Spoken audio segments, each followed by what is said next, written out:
Hawkins' brother or something about that. I forget what it was called, Lords of Chaos or something. Mm-hmm. That was a crazy watch. Mm-hmm. I'm familiar with some of it, but I don't really listen to it. I like a lot of music that, like metal, that I guess that you can understand. Their voices are unique, like Alice in Chains and Typo Negative and Tool, and Yeah. I love Nirvana. Like, I like unique voices. Like in music, there's just so much crap that sounds like it's all this like the same person almost. Mm. You Like, like? Yeah, that makes sense. I like Nine Inch Nails. There's so many. It just depends.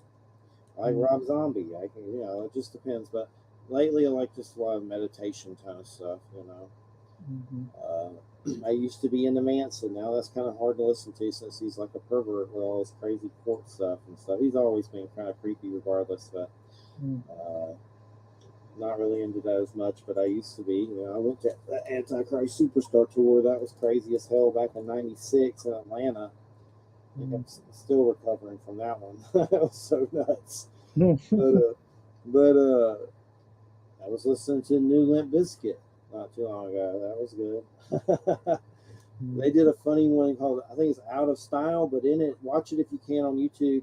Each one of them's Putin, one of them's Biden, one of them's Zelensky, one of them's the North Korean dude, and they're doing the music in their band, and they're dancing around with their faces like it's creepy.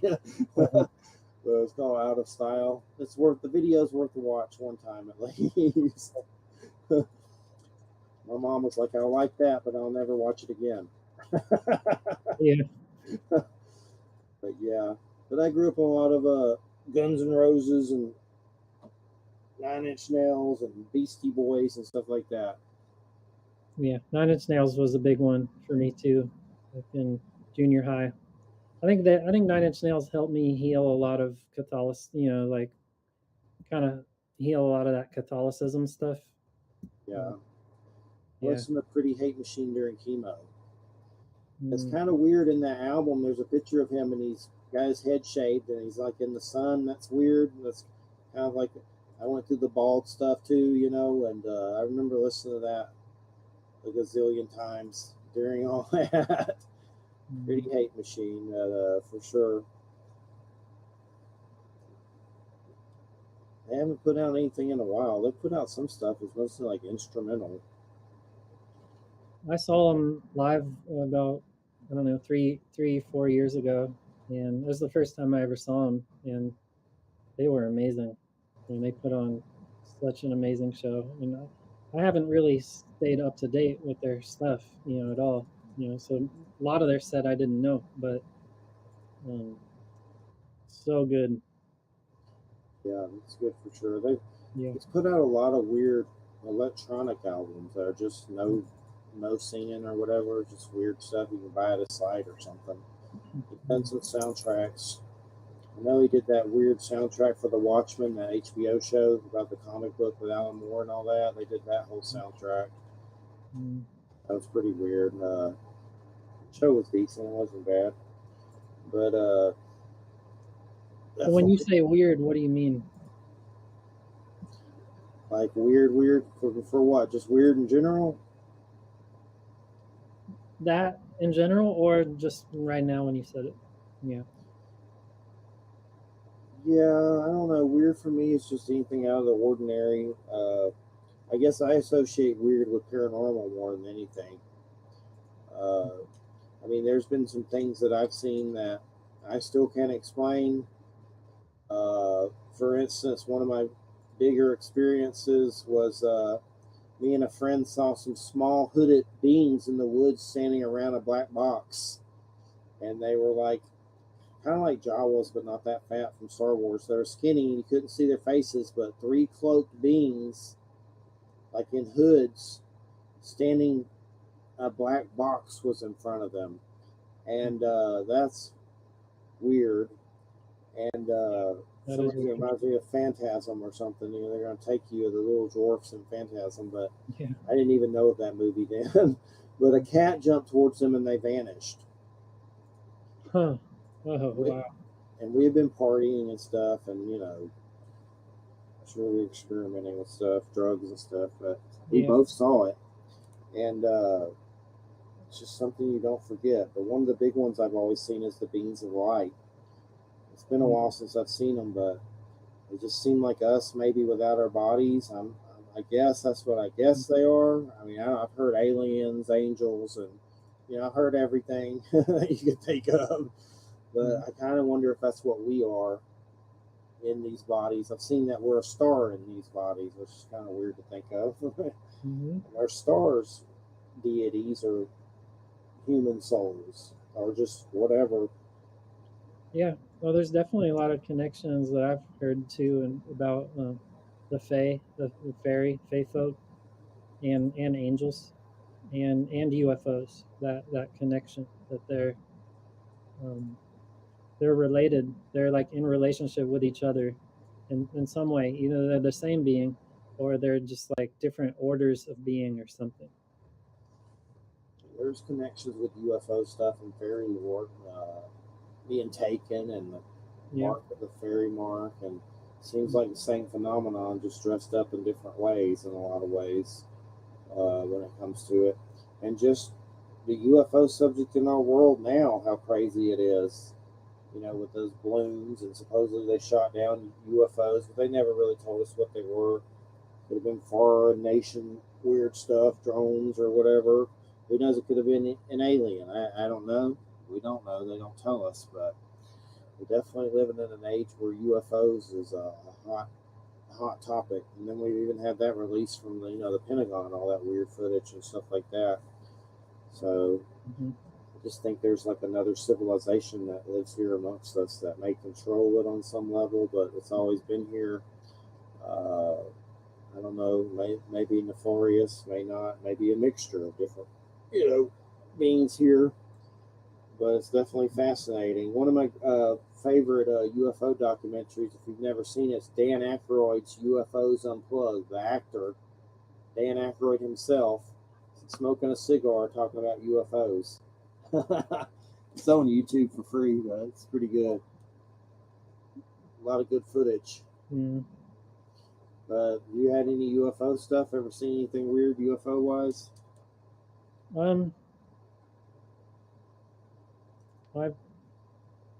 I've definitely seen unidentified flying objects, and I've had experiences where some shadowy thing floats through the sky and blocks out the stars. And I've been to an interesting place in Western Mass. That there's actually it's a UFO site near Great Barrington, Massachusetts. That actually has a plaque that has been stamped by the governor saying this is a historically proven, UFO sighting happened here, and that was just super cool to be at, because it's like not that the government has to this give the stamp of approval for something to be real, but it's just it's becoming more talked about and more obvious that they're here, they've been here, and they're around. And um, but yeah, my I've had more experience with fairies and with angels, but maybe that's UFOs, maybe that's so.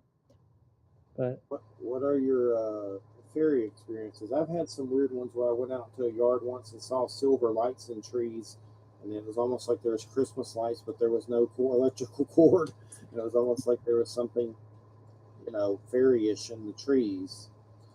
yeah, There wasn't glow bugs. It was weird. yeah, yeah. Well, yeah, when I was, I don't know, maybe 9 or 10, um, we lived in the woods at the time. I was walking to this. We had a barn, and I was walking on along the side of the barn. And then when I got to the corner, this little, woodsy fairy peeked around the corner and looked at me, and I stopped in my tracks. And then it just like it stuck its head out, and then it, you know, it went back, and I was just like, holy shit, that was something I just saw, and I ran to the corner and looked, and it was gone. That was What did it look like? it looked a little bit um like Hoggle from Labyrinth. Like the little pudgy cheek little dwarf thing? Yeah, yeah, looked a Cool. little bit like that, and um, Nice. and then other experiences when I was older, and they looked more like light. They were more like light beings, and where one, you know, one was hanging out in the tree, kind of looking at me in a tree, and then one walked right towards me, and actually we came face to face, and it was a scary experience, because, well, it's a weird experience. It's not your typical thing that would Yeah. happen. Like, what do you do? What do you do when you encounter a fairy that close up? And so I took a deep breath. You know, I realized that it was coming towards me, and just in the same way I did with the ghost, I surrendered, and um, it entered me. You know, and then it's interesting. It's like I after that happened, I was fearless and very powerful. You know, I just felt very fearless and powerful. You know, and of course it fades. Those feelings fade. I can tap into it now. I guess I still feel it a little bit, but you know, walking around in the dark in the woods at night is I think that's where a lot of weird experiences happen, because Yeah. it's a liminal space, and and it's like a blank canvas for the soul to arise through the imagination, um, through the veil, you know. And something about courage, like facing these beings, and surrendering with them, surrendering to them when it's okay, because sometimes they're dangerous, right? You don't want to be any part of them, and you like I've had experiences like that too, where it's like, no, I need to have boundaries with this one. And um, I put a little thing in my book about that, like an exercise about a banishing using the energy of growling, and I've done I that with, saw that. I yeah, wondered about that. Yeah. I've done that with some of these beings that I've encountered in the woods, both animal and other than animal beings, and it works. You know, it's a So you growl at them and that scares them away. yeah, but it's more so like in that meditation, like that core, like accessing that core, and then projecting that energy into your aura, and basically a don't fuck with me, like, you do your thing, I'm gonna do my thing, like, we're cool but don't fuck with me kind of thing, Uh oh. you know. Yeah, I got you. It's not And like I'm gonna, it's a yeah, it is. primal scream for sure to Yeah, scare away the. Did anyone else Was anyone else there when you saw the fairy, or was it you by yourself? With the one that peered around the corner. by myself. Yeah, Nice. yeah. I've had ghost experiences where other people have seen, but the fairy experiences have just been by myself. Yeah, I've had a lot of experiences completely sober, but I'm not gonna lie, I've had some on psychedelics as well. Like I had Yeah. one on Halloween on the lake on Halloween night. I thought I was seeing fallen angels, and they were very reptilian, and they were like holograms. And one was like a hydra, the other one was humanoid, and the closest thing I've seen that come near to their appearance is Mayan gods. Like I have these oracle cards, and there's pictures of their gods that are weird as hell, and it looks like some of those things that I saw. And weirdly enough, they were saying positive things to me like, "We love you, dance, write, and sing like Deepak Chopra," and I was freaking out thinking I was seeing the devil, like being from Georgia. But weirdly enough, I came across some paranormal encounter stories of people seeing a similar being in different states around here, from North Carolina, and they said it had antennas on its head. And I found those online. I was like, "What the hell did I see?" I don't know, but it's like when you think about it, you remember it, and it's almost like, do they know I'm thinking about them right now? Whatever that was, but it was a weird night for sure on a Halloween night. But some very strange beings that were very different, and I heard music, like some kind of weird music that was strange. And then some guy went nuts and tried to drive us in the lake with his truck and act possessed that night. It was a party night a long time ago. But on Halloween of all yeah, nights, on on Halloween psychedelics. I for mean, sure. that's some courage. Takes some courage to do that, or some foolishness. But Yes, you gotta love both. I mean, it does take a bit of foolishness to get through life, right? you got that right. No doubt about it. Yeah, Well, we got to end at 5 till. We got about 3 or 4 minutes. It's been great. We appreciate it so much. I appreciate it. Ash, the book's Weird Craft. Let me read the whole title. Uh, Weird Craft: Healing Self and Nature Through the Mysteries of the Fates, and it's on Amazon. It's from Llewellyn, and we appreciate it so much. And keep us on the loop for future stuff. We'll get you back on for sure. Is there something you're working on for the future? I know you may not want to talk about it entirely, but keep Yeah, us in the loop regardless. yeah, yeah. Don't really have anything like super solid except doing kind of like traveling around and doing some weird process groups where we explore weird together in a group and explore weird through healing, healing magic together and all that. So I'll be doing that this summer at a bunch of different places, and um, hopefully I'll be coming down south at some point. But Nice, nice. And yeah, you should think about a meditation CD. I know Evelyn Rizak stuff has like music CDs. They have a lot of that for shamanism. She does more stuff too. She's been on, but I've never really seen a meditation CD, so that'd be cool. yeah, yeah. Thanks for doing that, and thanks to the listeners and viewers for doing that as well.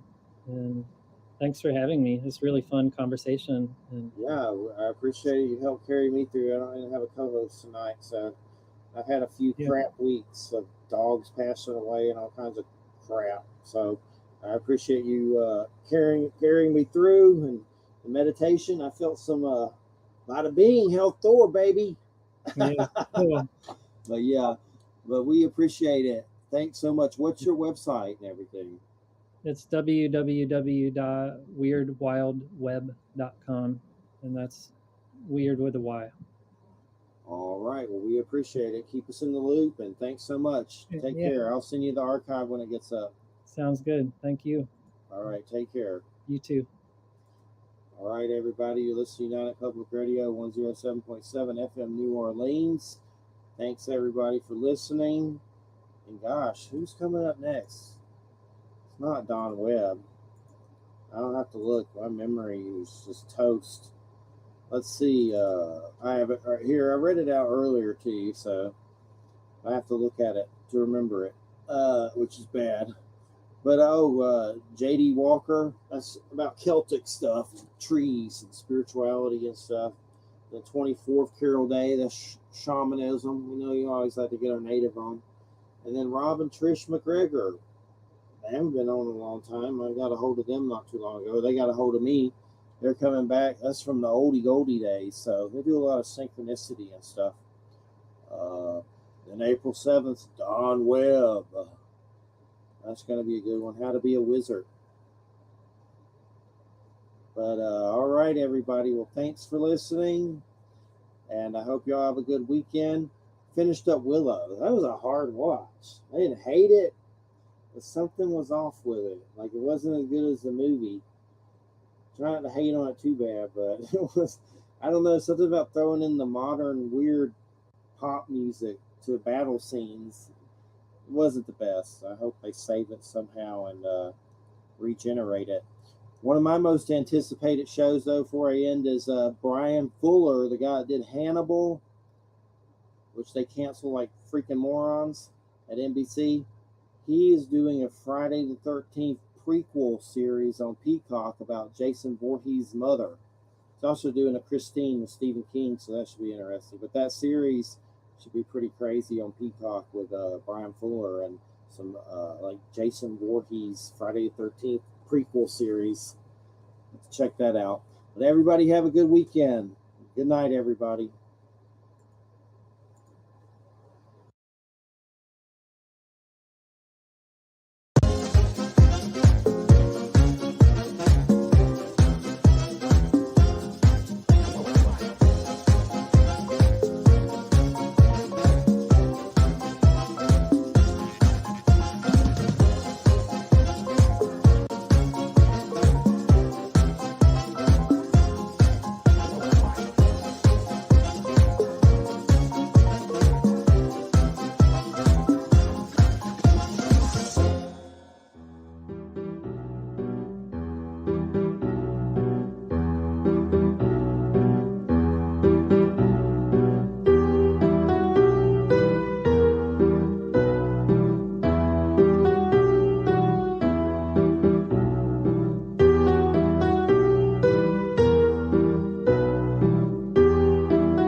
Hello, everybody. This is What the Frick Live. You're listening here on 107.7 FM New Orleans. I'm your host, Emily, and I have Mr. Will Martinez with me from Dark Fringe Radio. Happy Friday. Happy March Friday. The 10th. Yes, March the yes, 10th. yes. What a great day. And my birthday's on Monday. I'm just throwing it out there. Happy birthday. I am taking gifts. If anybody wants to know my P.O. Happy box 30th address. birthday. It is 30. Hey, That's Nick. right. Hey, Lori. Good to see you all. We are live. We're also streaming live here on different Hello, Nick. Hello, Lori. Multimedia, social media. We are live on Facebook, LinkedIn, YouTube, Rumble, and Twitter tonight. So if you're watching via YouTube, please, what is it? Ring that bell. Ring that bell. Give us a up. shout out. Yeah, do I something. get them all mixed up anymore. Nick says it's my 24th birthday. It is my 24th. We're always going to be 24. If y'all need to know more about that, I'll tell you later. But and then if you're on Rumble, please give us a positive Rumble because that helps us keep us in the algorithm. But we live on 107.7 FM. You listeners, we're going to be having call-ins soon. Awesome. Hopefully in the next month. Yeah, it'll be awesome to actually get some feedback from the listeners there in New Orleans. So Will's going to be in charge of that. Oh, I see how I just got thrown into that, but that's okay. I'll take it. Will's going to take all those questions and he's going to answer them. I'm just going to sit and just document and watch. I love it. Okay, let's see what we can do. We got Will from Dark Fringe Radio. Tell us, Will, a little bit what's going on with Dark Fringe. So Dark Fringe Radio, you can check us out at darkfringeradio.com, and we're available also on YouTube and, of course, all social media, LinkedIn. I'm sorry, not LinkedIn, Facebook, Instagram, and Twitter. LinkedIn is my personal stuff. But nonetheless, you can check us out. Tomorrow, we're actually dropping another new episode. We're going to be talking about all those UFO sightings that's been going on lately. Those craft have been shot down. Is it real? Is it fake? Are they trying to push us away from what's going on? Especially with all these other things that are happening in the world, like the war in Ukraine and that railroad that Chinese. the railroad that happened, that accident in Ohio. So still, people don't talk about this stuff. So again, this is a lot of questions that we pose, but tomorrow we'll be dropping that episode. Awesome. I will be listening to that episode for sure. But tonight we have a awesome, wonderful guest coming on this evening. This is a part 2. So if anybody missed the part 1, the link is in the description, and you can go over to all of our different platforms and listen to it. But we have Chris Shelton. He's a Qigong master, influencer, teacher, healer, clinical director of Healthy Athletes Strong Minds program. He works with Special Olympics in Northern California, Nevada. His motto is, if he can do it, you can too. And I agree with that. I always say, if I can do it, you can also. So let's bring Chris onto the show. Hey, Chris. Hey. Good to see you. Yeah, thanks for having me again. Last time was so much fun. Oh, it was great. And we barely got to squeeze in like little facial readings at the very end. So we're going to get to that, everybody, tonight. But first and foremost, it's a word that I've kind of had a hard time saying because I'm Appalachia. Qigong. So Qigong. Qigong. Okay. So people have never heard of this before. And honestly, I never did either until I came across your profile on TikTok. Can you explain to people, real quickly about what Qigong is and how you got involved, and then we'll go from there. Okay, so Qigong, the word Qi is the life force energy that emanates through all living things, seen and unseen. I mean, even the chair that you're living on a deeper level has a level of consciousness. If it didn't, all of those molecules would disappear into nothingness. So Qi, in this case, when we're talking about Qi, is this energy within our bodies that we're learning how to harness in order to improve our health and our overall well-being. So Gong is a skill. So when you hear Qigong, so like if you hear Gong Fu, that means skill with the fist. So Qigong in this case is teaching you how to harness this energy that's already contained within your body. Sure, you could tap into your environment as well too.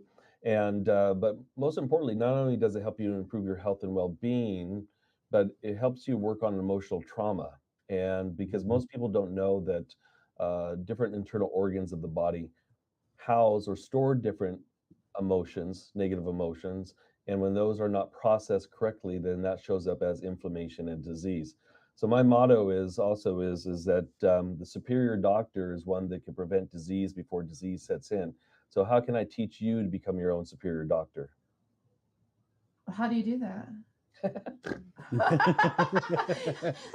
It's easy, Emily. I need a little action over here because I might need some over the weekend since it's my big 42, and I've decided to grasp my 40s and let my gray. I have one little gray streak, and I'm decided I'm letting that grow out. So I need some help. Yeah, I was just right before you brought me on. I was just in hair and makeup, and they got rid of my last few grays that I had going on. So I get it. So there's two styles of Qigong, at least that are two components. One is where we teach you certain practices, gentle moving and meditation practices that are meant for you to be able to, improve your overall well-being. The other school of Qigong is in clinical practice, because Qigong is actually the foundation of acupuncture. So there's simple and gentle movements and guided meditations, but specific meditations. And what I tell people is that no matter how simplistic a practice is that I'm teaching you, it's all meant to do something medicinally inside the body. And it's not some kind of weird woo-woo thing. I'm a really grounded guy. And what I tell people is that try it out for yourself. What I love about it is that it does not discriminate against race, gender, age, religious background, spiritual background. What it does is it really gives you the tools, in particularly to deal with emotional trauma. Now, emotions, when we talk about negative emotions actually are good, because emotions are the barometer that help us gauge as to what's going on in our environment. When does it show up as disease? It shows up as disease when it's not processed properly or repressed, or even worse, if a person doesn't feel an emotion like anger, for example. So when I see patients in clinic with lupus or Lyme disease, especially Lyme disease, the common thread is that the person doesn't feel anger. And so the body says, all right, you pretend like that didn't make you mad or didn't bother you, and or on a subconscious level, because a lot of times some people will say, yeah, I don't even get angry, I don't even know what that is. Well, unfortunately, your body stores it. And and anger is actually a good emotion. Anger is there to help you fight for the underdog, to get out of a bad situation, or to create positive change in the world. But if it's causing you to repress it and you're not expressing it appropriately, it turns into depression, it turns into anxiety disorders, all types of bowel disorders, so IBS, colitis, Crohn's disease, acid reflux, you name it. It's a basis for strokes. It's also the basis for migraines for women that have menstrual can't even talk, irregularities. Irregularities. Yeah, thank you. It's that is as a result of that anger affecting the blood of the liver, which then affects the nervous system and shows up. So there's so many diseases that show up as a result. But again, these emotions are there for us to feel them and express them appropriately. It's when we hold on to them that it starts to show up as disease. Will, I'll let you have a follow-up question to that one. No, that's fine. Got That's a lot of stuff going in my mind. It makes a lot of sense to me. I mean, because like the old adage is like, when you talk to a woman, usually women are much more in tune with their bodies than men are, right? A woman can tell when she's like, her menstrual cycle is going to come, or maybe when she's going to be, she's pregnant, or things like that. So, for me, it's like it makes a lot of sense that this practice of learning your own body makes sense, because you're the only one that kind of are just the listening to your own body. So who would be the best barometer would be yourself. And now linking how to fix it is the hidden piece that most people just I guess neglect, and don't know how to put the pieces together. But again, what I want to ask is, how does just like the normal everyday person help themselves get to that next level, or maybe start putting the pieces of that puzzle together? So I have my first book that's out. It's called Qigong for Self-Refinement, Total Health with the 5 Elements. And in that book, I'm explaining the practices.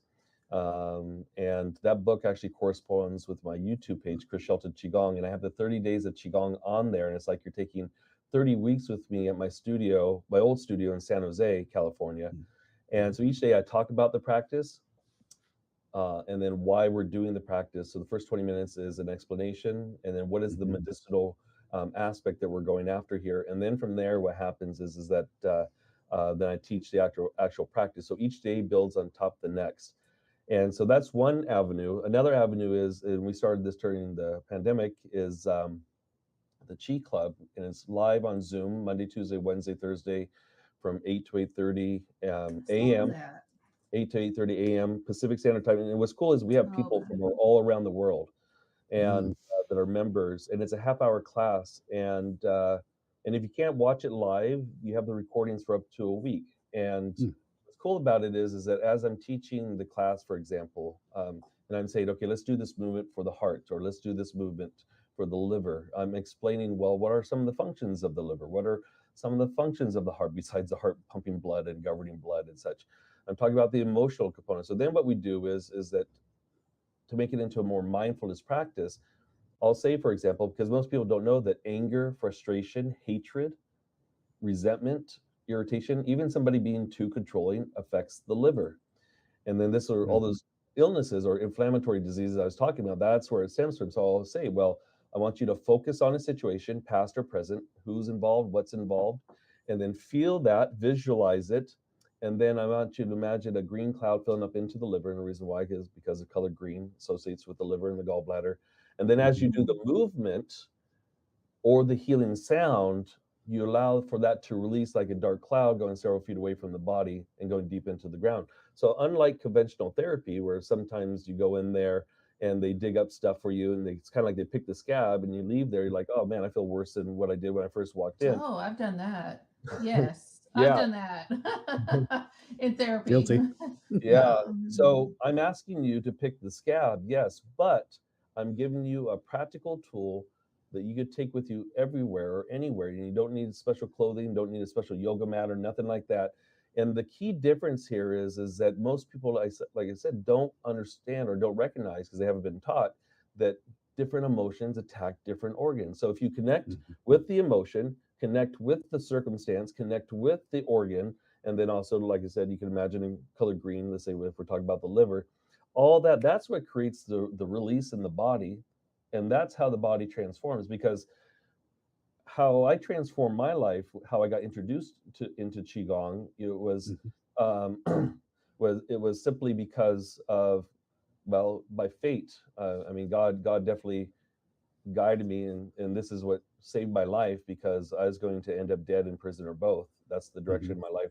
But I had severe digestive problems that I lived on all kinds of medications, before I was introduced to qigong, and I had everything done, upper GI, lower GI, and doctors couldn't figure out. Thank God they didn't take out my gallbladder, because a lot of the symptoms, a lot of physicians, a lot of symptoms, those physicians would have taken out that gallbladder.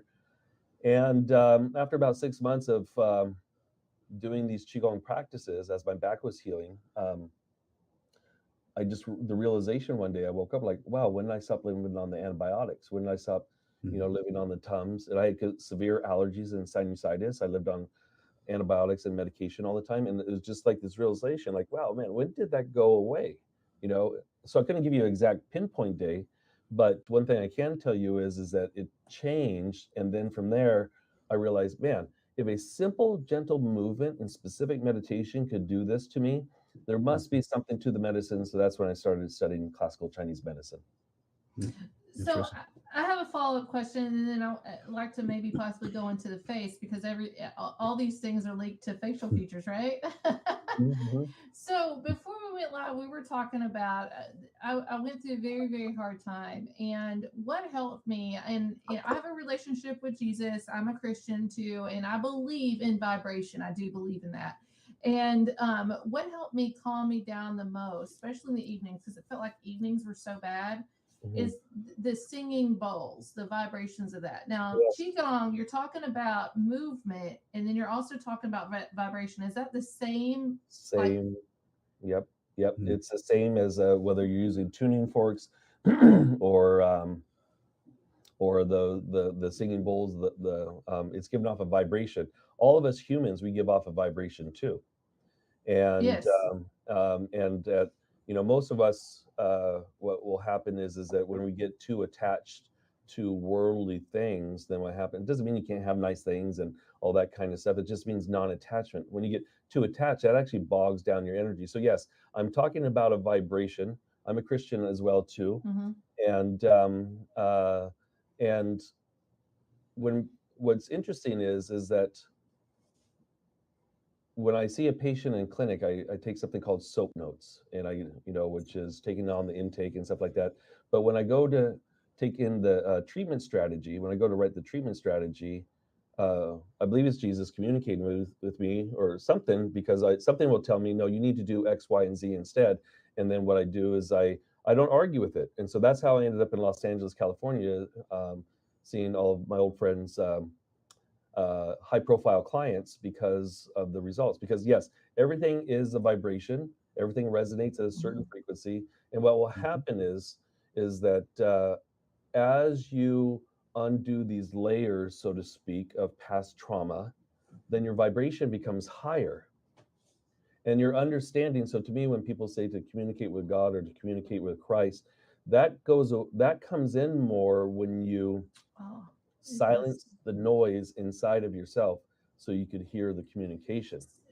I'm glad you said that. There's a praise and worship song too I used. I think they use a lot of the high vibration, like we talked about cat purring frequency. We got frequency, and the song actually goes away from the noise, alone with you, and that frequency that I used to play that song on over and over, even at nighttime, to fall asleep, and then I'd wake up and I'd hear it, and so the vibration. So with qigong, do you have to do movements too along with vibration, or can you just use the vibration? Well, what happens is that there's two aspects. There's healing sounds that you could actually make. that resonate with specific internal organs of the body. Just like there's musical instruments that also will resonate with certain internal organs of the body. So you could actually, your body actually already makes these. So I'm going to give you an example. One of my favorite practices when I'm a keynote speaker on disease prevention or whatnot. One of my favorite takeaways is the heart healing sound. The heart is the emperor empress of the body. It dictates how much of an emotion is going to be expressed or suppressed. And so, for example, if you get afraid of something, what happens is that your heart races, right? Then your kidneys are affected. If you become angry, what happens? Your heart races, then your liver is affected. So, anyways, the heart healing sound, actually, the negative emotion that specifically affects the heart is abandonment, loneliness, lack of joy, but overexcitation too. Did you know you could actually die of a heart attack from laughing too hard? Yes. I have laughed so hard I got dizzy. Yes. I'm not joking. Like it got tingly and everything. I have cheered my son's basketball too. I'll tell you this. I've cheered so much for my son's basketball. I've gotten dizzy too. I feel like there's something going on with my vagal. What is it? The Vegas nerve. Vegas nerve. Yes. Yeah. I've cheered so hard I thought I was gonna pass out. I've laughed so hard I thought I was gonna pass out. Yeah. So at the end of the laughing like that, what is the first thing you and everybody else does? They go, right? Mm-hmm. Because the heart is trying to regain balance. If somebody is grieving the loss of somebody or a loved one or an animal had to be put to sleep, you hear them sigh or they hear them yawn a lot. Some people clinically will have chronic hiccups. And so the person will sigh, and that's the heart's way of trying to release. So the healing sound for the heart is ha. So all you do is to make it into a mindfulness practice is you focus on that broken heart or whatever that loss is. Imagine a pink cloud filling up into the chest as you inhale. As you exhale, and that vibration helps to, that specific word, ha, H-A-A, ha, helps to release that stagnation or whatever that is inside the chest, inside the heart. And then this is how you heal it. So this is one form of a vibration, right? By doing some Qigong movements, you're changing your vibration because number one, you're silencing the mind, right? You're going inward. And if you are connecting with your environment as you're doing these practices, that's going to further help to change this vibration. Again, most people that are very attached to the ego, you said something about a narcissist earlier today. Yeah. Narcissists are so attached to the ego and being right that they actually operate at a very low frequency. They may be very intelligent and be very clever, but the vibration is very coarse, right? And so they're actually not happy people. And the reason why they lash out the way that they do or try to make somebody else feel bad so they look right is so that way they feel better about themselves. I know that I have a brother like that. So, it's just one of those things that everything is a vibration. So even in relationships, we are going to operate at a certain vibration, and it doesn't mean it's right or wrong or that you're better than somebody else. What it means is that if you're operating at the higher vibration, you're not going to get attached to all the worldly drama that's going on. You'll be aware of it, but you're not going to allow it to affect you to where you have to act a certain way, behave a certain way, like what they're trying to get us to do right now. You could actually change your vibration by going inside, quieting the mind, and when your organs are operating way that they are supposed to, they are working interdependently. They are not working independently. When they work interdependently, then your life is vibrant. Your health is vibrant. Your spiritual openness or awareness is vibrant, and your mental health is vibrant as well too.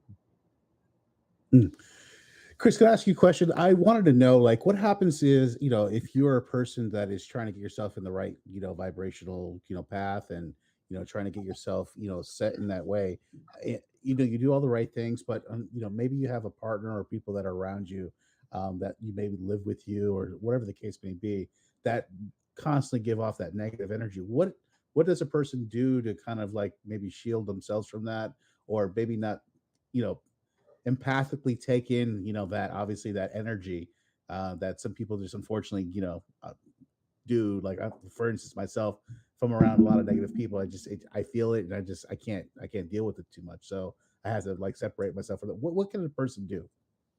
That's a great question, because one of the things that they don't teach in our schools, especially elementary schools, is healthy boundaries. Right. And a lot of people believe that just because you're born into a family, that through thick or thin, no matter how they treat you, that you have to tolerate it. And my answer is no, no. My good friends, and we have lots of friends here in LA. My friends are my family. My brothers, because my parents are both passed away. My immediate family, my brothers, no, they're blocked. I have to have a boundary for them, because I recognize that I can't change them. So my recommendation is that if you can get out of the environment, right? Number one, setting up a boundary of saying, okay, well, um, I can't change you, and we're open to have a discussion moving forward. If you change, if you also change too.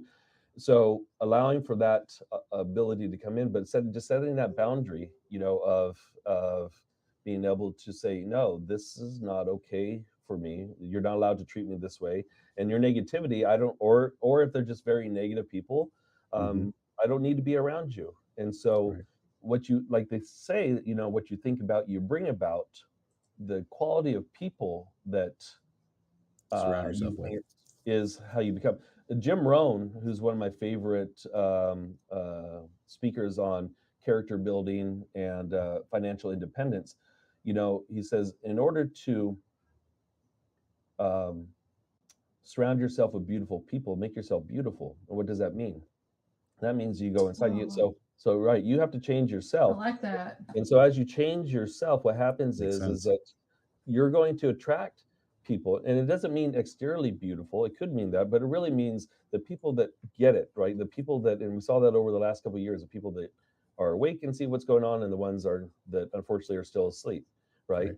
And so you'll start to see these beautiful people show up. They're loving and supportive. And that's the thing, is that my closest friends that I have here will never ever disrespect me, try to take advantage of me. And if I was being a butt, they'd say, "Hey, Chris, you're being a real ass right now, but I still love you anyways," right? And just being real, being But true. Chris, I think as you as a person, you would take that into consideration. Am I really? I don't think people question themselves anymore. Am I the No. one that might be the problem here? It's usually people get super defended and or offended, not defended, offended, and then they just exit you out of their life because they don't want to change themselves. Correct. Yeah, that happens as well too. That happens as well. So the key is that you always check in with yourself, and let's say if you're somebody, let's say, because some people say, Chris, you're asking me to do these qigong practices. I can't meditate. My mind is racing all the time. Richard Rohr, the author Richard Rohr, he talks Heard of about it. him. Yeah, I've he's heard a of him. pastor. He has a number of Yeah, books. Yeah, I know who you're talking about. yeah, he talks about it. He calls it stinking thinking, and he has a book called, I think it's called How to Breathe Underwater, and it correlates the Bible with the 12-step program. And he talks about, we talk about addiction like alcohol and all that kind of stuff, but um, how many of us are addicted to stinking thinking, right? Oh, it's so easy. It's so So easy easy. to be sucked into that. Right. So one of the keys is that, and this is not necessarily a qigong practice. This is just a consciousness practice. Is that even if you can't stop yourself from going down the rabbit hole on a negative thought, if you check in with yourself and say, you know what, I'm going to be the witnesser. I can't stop these thoughts, but I am the witnesser of what I'm thinking. Now, guess what? Now you're consciously involved with those obsessive thoughts or those crazy thoughts that are going on. Right now, you're consciously aware. Now you're a participant in this, and instead of letting that mind just run havoc and run all over the place, and then there's no accountability, right? There's no accountability. And so you're checking in with yourself. I check in with myself. Um, I used to be a very angry person years ago, and through these practices and suffering, I've been able to wake up. I'm not saying that I can't get angry or things can get irritating to me, but I'm talk to my wife. I'm pretty chill. I'm She pretty, knows it all. yeah. We're gonna have to have her on the show. Yeah, you should. Yeah. So anyways, this is a long-winded answer to your question, but I think that establishing the boundaries, because Deepak Chopra, the physician, and he wrote a book with a brain surgeon a number of years ago called The Super Gene. And they talked about the helix of the DNA, and your DNA wants to be healthy. So even if you're born into an environment where there's a history of manic depression, or there's a history of bipolar or mania, or high blood pressure, whatever, most of that helix is actually healthy. There's only small components along that helix strand that shows those hereditary diseases. So what they found scientifically is that if you change your environment, change your diet, and change how you emotionally respond to situations and stimuli, you will not get the disease. And that's where Qigong comes in. And these practices are thousands of years old. And like I tell people, if it's something that was fake, it would have done itself in thousands of years ago. It wouldn't still be around today. Listen, I've had cancer twice. I've beat it twice with herbal remedies. I'll just say no chemo radiation, but my pH level was what was.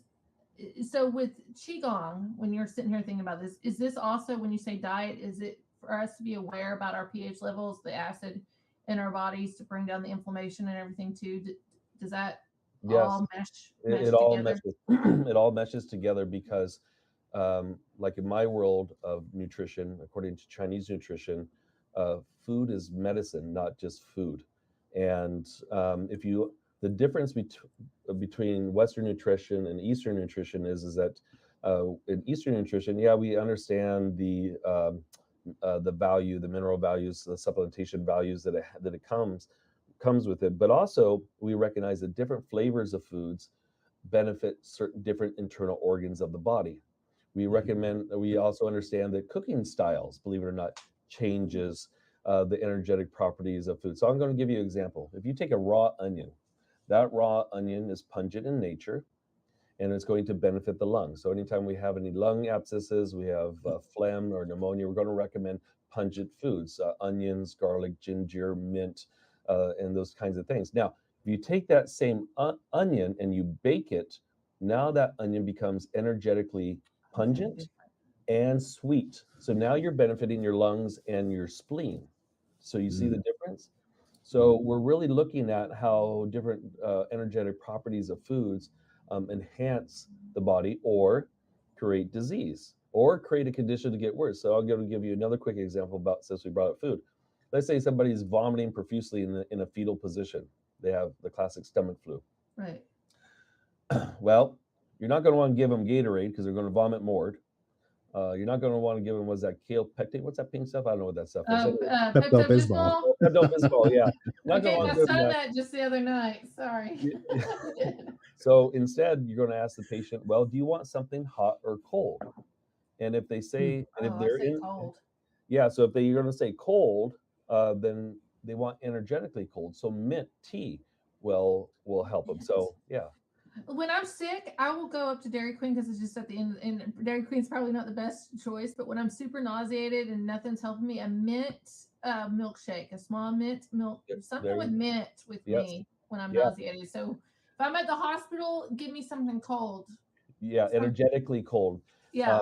Because warming foods, like if somebody was in a fetal position vomiting, then they would want something warming in nature. Because if you think about it, somebody is contracted in a fetal position, what does cold do? It contracts, right? So that type of vomiting, then what you want to do is you want to give them ginger tea. The mint tea may make them vomit more. The ginger tea, though, will push the cold out of the system. So you see, so you ask these very basic questions. And the other thing, too, that people don't understand is cold raw diet, especially if it's cold outside, actually will show up as inflammation and disease as well too. And people say, now some people's constitution, they could tolerate it, and for the most part, if you're healthy, having a cold raw diet's not going to injure you. But if you have acid reflux or you have bad postnasal drip, for example, I saw that come in there. Postnasal drip, I would stay away from all cold and raw food. And what does that mean? That means that you blanch your vegetables. You don't overcook them. 2 to 3 minutes. So no ice, cold water, and those kinds of things. Again, it's an energy vibration. Food is an energy vibration. And so if you understand. Hold on, that's interesting to me that you say you blanch them, because when I have really bad postnasal drip and all that stuff, I get in and have a hot steamed shower. There you go. that will helps. that opens up. Yeah, and then if you add some peppermint oil into that shower or something like that, some lavender oil or something, that will open it up more. So yeah, so scientifically, most of our bodies operate at about 98.5 degrees, right? And so if you think about it, if you put something from the refrigerator or the ice box into your stomach's on average about 54, 55 degrees, your stomach has to heat it up to 98.5 degrees to assimilate it. And guess what? That liver, your liver, who aids in digestion, it has over 800 functions in the body. Guess what? That liver, that cold then penetrates into the liver and binds the blood of the liver. So now further disrupting digestion, liver blood controls uterine blood. So then we could also start to see things with the menses and stuff like that as well too. So. Well, I'll let you have a follow-up. No, it's funny because no, I know you guys want to get to the face thing. I know that's your report. Everybody wants to talk about that. No, it's but one thing it's funny. It's like it reminds me of an old wives' tale my mom used to tell me. Like if somebody's cooking and they're upset, that food is not going to come out right. Yes. Right. I mean, that's my mom used to tell me that all the time, and every time that's happened, whether it was me or somebody else that was upset, and they end up cooking, the food never came out right. It was just off. That's why you never complain at a restaurant, everybody. Well, yeah, that's why. But it was so true. It was so true, and she was so right. And it was like, you know, it's like, where does that come from? And it's obviously just it's back to elementary what you're talking about all the energy going into the food. And if you're in that energy, you know, thing of being negative, that's just going to go into whatever it is you're doing, right? Totally. And so not only do we, when we look at nutrition, we look at, okay, how is a person eating? Right. Are they standing while eating? Are they arguing while eating? Oh, I stand while I eat all the time. Is that bad? It's bad for you, they say. They want you to sit, they want you to be in the present moment, sit down. I mean, we're busy folks. We're on the go all the time, but I cook breakfast every morning. It's one of my meditations to do. And no matter how busy I am, I sit down and eat. You know, not being in the present. So watching TV all the time while eating, or watching something violent, or watching the news, right? You know, and so we had a standing rule that with the kids that we had no heated discussions about school at the dinner table or before they went to school, right? There's no discussions around that. So we take in also how the person eats. And going back to vibration, yes, if a person is angry, yeah, that vibration. And I'm going to give you an example. So I was a butcher for 21 years. And I was a meat manager for part of that time. And part of my apprenticeship, you know, I had to go to the slaughterhouses and watch them slaughter the animals and the chickens and all that kind of stuff, right? So some of those cattle coming in there, they have no idea what's going on, but some of them have the fear of God in their eyes. They know something's around the corner. Anyways, if an animal's scared at the time of slaughter, what happens is that the meat turns purple. Now, we used to call it back in the day, we call it cutter beef. And they would tell us to sell it anyways because it doesn't taste any different. But now after studying energy and vibration and all this kind of stuff, I realized that, oh yeah, it's purple. It may not taste any different, but guess what you're eating? You're eating the fear, you're eating the cortisol, you're eating the adrenaline. Everything is in there. Yeah, and that's what you're putting into your body. That's why they say when you go hunting and you go hog hunting, for instance, that you want to kill the hog as quick as possible because a lot of times they end up suffering and all that stuff goes into the meat and the meat goes bad. So yeah, and I recommend like kosher butchering and such, you know, because the animal's blessed. You know, or grass fed. You know, those animals need to be on open pasture, feeding on grass, not being fed cord.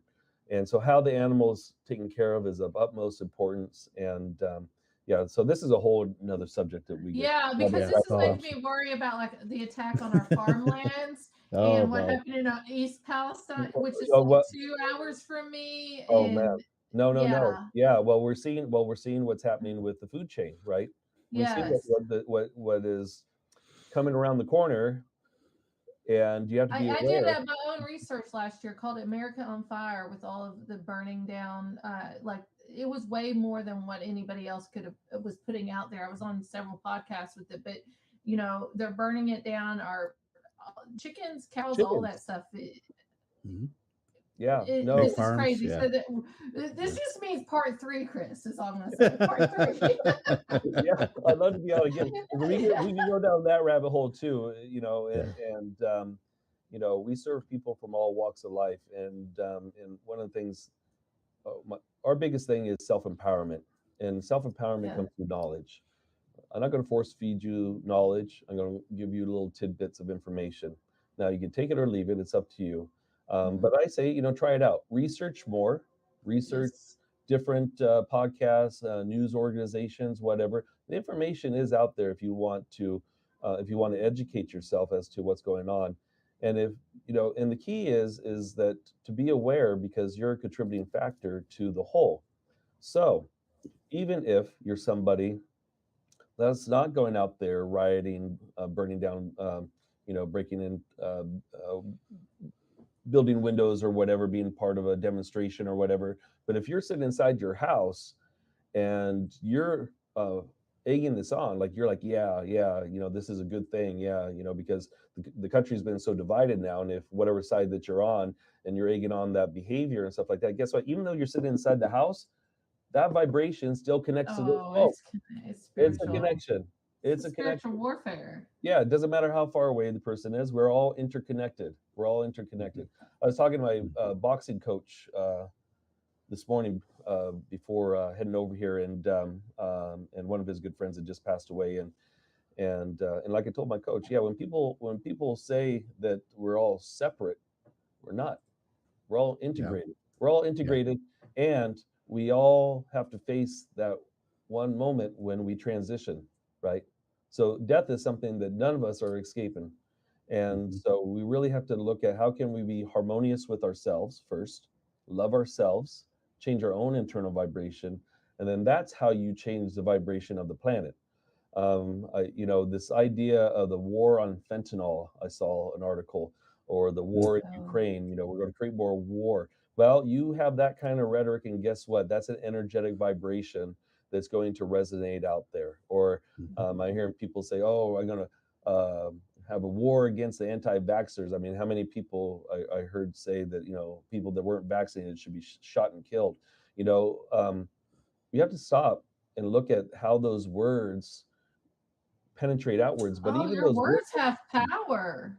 power, but you're also injuring yourself too, and don't realize that you're actually injuring yourself too. So one of the things I love about qigong, going back to it, is that it gives you tools to deal with day-to-day trauma and events that's going on, and it's really about you taking control of the steering wheel and say, you know what, I'm going to self-empower myself, and I'm going to transform my destiny. Whatever that destiny is changeable. It's changeable, and that's the great thing about being a human being, is that we could reinvent ourselves at any point in time. Any point in time. Only a species on the planet that really could reinvent themselves, their career, their trajectory, whatever. We have that ability. And the nice thing, as you peel away these layers and your vibration increases through a practice like qigong or tai chi, is that now you're open up to higher vibrations of people, opportunities. I mean, it just keeps on going. So, with all this energy, we hold a lot of it in our face. I'm one of these people that I cannot hide my expressions anymore. The older you get, the more you can't hide that stuff. That is so true. That is so true. So I have questions dealing with the face. We did some face readings the last time, but mine is kind of on the dark side. Okay. Like with serial killers. We did the last time you were on, we did the what's his face, the Idaho 4. Remember? Do you remember him? The Kohlberger. Yep. And things. I have this, and Will has. I'm trying to add it. Okay, Will has some questions about some other people too. We did Cody Brown, Sister Wives. That was spot on. And then we did Brian Kohlberger. But real quick, before we get into these facial features that you can read somebody just by their face, like how does that tie in with Qigong, Chinese face reading? So the development of Chinese face reading thousands of years ago was as a result that physicians at the time didn't think it was appropriate to touch women to diagnose them. So they had to come up with a way to diagnose without touching. And so each part of your face connects to a different internal organ of the body, or maybe there's a couple of features. For example, like your ears, your philtrum, your chin, lower cheek or upper cheek area connects to your kidneys. And so we could tell things. For example, the way that we use it is we could tell potential diseases inside the body. We could tell if somebody has heartbreak. We could tell if they have mitral valve conditions or a chance for low or high blood pressure. We can tell diabetes, all that kind of stuff. But the other thing it tells us too is the personality, and it tells us how the person thinks, and then what emotions are actually stuck and is the driving force behind their actions or the way that they perceive the world, because everything is a perception. So now when we talk about face reading, like the little clips that I put on my TikTok page, I'm only calling out little like single features. Generally speaking, the more advanced way to do this is to combine features together, because some features will enhance maybe somebody's control issues, for example, or some other features may take away how controlling that person is, and maybe they just internalize their anger more. So the more advanced proper way to do it, but what I'm trying to do is I'm just trying to introduce people that yes, we store these emotions in our tissues, and it actually shows up on our face. We can actually tell by looking at somebody how somebody thinks. Whether they're a gut person, like they rely upon their gut, or they're a practical person. So then you know how to communicate better. And what's fun, it's fun to read other people's faces, but people that take my face reading class, it's really an introspection into yourself. Can you tell us about Will? Since he was my co-host, what, 2 years, 2.5? Will? Yes. And yeah. he's back. Yeah. He's back. My son's like, the OG is in the house. He's No. saying that. Like, can you? I never put my co-host on the spot, but might as well. Like, That's fine. Yeah. So Okay. So just some simple things. So, well, was your father more of the influence in your life? Because no. Mother? Yes. Mother is more of the influence. Okay. Mhm. But also too, he has more of a you have a great stamina. He has a lot of energy, so he's giving with his energy. His money, if he trusts you, then that's okay. But he's what we call as like an earth person. So he thinks a lot. He thinks a lot, but he trusts. He trusts. He makes decisions from his gut. A lot of his decisions are from his gut, and then because there's a stubborn streak. That once he is stubborn. He is I am stubborn. stubborn. yeah I am so, like a so mule. once he decides to make it, once he makes a decision on something and sticks his heels in, it's going to be hard to budge him. That's right. That's why he's back on What the Frick Live. Yeah, That's pretty spot on, Chris. That's pretty good. That's pretty good. So I'm very careful when people say read me, Yes. because I was given a talk to trauma nurses and doctors from 3 major hospitals 4 or 5 years ago, and the keynote speaker before me was a top brain surgeon from Stanford, and he was talking about head traumas and hematomas and stuff like that. I was like, oh man, how am I going to compare to this guy? And I was like, oh, Chris, just own it, right? So I get up there, and sure enough, I had some physicians up front. There's about 67 nurses and doctors in the room with their arms crossed like this, and so to sell the end of the talk, what happened was that they called up a couple of the trauma nurses. Well, at the end of this talk, a nurse came up to me, punched me in the shoulder. She said, Chris, you have to have a filter on your mouth. And the reason why was because I was just being honest. I wanted everybody to see. And the reason why, this is the cool thing though, the reason why they had me speaking was that certain lines and features that the Chinese have said on the face represent certain diseases. Now Western medicine has started to say, yes, that line or that feature actually means this. So they're now starting to catch on. So play catch up. Look, I've seen like crow's feet off your eyes or something is linked. Is that what you're kind of talking about? Like the lines like that? Well, yeah, all the lines around your mouth. All the lines around your mouth, the lips. And so anyways, this gal, she comes up and I said, you're a very giving person, hence the reason why you were in trauma. But I said, you're awfully cruel to your husband. The whole crowd went up and, and she goes, well, and I said, well, not so much maybe in person, but behind closed doors, he's in for it, Anyway, so I'm very careful of what I see. But, crow's feet depends. If the lines go down, then that's past regrets and sorrows.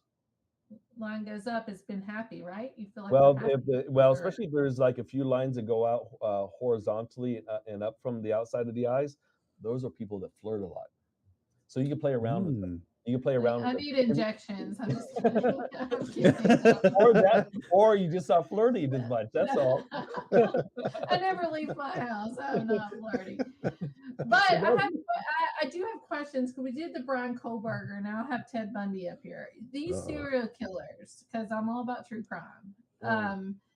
Do they all carry like the same characteristics in their face? Have you noticed a pattern? Well, I haven't really studied, serial killers. You haven't come to the dark side. No. In my face reading class, what we do is at the very last class we read the last 5 presidents, which is a lot of fun to do. Hold on. But going back to Ted Here Bundy. we go. Here's Ted Bundy. There's Brian Kohlberger. There's Ted Bundy, and there's a last president, George Bush. Okay. So I think he looks like Ted Bundy. That's why I threw him in there. Are you saying that he's a serial killer? I think he's got something going on down there. In Texas. Do you know something we don't know? I think so. Don't you think he looks like Ted Bundy?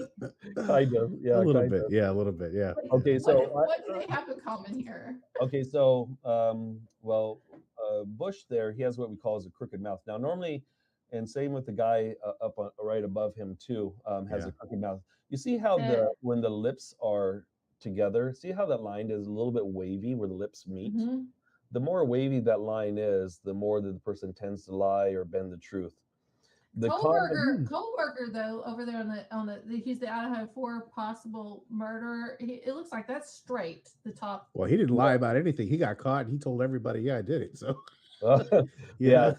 So you tell, but I'm going to say though that of these 4 pictures, the common thing that I'm seeing is the deep set eyes, meaning they first of all, yes, they may be attacking and killing these other people, but they're number one, they're in their head a lot, they think a lot, they're very self-critical. So if dad had had more, well, it could, when I say a father or mother, it could be like a very strong mother having very masculine oh, there we go with George Bush's mom's conspiracy. Mm-hmm.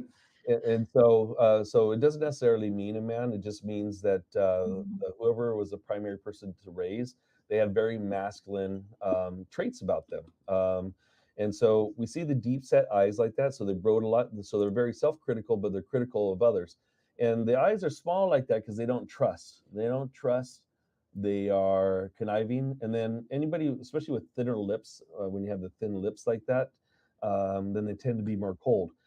Now, the guy that killed the 4 college students, if you see on the outside corners of his lips, he has what we call his hollows. See those little holes in the head? Yeah. So he has weak self-esteem. His self-esteem is. Well, they said he used to get made fun of a lot in high school because he was really overweight then, and then he became addicted to drugs to lose that weight. Yeah, so you can see that still his self-esteem is still weak. But I would say the common thing is the size of the forehead. They're thinkers. The brow bone. They're angry.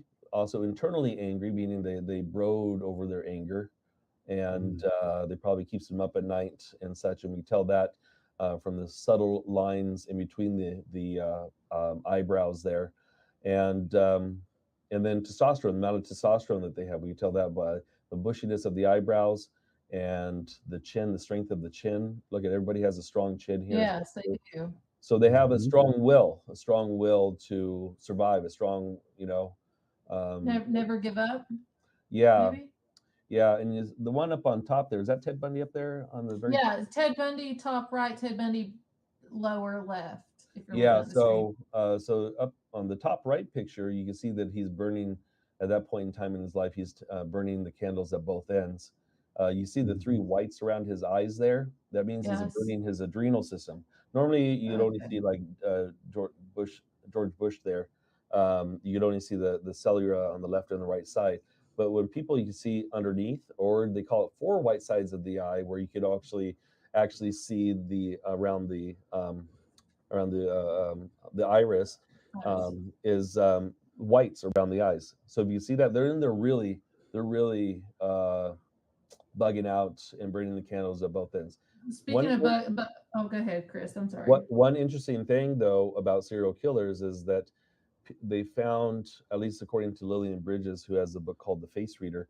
In her book, she says that celebrities or people in the public spotlight who have 3 or 4 white, or especially 4 white sides around their eyes, are more prone to suicide attempts. Wow. Or somebody trying to kill them. Yeah, somebody trying to kill them.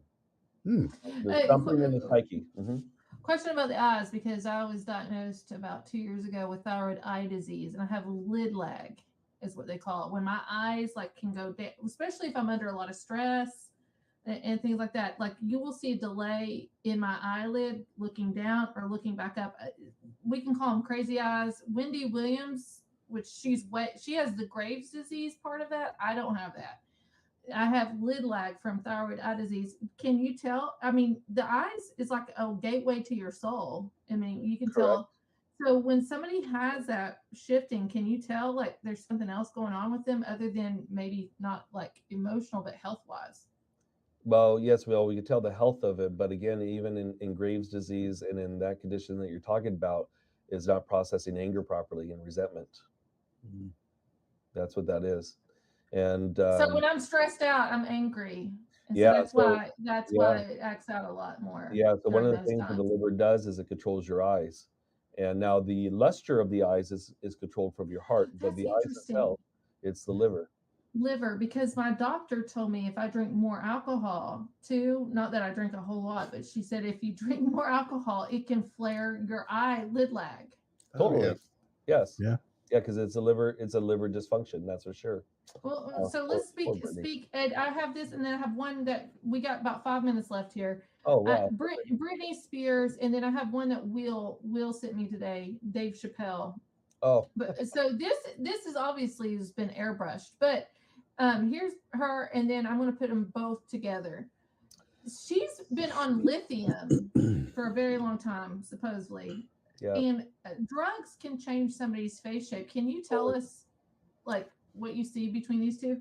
Yeah, she's such a talented artist. I was so happy to hear that she was able to get her money back from her dad. She put in all that hard work. But yes, so you can see the eyes, around the eyes is dark. Now that could be makeup as well too, but it's sunken in. Like if you look at the picture where she's wearing the white blouse there, her eyes are more sunken in.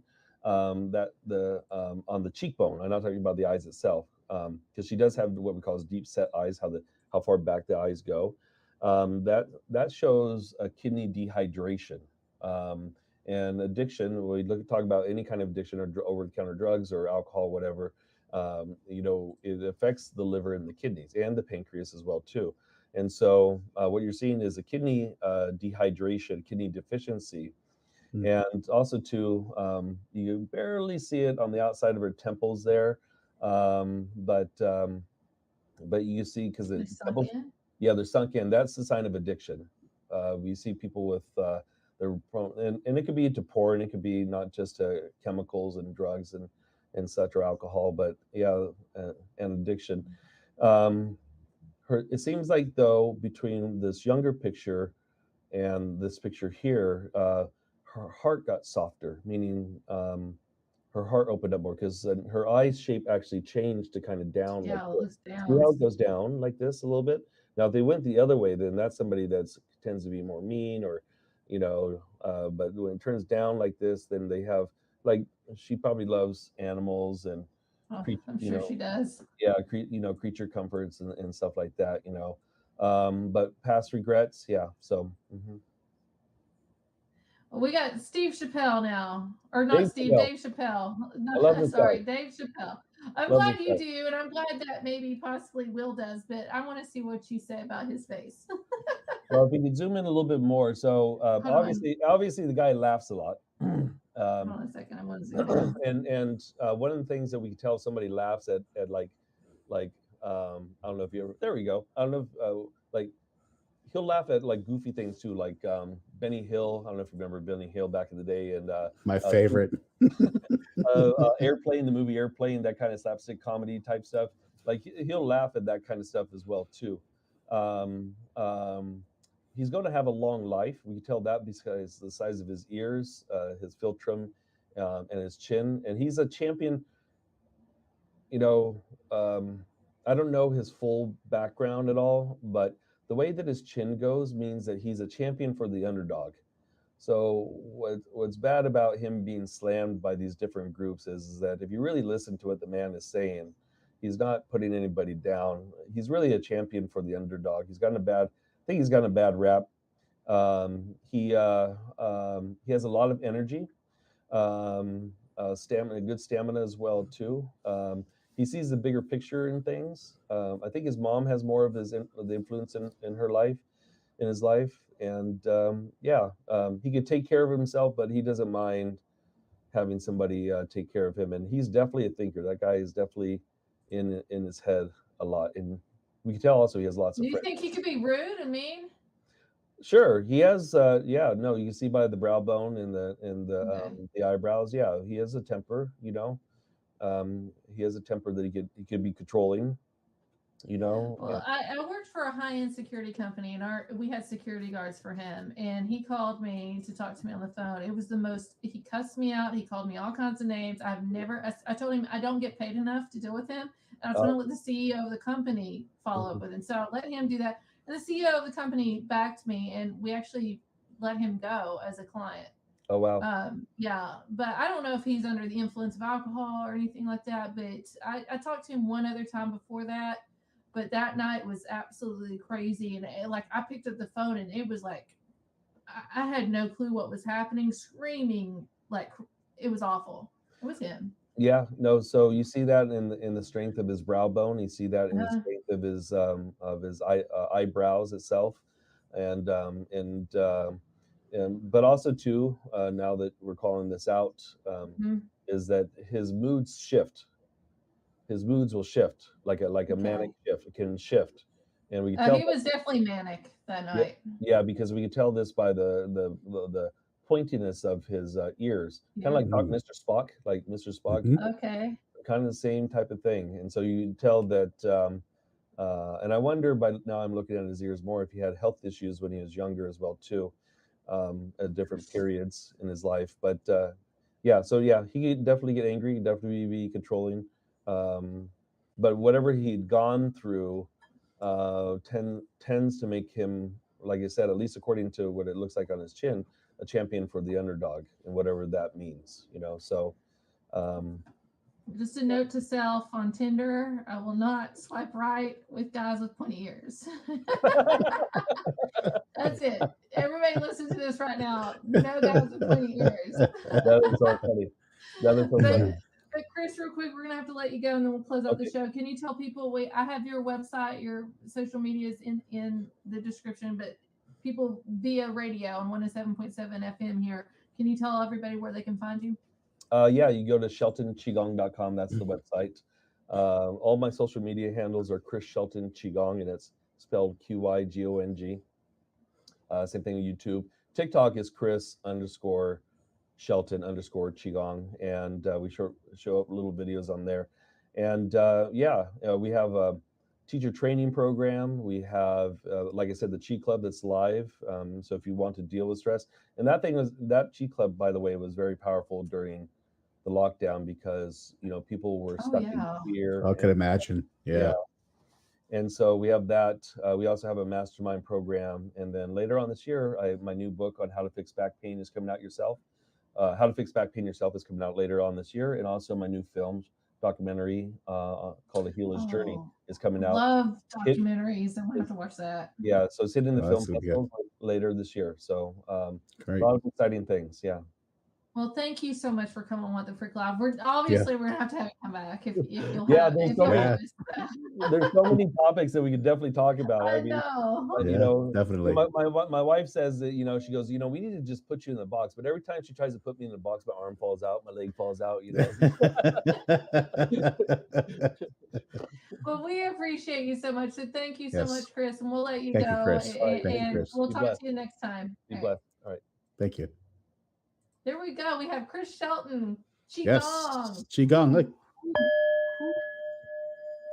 Everybody. It's actually really nice. Isn't it right? That noise. That was really nice. Yeah. I got addicted to those, and I want my own quartz. We don't know what happened to you. He qigonged himself. I qigonged myself out. I don't know what happened to you. I qigonged myself out. There we go. He lost his No, camera. my camera gave out for some reason. Yeah, no. So it was weird. That vibration went to a whole other level. Yes, it did. Yeah, it was pointed in a different direction. Oh boy, yeah. For those that are just listening, you have no idea what we're talking about, but yeah. Listen to the show playback. Next week we're off. Next Friday is St. Patty's Day. Monday's my birthday. Yes. St. Patty's my dad's Happy birthday.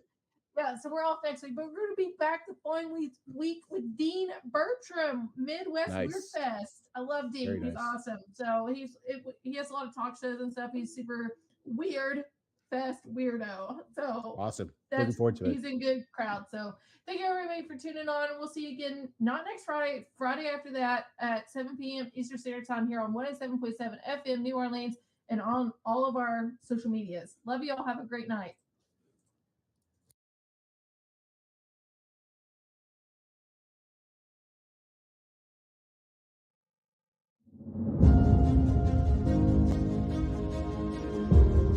The Allens Investigate, airing live on the United Public Radio Network, 105.3 FM in New Orleans.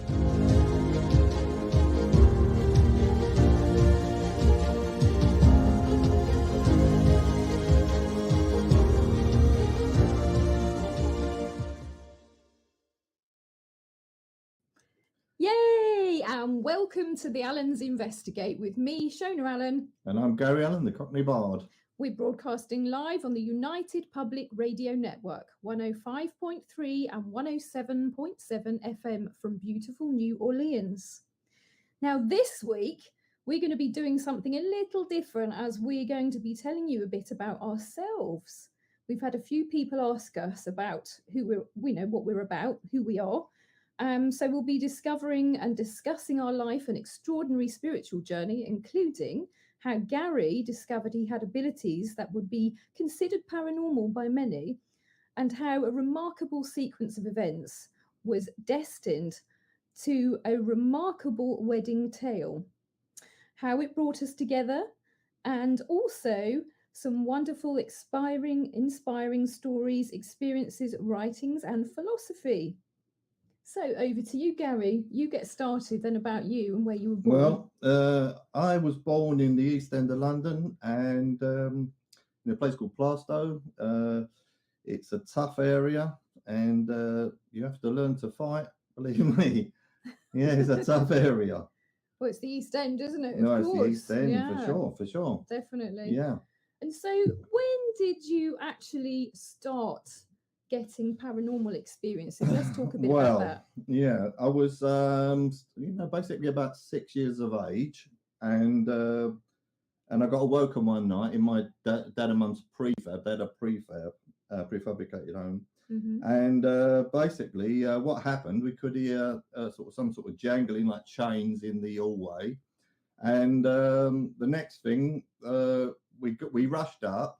My dad thought there was a burglar, and all the windows were wide open, all the doors were wide open, the TV was blasting out, and are you sure no one had just crept in and just thought they'd watch your telly or something? I don't know, they wouldn't have got out alive with my dad. If they did, no. But there was nobody there. So anyway, we managed to get back to sleep, locked all the windows again and the doors and everything, and went back to sleep. And I think it was a week later, my dad was relaying this story to my Uncle Kenny, his brother. And he said, what a load of bull, he couldn't accept it. But anyway, he said, if that's true, that big mirror above your fireplace is going to fall down. And just as he said that, it came crashing down, thousands of pieces on the floor. And we never had never heard any more about it. So that was quite an amazing experience. And but you've had some experiences when you were little, weren't you? Well, I did. It was a bit strange, really, because I mean, when my parents kind of turned the light off and left me in bed and went downstairs to go and watch a bit of TV, I actually felt someone quite regularly used to come and sit on my bed because you could feel it just drop down. So that was a bit. I didn't like that very much actually at the time, and I would hear voices and things at the end of the bed. And I think probably one of the most kind of scary, weird experiences when I was a child was I'd go off to sleep and then I'd drift off, and the next thing I was floating down our staircase. Oh God, And then a bit of astral travel. yeah, I think so. Well, this used to happen regularly, so I mean, it wasn't a dream. No. So I'd be floating, literally flying down the staircase, and then of course when I got to the bottom, I went bump, and it woke me up. Right. And I was kind of like, oh, what happened? What happened? And it was only in later life that I then discovered actually what was going on. That's a weird experience, isn't it? Yeah, so that was quite strange. But anyway, I mean, so I had a few of these, and it was, fairly consistent through growing up as well. Yeah, just as a young'un, really. Yeah, well, what about you? Well, I told you, but that experience I had when I was about 6 or 7. I didn't have any more experiences till I was 33. Okay. But yeah, I sort of grew up in a tough area, the East End of London, and basically had normal jobs like normal people, and I liked the odd flutter on the GGs and all that, and it was useless. I was absolutely useless at gambling, that kind of thing, and I was what they call a curry and crumpet man, really. Much to my shame, really. I should think so too. Well, I never really learned a lot at school. I hated school, I really did, and I left school early, so never got any qualifications. But I managed to do all right. I managed to get some good jobs and that, had my own business and everything. And then anyway, it's going back to the paranormal side of things. I was 33 years of age, and I was living on my own, and I was a bit depressed, to say the least, looking at the four walls and wondering what was going to happen. And anyway, so I went to bed and I sort of prayed for some sort of divine intervention, and I said, I really need some help. I'd like something to happen in my life, something a bit, a bit special, really. And the next morning when I got up, I had this uncontrollable urge to write.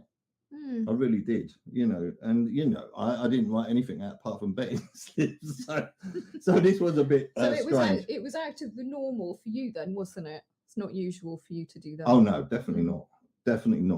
But what basically happened was I had this strong desire to write, so I got a pen and a couple of pieces of A4 from the drawer, and I sat down and I started to write. And after about 2 minutes, I'd written about, I don't know, I think something about 260 words, something like that. There was no pause, no punctuation, and it appeared that somebody was talking to me as I was reading it. So I kept looking at it, and I thought, well, it doesn't sound like me. And I thought, this is a weird experience. What the hell was going on?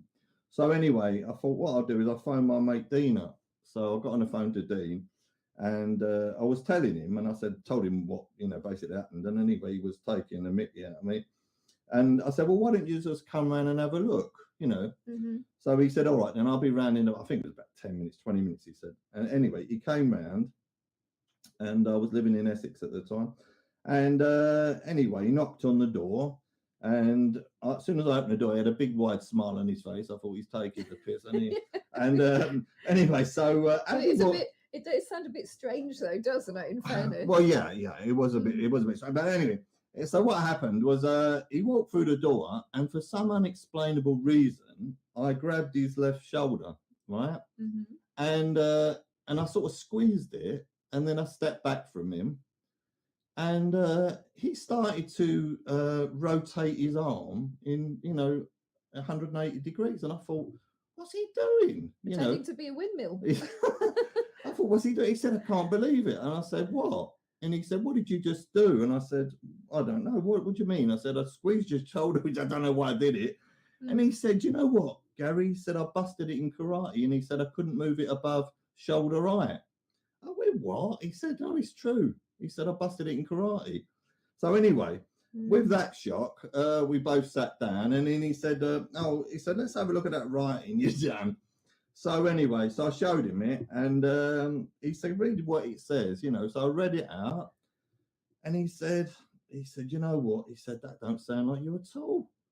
He said, do you think you could do it again, like, you know, in front of me? And I said, honestly, Dean, I said, I don't know. I said, but I'll give it a go. So I got some more paper and started writing again, you know. And anyway, and it kept writing and writing, same again, no pause, no punctuation, no grammar. And anyway, after a couple of pages, very quickly written, he said to me, can you read what you put down there? So I started to read it to him, and everything was going well. He couldn't understand, but everything was going well until I read the bit out about his wife's doctor's appointment. Okay. So I said, your wife's had a doctor's appointment. And he said, are you having an affair with my wife? I said, no, but thanks for the tip. Anyway, now the reason he said that. I wonder if he's watching. Well, probably. Hello, Dean, if you are. But he was so shocked by this, he spurted all his coffee all over the floor, you know. And he would do, yeah. So anyway, he phoned up his wife and he said, you know, have you seen Gary? She said, I haven't seen him for 5 years. So with this shocked Dean so much that he left quickly after that, and I never saw him for another 10 years. Oh, crikey, that did I think it was about 10 years. Yeah, I went and shocked him all right. And anyway, this was such an amazing experience to me. And I thought, what I'll do is I'll try it every single day. And every single day I picked up the pen and a piece of paper and I would start writing. And whatever it was telling me things about my life and what was going to happen in the future and everything. So I thought it was, you know, quite remarkable. And anyway, as this progressed, I started getting some philosophy.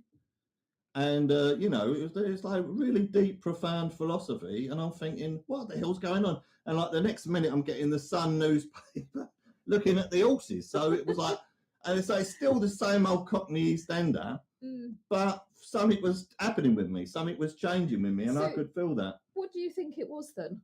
I had no idea. Absolutely not a clue what the hell was going on. It was some sort of extraneous source was communicating with me, and I had no idea what it was. I absolutely had no idea. And anyway, so all of a sudden, I sat down one day and was starting getting this philosophy and poetry. And then can I just read you one of the poems that came through? This is an early one. And it's called Astronomy Speaks. Most beauteous the stars, astronomy speaks. Heavens abide the twinkled dust. Eternities roll thy favoured tongue. Disenchanted arrows of petulance rear a cankered head, embarking a density of ignorance wherein celestial orbits rise and fall. Piteous thine mind, where visions deem thy sight an erroneous intrusion. Seek thy setting sun, and fleeting thy vision, where glorious beams of light do descend from heavenly spheres, embracing solitude and harmony forthwith, and yet in persuasive eye do pry the substance of the soul, wishing thy travels ascend to beyond thy visionary sight, to fields of stars and a rolling universe beyond thy mind. Now that doesn't sound like you, does it? Not really. No. not really. So the Cockney EastEnder. Yeah, so and what I would do every day, I would say, could I have some poetry better than the one yesterday? You know, and I was asking for a lot, but anyway, I didn't have a clue what was happening anyway. I had no idea. So I carried on and you know, every day, same thing, getting the pen, getting the paper, same thing every day. And then one day, they said to me that I was going to write a book of prophecy, right? Okay. So, and they said, you're going to get some this month, some next month, and some the month after. So I thought, well, that sounds quite exciting. And anyway, so I started to write this book of prophecy. And it's written in a religious way. You know, I'm not religious at all. I can't stand religion. You know that. But anyway, I don't have a religious bone in my body. But having said that, whoever was writing or channeling this material through me, he totally believed in Jesus Christ and totally believed in the message of the Lord and that. And anyway, he was talking about how there would be fires, earthquakes, hurricanes, places on the planet which would be too hot, and it was all because of mankind and what they'd done. And we're 20 years down the road now, or 25 years, whatever it is, and this sort of thing is happening all over the world. There are fires and earthquakes and hurricanes and places on the planet which are a bit too hot. So I don't believe in global warming, as you know, but nevertheless, this is what this guy was saying. So did you feel a bit scared by it though? Because I mean, it's to get something that's so different like that coming through, sort of like prophecies and things. Did it kind of scare you? Because I think it would do a lot of people, wouldn't it? Well, I try to approach people and talk to them about what was going on. And, and I got a couple of books out and see if I could understand it. Because someone said to me, well, it sounds like you're doing automatic writing, some psychic person said. And I said, well, what's automatic writing all about? And they said, well, you just can't control the hand and you're just writing fast. You're taking over. And I said, well, it doesn't happen like that with me. I said, basically, I pick the pen up and I start writing and then I can stop and then start again. So you can do it at will. At will, yeah, 24/7. So I said, well, that's it sounds to me like it does sound to me like automatic writing. So I sort of said, well, no.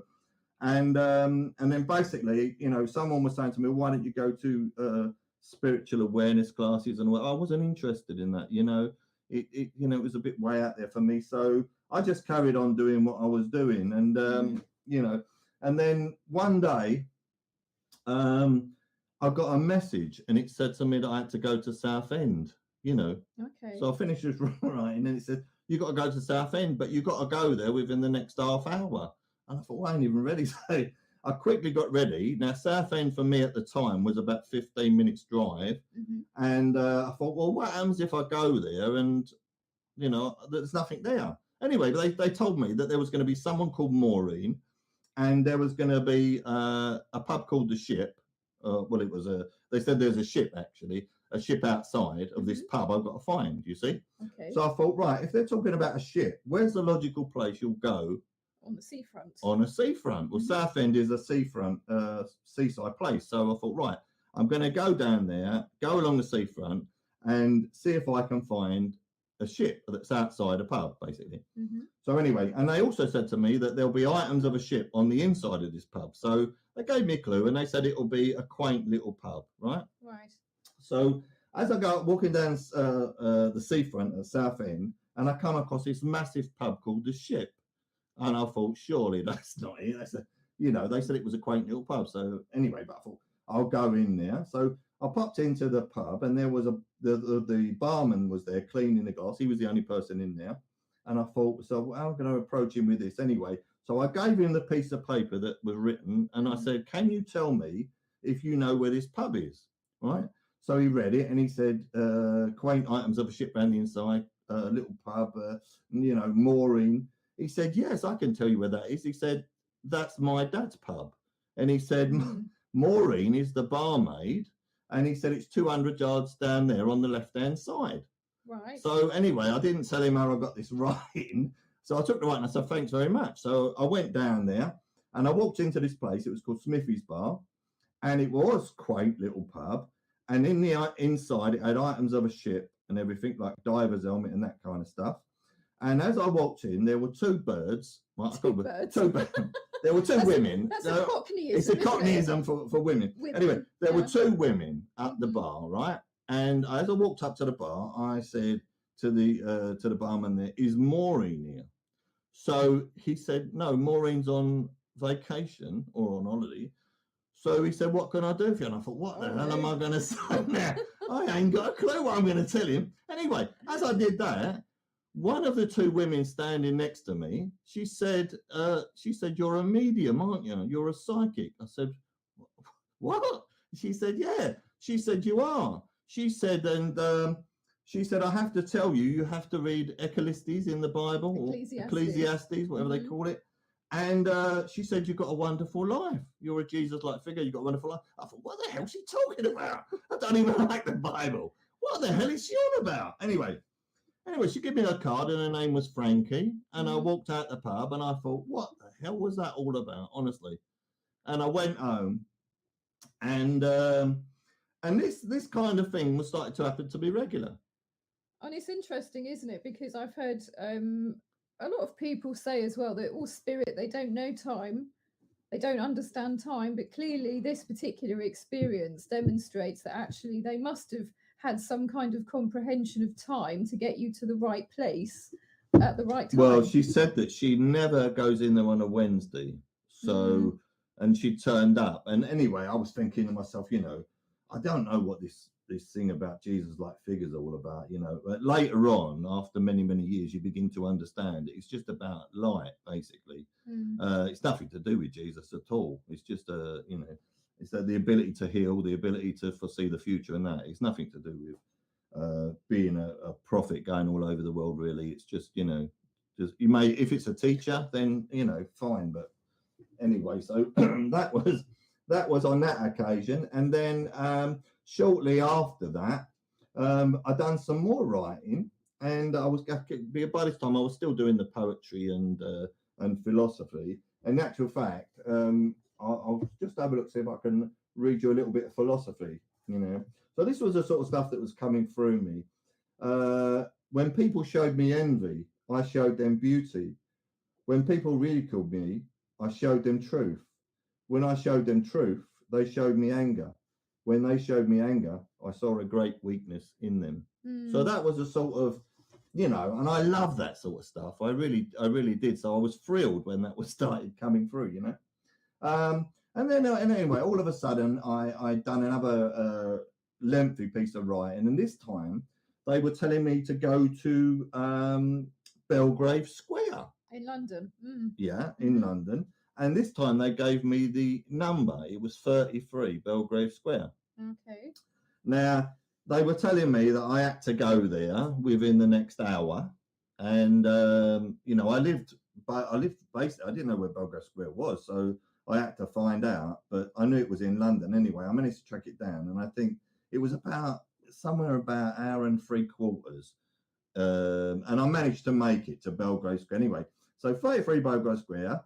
So I go to Belgrave Square and I find number 33, and the door was open. And I thought, well, this is unusual, you know, for a door to be open. Why is the door open, you know? And so I walked in there, and some bloke behind the counter, he said, "Welcome to the Spiritualist Association of Great Britain." What? I said, what? He said, yeah, this is the Spiritualist Association of Great Britain. And he said, can I help you? And anyway, as he said that, two girls come in, and you didn't call them birds. No. Show a little respect here. Show a little respect. Two young ladies come in. That's better. Yes, indeed. Two young ladies come in, and they were very pretty girls, you know, and they were twins. So I thought, well, this could be the reason I'm here. 2 for 1. Yeah. 2 for 1. There we go. And I thought, well, this is handy. Anyway, but that being aside, the two girls, they came over to me and they said, who's the resident medium? And I said, well, I don't have a clue. I said, having said that, I said, I could perhaps tell you what you need to know. And I said, I've been getting lots of insight into people's lives and my own life and everything. And so I told them a few things, and they went, wow, that's amazing. How did you know that? And I said, well, I don't, it's just intuition. I don't know, anyway. And so they said, would you like to come down and have a cup of tea downstairs?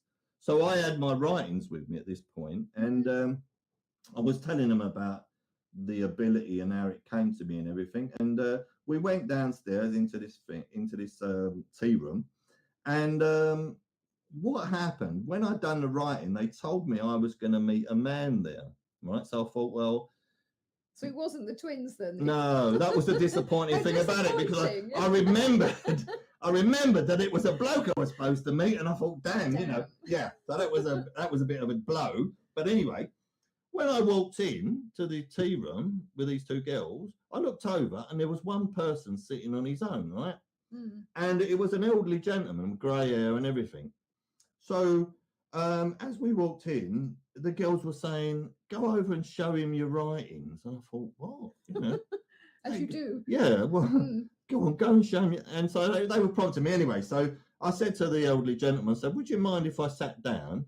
He said, "Not at all, dear boy. You're welcome to sit down." And the girls were still saying, "Go on, show me your writings." So he said, "What's all this writings about?" And as I went to show him the writings, a name popped into my head. Mm-hmm. And so I said, "Who's Eula?" And he said, "Do I know you?" He said, "Have I ever seen you before?" And I said, "No." I said, "Why?" And he said, "Because Eula is the name of my wife who died some 15, 16 months ago." And he said, "I've come here today to maybe find out something." Yeah. Mm-hmm. Well, that was amazing. And I said, what's your name? And he said, "My name is Ronald." Right. And I said, "Well, that's funny because I've been given Ronald recently, the name Ronald. And they told me I was going to not only meet you, but become great friends with you in the future." And so that was this man, Ronald Bailey. Yeah. And he told me that he was a friend of John Ford, the actor, and Sheila Hancock. Mm-hmm. So anyway, I gave him my card. And then a couple of weeks later, after this remarkable meeting, he telephoned me out the blue. Okay. And he said, "It's Ronald, and I met you that day at the Spiritualist Church." Anyway, by this time, I'd done a few more poems and everything. Anyway, but I read him that one, "Most Beauteous of Stars," and he said to me, "That's amazing." He said, "It sounds like some sort of Shakespeare stuff." And I said, "Who's Shakespeare?" You know, yeah. Who the heck is Shakespeare? Anyway, he said, "You don't know who Shakespeare is?" I said, "I don't know Shakespeare." I said, "I ain't got a clue." I said, "Honestly, I don't have a clue who Shakespeare is." He said he's one of the most famous playwrights ever. I said, "Honestly, I don't know who he is." I was 33 and didn't know who Shakespeare was. Anyway, and he said to me, "Well, let me read you one of his sonnets." And I said, "What's a sonnet?" And he said, "It's a 14-line poem." So anyway, he read me one. He said, "This, I'm going to read you this." And he read it. And it was Sonnet 144, "Two loves I have of comfort and despair." And when he read that to me, something clicked inside of me. And I thought, this is the path I must look at. And I began to look at the Shakespeare controversy, you know, who wrote Shakespeare, the authorship question. There's the authorship question, isn't Yeah. it? Mm-hmm. And that started me on a wonderful road looking at John Dee and other characters, Queen Elizabeth I. And that's how it really took off in essence. And anyway, so I continued, you know, to sort of keep writing and everything, and I would practice it, and I become a master at it. Every day I would do it, and it seemed I become the gift itself. And I realized, as Ron said to me, he said, "You are being educated by this extraneous source, whatever it is, wherever it's from." Yeah. You know, and suddenly I was sort of like, you know, getting into the philosophy and all this sort of stuff, and I started to really, I don't know, it was like an education, the education I didn't have at school, and I think, you know. I mean, when you did this, I mean, was it something that you could just sit down and do it, you know, at will, or was it you'd suddenly get like an urge to write something? No, I well, the poetry, I had the urge to write the poetry, right? So I was getting inspired for that. But the normal everyday conversation between me and a pen, sounds mad, doesn't it? Between me and this pen and a piece of paper was whenever I wanted to do it. Right. Whenever. And I could just pick up the pen and away it went. And when I stopped, the writing would stop, and I'd pick up the pen again and write. And I was having this pure conversation. So I think really you could say that you were tapping in to an extraneous source of information, weren't you? Exactly. You'd found or discovered quite by accident or by design, we don't know. No. How to access this. Yes. Which is interesting. And so, and then of course, later on, the healing. I mean, you were talking about healing Dean earlier, but then you had some more experiences. Oh, I did. Yeah. I mean, there's a wonderful story, and it's Ronald said to me that he had a friend who had an horse stables. And so anyway, he said he'd spoken to a lady and she's got this horse. And he said, Gary said, she's absolutely loaded. And he said, if you can do anything for this horse, said she will make you famous and wealthy, right? So I thought, well, that sounds just a ticket. That sounds just a ticket, right? So I said to him, Ron, I'll be straight over. I'll be straight over. So anyway, I travelled all the way to what did he used to live in? He used to live in Watford, in the Watford area. Yeah. So anyway, I thought myself, right, I'll shoot over there. Harrow, sorry, he lived in Harrow. Ron lived in Harrow. So I shot over there and made acquaintance with Ron again. It was wonderful. He's a wonderful man, Ron. And so basically what happened was that he took me on a bus and we went to this stables, right? And it was like something like from Dallas. It was, I've never experienced anything like it in my life, you know what I mean? From these things, from all rough and ready, and you know what I mean? Buses, horses, I'm greeted by this guy with a, with a highbrow voice and everything, right? And I'm thinking, what the hell's going on here? He's going to think of me as a Cockney, you know? And I was a lot more rougher than I am now. I'm somewhat refined these days. But anyway, in those days when I met this guy, and he was really posh, you know, and oh, hello, and all this kind of stuff, and so he gives me his dog, right? So I pick his dog up, and it was some I don't know, little white thing, I don't know what it was anyway, but I just cuddled the dog.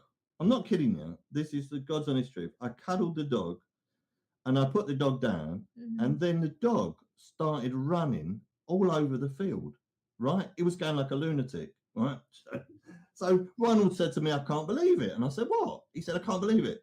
He said, you know what, Gary? He said, that dog has been running about on 3 legs, from my knowledge, for the last 2 years. He said, I can't believe it, right? So anyway, I just thought, well, I don't understand it. I ain't got a clue what's going on anyway. But anyway, with that, once I'd done that, he said, I'd like you to come and look at a couple of my horses, because I'd gone to see this other horse for this Jewish lady, right?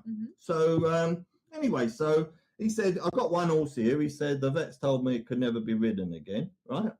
So he said, see what you can do. Well, what I did, you know a lot about horses, don't you? You know, having ridden horses and that, yeah. But anyway, so what I did, I got my hand and I put my hand in front of the horse, and he seemed transfixed, right? He never moved, right?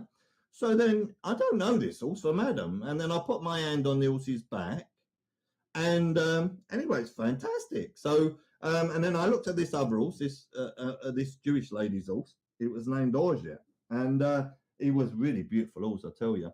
And anyway, I gave the horse some healing. Didn't know what I'd done really, to be honest. So gave him a little, just 5 minutes, a little bit of healing. And anyway, so I left it, went home, come back, and then I got a phone call a week later, and Ron was really excited, and he said, Gary, he said, this is amazing. He said, do you know that horse that you came down to help? I said, he said, I can't remember the guy's name, but he said his horse, they've been able to ride it again. He said, it's a miracle.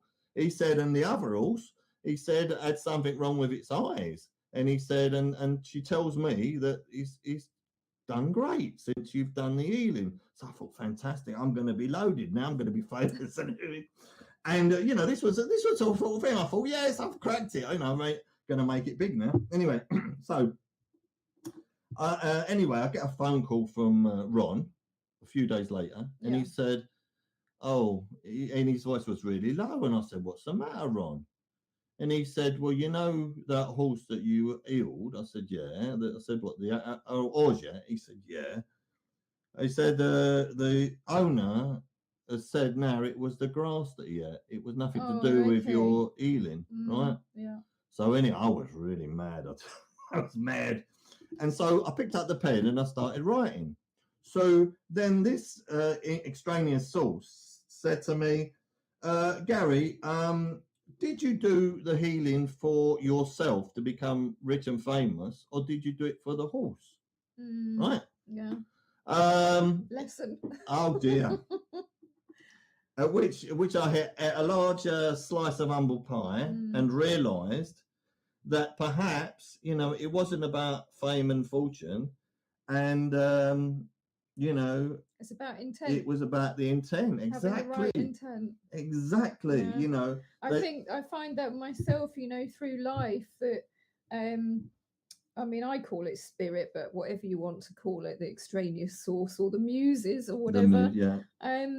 You know, you do go through a series of sort of lessons and tests, and it's shaping you as a person. You kind of start off as an unpolished diamond, and as you go through life, I think through all these trials and lessons and everything else and learning, that you become more and more polished as a diamond. Exactly. Well, it's as in Freemasonry, it's polishing the ashlar, making yourself That's right. a better human being, perfecting the soul, isn't it? That's what it's all about. Exactly. But anyway, you know, it was such a remarkable thing, and the lessons I was learning, you know, tons of lessons, and this ability continued right the way through, and then we find, you know, with the philosophy and everything, and the poetry was getting better and better, and I was doing poems about the mind, about death, about war, about love.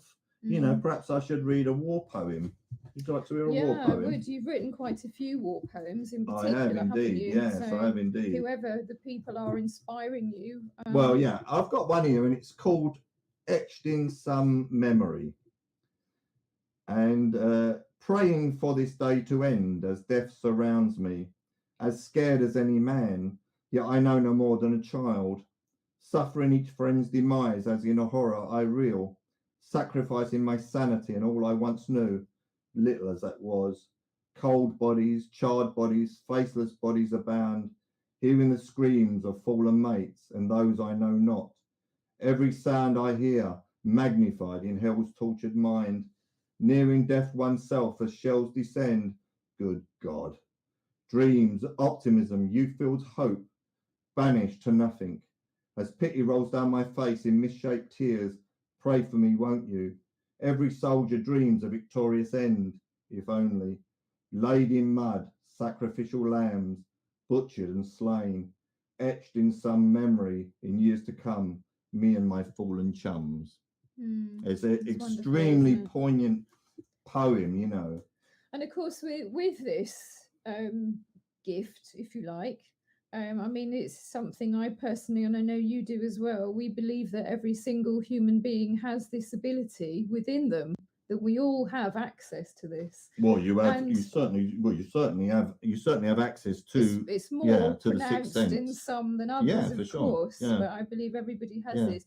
But this actually led us on our journey together, didn't it? Our meeting. Well, it did. Yeah, it did. I mean, you know, before I go off of that subject there, which is very important, is that, you know, not only did it lead me to the Shakespeare conspiracy and all that, but it led me to understand that characters like Keats and Shelley, William Blake, you know, you name it, Rudyard Kipling, Agatha Christie, a number of people, including the one who wrote The Soldier, Rupert Brooke, yeah. They all were inspired. So, and then I began to understand that, you know, people do get inspired. They write brilliant works, you know. Well, I think that's what Plato termed the muses. He said the muses are upon me, and I think that's possibly what he was talking about. Right. So I know you're keen to tell the story of how we met. Well, I think you should tell it, because I think it's a get out clause, isn't it? I think you should, because you start from your Well, I'll start, and then at some point you'll come in and you'll tell me what was happening from your end. Right. On. Yes, let's begin. Right. So I'm on a train going to Essex, and I'm sitting opposite a blonde lady, and this is not Shona. And you know, there was some thoughts going through my head, and you know, I won't really tell you that. But anyway, I'm sitting next to this blonde lady, and you know, the question was in my head, I was thinking, has she got stuck in? Oh, anyway, yeah, trust me. Anyway. So, just as I was thinking that, the next thing that came into my head was tell her Peter, right? So I ignored it, and then I heard it again, tell her Peter. And I ignored it again. And then within a space of a minute, I'd heard it 3 times. You must tell her Peter. So what I did, I said to this lady, I said, I'm really sorry to interrupt your journey. I said, but do you know Peter? And she said, gosh, she said, Peter's my boss. She said, how do you know? And I said, well, I'm intuitive. And she said, oh, my friend's intuitive. She said, let me give you my card because I have to get off now. And she got off, but she gave me her card. So had I not given her that message at that particular point in time, it would have been gone forever. Okay. So this is why this is so important that you listen to that voice, that voice in the head. Anyway, so it was about, I think it was about 2 weeks after that, she phoned me up and we got chatting and we became good friends. And after a while, we lost contact. And it was about 7 years later. And I'm laying in bed and I could hear a voice in my head saying to me, Gary, you must contact Maggie. And I thought, Maggie? I said, when am I going to contact Maggie? So anyway, I got up and I looked through my diary and I had Maggie's daughter's number. So I found out Maggie's daughter and I said, do you know where Maggie is? And she said, yeah, she's moved to Norfolk. I said, really? She said, yeah, she's up in Norfolk. She said, I'll give you a number and you can ring her up. So I did. And I said, hello, Maggie, it's Gary. And how are you doing? Blah, blah, blah, blah, blah. And anyway, she said, you can come down in about 6 months because I'm decorating and everything. And it'd be nice to see you. So we're in total now 7 years and 6 months since I met her on the train. And anyway, I come down to Norwich and I meet Maggie and I've got a young son at the time. So I'm pushing my young son and we went into Ottika's bookshop and we go up the stairs and I see another lady in there. And I meet a lot of ladies. Don't worry about that. No girl's safe with me. Anyway, that's not true actually. Anyway, so what basically happens is I start talking to this dark-haired lady and I start telling her some things that I'm getting in my head. And she said, that's amazing. How do you know that? And anyway, I told her again. I said, oh, yes, I'm intuitive. And she said, wow. And I said, if you come to see me tomorrow, I'll tell you the address I'm at. If you come to see me tomorrow, I will change your life, right? Well, I didn't realize it changed my life. But anyway, so she said, well, I'll have a think about it, she said, right? So the odds of her really coming were not that high. But anyway, so I forgot all about it. And the next day, I get a knock at the door and open the door, and it's this lady. So she comes in and sits in the chair, and I'll say, I've got to give you some healing. So that's healing with a H. That's the problem with the East Enders, you know. Healing. Heal and healing. Oh, harmony. Anyway, so what basically happens, I give her some healing just for a couple of minutes, probably 2 or 3 minutes, whatever it was. And she left, okay? So never heard anything from her for about 3 months. And then out of the blue, she phones me up. And she said, Gary, I must come to London. I was living in London at the time. She said, I must come to London to thank you. And I said, what for?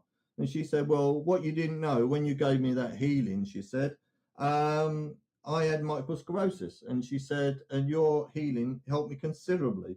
And I've been doing all kinds of things that I couldn't have done before the healing. So I said, well, you don't have to thank me for that. That's okay. Anyway, she said, I'm coming down if that's all right. And I want to thank you personally. So she did. So she come to London. So we're now 7 years and 9 months. Gosh. 7 years and 9 months. Don't forget that. And anyway, she comes to London. She knocks at the door. I open the door. And as she comes to walk in, she said to me, you don't like blondes, do you? And I thought, what a strange thing to say. I said, well, I prefer dark-haired girls. I got in. And she said, well, last week I was at an awareness class where I met a blonde lady. So I said then, does this blonde lady have a red car that pulls to the left? She said, I don't know. I said, is she in a relationship she shouldn't be in? She said, I don't know. And I said, and has she got a brother? She said, I don't know. She said, but I'll tell you what, tonight I'm going to ring her up. And she said, and you can ask her yourself. So that night, I rang up and I asked this lady, I said, do you have a red car that pulls to the left?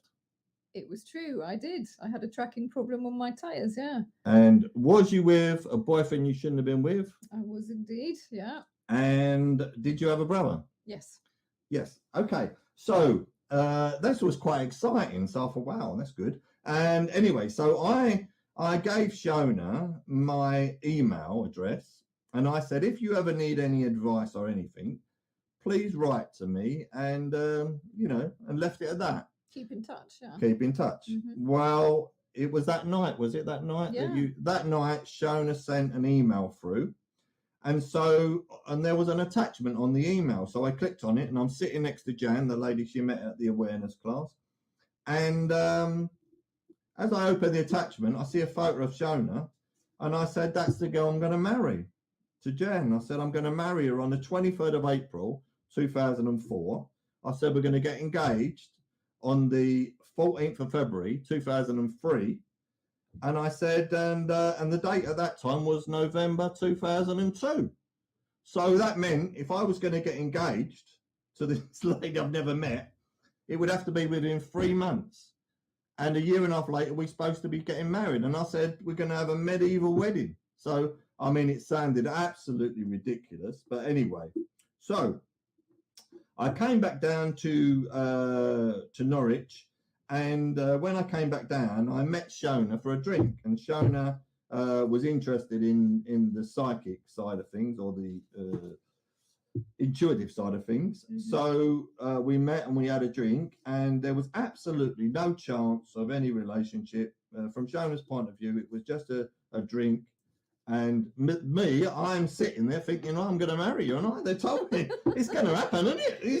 If you'd have told me that at the time, I'd have been out the door. Oh, my God, it's going to happen. It's going to happen. Surely it's going to happen. Anyway, so basically, when we got to Christmas, I hadn't heard from Shona. And this voice in the head is telling me, you've got to buy an engagement ring and book 2 flight tickets to Roslin Chapel for your engagement, right? So I thought, God, well, I did believe in it. So I believed in it. I'd experienced so many things that came true. I had to believe in it. So I bought her an engagement ring and I booked 2 flight tickets to Roslin Chapel in Edinburgh and for our engagement. Anyway, so I've heard nothing over Christmas from Shona. And I'm thinking, what a chump I am. I've just bought a ring and, someone's really took the mickey out of me here and got me on a right wind up. Anyway, so we're now into, December. December's gone. Then you phoned me out the blue, didn't you? That was about 3 weeks before we're due to get engaged. Yeah, I did indeed. And I phoned you and I said, I know, Gary. I said, you know what? I said, I know I'm going to marry you. Because I'd seen it. I'd seen a vision. And I knew that you'd done the book In Search of the Swan. And I saw 2 swans in a heart shape. And I knew that I was going to marry you. Oh, it's incredible. So we got together. We had everything in common. It was absolutely magical. We got engaged in Roslin Chapel. And I saw that as well. I had a vision of this because Gary basically put a ring in a red rose when he proposed. And I'd already seen this before we went. So you're right, bloody spoiled it, didn't you? Sorry. That's the only trouble, isn't it? We don't tend to have any secrets because we tend to kind of go do. Tuned in. And we know, don't we? So anyway, we got engaged, and a year and a half later, we had a medieval wedding. I was dressed as a Knights Templar, on St. George's Day. St. George's Day, the 23rd of April, 2004. Which is also Shakespeare's birth and death day, interestingly. Supposed to be, yes, supposed to be. And and it was absolutely magical. And Shona's mum, when she was alive, bless her, she kept saying, "Oh, in April we're always showers in umbrellas April for the guests because it's going to rain." And I said, honestly, Anne, sweetheart, it's going to be a hot day. It is. I said, they've told me it's going to be a hot day, and we had a 70-degree day. and it was televised by the BBC and ITV, which you also predicted. Which also predicted, and absolutely magical it was. And we had Justin Knights and everything, didn't we? We did. And then so that was magical, as exactly as whatever you want to call them, as predicted, spirits. But we didn't actually have any dates. So although I went and met you, from my no, we've never had a single date. date. So we haven't had any dates, and I went down and stayed with Gary, and we just found we had absolutely everything in common. So to me, I think the whole meeting was just destined, and we've been together ever since, haven't we? And I'm not saying that we never have any arguments or anything. We've never had a row, dear. Never had a row. You crossing your fingers behind your back there. But it is very, very strange how, all these series and sequences of events, how they all conspired to basically bring us together. It's an impossible story, but it's perfectly true. There are some very, very magical things that happen in life. Yeah, and then of course we go to America on our honeymoon, didn't we? We did, and that was magic. I'll tell you the one wonderful story. We had lots of fantastic stories about Shona, I'll tell you. But one magical story I remember was we were going down to a Chinese. We was on Sunset Boulevard, weren't we? We were staying in the what they call it, the Rock House or the Mad House, the Hyatt Hotel. What was it called? Do you remember what I think the nickname was the Riot House. Riot House. There used to be a lot of rock stars. That's it. Anyway, so we're walking down Sunset Boulevard, and anyway, we come across this black vagrant. And he asked me for some money, and he was telling me he was a Vietnam vet, and he showed me a big scar on his back, I think. But and I said to him, "I'm sorry that I don't have any cash on me, but I promise you that I'm going to go back to the hotel and I will get you some money. I promise you."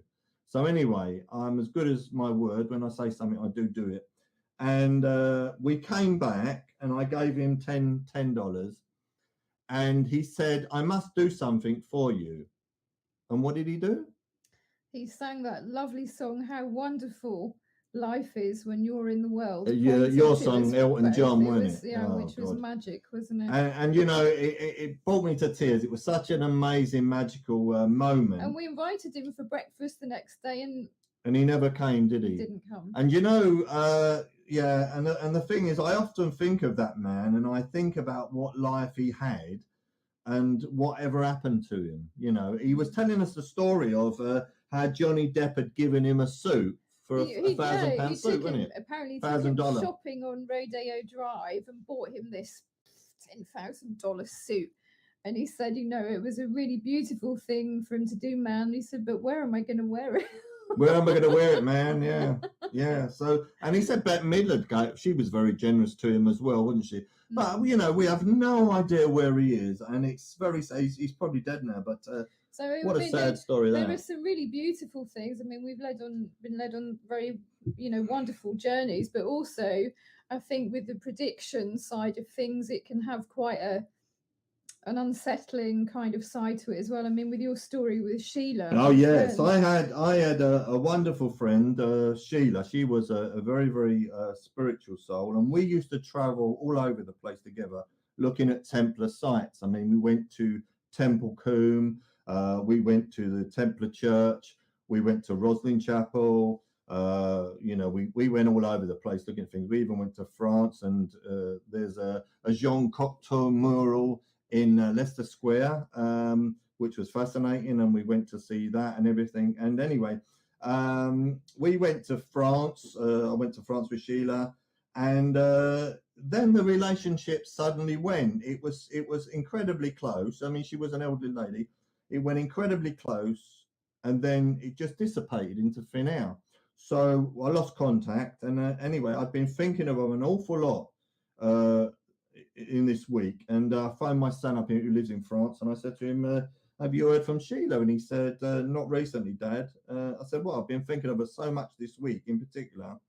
And anyway, so I'm laying in bed on I think it was a Saturday night or a Friday night, and I'm listening to the radio, and they start talking about oh, sorry, I missed a very important point about this. Let me go back.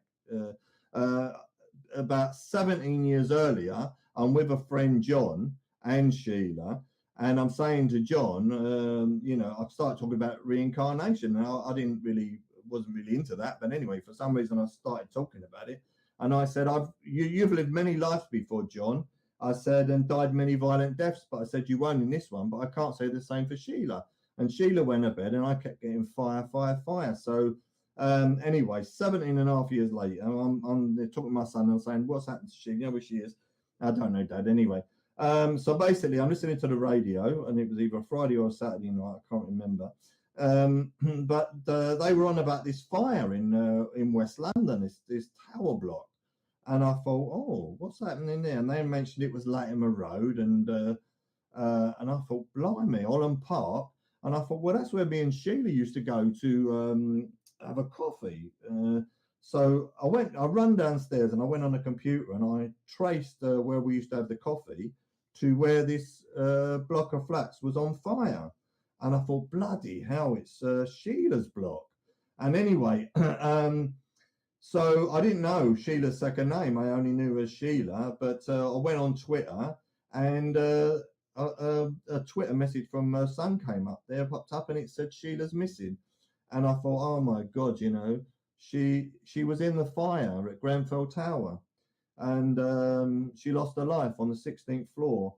And, you know, and I think to myself, you know, how can you get that 17 years previous, that you're, you know, you don't know what it's going to be, but it's incredible, isn't it? And then, of course, you had the experience with the dream as well. I mean, because you've had dreams too, rather like my great grandma. She used to dream the Derby winners. Oh, the horse dream. But you had the oh horse yes, dreams, I had a horse dream the night before, and I had the number of the horse was number 4. I saw a horse race.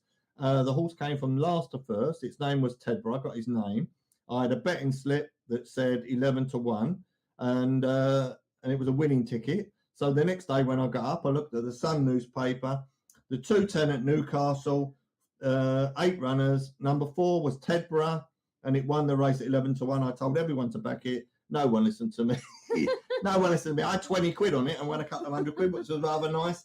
But it just shows that you can't tell what spiritual time is all about. You know, 17 years and one day, the next minute, it's incredible. And our guest, Guy, and some of the stories the other chaps tell us, you can't believe it, because, I mean, it's like instantaneous, it happens. So, yeah, you know, it's incredible, you know, absolutely mind-blowing. And what about with the tarot cards? Now, you talk about incredible. That was interesting, wasn't it? Because, I mean, you shuffled the tarot cards. 78 tarot cards, yeah. 78 tarot cards. You shuffled them, and then you picked the magician card, yeah. 6 times in a row, wasn't it? After being shuffled. After shuffled each time as well. I mean, I don't. And you and your mum saw that, didn't you? Yeah, that mum. was incredible, wasn't it? My mum witnessed that, and that really was. I think that kind of shook her a bit, because you also healed her knee as well, because she had a really bad knee. Yeah.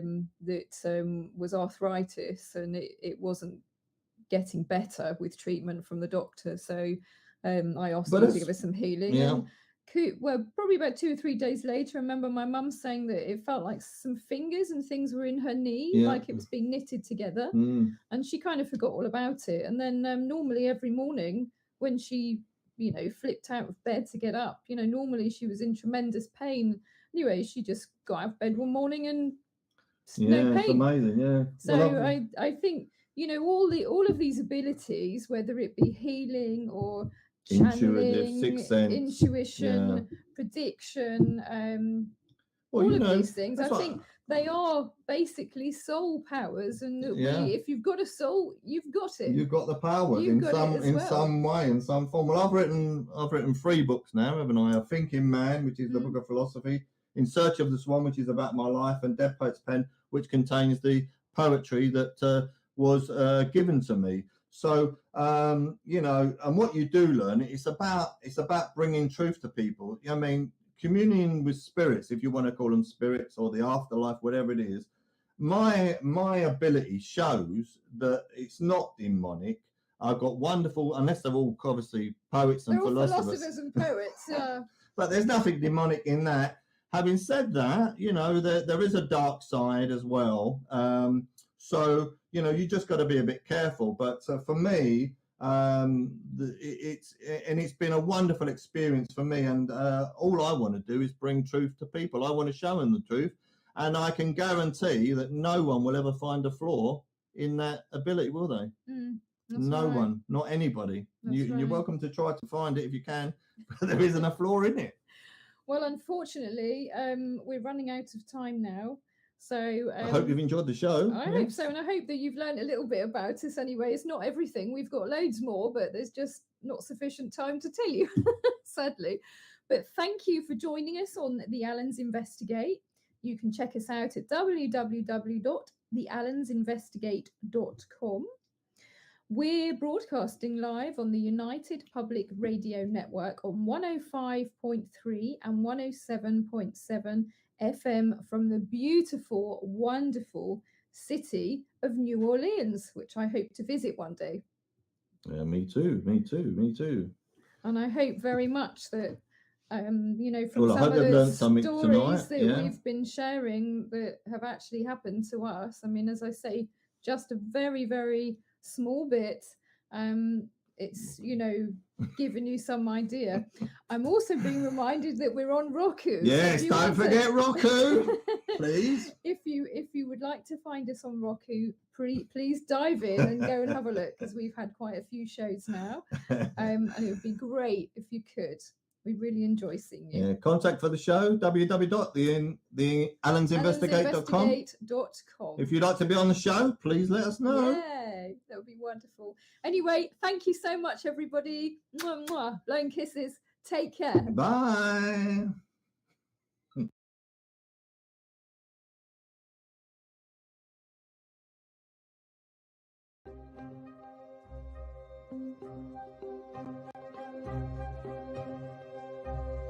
When they are consuming your minds and your thoughts and your dreams, from the angels to the demons and to the mysteries unseen, there is no need to worry. There is no need for dread. It's just time to discuss the thing at the foot of the bed.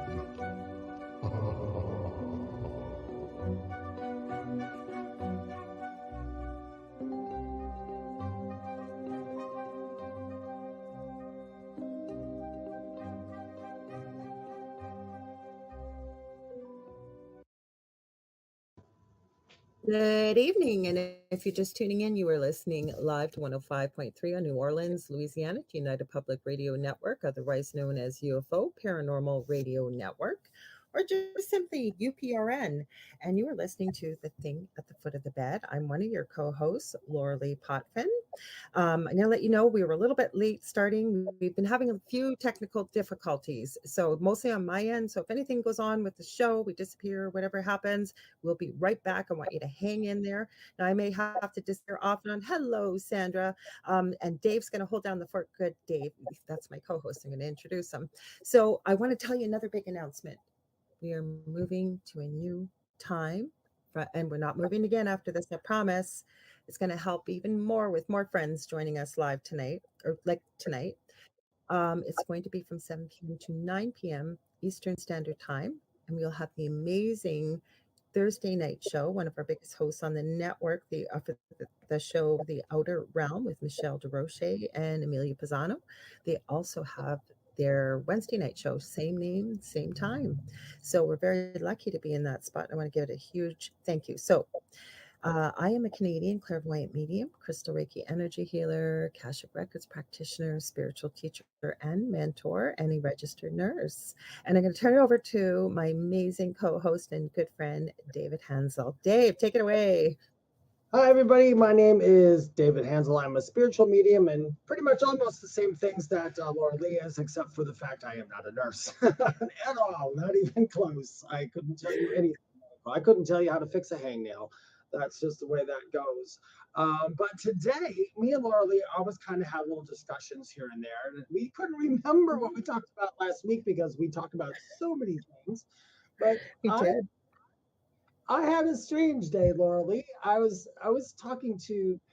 doing a lot of meditating today and a lot of stuff like that, and I had talked to the other side and my guides about animals, about disciplining animals. I had also talked about cryptids, and especially Bigfoot and other ones as well. But it was, I guess what you could say is they were giving me, I'm going to call it a theory for now. And the reason I'm calling it a theory is because I don't have anything evidential to give you. Okay. And, let's be fair. Nobody wants a liar. So I'm just going to tell you what I know and what they said to me. So Laura Lee, we know, me and Laura Lee kind of both agree that Bigfoot, we'll concentrate on Bigfoot for now. Bigfoot, Yeti, and all that is pretty much an interdimensional Yeah, cryptid. I believe that. Yep. Which means that cryptid goes in and out of dimensions. So it's not flying down here in a spaceship, and it's not actually living in the woods full time. It's like popping into the woods. It's like coming through a portal, so to speak, is how I kind of see it. What do you think, Laura Lee? I do. Well, actually, when you were talking, I was thinking because I'm always turning something on when I'm not doing resin or creating or what have you. So I wasn't looking for it, but it showed up.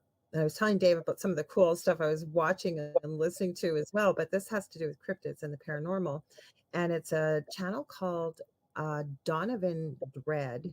And I don't know. I think they're related and might be married. I don't think they're brother and sister, but her channel is Lilith Dread.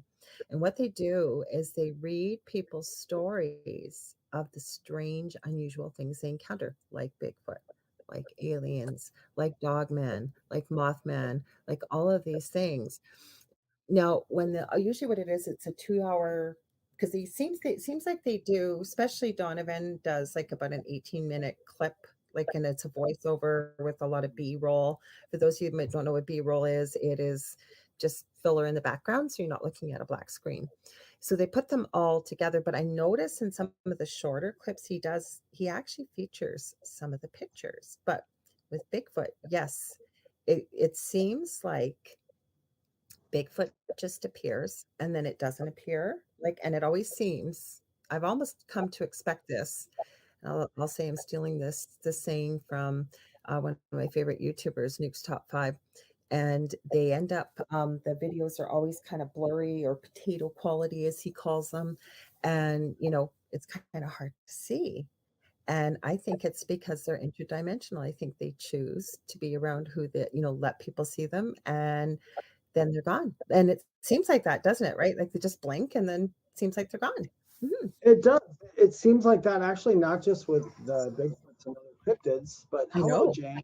Greetings back Hi, to Jay. Central. Not just the cryptids, but also any other life forms, as far as extraterrestrials, etc. They're not always coming from someplace. They're coming from a dimension.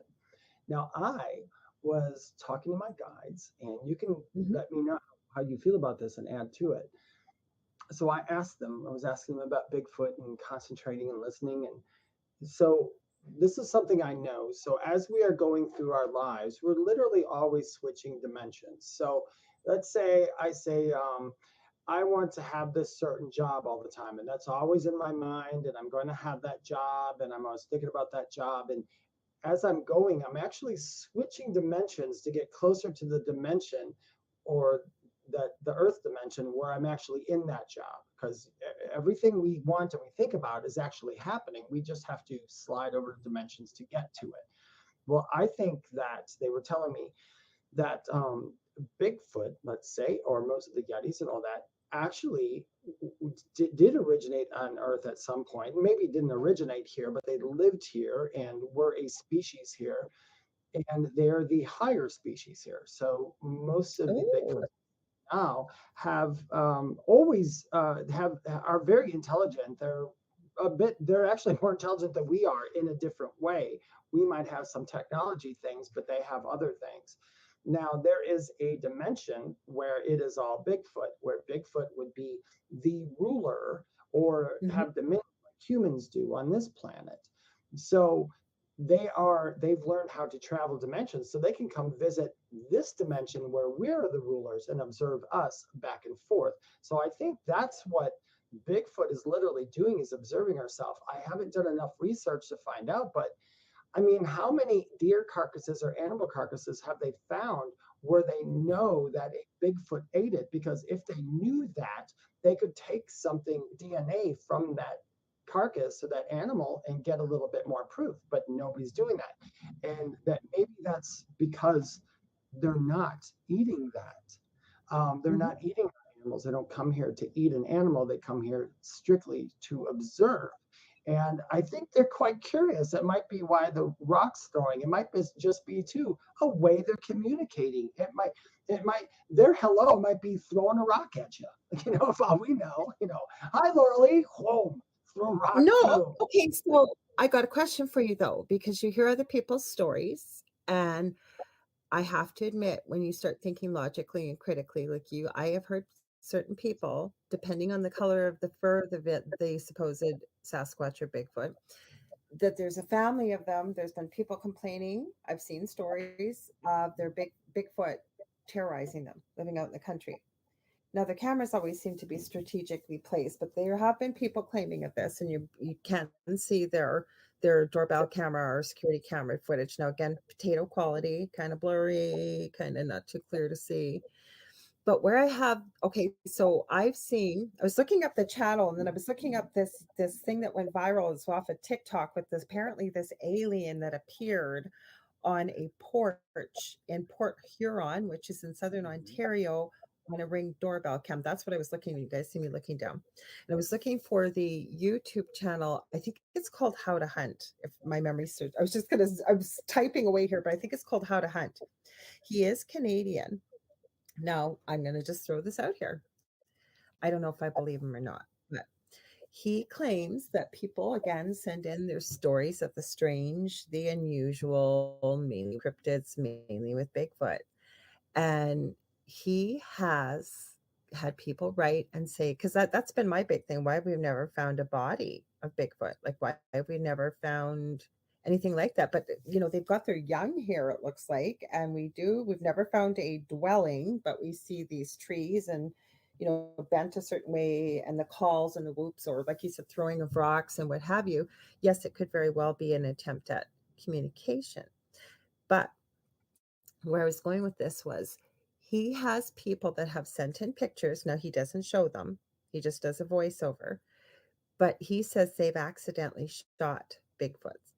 And so when they call law enforcement and what have you, now this is something this guy said on his channel. He is Canadian, by the way, as well. I think he's in British Columbia, which is prime area for Bigfoot sightings, just like where I live in northwestern Ontario. And you were from Wisconsin when you grew up, Dave, so you know what Bigfoot country looks like. And he says, the guy, and it's not just been one letter coming in, it's been from numerous people, that when they've accidentally, say, hit a Bigfoot or killed a Bigfoot, that the authorities show up and they have a number to call, and somebody from the alphabet soup organizations, if you will, shows up and removes the body. I don't know. Have you heard that? I've heard things around there, and you know what? It's hard. I'm not going to sit here and deny it or say that it's not true, because of the fact I'm not an avid. I have not somebody who is constantly on Bigfoot. I mean, interdimensionally, I like to speak energy and so forth. But I suppose just like everybody else, there's always a polar opposite of something. So we could have humans. We have humans who aren't that great. We have some humans out there who would rather kill the Bigfoot to study it. And then we have other humans out there that says, no, don't kill it, capture it, or try to speak to it, or do something to get the information. And Bigfoots could be the same way. There might be Bigfoots going, hey, don't hurt them, just study them and see what they're doing. And then those Bigfoots might be saying, well, I don't want to because they're mean and they're throwing guns at us, so we're going to do something back at them. I don't know. I mean, it might sound far-fetched. I know this might sound weird to some people, but I truly believe that this cryptid does exist. I know it does. Absolutely. Yeah, and so, but it's just us. All we can really do, I suppose, is just kind of guess, make a somewhat educated guess as to what's actually happening. But I thought it was pretty cool when they told me that they are dimensionally coming from their dimension into ours, and they actually live on a dimension that's like Earth too, as well. So they have the trees and stuff, and they come over. As far as the houses go, maybe they have sleepovers. I mean, maybe they stay here a Or little maybe longer. they're underground. I never considered that, Dave. Like maybe they're underground, like you just said. Sorry, I'm grabbing a pen. So if I Could be come up with underground, an could be idea. someplace else. Maybe some of them are in a place that's not so sustainable for them now, so they're coming back here again. We don't know. We don't know. All we know is that there's hundreds and hundreds of thousands of people all over the world who have these sightings, and I know that we only quote unquote have the footprints, but I think there is something to when a lot of people who've never met say the same things about something without any prior knowledge to it, that's pretty much to me is kind of evidential. It's almost like even like Dolores Cannon, I mean, are those people who put people into hypnosis who talk about all these things going on. So many people have the same experience who don't know each other and they're saying it. So it kind of gives a little bit more validity to the story. I hear you. I was looking this up. I've been looking at some strange stuff this week. So I don't ever look at stuff like this. I'm still on the fence about this. I'm looking for the name of it because some of these things I told you about briefly in a voice message. Now this kept coming up in my feed, on my YouTube feed. Was not looking for it. I'm just trying to find it. Here we go. I think yeah, it's her. So there was this channel that kept coming up by Danny Henderson. Danny is Dani, and she appears to be British. And what this says, this was posted 3 days ago, so it's on YouTube. And the name of the episode is called "Rescuer of Children." Off-planet therapist Melanie Charay says reports with Elena Denan and Danny Henderson. So at first I'm listening to this, and then there's a few things that started catching me. Now the interesting part is if you don't speak French, it's a bit frustrating because as she says it, Melanie only speaks French, and the third woman helps translate with a heavy French accent, while the host, who's British, asks the questions. Now, it was fascinating, and the reason I'm bringing it up because it kind of works us into some strange and unusual stuff. So Melanie and her husband apparently, and she was talking about she didn't know what a shuttle was. I forget what they called it, but they're on board this huge ship, and she was talking about human humans are being abducted and got into a bit of her story, and she got very emotional, and I believe when she was 4 years old, and she was talking about what's on the moon. I didn't tell you all this stuff before. I didn't have time to tell you all this stuff.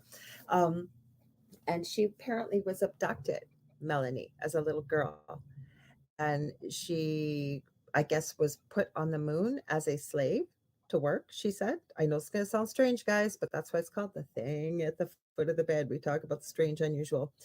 Anyways, she was rescued, and she also talked about, please forgive me because I'm going to get it wrong, about the type of soul or being, I guess she is. I'm seeing if the words are in here. But anyways, I guess before she came into this particular lifetime, there are certain souls that come down, and she called it, they fractalize, if you will, and they put a piece in each one, but they're from intergalactic beings. The whole reason why I'm mentioning this is um, she was talking about things like when she was rescued, like she had been 4 years old, and they had the technology. Now, just putting it out there, weird, strange, okay, that they could age regress her back to 4 years of age.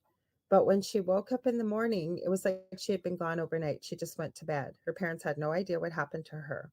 So she gets into all of this stuff. But what really freaked me out, because sometimes you wonder about these interdimensional beings. I know it was a long story. Sorry, guys, long story, but she was talking about sort of what you said about human beings being mean. And she said they have run into half human, half animal. There was one in particular that was porcupine, half human, because I guess like it's quite a story. Look it up yourself. I'm not doing it justice. It's very fascinating. Now, I can't say I necessarily believe it, but it was interesting to hear somebody's perspective. I believe she believes she's telling the truth. And I guess this is the first time she's ever come up with her story about this and the work that they do. And I had a lot of questions. Well, how do you know where to find these kids that need to be rescued, apparently out in the galaxy? And they're all different races. And so she, like I said, it's a really fascinating story. So if you can put up with the translation a little bit, I speak French, so I could understand, but fascinating story. But my whole point is most of these, say, hybrid, half human, half whatever, don't want to come here because they said the same thing. They keep hearing about how mean humans are and the awful things they do. And could we argue? And I'm sorry it was so long about it, but I think it's important to mention this because I think we're mean. Not everybody, but imagine how we look to other races that are more evolved or like Bigfoot or what have you, because Oh they yeah. know. Mhm. Oh, no, absolutely. I agree because I mean, to some, not just Bigfoot, any other cryptids or Yeah. ETs, who see us for the first time or experience what we're doing, human beings are fascinating to them because of the fact that so many of us are Mhm. on the mean spectrum. We come in here with this veil of forgetfulness. We forget that all these things exist. Some people refuse to remember it, which is fine. It's their path. But when other beings see how human beings act towards one another, they're like, "Oh, look at that. Who is Okay, so that?" this is off a video. Now somebody put red in here to say that that it was Photoshop. They think, I don't know, I couldn't see what they were talking about. I watched it 30 times, but they did have a point. If this is from a Ring doorbell camera, where's the rest of the video? You guys can find this on TikTok, whatever. They were right, but you know what my biggest thing was? Where's think about it. Anytime we've seen pictures of supposed ET and stuff, they're kind of fuzzy because of the EMF, right? The electromagnetic frequency and what have you. When you see It, this video, clear as day. Mhm. it could be EMF in some of them. And then if there's a being that's here and it's not fully physical, which a lot of people don't understand, some people do, um, we are in a very low dense physical form, which means we have a very, very slow vibration. And that's why you can't put your hand through your arm because Right. everything is slowed down. So all these particles are kind of clumped together. A being from someplace else who, if they have the capacity of time travel, if they have the capacity to go from dimension to dimension, then they probably are not completely physical. They are probably 4D or 5D and are bouncing back and forth. If we are 3D, you are solid. Your desk Mhm. is solid. My phone is 3D, so it is solid. Now, if somebody from the fourth or fifth dimension came in here, they would probably be able to pass their hand through there because their molecules would break apart, and that's how they can go through. So maybe these beings are, maybe that could be why they're blurry as well, as we're seeing the etheric body of them and not their solid physical body, you know? So that's kind of strange. It is kind of strange. And you know, to go back to the cryptids too for a minute, Mothman. If I can talk about Mothman for a No, I minute. was hoping because that's where I was going to go. Is David and I are always on the same page, and then lots of times we get so busy we don't get time to connect till either Wednesday night or Thursdays. And without fail, during the week we've been watching either the same stuff or we've been dealing with the same stuff every week, Yep. almost practically. Right, Dave? Go ahead. Yeah, Sorry, yes, you pretty much. do. Now, I had asked my guides about Mothman, and this is what they told me. You believe it, don't believe it, it's totally up to you. And like I said, I can't validate it because I have nothing to base it off of except for what I've heard. But I've heard them say this to me over and over, even as a child, especially Mothman. Now, Mothman, a lot of you know who he is, but he's in Ohio quite a bit. That's where the big things of the bridge came down. But the Mothman Prophecies, the movie, Mothman, they say, is somebody who is, they kind of like when you see Mothman, that means there's going to be some kind of death or destruction Yeah. afterwards. Now, I had asked my guides about that. I'm like, make it make sense, my friends, make it make sense. And they didn't know how to do it, but they did mention this. Mothman is another, it's an ET. It literally, Mothman is an ET. It comes from another world, and it's another thing that I think comes through portals here, and that's why we don't see it. Mothman is also that species, I guess if we want to call it that, that species is highly, highly intuitive. It's kind of like when you guys might hear a medium sometimes say they can predict death, which we really can't, but you can predict something. Well, Mothman actually can predict a lot of things. And I think that when Mothman comes here, I don't know if they don't tell me that Mothman's doing it to be mean. It's literally just a being who comes in here, sees how the world is, knows something's going to happen. And their energy is so strong that we kind of psychically pick up on it as well from their psychic thing. And they're just like, like they show up by the bridge, and then all of a sudden a lot of people go, okay, Mothman was by the bridge. Most likely the bridge is going to fall. Some people might be saying that because of lore, because that's what they think would happen, or some people might be saying it because they're actually picking up and their mind is connecting to the mind of Mothman, and maybe they're seeing it as well. So I think Mothman, I think is understood. I think Mothman could almost be seen as a good omen because it's giving you the heads up. But of course, human beings, we always want to go to fear. So the first thing we're going to say is this being who is stranger than us, hardly around, and is a mystery, is probably just up to no good, because that's how human beings think, unfortunately. And fortunately, not all of us do. I know most of the people listening to this or in our comment section, they're the same way. They're like, live and let live, man. Let's just see who everybody is and make friends and see what's going on. What do you get about Mothman? Okay. Well, one thing I was going to share before that, and then I know Shannon asked a question. I knew I'd seen that name. Yes, we've heard about it. I am sure Dave has too. Once we talk about it, she asked about the Dyatlov Pass incident, but with Mothman, and with what I get from Spirit, and I've heard it many times over the years, we are a young race. That But lately I've been hearing from people that channel through near-death experiences, ran into somebody we may get to tonight about actually remembers before he incarnated, and then into this lifetime, the pregnancy with his mother, the whole bit about being a soul. It was fascinating, some of the information, and including somebody else had a near-death experience that they had been no breathing, no heartbeat for so long their body had gone cold, and they're here to talk about it. Fascinating. Anyways, they keep saying that humans are a young race. And the reason I bring these guys up, one of them was mentioning, that we really don't need to have any fear.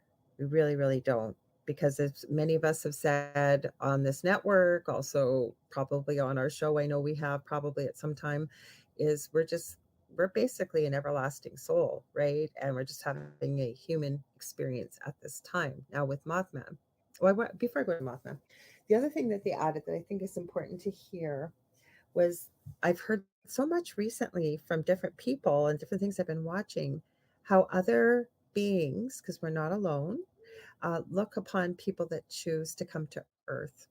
And that's where the guy that remembers the birth experience was really talking about this and how much courage it takes.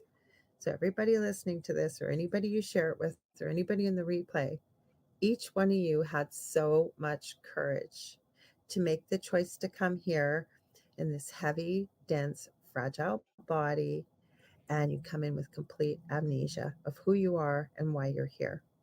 So we are really admired, although we're a young race and we can be very violent. And the violence is very puzzling to anybody else from the outside looking in. With Mothman, sorry, I wanted to add that. With Mothman, I have a few theories. Now, the reason why he's an omen of bad luck, as I understand it, many people were seeing him, and there was a massive bridge collapse before one time when he was seen. Please forgive me, Dave, I can't remember. Is it New Jersey where he was, or New York? Ohio. Yeah, it was somewhere there. And so the story started now. Anytime somebody sees him, that he's an omen of bad luck. It almost reminds me of the game of telephone. I have considered a couple of theories with Mothman, because depending on who sees him, again, back in Dawn of Dread, we hear lots of story about what sounds like Mothman. Nobody's ever reported being hurt by these beings, by the way. They're dogmen. Mothman, very scary, very terrifying. But I haven't, mind you, they could just be censoring too, right? You never know. They maybe are putting those stories in there. But Mothman, I've gone between, was he an experiment? We have, I'll spell it because I don't know if it'll make our friends at YouTube happy or not, but M as in mouse, M as in Michael, O, N as in Nancy, T as in Tom, AUK. They've had quite a bit of an experimentation going on there. Apparently, the TV series Stranger Things is based on what went on there. So, is he an experiment? Because people, depending on who reports it, he looks like he's got the body of a man, or half man, and then the giant wings, and then the eyes, and then sometimes people just see a shadow. Is he a tulpa? Like, meaning that there's a collective energy there that people believe in this, and so many people have seen that it continues to live on? Or is he interdimensional? He or she, I should say. We don't know if he's he or she. We don't know the gender of Mothman he's called, but I went, Moth Woman. I went to just Prettier Wings. She had Prettier Wings. I went to that. Them? I went to Ohio where the bridge was. We went to the Mothman Museum where they filmed the movies, and I saw the clips. And I went on the bridge that was right next to the bridge. That's where it was, in Ohio. You're right, Dave. Thank you. It was. And we went there. And the saddest thing was, I think I said on one of our shows too, we went to one of the Mothman museums, and I was talking to the person at the museum about Mothman, and they were getting ready to have their, I guess every year they have this Mothman celebration. They use it as a celebration, kind of like a con or whatever. And the people who lived in the town some of them were so ignorant about it. They're like, oh yeah, people come here and they bother us, and this isn't real and this isn't true. I don't know if they say that because they don't want all these people there or what. I guess that's neither here nor there. I guess the thing about Mothman is, like you said, I mean, there's nobody's come out and said Mothman killed my brother, or took him away. Nobody's ever said that. Mothman literally just shows up right before a terrible event or something happens. Mothman seems, I guess from the movie too, it's almost like the butterfly effect where it seems time changes when Mothman's around. I think if that's the case, the reason the time seems to change when Mothman is around is because Mothman comes in through a dimension, and maybe dimensionally that changes a lot of stuff here. I don't know. That's just theoretical. But like I said, I think Mothman is, it doesn't always have to, maybe he's not a bad omen. It all depends on how we look at it, I guess, because there's two ways to perceive it. He shows up and something bad happens. So he could be an omen that caused it, or he shows up maybe to try to say, hey, this is going to happen, do something. And there's that end. It's really hard to say. I don't know. I would love to do more research on Mothman, although there's more sightings of Bigfoot and Dogman than there are Mothman, but that could be too because tulpa wise, no one's concentrating on it. Well, hang on. I'm going to back up a bit there because, and I love what you said there, because you know what? You're right.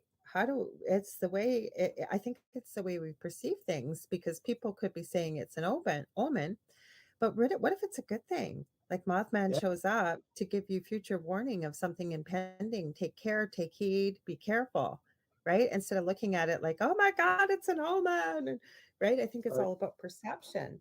But there's a series on YouTube again, was not looking for this. It kept showing up and showing up and showing up in my feed on YouTube. And I was like, what is this? And I believe it's a reality TV show. It's not reality TV. Sorry. It's an independent filmmaker. And I forget what his connections were. And I want to say Kentucky. I could be wrong because I think there was a little bit of mixing in with Ohio. And it's following this one family. And they believe that the daughter, you watch her get baptized in the water. And again, did they add special effects? They might have, but you'd have to watch it to see what I'm talking about, because it's not like they had a big budget. You could see from watching it. Yeah. But there's a lot of stuff involved with Mothman, or possibly Mothman, and all these birds around. It's a fascinating story. There's a pastor involved with this, and it's I know some people that have been on here before. I think I've mentioned it once, or it might have been I forgot to mention I'm the host on the Angel Rock too on Monday nights here, same time, 6 to 8 p.m. Forgot to say that. Sorry, guys. So it could have been on the Angel Rock, but it was a really fascinating series. It was about 9 weeks long. And then a lot of bad things kept happening to people. now where a lot of bad things happening to people because of their perception, or they were expecting it, or does Mothman, or like they were talking about these giant, massive bird, like they weren't sure, was it the Thunderbird or was it Mothman, but it sounded very much like Mothman. Is it because they Yeah. expected it? They perceived it according to legend, that that's why they were believing they were having bad luck, like they were almost manifesting it subconsciously? Yeah, who knows? I mean, that's not far-fetched at all. And anybody who's listening right now on the recorded, whether this is pre-recorded or you're watching it live or anything that you want to know about or see or experience in your lifetime that me and Laura Lee talk about, all you have to do is put your focus on it and keep going towards it. Eventually, you'll get something out of it. That's just how it works. Because once again, not to get off the subject, but we create our own reality. And that's why we're talking about perception right now, because our perception is our reality too. If, like me, I'm a very optimistic person, which, go figure. But since I'm so optimistic, I'm optimistic by nature. So my perception is always going to try to not be overly judgy on something. I'm going to try not to judge it in a bad way. That doesn't make anybody else bad who does it that way. That's just how my perception works. Now, let's read this comment here because I brought it up my phone. Good, Dave's reading my mind. Sorry, Shannon. Thanks for hanging in there. We want to give you a shout out and to everybody, but we understand there's a special little crew over there. We appreciate that you're listening and the wonderful thank you that you sent us. We knew you were off last week, Shannon. You'd mentioned that in your message. We want to thank you for that and for the group that you've amassed over there. I hope they're still able, because you joined us a bit late. So anybody joining us late, we will be moving to our new permanent time. We will not be moving past that on Thursday nights. So we are moving to 7 to 9 p.m. Eastern Standard Time. And like Dave said, if you can't catch us, there's always a video replay on YouTube, on the UFO Paranormal Radio Network's Facebook page, and anywhere where podcasts or talk radio are carried, you can hear us. Go ahead, Dave. Sorry. So Shannon writes here on the messages, have either of you heard of I can't say it, but it's Dyatlov Pass incident, and that's in Russia. Yes, I have heard of it. I have. And it's very, we'll see what we can come up with. We'll discuss it. But I'll read you guys who don't know what that is. I'm going to read you a little bit, if that's okay, Laura Lee. Absolutely. Okay. Thanks, Dave. So this is a death of a whole group of campers or hikers. Okay, it happened in February 1st and 2nd in 1959. The experienced trekking group from the Ural some institute, I can't say it, Ural Polytechnical Institute, led by Igor Dyatlov, had established a camp on the eastern slopes of, I don't know these Russian words very well, so bear with me, Kalot Saki or something in the Russian SFSR, the Soviet Union. Overnight, something caused them to cut their way out of their tent and flee the campsite while inadequately dressed for the heavy snowfall and sub-zero temperatures. After the group's bodies were discovered, an investigation by Soviet authorities determined that 6 of them had died from hypothermia, while the other 3 had been killed by physical trauma. One victim had major skull damage, 2 had severe chest trauma, and another had a small crack in his skull. 4 of the bodies were found lying in running water in a creek, and 3 of these 4 had damaged soft tissue of the head and face. 2 of the bodies had missing eyes, 1 had a missing tongue, and 1 had missing eyebrows. The investigation concluded that a compelling natural force had caused the deaths. Numerous theories have been put forward to account for unexplained deaths, including animal attacks, hypothermia, etc. Russia opened a new investigation into the incident in 2019, and its conclusions were presented in July 2020 that an avalanche had led to the deaths. There's more that goes on. I'm going to tell you my feelings on it. I do not believe it was a Bigfoot that killed them.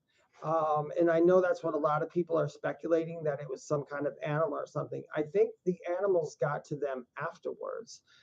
There's something weird. I still do think that it's paranormal, because something scared them to literally wake up and tear themselves out of their tents instead of just going through the flap. So something scared them half to death. I do not know what it is. And this is one of those mysteries where people aren't going to tell us. And I believe they're not going to tell us is because, I don't know, mass panic or whatever. I do, however, do not believe it was an actual Bigfoot. I believe it was something else that scared them. And I believe that it did come from the ground, and that's what scared them. That's what made them go. I believe there was something under the ground, not like graboids from Tremors and stuff like that. Mhm. I really think that there were things under the ground that scared them, and I think they It just went made me out. think of that movie. Sorry. Yeah, Go ahead. The movie with the earthworms or whatever they were that come up from the ground and munch them. Snow worms now. I'm I'm not not sure. laughing at that. Yeah, I'm not sure exactly what happened. I've tried asking. And once again, the weird thing is, you guys, when you're a medium like me, a lot of information that I get, I can validate when I get it from them, but there's some things I can't validate.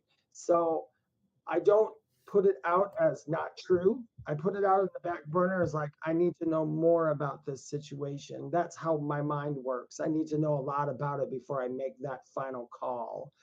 Um, but I believe it was something supernatural and paranormal that did hurt them. But I do believe that some of the things that they found wrong with the bodies afterwards were from animals running in through the woods. I mean, it's natural.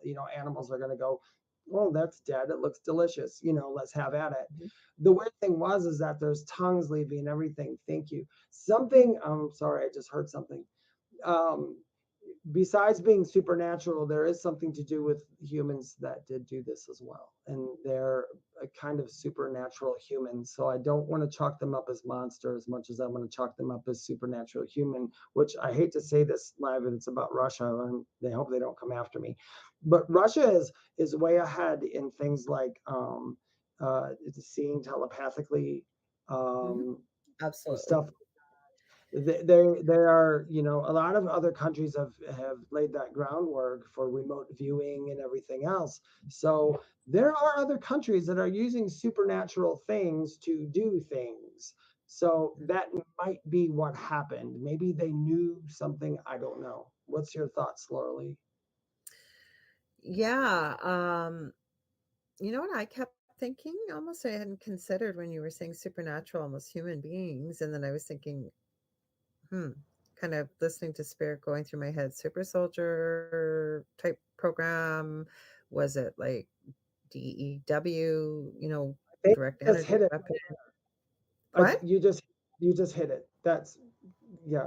It's like it's something that was made. It's man Okay, made. so then Yeah. what made me think was, what about possibly, I don't know what they would call it over there, and you would know about it, Dave, being in Wisconsin, having, and again, I keep saying this, but because I'm so close to Wisconsin, living in northwestern Ontario in Thunder Bay, we're not very far from the US border. And, I've been into Wisconsin many times as well as Minnesota, and the terrain is very much alike. But I was thinking Wendigo, like a Wendigo, right? Because a Wendigo is a paranormal type human. And depending on, because there's been a big resurgence about Wendigos. I don't know if you've seen this or not, or shapeshifters or things like this. A lot of paranormal channels, and then there's TikTok videos out there. Like lots of stuff's been going viral about this, right? Mm-hmm. Not a Wendigo, but I forget what the name of it is. My brain's not working tonight. Like a shape shifting type of thing that can look like a human. I'll have to look up the name. But I've been seeing a lot of this lately. There's been a lot of teams trying to find them, whatever. That's what I almost feel, right? I think you're Because talking about skinwalkers. Is that what you're talking about? thank you, Skinwalkers thank or you, thank right? you, thank you, thank you. Because I've heard two schools of thought with skinwalkers. I had always thought that skinwalkers, and I believe depending on what First Nations tribe or what the legend would come from, but I had always believed that if they ate human flesh, that they would be destined to walk the earth for eternity, always hungry and what have you.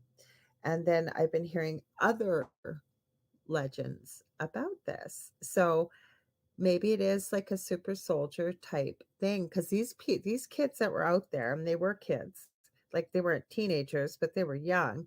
They were super athletic. They were super well versed with the outdoors and what have you. I don't believe it was a Yeti or a Bigfoot or anything like that either, because there wasn't enough. It was very strange evidence, if any, really left there. Like I think it was the animals that did a lot of the damage.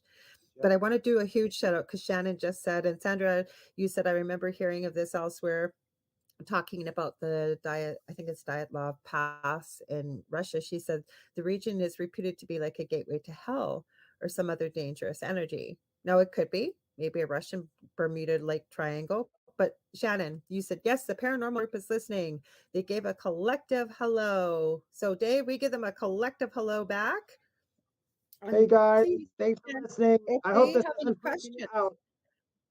no, I was going to say, Yeah, if you have any questions or comments, or you've heard something different, please do share. We'd love to have everybody be part of the conversation. Sorry to yeah, cut you off. Go guys, ahead. anybody watching right now, by all means, we are not experts on this thing. We'll be the first to admit it. We're experts in other areas. This is other places that we are interested in and that we delve in. And I always say the best way to learn about something is to start asking questions, start formulating ideas, not put out conspiracy theories, but formulate the ideas and let people decide, because the truth is going to come out from something that somebody says. You know, that the thing that Sandra said about, she remembered hearing this elsewhere. The region is reputed to be a gateway to hell or some other dangerous entity, and to put that in other terms, which is not that you're wrong term, Sandra, but to put it in other terms, it could be a portal that goes to lower dimensions. So in lower dimensions, which I do know about, that's where things that have a vibration that doesn't match going like to heaven or whatever you want to call it, the other side, have to go. So it's like every scream ever made, every bad idea, every monster you imagine in your head, and all that has to exist at some point. So it exists at one of the 7 lower levels. So that very well may be too. There might be a portal that goes to one of those levels, and maybe something went in and out. I don't know.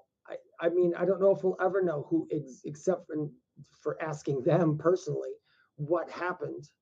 You know, I guess we could speculate all we want. All I know is I agree with you, Laura Lee. They were healthy. They knew what they were doing. They were hikers. And this was really weird, strange things that happened where you just tear out of your tent in the middle of winter, wearing literally hardly any clothes to go through the winter and try to escape. I mean, most of us would like grab a handbag or something before we left there, did something, to run, or, threw your beanie or did something, but they didn't do anything. They left quickly, They did. And like I said, there was just too many strange things about it. Thanks for bringing that up, Shannon, because it was, I knew I'd seen that name. And I saw you were taking a look too, Dave. That sounded familiar. As soon as I saw what it was, I went, "Oh gosh, yes, I've seen documentaries on it." And so, do you mind if I ask you about this, Dave? And thank you for giving me the name of it. Mine just went blank. I kept hearing Wendigo, Wendigo, Wendigo, but Skinwalker. Now, depending on what you watch, but I know over on TikTok, there have been crazy videos about the supposed skinwalker, people with a cell phone camera, kind of an open field, but there's higher up grass and stuff, and they're quite far away, and you hear this. Oh my gosh, it sounds horrific. The person's going, help me, help me, help me. Like they really sound like they're in horrific distress. So the person kind of blows up the camera lens, if you will, and focuses on them. And it's this human being, not in distress, screaming, taking the shape of one, if you will, walking. Oh, hello, baby. Hi, Angel. Now my dog thinks I'm talking to her. And then walking very strangely, if you will, like almost, I don't know what to call it, almost like The Walking Dead, if you will, off of TV, the zombie. It doesn't look like a zombie, and people go, it's a skinwalker, it's a skinwalker. And yet you get into some of the legend and lore, with the Ojibwe tribes up here, and there's, some Cree and what have you, that depending on who you talk to, that the woods, and you can't whistle if you whistle, and then sometimes you hear that for little people, like it's all over the place. So It's almost like playing the game telephone. It really is always, right? Where when it starts with something and with time and passing through people, something's added or something's changed. So I think what we're getting now, I don't know what your thoughts are, because people are focusing on this nonstop. I've seen so many videos on this. Yeah, well, it depends. Skinwalkers. Okay, I'm going to read a definition of what a skinwalker is. So you guys don't know. The skinwalker has evolved throughout the years. It started out basically as, and I apologize to anybody who's a witch or anything watching. I'm not. That's the alternative definition. Thanks, Dave. Yeah. I'm not going to say anything bad about you at all. And I'm not. I'm just literally reading from a Wikipedia type thing. And it's basically the skinwalker was a witch who could turn themselves into an animal to do certain things. That's the Navajo meaning. Then there's another one. Not many are familiar with the creature that haunts Native American legend, and that's a skinwalker, and that's the Native American people. Some say they can only turn into animals. Some people say skinwalkers like make baby sounds or call out your name in the middle so they can come get you, so on and so forth. I don't believe that is a true skinwalker. I think there's another name for that kind of person. Although also, everybody I know on TikTok, it annoyed me because everybody saw a skinwalker and everybody made a fake video about a skinwalker, and that's kind of makes it hard for the rest of us who really want to find out what this thing is and what it does. I do believe, and I know this sounds crazy, I do believe that in the past there have been medicine people and there have been shamans and there have been native people who actually could at some point transition to appear as something that they are not. That's probably the best way to put it. So it's not saying that they actually turn into a wolf or something like that, but they have the capacity to metamorphosize or have you see that from your perception, because our perception can be changed. And I mean, then to bring ghosts and stuff into it, when people are doing investigations sometimes too, a spirit, because they're in spirit and they no longer have to stick to a particular form, can change to look like something else. And I think there could be a spirit that's like, hey, I don't like these people in this house. I'm going to appear as something that I know will upset them or scare them or do something. So I think that they could change into that. I think skinwalkers might be able to do the same thing. I don't know the whole lore or legend of skinwalkers and how many people, I don't know if there's any reports like with Bigfoot and anything else that a skinwalker killed all these people or did all these things. But that's kind of what I know about skinwalkers. I think skinwalkers are more real than anything. I just think that we have to use our judgment when we're listening to stories and watching it and really think about it first. Because like the rake and the reaper and all that, I think those are tulpas. I do too. Slender Man, I believe, is a tulpa. Okay, I gotta ask you. I don't even know what they're called. They were given a name. I remember when I saw these years ago, I just about fell off my chair, and they looked like they were caught on a security camera. It looked like a triangle with no top, if you will, just legs, long legs, walking. What? Yes, I love those things. And then the little ones with them, like, would you not die if you've seen those walking around? Like, there's no body, there's nothing, and they're just like walking, and you're like, it's hard to tell. It's hard. I mean, I've seen some videos that people put out where I'm like, okay, that's noticeably they faked that one. Yeah. But then there are ones that people have looked at, and even I've looked at over and over and said, I can't see where they're faking anything, and I have no freaking clue what that is. The weird thing, what I suggest to people is when you're looking up creatures, don't look at something that just happened. Go back through the archives. The reason I say that is because way back when we didn't have the technology to do the things we do now. It's very difficult nowadays, even for ghost hunters, mediums, anybody into all this, to get something solid because it's so easy to fake something very, very good. But then I think to myself too, if something's faked enough, does it manifest itself into being kind of like a tulpa would? I do not. Well, to me, like, okay, Slender Man or Thin Man, same thing, right? From a creepy pasta that was just a fictitious story that somebody described. And then, like, as time has gone on, it became more and more popular. And one of the laws of the universe with energy, right, can neither be created nor destroyed, but transferred from one place to another. So when you have a bunch of people focusing on the same thing, meaning anything but Thin Man or Slender Man, and something that was completely fictitious for people. I know you know this, Dave, but for people that don't know what a tulpa is, it's completely fictitious. It never existed. Maybe it did because somebody thought of it to write the story, or they seen it in a nightmare or whatever they did. Oh, I just had the craziest thought. Imagine, I never thought of it till now. Somebody has a nightmare, right? And they see Thin Man, Slender Man. I've heard both names, right? In their dream, the nightmare. So they decide they're going to write a creepy story about it, and they're going to describe him.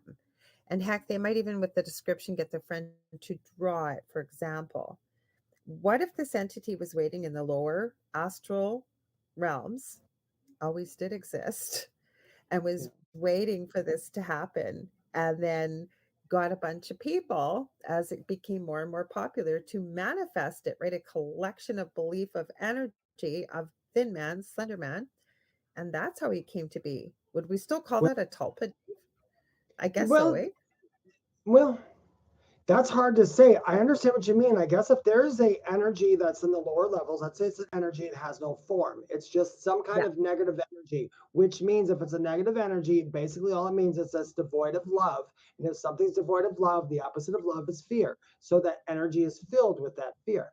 Now, if we on this earth then always think enough people think of a certain creature, person, anything, and we're always writing books, like you said, and doing that, that maybe I'm saying that lower level entity can take advantage of that body that we have created with our minds and inhabit it. Does that make sense?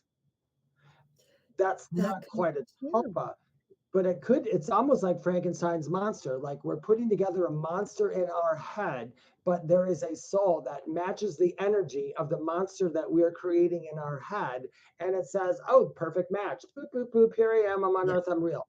You know. But a tulpa is based. There's a story about a tulpa. There's a woman. She was studying spiritualism and everything, and she was in like this camp, like out camp, and it was in one of the and it wasn't Africa, but it was one of those countries around there. And they had this camp of probably about like 20, 30 people. They were investigating stuff in the woods and indigenous tribes. And there was a woman who she decided she was going to she heard about tulpas from the tribes. So she decided she wanted to create a tulpa. So she started writing down all these things about a little priest, a little short priest, about like 5'6", 5'7", looked like a monk, was bald, had the haircut. She said everything about it. She concentrated on it. She gave it a name. She gave it everything. And it's funny that the name of the tulpa was Dave Neal's, which is funny because my name is David Neal. It was David Neal or something like that was the name of the tulpa, the little monk. She kept creating this in her head. And it wasn't until some people came by to her one day and said, "Who is that little monk running around the village?" And she's like, "What little monk?" She didn't realize it. And they're like, they've had sightings of this little monk. She had thought about it so hard and put so much work in it that it appeared. It appeared in other people's mindset. We have to agree on what to see. So all of us are on this earth right now. We have all collectively agreed that there's a Canada. We've collectively agreed there's a United States, there's mountains, there's the Leaning Tower of Pisa, that there's a Great Wall of China. We've all agreed to see these things. Therefore, they exist. when now there are people who never heard of those things. So in their minds, they don't exist. Okay. So Top is it the same way. If enough people are all thinking about the same thing, maybe it becomes collectively something we all agree to start seeing. But I think maybe that could be like some of those energies we talked about. Maybe we create the shell and maybe an entity can, for lack of a better word, possess it. Okay, yeah, I would definitely. Jane, we're getting to your comment. Don't worry. No, I agree with you, Dave. Like so many things, like we're just talking about. Like we never talked about this before we went on air, but these are kind of conversations Dave and I have and have had over the years. That's why I said we should do a show because like, we do have these kind of conversations, right? But I think it's important to have conversations like this about anything because really, right? What's that? I said knowledge is power. Exactly, but I hadn't thought of the way you were explaining what you just explained. Can I argue with it? No. It could absolutely be true. I have a proverbial back shelf, I call it. So if somebody asks me something or shares something and they'll say, please don't think I'm crazy, or this is like beyond weird. And I always say, try me. Because most of us, by the time we get to be around our age, Dave and I are almost the same age, you have many unusual, strange experiences, some more than others. But I don't know if it's in this field or what, Dave, but we get some pretty crazy stuff or stuff we've been through before. So, anyways, if I don't have an answer and it resonates, like I don't feel into it and go, oh my God, no, like, no, it's crazy. Like, there's no way, or you just know, you can feel like, no, there's no truth to this. I will put it back in the proverbial back shelf, as I call it, and it sits there. And invariably, every time, hi, angel, spirit brings, will bring the truth, bring some information, or the truth will always rise to the surface. Yeah, it always ends up. This is, folks, this is what me and Laura Lee, she's absolutely correct. We didn't talk about this beforehand, but these are the kind of conversations we have. I have these kind of conversations with my guides all the time because I'm always looking for some kind of input. Because once you get to a point in your life where you're quote unquote spiritually awakened, these are the kind of things that you think about. The world isn't always just cut and dry what you see with your physical eyes. There's so much that we don't know about that we can't see with our physical eyes. Like I had mentioned about the oceans. Did I mention that to you? I said we spent so much time not always looking in the sky, and we don't spend any time looking. Yeah, you did. Yeah, you did. Yeah, and there's so much thing in the oceans, and then we know stuff could exist in the ocean. Maybe there's something, a treaty stopping us from looking, and that's why. I don't know. That's more kind of out there conspiracy wise. But let's read what Jane E. Walker says here. Go ahead. Go ahead. Okay, Jane E. Walker says, Bigfoot. And hi, Ian. He says, hi, all. Facebook user, we can't see your name, so I'm not sure who you are, but I've seen some of your comments here we'll try to get to. Okay, Jane, Bigfoot. I highly recommend the spiritual book by Kewani Lapsaritis. Oh boy, I can't believe I said that one. I won't say that 3 times fast. And it's called The Sasquatch People and Their Interdimensional Connection. Oh, cool.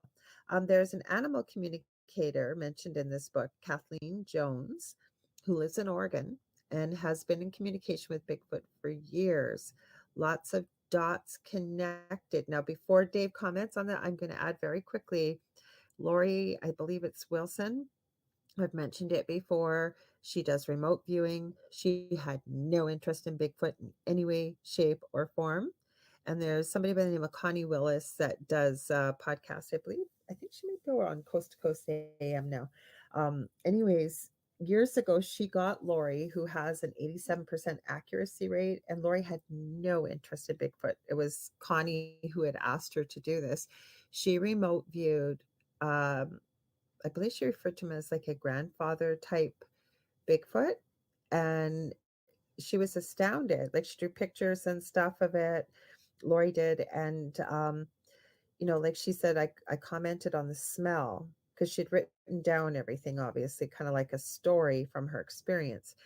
And she asked this very wise, very beautiful, loving, so enlightened. She said this grandfather Bigfoot about why they smell so bad, and he had such a sense of humor. I'm not doing it justice, and apparently Lori said he basically said something to the effect, "Well, we think you smell, right?" Yeah, it's true. It's like why would we think it's kind of like kitties here. Like kitties will Yeah, have a tuna breath. I'll be like, ew, that smells. But yet a cat will yeah, walk up to another cat and put their nose in their another one's butt and it doesn't bother them at yeah, all. So it is subjective. It's however, once again, perception. A Bigfoot might be perceiving as we smell just fine. Y'all smell terrible. You yeah. know? So it could be like that. Um, if anybody has a a good ability to speak to some of the cryptids and even ETs, I'm going to say animal communicators, probably will do very well. The reason I say that is not being biased because I'm an animal communicator at times, is because of the fact listening to connecting and listening to animals is different than connecting and listening to the human people or a human soul. We have we have so many extra emotions and so many extra things to go through that are different, but an animal communicator, they cut right through it. I mean, the animal communication is very, it's this picture, this is what it is, if a dog comes in, he says, this is what I looked like, this is the ball I played with, this is how it was, and they'll show you pictures and you got it, you just don't have to understand it. I think that's why it'd be easier to communicate with that race, because I think animals are, I don't know. When people say we have dominion over animals, that's the funniest thing I ever heard in my entire life, because of the fact we don't have dominion over animals. We're just the Anything. ones, yeah, we're just the Yeah, ones who create the buildings and do the technology. But as far as a civilized society goes, animals are more civilized than a human ever could be. Even when they absolutely. more civilized, because they're not fighting for petty reasons like we are. They're fighting for the fact of a negative or positive feeling that's invading on them. And that's where they have the arguments.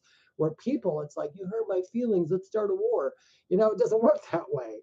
And I think maybe that's why, like you said, I would take the word of an animal communicator talking to a cryptid over just a Yeah. regular person. No, I have to agree with you. And um what we find too, like I mentioned earlier in the show, and Phil, Ian, if you've got any questions as well, and please let us know, because it just came up as Facebook user. It says, it is true, I seem to be doing this on a daily basis. I believe you're referring to Bigfoot and many of the cryptids we're talking about and unexplained things. So please feel free, if you let us know what your name is, we'll call you by name, but it just says Facebook user. There's something you have to change over in Facebook in the settings. I'll have to see if I look it up. I have a little pause here and Dave's explaining something. But yeah, like I said, I don't know. Like I've always wondered. And plus, the other thing is, like I actually posted this video this week, and he hasn't had a regular posting schedule. I do watch Nuke's Top 5, and the reason why I watch it is because he gets videos sent in from all over the world. And he lives over, I believe, in Norway. I think he's North American, though, from his voice, but he doesn't show his face. He doesn't tell his real name or anything like that. And he always says, is it all an elaborate hoax? You decide. I have seen him debunk a few videos too. And that's why I like it. But he's been getting some really strange stuff being sent in. And it seems that I've never understood this either, if it's a tulpa or what it is, but like I'm gonna probably mess this up. Is it La Llorona, the crying, weeping woman in white that we usually see in South America or Mexico or what have you? There's a story with that. It seems over in Japan, without fail, they're gonna see something creepy, whether it's ghostly, whatever is caught on camera. It always looks like the girl from I don't watch horror movies, but I've seen the picture of the girl from The Ring with the long black draped over hair, the white dress, the whole bit. They Seem to see a lot. supposed to be are they supposed to be kind of like the banshee? I don't know. Well, the banshee's like an omen. If you hear the cry of the banshee, right, you know that death is upon you. Is Yeah, the supposedly. banshee is apparently a female spirit, and Yep. You do And not want to hear it. It's Celtic lore, like Ireland and stuff. My good friend, of course, can I remember her name? Like Varla. You can see her. Varla Ventura has written many books on the strange. It's called the paranormal, werewolves, vampires, and a lot of things on fairy, the fae. A lot of it's based on Celtic, history and legend and lore from over in that area. And she's written a bit about the banshees. Pretty fascinating. I think all these cryptids and everything are actually universal. I think they're all around the world. We just refer to them as different I things. agree. And like we said earlier, I can't stress this enough. It's our perception of them. So the perception in one area might be different because that's how we have to learn how to see people from our culture as well. You Right. know, we learn how I we see can't people. disagree, Dave. I can't because you know what? Let's think about this. And I never thought about it before. When you hear the sayings like "truth is in the eye of the beholder," and then you'll hear that there's three sides to the truth. There's their side and your side, and somewhere in the middle might be the real truth. Hi, Glenn. Nice to see you. Thank you so much for being here. I'm going to read your comments. So there's that, right? And then the same thing. For those of you that know, yes, I do look at true crime. I think it helps you be a detective in life. First of all, it puzzles me when sometimes good people do bad things or just bad things by people, and trying to understand like what makes them tick. Like, why would you do something like that, right? But I think we can use it in all aspects of our life. So it helps me sort of question what's going on, what I'm seeing, what have you. So I don't know where they all come from. I always say, we'll know where all the answers are. And even though we're connected with spirit is when we go back home ourselves. Whatever people want to call that or what that looks like. Yeah, we know most of it, but actually the funny thing is even after that, we don't know all of it either because it depends on what level of knowledge you are when you go back, which is it's a whole nother show. It's a whole nother show. Yep. But yeah, let's go to Glenn. Glenn says, "My name is Glenn Allen. Hi, Glenn. Nice to meet you." And I was actually talking about David explaining of the tulpa. And the question before that was, it is true. I seem to be doing this on a daily basis. So Glenn, you're like always thinking and talking and creating in your head. That's Glenn Because there. yeah, um, in creating and everything, if that's what you're saying you're doing, I know I do it as well all the time. Sometimes I like stop myself. I'm like, David, quit saying that because it's going to end up being real. But we do that. I mean, that's literally how we go through life. If people, I always tell people, remember who you are because you have the ability to create, you have the ability to manifest. And if you get enough people in, when two people come together or more, I mean, you can do some amazing things just by thinking. And I think that's where some of those weirder tulpas come from. I don't want to call them weird, but like the rave Unusual. and the unusual. Yeah, because I don't even care if somebody calls me weird. Oh, But I got a question for you. I've never asked you. I know I haven't. I'm getting all excited. Okay, Dave, what are your thoughts? Where do you think black-eyed kids come from? the And what's what? with them? Like, what's with the legend about them? The black-eyed kids? Have you heard I about heard them? about that. I don't know enough about it. You know what? Okay, then let me enlighten you. Speak. We're really on the weird train tonight, guys. Strange train. Okay, so this seemed to start appearing sort of in the mid 80s. Okay, almost mid to late 80s. It could have been before that, but that's when you sort of started to see people talk about this. And what happens is it seems like these children appear out of nowhere. They're very drably dressed. They're usually at the tween to young teen age. Sometimes there can be one, sometimes there's two or three. They have their heads down. They usually, like, teens will wear brand name clothing and stuff. These kids look like they're wearing hand-me-downs. And it's usually a very drab hoodie and, kind of just nondescript jeans and what have you. And they seem to show up out of nowhere. And like I can't tell you the amount. I've done all kinds of research on this. And what'll happen is they may show up at somebody's house. They may show up outside your car door. It could be anywhere where you might be. But the main thing is, you'll understand in a minute why I say this. But they need to be granted entrance. So as they show up, they might be knocking on your door, or you might see them out wandering around, these kids basically at 3 a.m. And as they get closer to wherever the person is, the person starts to get filled with this absolute dread. Okay. And these kids get more and more insistent. They'll say, can we use your phone? Can we come in and use your phone? My mom was supposed to pick us up. We were at the mall and she hasn't shown up, so we need to call someone else. And they get more and more insistent, and they get very angry, it sounds like, where every single person in account I have read, that people say there is almost this horrific rising terror, like something awful is going to happen. Then they said a few people have said they've caught themselves, like almost like they're being made to open the door, and then like, what the heck, I'm not opening the door.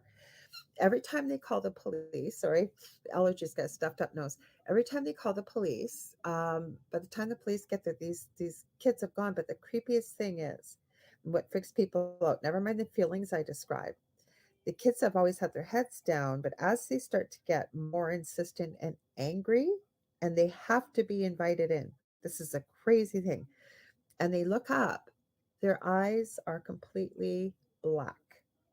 And so my question's always been, hang on, what if somebody lets them in? Because people apparently don't let them in. The few people that have gotten very ill, radiation burns, all kinds of things. Go ahead, Dave.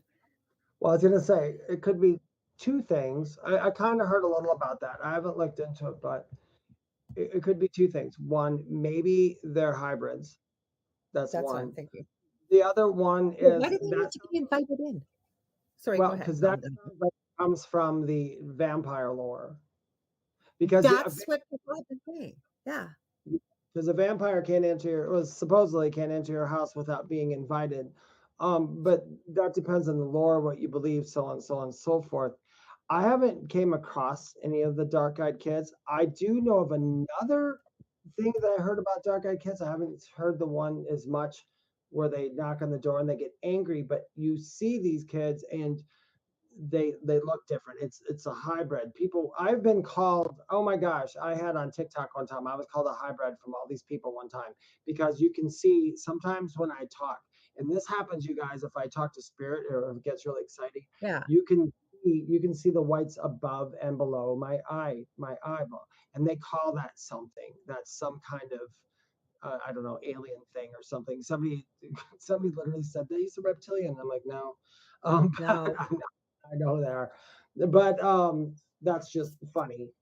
I don't even know what the hell I am, so how could they know? But yeah, that sounds like that sounds like it comes from vampire lore, and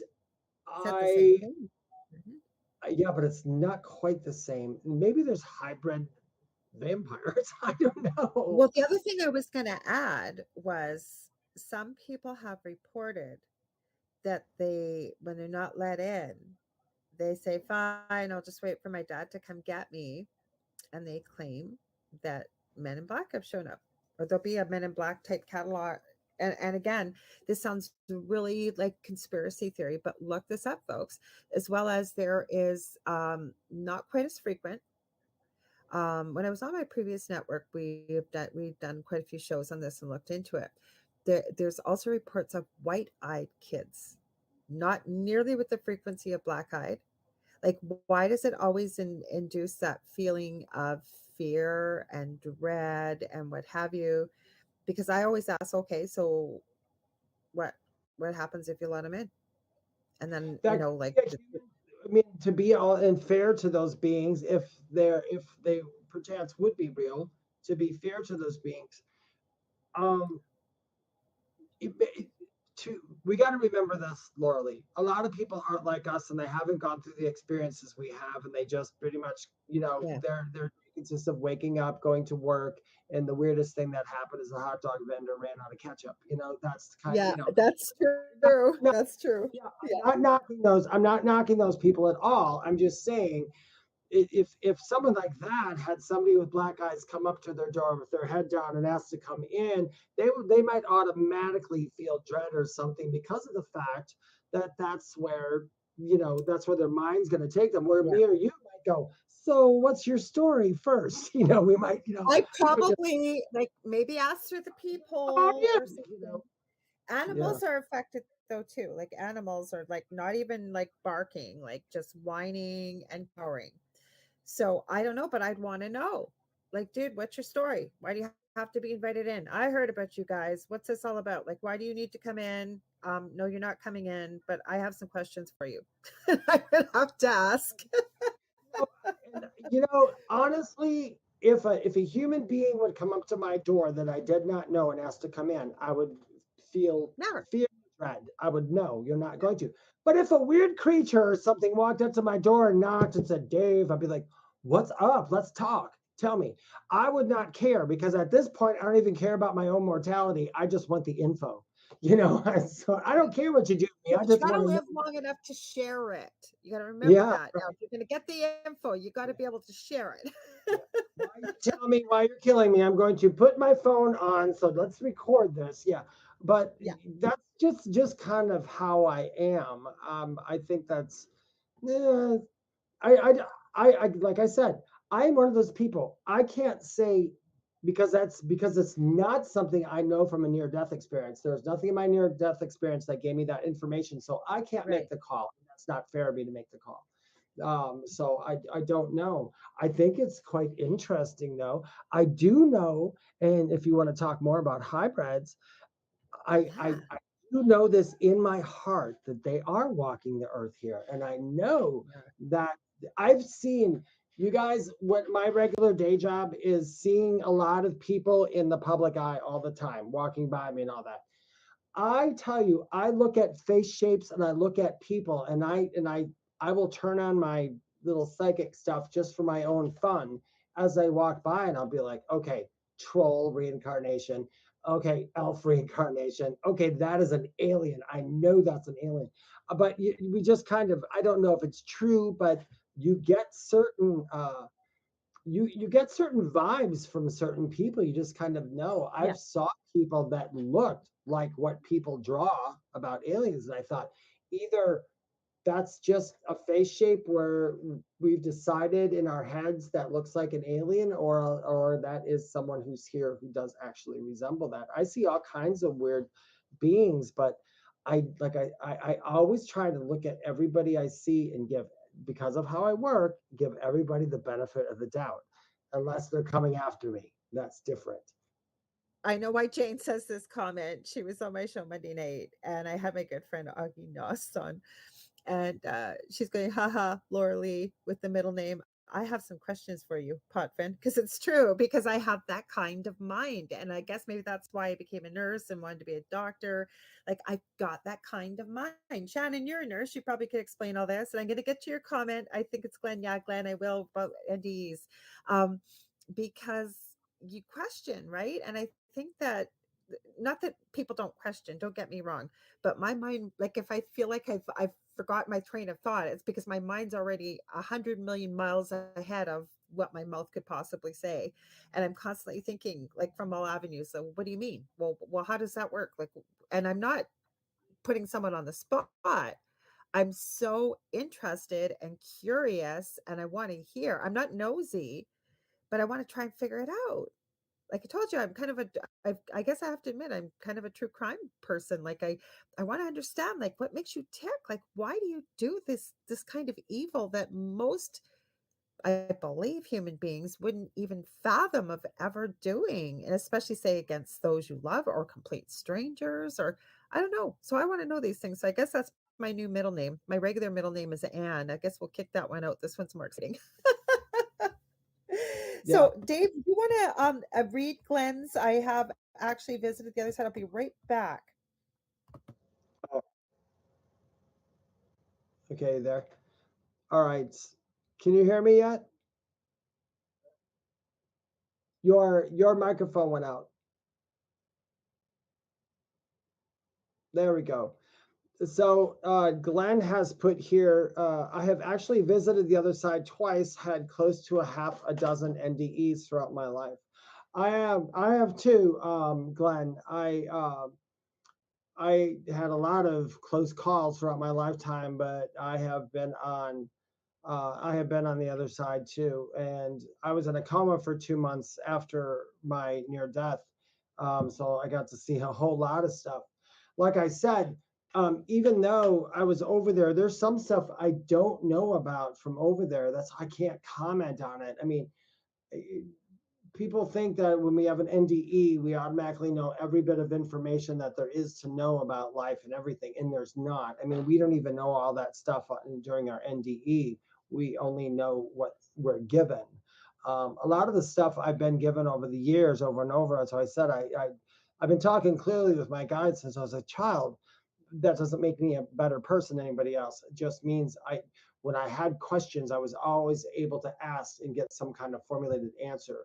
My big thing is I'm one of those, I am the most skeptical medium and most skeptical spiritual person there is. Most of the stuff I talk passionately about is because I had some kind of experience in it, or I had some kind of proof to make me to do that. If I don't have any proof or any experience, I can never say that nothing is there, you know? Oh, let me see. I'm just looking. But welcome back, Glenn. I'm glad you survived them both. I was seeing if there was another comment that I missed over here before. Let me see.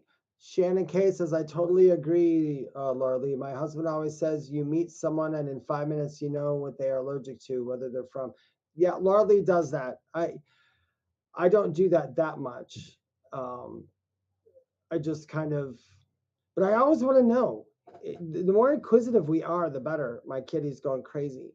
Glenn wrote down, I agree, you're only given the tools to fulfill your mission in life. That's absolutely correct. So for anybody who ever asks, like I couldn't, before my NDE, I couldn't talk to animals. I didn't even have animals on my radar that much. But after my NDE, now I can talk to them all the time and I see them. And welcome back, Laura Lee. You know what happened? Okay, sorry, I had to take I was so much coffee, had to run. So I took off quickly.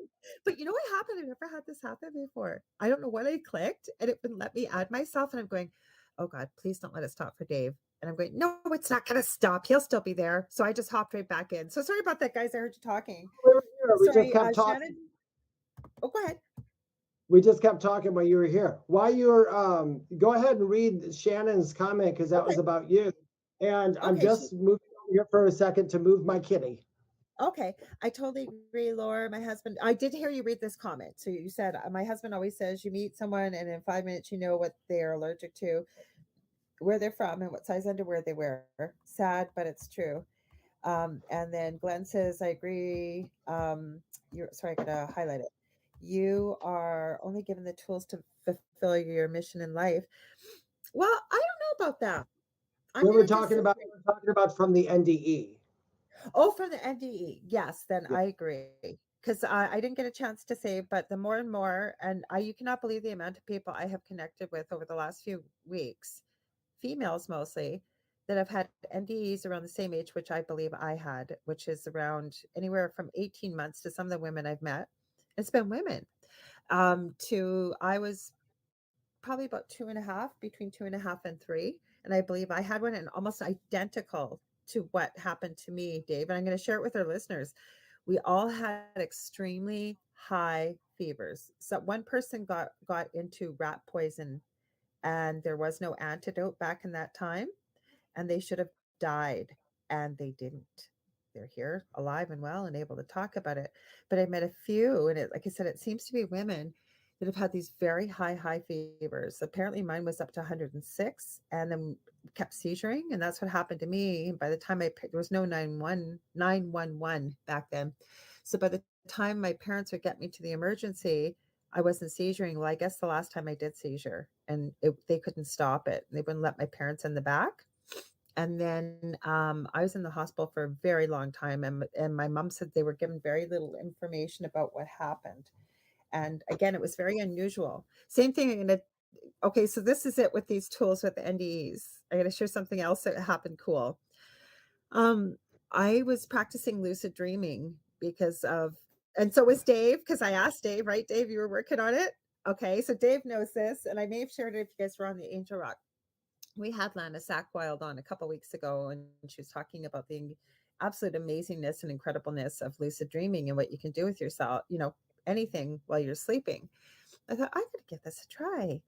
And I actually had an experience where I woke up Like I knew I was awake in a dream, and they were talking about consciousness. I'm not going to get into that so much right now, but the point is I was given this very profound message. And of course, as we call our guides, our angels, ascended masters, and what collectively spirit. So spirit woke me up. I was so mad. I was like, no, I actually know I'm awake in this dream, and had me write the message down. And it had to do kind of some of the stuff we talked a little bit about how powerful we are and what we can manifest, and we're limitless and what have you. Wouldn't you know, I was watching, I have no idea why, a podcast on, I keep mentioning him, this gentleman who remembers before he was born and what. And then another one who was dead, like clinically dead, so long his body was cold. Like I still cannot believe, and I know Shannon, you're a nurse, or anybody else with medical listening, like how is this guy not have brain damage or something? Like he was in a body bag and they brought him back. And he literally, between these two men, I swear to God to you, Dave, I heard word for word what I've been given in that dream. Like, how cool is that? Like, I think we get so much that we don't realize that we get, that we talk about, whether it was deja vu or what have you. And I know I keep talking. Oh, go ahead. I always tell people I'm a strong believer that we don't, and actually I'm not a believer. This is information I know. We travel outside of our bodies in our sleep all the time. Not to explain to some people, there's three modes of leaving consciousness here. So let's say lucid dream. Lucid dreams are great because here's the thing you can do with a lucid dream. If you can learn how to do it, you can learn a skill in lucid dreaming. You can practice it in lucid dreaming and you can do it. Yep. Lucid dreaming is becoming aware of your conscious mind while you're sleeping, and you can program yourself to do things. You can program yourself to see things. You can program yourself to be a better medium. You can program yourself to be a martial arts expert. You can do all those things. So that's lucid dreaming. That's being within your dream. Then there's OBE. I would say OBEs, or out of body experience, is your consciousness moving out of your body while you're sleeping. And in an OBE, you're pretty much at the earth. So on an OBE, and I know the difference because when I was in the hospital, I was in and out of OBEs at some point too, where I was walking around the hospital. I knew what was going on, even though everybody else was seeing my body in a bed in a coma. That's OBE. Then there's astral. Astral travel is what we do. Astral is when our spirit goes to the astral plane, which is kind of the best way to put it. This isn't the exact way, but the best way to put it for those who don't understand this stuff, it's like the place between here and what you would call your heaven or the other side. So the astral world is where everybody comes. That's where, like, as a medium, that's where we kind of connect with a lot of people. They come into the astral world. I go up into the astral world. We connect. I hear them. I see them, so on and so forth. And then when you guys are traveling, you meet your guides over there. You see your loved ones all the time. You do these things because people always ask me, I miss my mom so much. And sometimes I know it's like, well, you've seen your mom like once or twice just last week and talked to her, but we don't remember. There's a reason we don't remember, and that's a whole nother show. But there's reasons we don't remember it. But what you said, the lucid dreaming, it's a very fascinating subject. I think all people should learn or should have been taught how to lucid dream, because you really can teach yourself a skill in your sleep. Lana taught herself Japanese. Like she had some I'll say issues that she was managing to beat, personal issues, we'll say. And she decided to go to Japan. She wanted to learn some stuff. She said she met the love of her life, her husband over there, but she didn't speak a word of Japanese. And she was joking. She was the one that, these are her words, not mine. She's actually from the UK. Like she went from the UK and went to Japan. And she's very, like, I would say less than 0.001% of a British accent. But anyways, she was joking because she's been a lucid dreamer ever since she was a little girl. And some people naturally are very good at it. And she taught herself Japanese. And she said people were so annoyed with her. Like she said, we had a lot of people from China and whatever. And she's very, very, very Caucasian. Like almost her skin reminds me almost of snow. It's so beautiful. She's got long blonde hair. And she said, here's this little white girl from England and she's acing Japanese. Like, how is it happening? And she goes, I had this secret.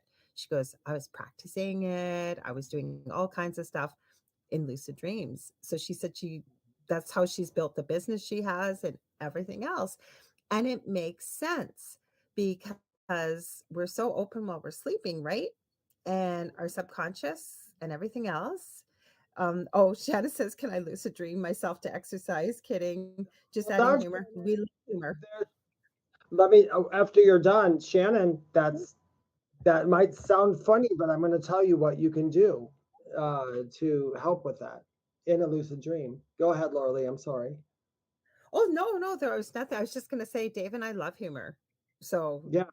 gosh, Yeah, we're yeah, always laughing. absolutely. There are people who like speakers, like they have to do, let's say they have to do they have to be a speaker someplace and they're terrified. You know, speaking in front of a public for some people is very petrifying. You know, for me it's like another day in the life. But they would literally in their lucid dreams, they would be conscious that they were dreaming and they would create the scenario where they were giving the perfect lecture. They would go through their lecture That in was their dream. Lana. That was Lana. Yeah, She had a fear of public speaking. Yeah. Mm-hmm. exactly. And then when they went to do their public speaking, it was easy. It went perfect. Now, when where does she go? Shannon said, "Can I lucid dream myself to exercise?" Kidding, just adding humor. No, we love humor, but that's not so far fetched because in your lucid dream, you could teach yourself how to eat, what you need to eat, what you want to eat. You can see yourself how you want to see yourself ahead of time and work. That's going to all get embedded into your subconscious when you wake up. Because like Isaac even said, you'll wake up exhausted. You Oh, actually, Ian. if you're in a lucid dream and you're doing these things, you would wake up exhausted because emotionally, I guess maybe your nervous system in your body is actually maybe activated. I'm not saying you're going to build tons of muscle while you lucid I dream. think we're reprogramming. Yeah, but it's basically you can reprogram yourself to think I'm going to have more energy for exercise. I'm going to be able to do it. I'm going to be able to lift large amounts of weights. I'm going to, you can do that in lucid dreaming. I guess I'm not a professional lucid dreaming. I know there's Charlie. I think his name is Charlie Moore or Charlie Murphy. I think it's Charlie Moore. Charlie Mm-hmm. Moore has got a YouTube channel. I watched him a million times. He has books about lucid dreaming and such too, and it's just fascinating. Um, I had when I was in my coma, I had more back and forth. I had more astral and OBEs than I did lucid dreaming. The lucid dreaming that I did have, I'm very aware that it was lucid dreaming now. So I've never added that to my book of where I went because I'm like, no, that was lucid dreaming. That was me just having a little fun while I was laying in bed sick, you know.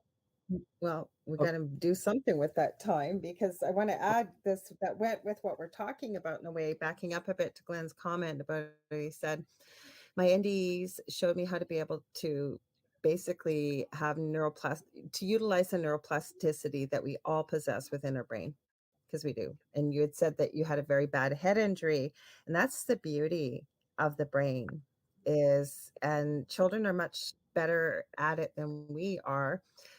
And it's not just the brain, like the heart can do the same thing. Like people that have had like major blockages in their hearts and eventually start having symptoms and they may need to have like a quadruple bypass. I'm sure we've heard of that or whatever.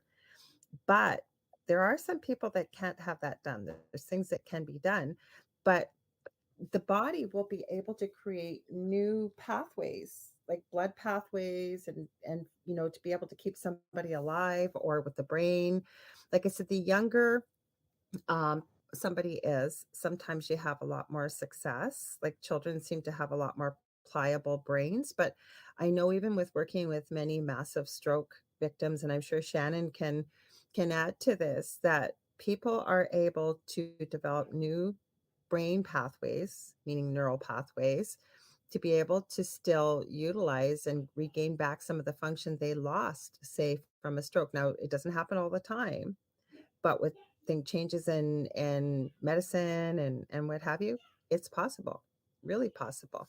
I believe it. You So, can heal your body if you know how and you can do it. You can. Because when I was, for most of you who don't know, before I had my experience where the death and the coma thing, I drank for 20 years for 50, I mean, a lot, For 15 years, I was on the highest dosage of psychotropic and anti-anxiety medications. I was on every hypertension medication that was ever on.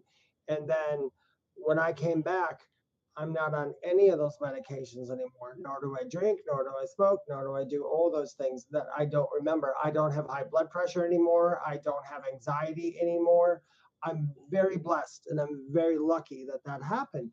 But these are things that can happen in these states of consciousness and with your body there. Now, some people will chalk it up and say, well, the reason you don't have high blood pressure anymore is that you didn't drink, you know, but that's not true, because when I first came out of the coma, I still had the high blood pressure.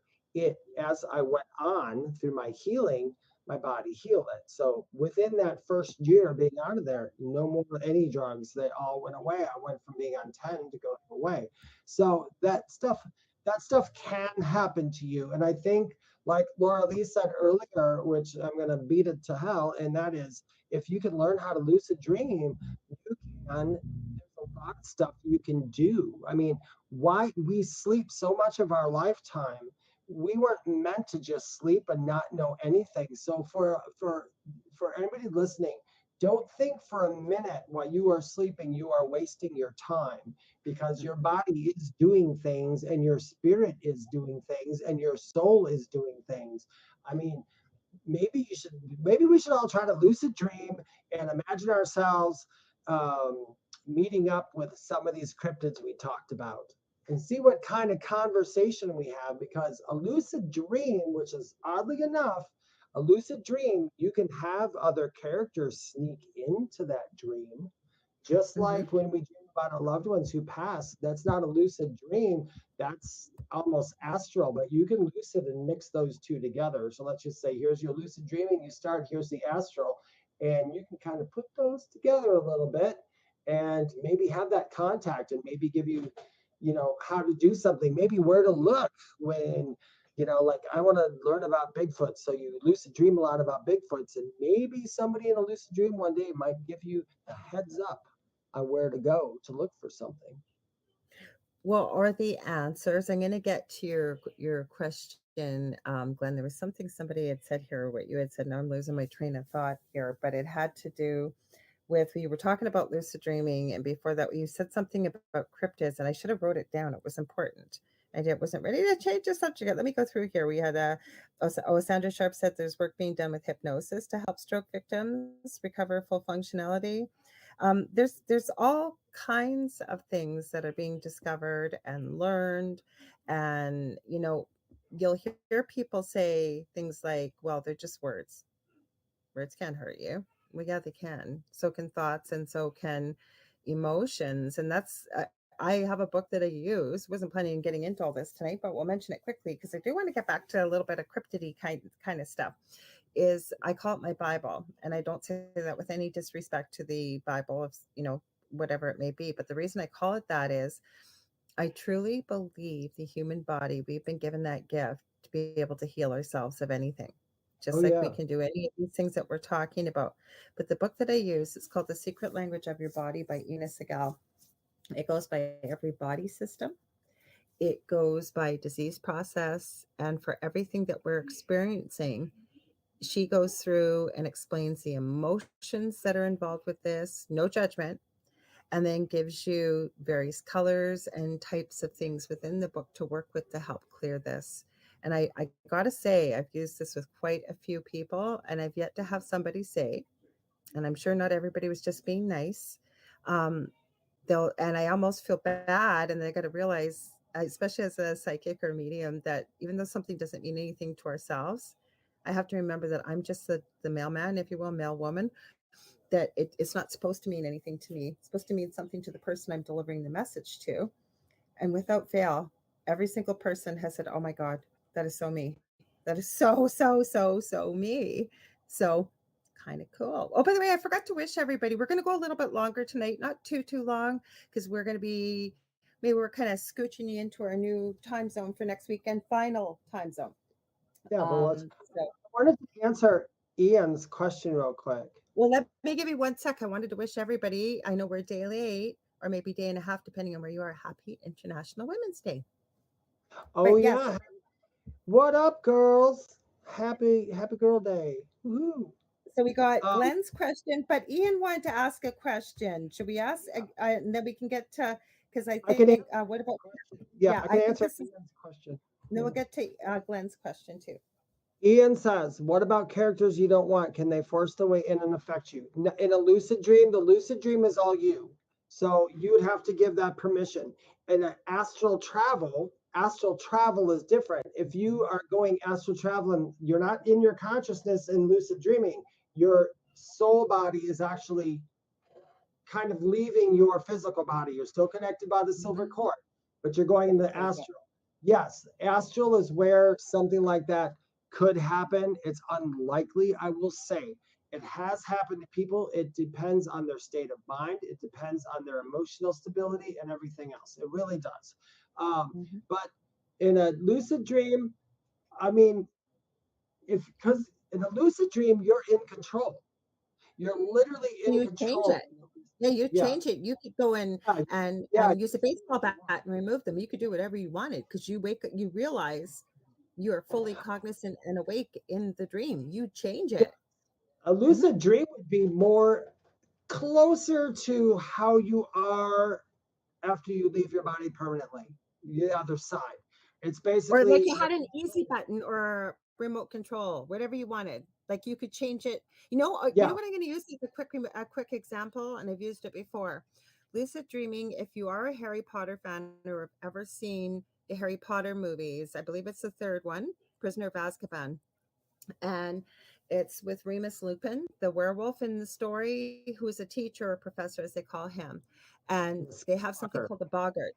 What's that? the skinwalker. They have a boggart that's called. There's a lot of mythical creatures, and actually, depending on how much time you spend and you look, she took quite. J.K. Rowling took quite a bit from legend and lore and mixed it into the storyline. I think that's where I was going to say. I'm going to add this quickly. Even before I remembered my gifts or anything like that, I often said Gene Roddenberry had to have been channeled or given this everything in a dream. And since then, I believe that's happened. I almost wonder with J.K. Rowling. Back to the boggart. Sorry, guys. See how my brain works? It's too fast. So back to the boggart in the book, right? They were asked to imagine the most terrifying thing that just terrified them, right? And I remember, let's go with Neville Longbottom, if you're familiar with Harry Potter, and he was terrified of Professor Snape. So to empower these kids, they would take their wand and they use the word ridiculous, and they imagine something hilarious. And you see in the movie, they turn things that are really scary for themselves into something completely harmless, and everybody's laughing, giggling, having a good time. But that's what I meant. That's what kind of power you have in lucid dreaming, right? Am I right about that, David? Did I miss anything? Yeah, lucid dreaming, you're pretty much in control. Well, your subconscious is. So it depends too. I mean, if you're emotionally messed up person and you're lucid dreaming, you might have a messed up lucid dream too. You know, who knows? I mean, if you're really good at lucid dreaming and all of a sudden you break up with somebody, have a fight with somebody during the day, that could sneak in there. But it's the astral travel is where Ian, that I would assume there where you could something could come in there, because astral travel might feel as it's a dream. It might feel like a dream when you wake up, but when you're in it, it's not. It's actually real. Go ahead, Laura Lee. Facebook. No, I was just going to say, though, you are empowered. Like that's the empowering part. Like I actually realized, holy crap, I'm not asleep in here. I'm awake. I know what's being said. I know what we're talking about. I don't think we were on this earthly plane when we were talking about what we were.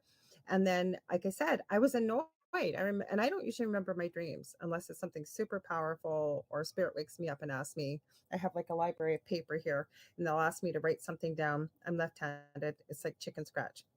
But Glenn, you've been so patient. Let's read your question here.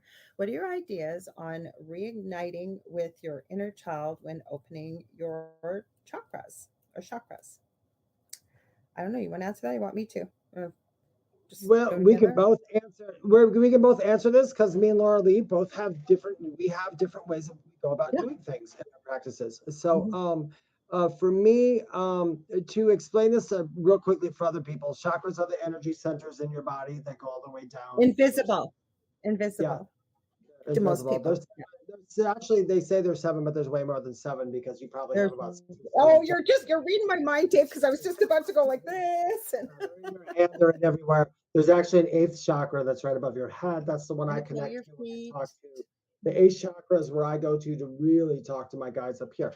But anyway, I personally do not think you have to do with anything within your chakras to do that. If you are working on that kind of, it depends on what you're doing it for. If you are trying to do inner child work, I would say that probably most likely works with the heart chakra and with the throat chakra. Throat chakra is communication, and the heart chakra.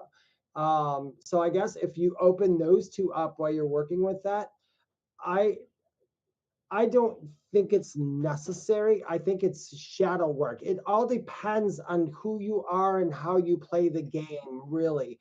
Because like some people ask me before I do readings or connect to my guides and stuff, people always ask me, do I do a prayer of protection?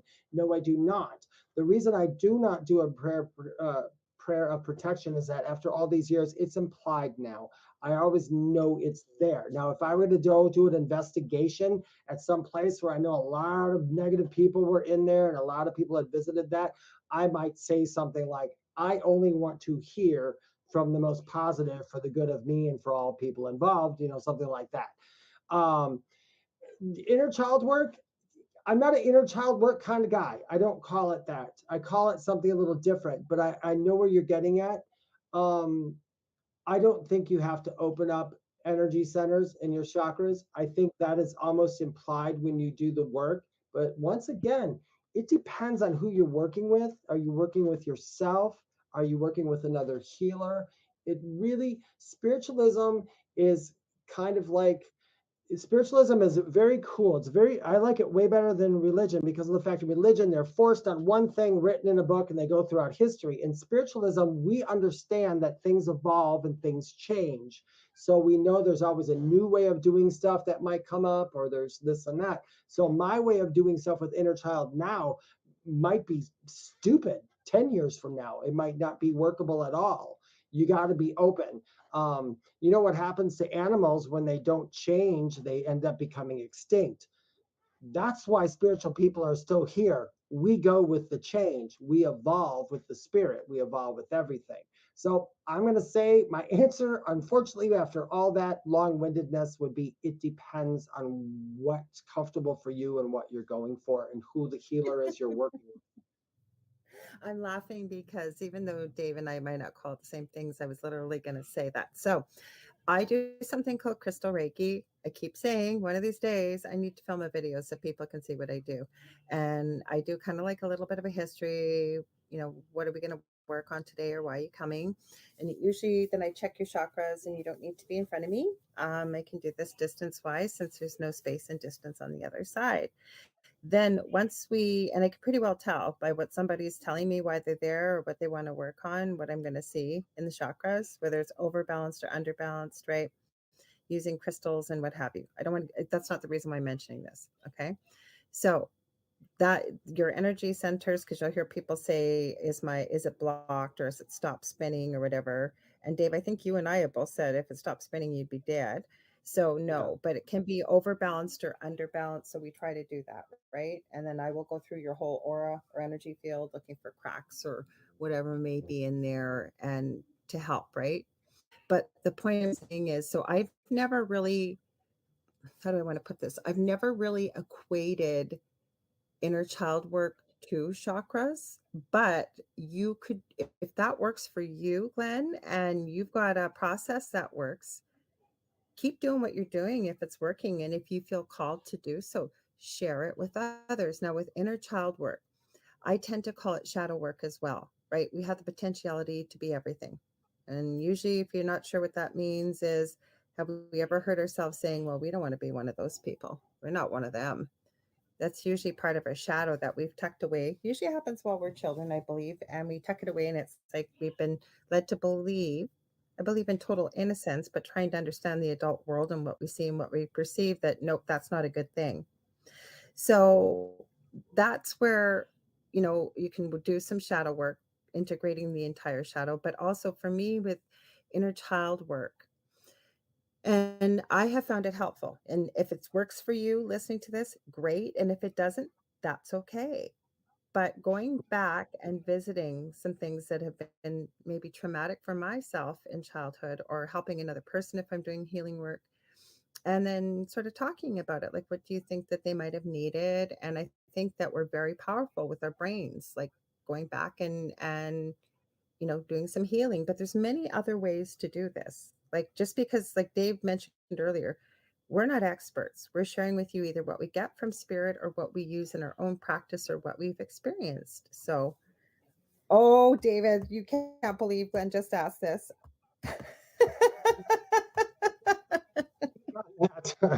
I can totally speak on that. I know why, because Dave and I've had many conversations, not even before we started doing a show, but when we were on each other's podcasts as well as privately. So you want to read that out for Glenn? Yep.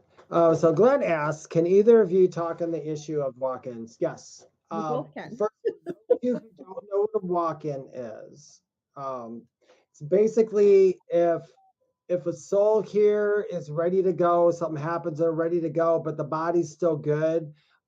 They can make a deal with another soul where that soul comes in, takes over their body, you leave, so you die, you're not you anymore. They come in, but they do take on part of your persona. So they are aware of your memories, they are aware of all these other things. It's almost as if they are you. They just get that knowledge put in their head.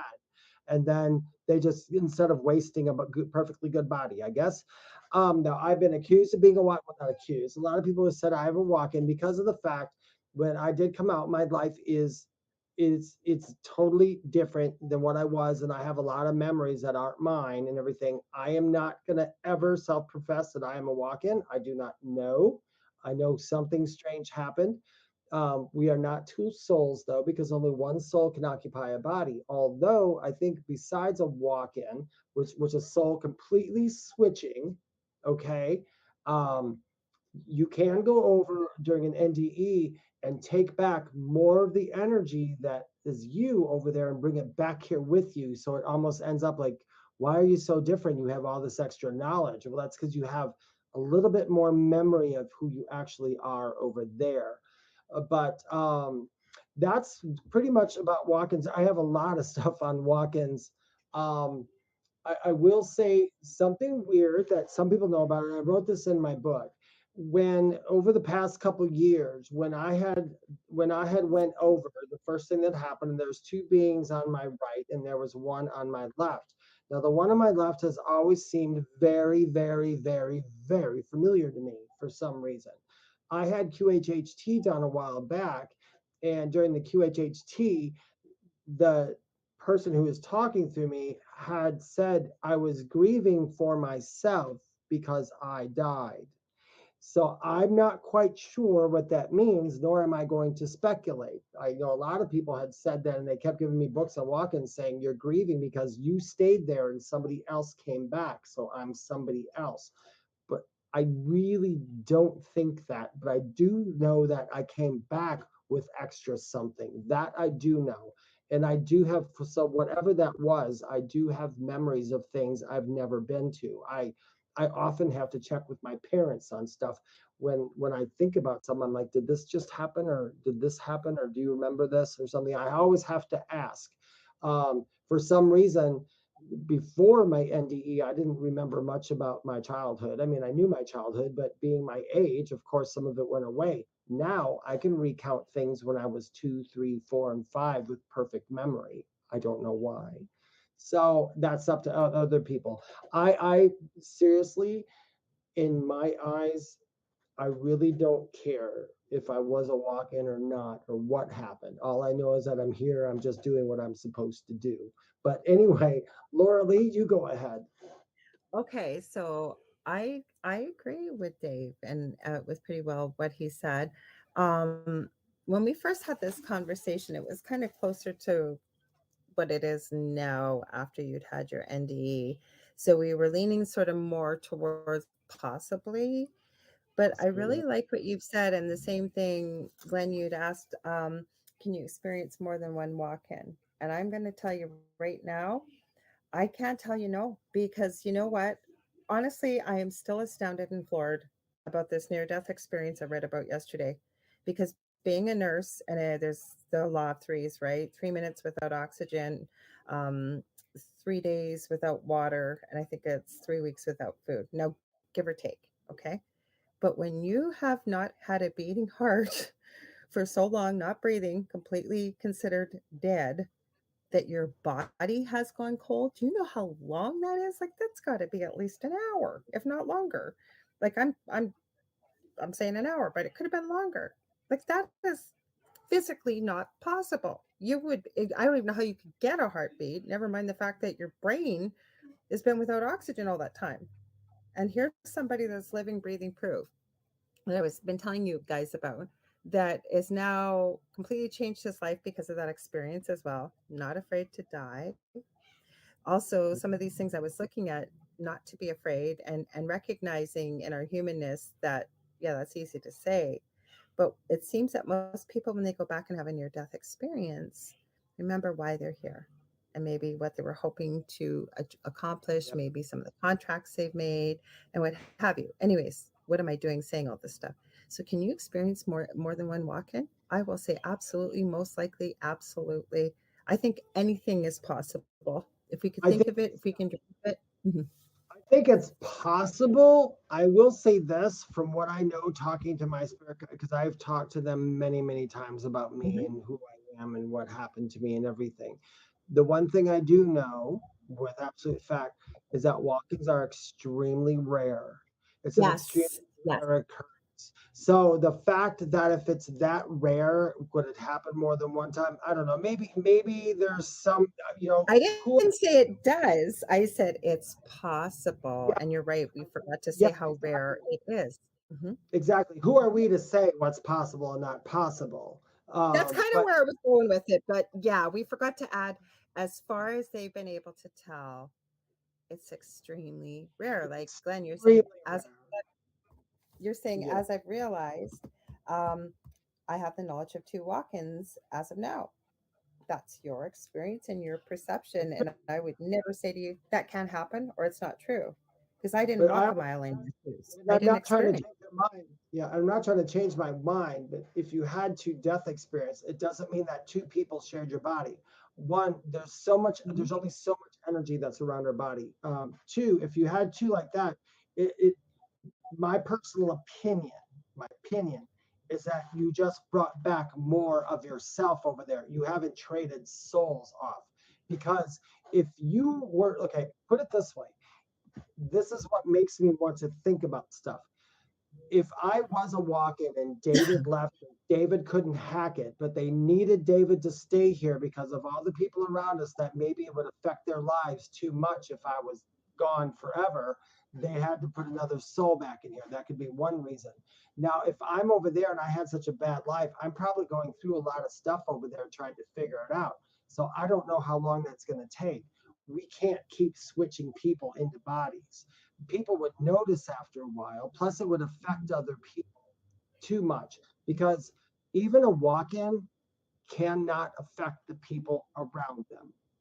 Mhm. They, we are not allowed to change other people's anything without permission.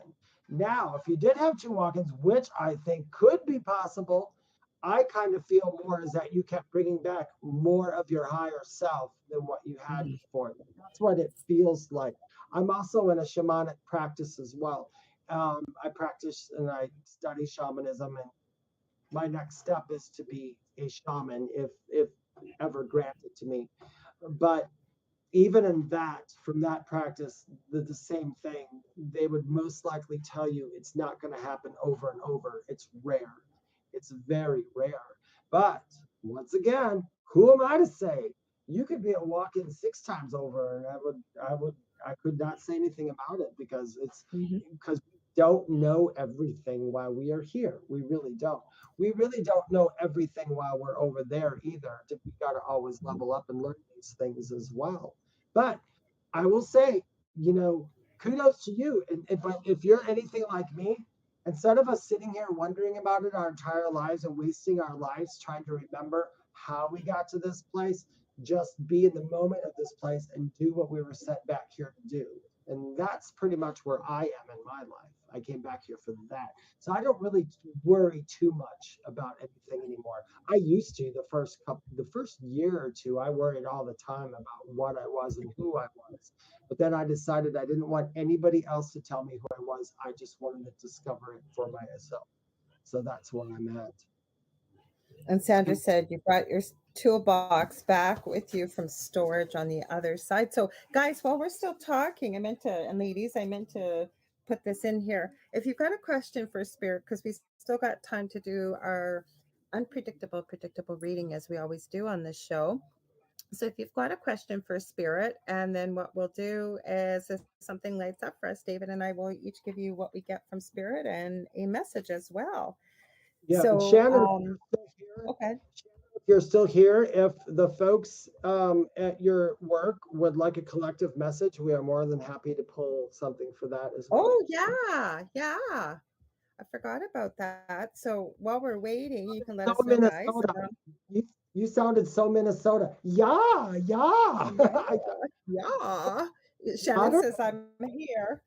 I sounded Minnesotan instead of Canadian. See, there you go. Now, the one thing that drives me crazy, I get it. I really get it. But when people think they know how to use the word a. Now, Dave, you would be almost an adopted Canadian because most people that are I find in the northern states across the U.S. understand it, or that they think that everybody says a butte instead of about. I'm going to tell you guys, this is what synchronicity is. So today on my podcast, and I make these small little vignettes, I did a podcast. I answered a question, and the title of the podcast is, I think it's Mary, the Dark Tunnel, the Picture Frame, and the Phoenix, or something like that, because it was about seeing a phoenix. I just grabbed my deck of cards to do this, and I flipped over the first card, and it's the Phoenix. No way. That is so weird. I love when stuff like that happens. Having that word come up this week, Phoenix, like either somebody's naming their child it, or it's been coming up for the last couple of days. That is so strange. And yeah, well, I'm going to keep this card going because this came out obviously for a reason. Basically, all the Phoenix. Oh, that's okay if they've gone to bed. They can listen to this later. When you wake them up, tell them it's all about transformation. It is all about transformation. So all the weird stuff that's happening to you, all the things you're going through, the inner child work that you're doing, all the thinking, all the programming, all the rearranging, it's because of transformation. You're at the part, if anybody doesn't know what a phoenix is, it's this bird. And basically what happens is at the end of that bird's life, and the bird knows it's mythological, whatever, knows that it's the end of their life, it goes up in a big poof of flames. And then from the ashes, it reemerges. So it's reborn constantly. It's basically a metaphor almost for us reincarnated. As the phoenix, though, comes back from the ashes, it keeps all the knowledge that it gained in the life it just did. And then it starts over and gains more knowledge. The difference between the phoenix and us is the phoenix remembers its knowledge. So each lifetime is completely better and better and better. And it's more pure and more love and more everything else. Where human beings, we have that knowledge, but it's kind of locked away in the back of our head. And we kind of got to get it out there somehow. We have to remember it. We have to be more open. So basically that card is just telling everybody anything you're working on, anything you're doing, it's because of the transformation. You're pretty much getting to that point where you're going to burst into flames and go into that next cycle. And you're going to remember all the stuff. And we're going to remember all the stuff you just went through to get where you are, because that'll help you to go bring your journey forward. Blah, blah, blah. Yeah, I love it. Now, what I did was I just grabbed, I don't know why I heard from Spirit, Life Purpose deck. And this card came out, Justice. And justice, your career brings fairness and protection to others who need your help. Now, when they say career, what I'm getting from Spirit is what you're doing in your lifetime right now. It does not have to be a paid job. It can be anything like that. Because I keep getting from Spirit as well that being on earth is recognizing about everything being in balance. You can't have one without the other. Okay. So this includes, if you've never done it, Maybe your things are feeling really weird, strange, unusual. I know where I'm not usually don't usually get into these kind of things, but we're moving into a very strange or unusual, I should say, planetary alignment right now. Energy's all over the place. We're going through a big shift. So really looking at grounding, keeping things in balance, really remembering, okay, that random acts of kindness go a long way. So by you putting out that love, you perpetuating kindness, especially if it's to strangers, even if it's just a smile to maybe somebody that needs it, but also remembering to take care of you on the inside and the outside, maintaining whether it's energy balance, but also life and balance too. Okay. That this will help you go through it. And even if you're really wondering what the word justice means, so take a look at that because I think that's a real human perspective what justice is. And what does it mean to you, right? What does it mean to you? Because you'll hear me. I know I've said it. I know Dave's probably said it too. It's not our job to judge. I'm not telling you that it's not your job to judge. That's something I think we all have to come to self-realization with.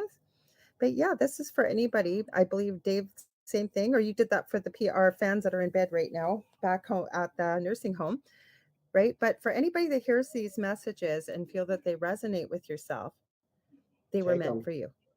Yeah. Yeah. And if Take 'em. something did and the rest of it didn't, take what resonates and leave the rest. So are we just about ready to sign off here, Dave? No, we are. You guys, we'd like to thank you so much for listening to me. If you are interested in a reading from me or want to know more about me, you can go to my website, theywhispertome.com. It's the only place where you can go to book a reading from me. I never ever DM people. You can follow me on Instagram and TikTok at Medium David Hansel. My YouTube is The Spirit Experience, and my other podcasts, which are short little vignettes. So if you have a short attention span, that's the podcast for you. It's called Mystic Stew, and you can get that pretty much anywhere. And Laura Lee will tell you when we are going to start our new time, or Yep. we'll give you guys a heads up on that. I Go ahead. believe we are aiming for next Thursday. So mark your calendars just an hour later from 7 p.m. to 9 p.m. Eastern Standard Time. And that way we will flow right into the Outer Realm, which is on Wednesdays and Thursdays, one of our biggest shows behind our owner of the network, Joe Montaldo. My mouth's not working. And it's Amelia Pisano and Michelle DeRoche. They are coming up in about, it'll be just over half an hour. So hang in there. They've always got amazing shows. So it'll really kind of flow into things there. So we're aiming for next week. So I always post a banner this week, computer problems and stuff, but we still had an event page and what have you. So you guys will know when you see it. And please be sure to share the network with everybody you know, because there is all kinds of new shows coming on the network, new hosts. Please subscribe if you're able to support the network. I believe we've got with our YouTube channel, you can do that. And then where was I going with this? If you ever want to get a hold of me, you can get a hold of me on facebook.com/The Angel Rock. If you ever want to book a reading, maybe you got a show idea, guest suggestion. I do healing work, as I said. I do mentoring as well. And I will be back on Monday with The Angel Rock from 6 p.m. to 8 p.m. And I have his name. I can see him. I think my brain is not working right now. You will be able to, he's been on before on the network. He's going to be a great guest. He's one of the people I got from my PR person. He's an author. We're going to have a great time. So are you ready, Dave? Shall we say it? Ready? 1, 2, 3. What's at the foot of your bed? Go ahead. Bed. Yes. No, we got it. What's the word? We're trying to say this together, you guys, every time. All the time. All the time. You know what? The day that we actually do it together, I will, if we can actually do this one day, I will give somebody here a free 30-minute reading with me the day that we can actually do it. So root for we're us. talking about it. We're still talking about it because Dave gets up really early to go back to his muggle job, as I call it, with no disrespect. So we might even turn this into, with the bed theme, a bit of a pajama party. We'll see. We said things are going to evolve and change. We might go pajama party. We might start doing it from our bedrooms in bed, wearing our pajamas. So we love you guys and ladies, all of you. We will see you next week, and I'll see you on Monday. Okay, have a good one. Take care. Bye, guys. Enjoy your journey. Bye. Hang on. I'm trying to get it to end. My computer's got a mind of its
Good evening, ladies and gentlemen. Welcome to Spirit Quest.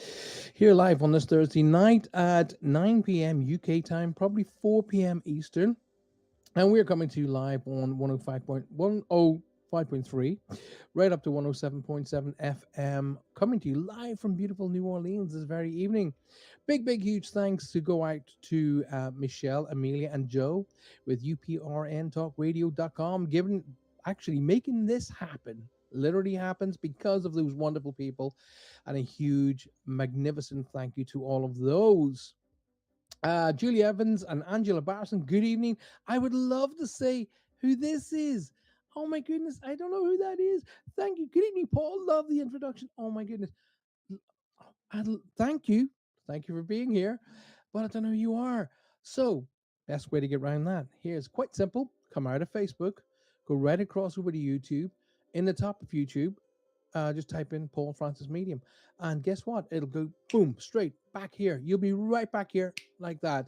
And I'll be able to see who you are. More importantly, and this is more importantly, it's far more stable on YouTube than it is on Facebook. So come and join us. And thank you so much for that wonderful feedback on enjoying the intro. Thank you so much. Appreciate it. Ellen Backman's joined us. Ellen, good evening, darling. How are you? Lovely to see you. Here we are on Thursday, the 9th of March.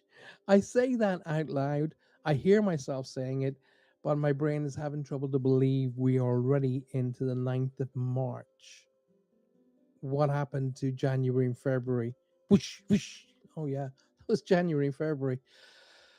Wow. Anyway, here we are on Spirit Quest, the journey of life. This is all about you.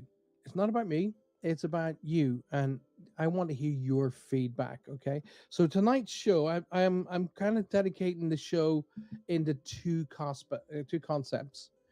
So let me just say hi to everybody who's come into the show tonight. So Mary Erickson has joined us. Mary, good evening. Welcome to the show. Lovely to see you. Thank you, as always, for your support. Richard Dearden. Richard, good evening, sir, and welcome to the show. And Richard saying hi to everybody as well. Richard, thank you very much for being here tonight. It's a pleasure to see you. Jan Macon says, hi, Paul. Hope you are well. Jan, thank you. I am doing pretty good. This low and slow COVID cold thing is really pretty much, we're about, I don't know, 85-90% kicked it. Mary Erickson says, I've shared. Thank you, Mary. Please tell everybody else to do the same. Come on, guys, share the show. Alrighty. Now, here's what I need you to do. I need you, if you haven't already done it, please subscribe. Hit the subscribe button. Hit the little bell icon that comes up alongside of it, and it will tell you every time that we're live here, whether it be on Spirit Quest Radio or whether we do our Reach Across live show. And don't forget to smash that like button. Hit that like button, because that's what actually helps us here on YouTube. Ramona, or as we like to call her, Ramona. Ronnie Huff is in the room. Ronnie, good evening, my darling. And Ronnie is actually one of the subjects I'm going to share with you guys tonight. I'm not sure. It's not Ronnie I'm going to share with you. I'm going to hopefully be able to bring Ronnie on the show. I'm going to have a chat because she posed a question to me earlier today.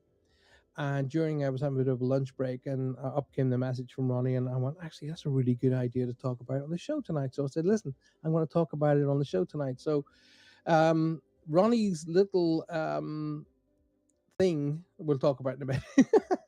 Roger Garza is in the house. Hi, brother. I'm here. Unfortunately, Faye's not. Oh, what? Oh, my goodness. Faye. Sending out our love to Faye right now. Please send out your love and your strength and your healing to our darling Faye. She's not feeling quite well. Roger, please pass on all our best to your darling wife from us, please. Christine Marie, welcome, Christine. Good to see you. Thank you for being here. Lynn's in the house. Lynn, good evening. Roger saying hi to everybody. Trudy Hall is here. Trudy, hi, darling. Good to see you, my love. Hope you're well. Josh Henry, hi. Second time on the show. Josh, thank you for being here. Appreciate it. Julie Evans, Corinne Oliver says hi to Paul and to everybody else. Corinne, thank you very much. Peachan Lawrence, good evening. Peachan, welcome to the show. Leona O'Sullivan, good evening, all the way from Cork. Well, no, go on, be lovely to see you, Leona. Thanks for being here. Appreciate it very much. And I love Cork. So that was you saying great introduction to the show. Leona, thank you so much. Actually, I was talking to some promoters because I was planning to do a show in Dublin. I'm doing a show in Dublin, doing a show in, I think it's around Newry area, Armagh, and Belfast. But I said to them, why don't we go to Cork as well? So I maybe, when we're doing the tour, be showing up in Cork. Maybe, fingers crossed, you never know. Ellen says, prayers for Faye. Absolutely back you up on that one, my darling. And Facebook user, once more. Oh, Facebook user. I'm going to bring you up so you can see what I see. So this lovely person says, hi, Paul. Hope you and your family are well, with that lovely blue heart right there. I don't know who you are, but I appreciate what you've sent, and I appreciate you being here. But I tell you what, do what Leona has done. Leona came in through Facebook first, hop out of Facebook, go up into YouTube, click at the top of YouTube in the search bar and type Paul Francis Medium, and it'll take you right back here. It'll take you right back here. But more importantly, I'll be able to see who you are. And don't forget, Leona and everybody else who hasn't already, subscribe to the show. Click the subscribe button, click the little bell icon, and guess what? Every time we release something, every time I release maybe something free onto the YouTube channel, my YouTube channel, you'll get to know about it and you'll be able to have it for free. Why not? So get in there and do it. Shared here in Utah. Richard, thank you. I appreciate that very, very much. I'm not too sure whether Utah is on the 10 and 10 list. Talking to the guys who are working on my tour in the United States, we're doing a 10 and 10 tour, 10 states in October, hence the name 10 and 10. I'm not too sure if Utah's on that list or not. I don't know, to be absolutely honest with you. I've told them that we have to start in New York and we have to finish in Orlando. So that's all I know. Okay. So in between, we garden.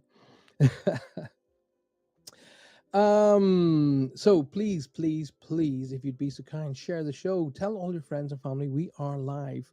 Now, I did say that I was going to talk about my darling pal Ronnie.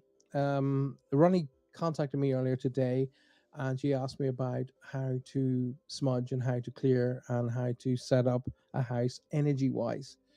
And I thought, you know what, that is a really good topic to discuss on tonight's show. So we will be doing that a little bit later. And I will talk to you about, I mean, it's in my book anyway, The Safe Way. It gives you a good sort of idea of how to do it properly. But we'll talk about it. I'm going to bring Ronnie onto the show if I can get her onto the show. And then we'll talk about how to break down and how to work with and how to dissipate negative energy and you do what you need to do. A lot of people go in there and they kind of go all balls to the wall and they break down energy and they don't finish it off. A lot of people don't finish off and then they wonder why they haven't done anything really with the energy in the house. So tonight I'm going to talk about it. I'm going to take your questions about it and I will we'll discuss about how you do that correctly. Okay. Tess Miners is in the house. Tess, good evening, my darling. Lovely to see you. Roger is saying it's been shared. Thank you, Roger. I appreciate that very, very much. So don't forget, guys, coming up, the UPRN Talk Radio has quite a few shows on it now. So there's a lot of good presenters out there on the UPRN Radio Network that are presenting some fantastic shows. Make sure you try and support those guys as well. But don't forget to support my pals, Michelle and Amelia, with their show Outer Limits. Make sure you watch their show. It is mind-boggling, okay? Lovely stuff to be discussed. Now, I said what I like to do is with Spirit Quest, as much as it's, I'm presenting it. Yes, thank you. But I want to make the show about you guys. So I will pick an idea for one half of the show and you guys pick the other half. So I said that on Facebook the other night. Okay, give me some ideas of what you'd like to talk about. And here's what we got. Reviews, life reviews. Well, that's a brilliant subject. Let's talk about that. Is heaven real? Let's talk about that. NDEs, near-death experiences. Definitely, let's talk about that. Orbs. Let's talk about orbs. Now, I watched something today, doing some research, which really shocked me, and I was mind-boggling, but it opened me up to something that I was going, oh my goodness, that makes sense. house clearing and energy replacement. So there's a whole pile. There's about 4 shows there, 4 different shows. So what we'll do tonight, my darling pal Ronnie has asked me a question about energy and how to work with that and how to clear and set up a house. So we'll definitely that'll be tonight's my choice on tonight's first half of the show. The second half of the show, we'll talk about whatever you want. Um, I'd like to really push the life review thing. Okay, so that's something that I've been doing a lot of reads lately, and in a lot of readings, I've been really finding myself being pushed by spirit to do like an almost like a life review, like sort of life coaching. A lot of life coaching comes into play with it at the minute as well. So we'll talk all about that. But more importantly, equally, I want to get you guys involved. I want you guys asking questions. I want you to come onto the show. If you'd like to come onto the show, I'll make that happen. All I need to do is have your link on Facebook. I'll send you a link to the show. You come on, we have a chat. It's that simple. Okay, we can make that happen. Peachan, sorry, is saying, get well soon, Faye. Absolutely. Roger is out there doing his thing as well, telling everybody that we're live. Get yourselves on here and let's have a chat. Right. So if there's any questions from you guys tonight, what you would like to talk about, I'll quickly bounce those ideas. Life reviews, heaven is real, is heaven real? NDEs, orbs, house clearing, and energy replacement. And of course, talking about where we're coming from live. We're coming from New Orleans on 105.3 right up to 107.7 FM live in your ears tonight. If you're listening to me right across the beautiful state of New Orleans, then make sure that you are driving safe. If you're driving, do not close your eyes and think about what I'm saying. Keep your eyes firmly on the road. But if you have the opportunity, why not pull in, grab yourself a nice cup of coffee, hop on to YouTube and be a part of the show.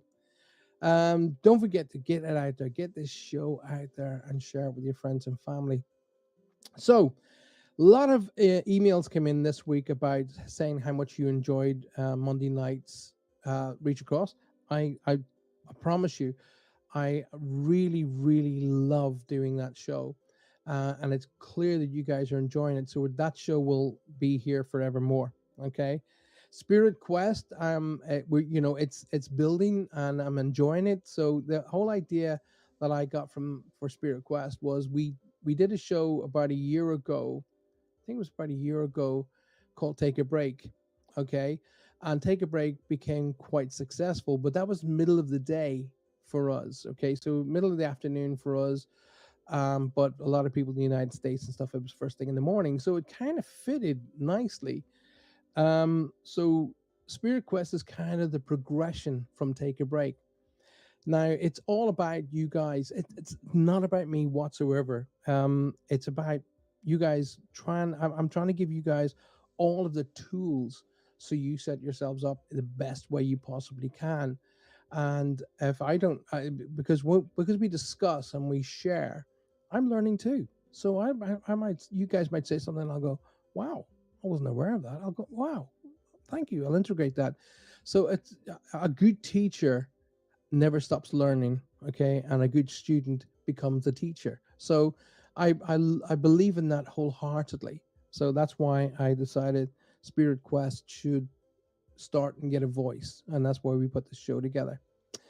Ellen and Julia have all said shared. Thank you so very, very much. And don't forget now, competition time. Alrighty, if you'd like to wear, and well, actually, first of all, you got to receive it. If you'd like to have one of our baseball caps, one of our beanie caps, T-shirts, if you'd like the books. What else did we say we were going to do? Yeah, books, CDs, DVDs. What else is there? Oh yes, having private one-to-one sessions with me, and even a group session. If you'd like to win all of those particular goodies, then get out there and get people involved with the show.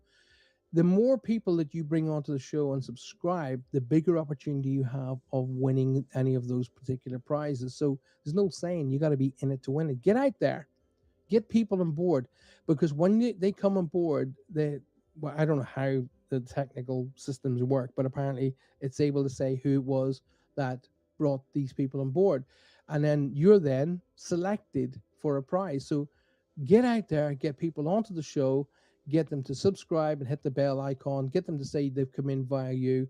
Boom, you got yourself a prize. It can be a baseball hat, it can be a beanie hat, it can be a t-shirt, it can be one-to-one session with me. Even if you're living in the UK, you could be actually invited to come out on paranormal investigations with me as my guest. Different things, signed books, all that malarkey, all available for you guys just for going and getting people to become part of the show. How cool is that? Make it happen, Captain. So, Tess Miners, how wonderful to see you, darling. I missed you on Monday night. I hope you're well. It's great to see you in here. And thanks for being here. Don't forget that Monday night's show is 8 p.m. UK time. That means it's about 3 p.m. Eastern, and we do all the live reads, real-time reads on that show, Reach Across Live. And we had an amazing show on Monday night, which was just phenomenal. I was so glad that those people who got reads, it helped them out because I got emails about those particular reads to follow. So it was really, really good. Now, Ronnie, come to me today, talk about breaking down of energy and getting a house set up. So we'll talk about that on the first half of the show tonight.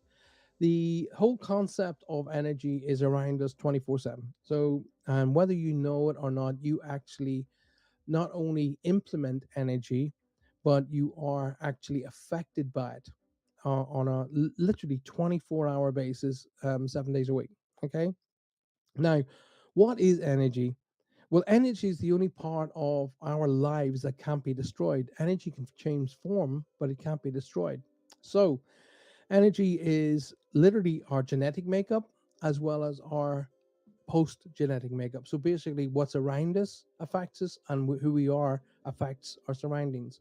So, whether our mindset affects ourselves and our surroundings, it goes on, and I could be here just talking about how how it kind of all pans out.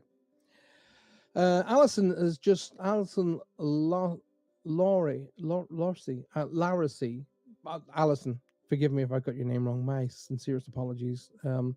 Hi, do you offer readings? I do private one-to-ones. I do private group sessions. I do corporate sessions. I do TV shows, radio shows, and theaters.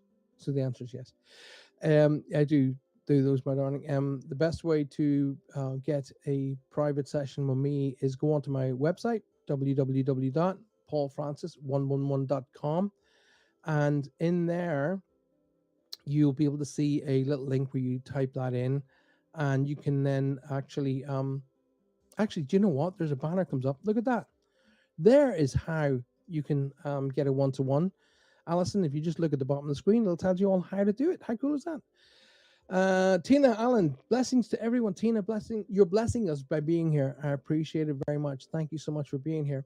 If you haven't already subscribed to my YouTube channel, please do that, and don't forget to hit the bell icon.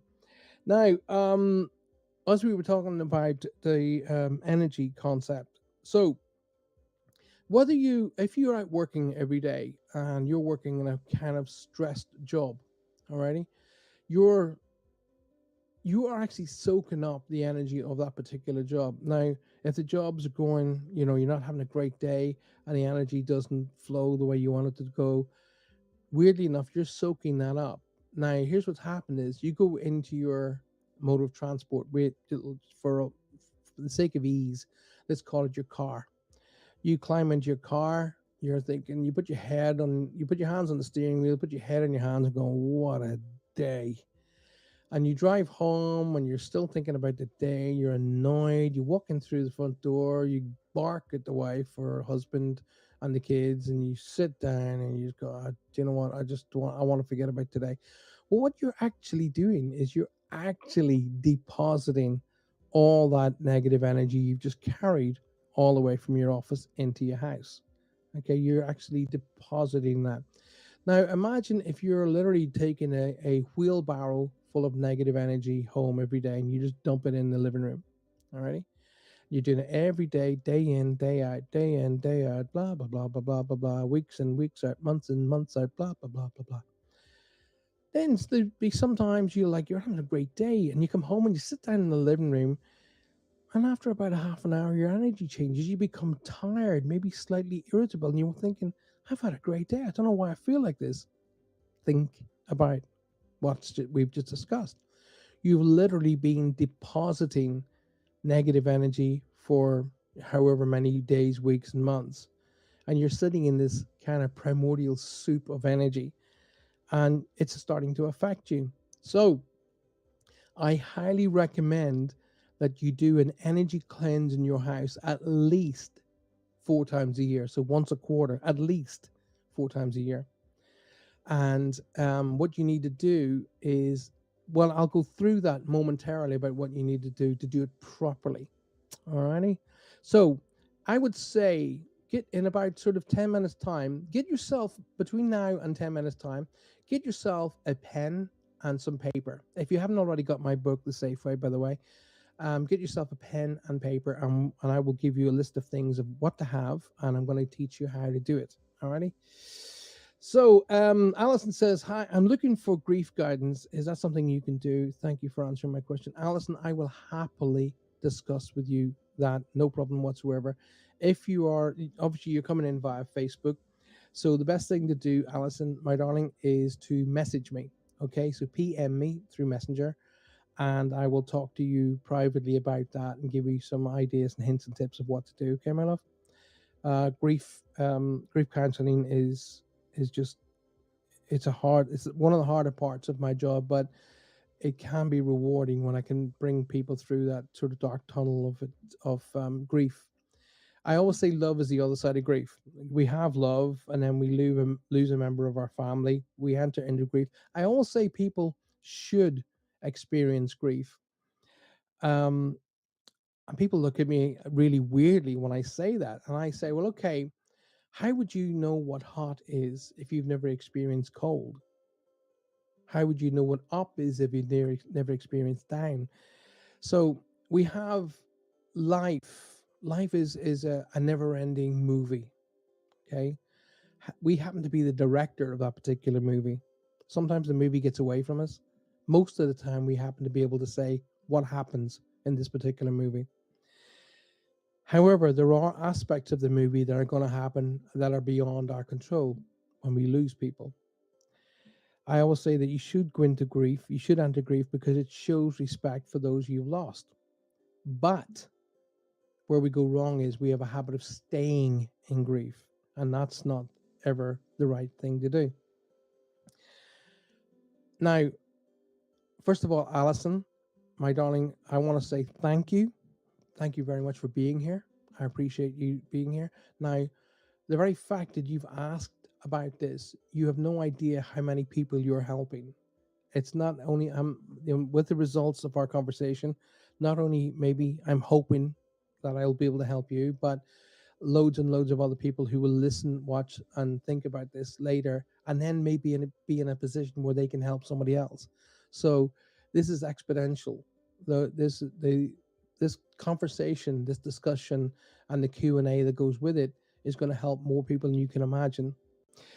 We have another wonderful person who's come in and went hello from Facebook, and that's all I get to see. So if you are this lovely person that said hello, thank you for being here. Thank you so much for being here. But because you come in through Facebook, that's all I get to see. If you come out of Facebook, my advice, go into YouTube. Top of YouTube, you'll see the search bar. Type in Paul Francis Medium, and that will take you straight back to this show. It'll bring you right back here, and I'll be able to see who you are, and we can have a discussion. Dawn Hatton, welcome, my darling. How wonderful to see you. Hi, Paul, and good evening to everybody. Can you share some knowledge about the angels, please, Paul? Which ones to call and for what purpose? Actually, I will, and that has actually got something to do with my pal Ronnie's request about tonight's show. At this moment in time, let me just continue with my darling Alison.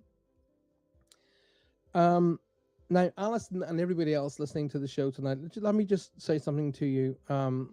Okay, we've got an idiot who's jumping in on the show. Somebody who's actually called themselves Angel Ass. So what we'll do is we'll just block that idiot. And my advice to you guys with the utmost is do not go to an idiot who does this, because they are rip-off merchants, okay? And they'll just rip you off. So do not, under any circumstances, accept a reading from these idiots. Alrighty. Summer Dawson, welcome, my darling. Thank you. You're new to the show, and it's a great pleasure to see you. Yeah, Tina Allen says yes, they're trolls. So this angel, this angel is actually, this person's called herself Angel Ass. That's enough for you, isn't it? Really? That's brightened my day up. Call themselves Angel Ass. So going back to my darling Alison, who's brought this in. So Alison and everybody else who's listening to me tonight, you're going to experience, that's one thing every human on this planet will experience. Okay, there are two absolutes in this world. Two, only two.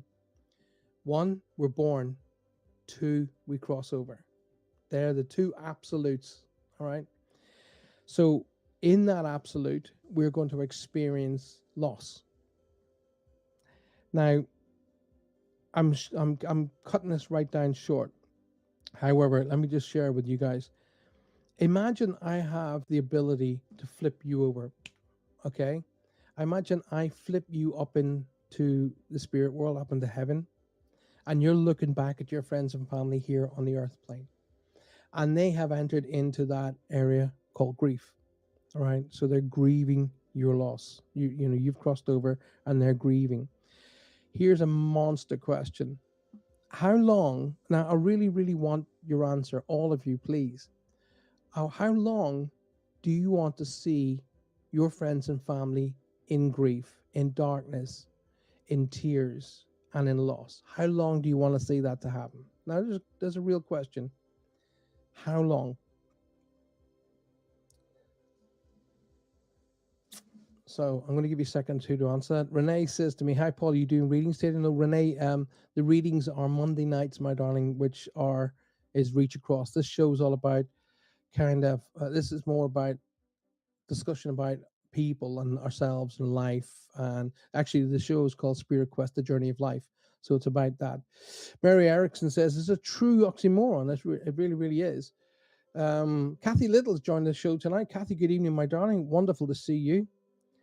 So a lot of people are coming back straight away saying, not very long. I don't want anybody to suffer. Not long. Ellen said maybe a month. That's very particular, Ellen. I'll give you 1 month. 1 month. That's all you're getting. So Summer says, can I have a reading? Best thing that if you want to book a reading, Summer, is go on to my website, which you can see along the bottom of the screen, and I will happily sort a reading out for you. Now, my point here is you don't want to see your friends and family, be it 1 day, 1 hour, 1 minute, 1 month, 1 year. You don't want to see them in tears. You don't want to see it. So remember that when you are sad, and then there are no words, there is no magic wand to be able to take away grief. There's not. And don't let anybody tell you that it gets better with time. Okay, that's absolute rubbish. Okay, that's not true. When we lose, I'm going to put myself in the line of fire here for this, because when I lost my dear mom, my beautiful mom, I was a professional medium then. Okay, professional psychic medium, had been for some time, and I couldn't deal with her loss. I couldn't deal with it. I could deal with other people's, but I couldn't deal with hers. I couldn't deal with myself. And we are 25 years down the line, and I still miss her. So what happens is we become used to them not being around in the physical sense. Okay. And the more I work, the more I understand and know that she's around me in a spiritual sense and in a metaphysical sense. And she very often lets herself know that she's around me. But the loss is something we get used to, but the strain doesn't ever go away. So I won't ever lie to you guys. I won't ever tell you any kind of untruth, because time only teaches us to get used to them not being here. But what we try and do is we take the negativity of the loss and replace it with the positivity of that they are in a beautiful and amazing place. They have absolutely no kind of illness of any sort. Okay. They, if, for example, if they had lost limbs, though, that's all replaced. They are now linked up with all of the people they mourned. So they will have gone through mourning of their own behalf, and all of the people that they mourned now get to meet and greet them with absolute and total love. I mean, there is no words to describe the kind of love you receive. It's not. It's completely unconditional. It's amazing.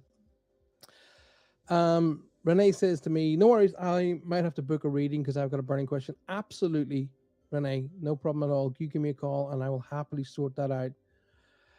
Summer says not at all, if ever at all. Yes, I completely understand that, Summer. Everybody's clearly off the same page because everybody's saying roughly about the same thing. Renee says, no, Norris, I might book a private reading, have a burning question. Yes, there's my darling Sue Vinicum. Welcome to the show, my love. Good to see you. I don't want to see anyone.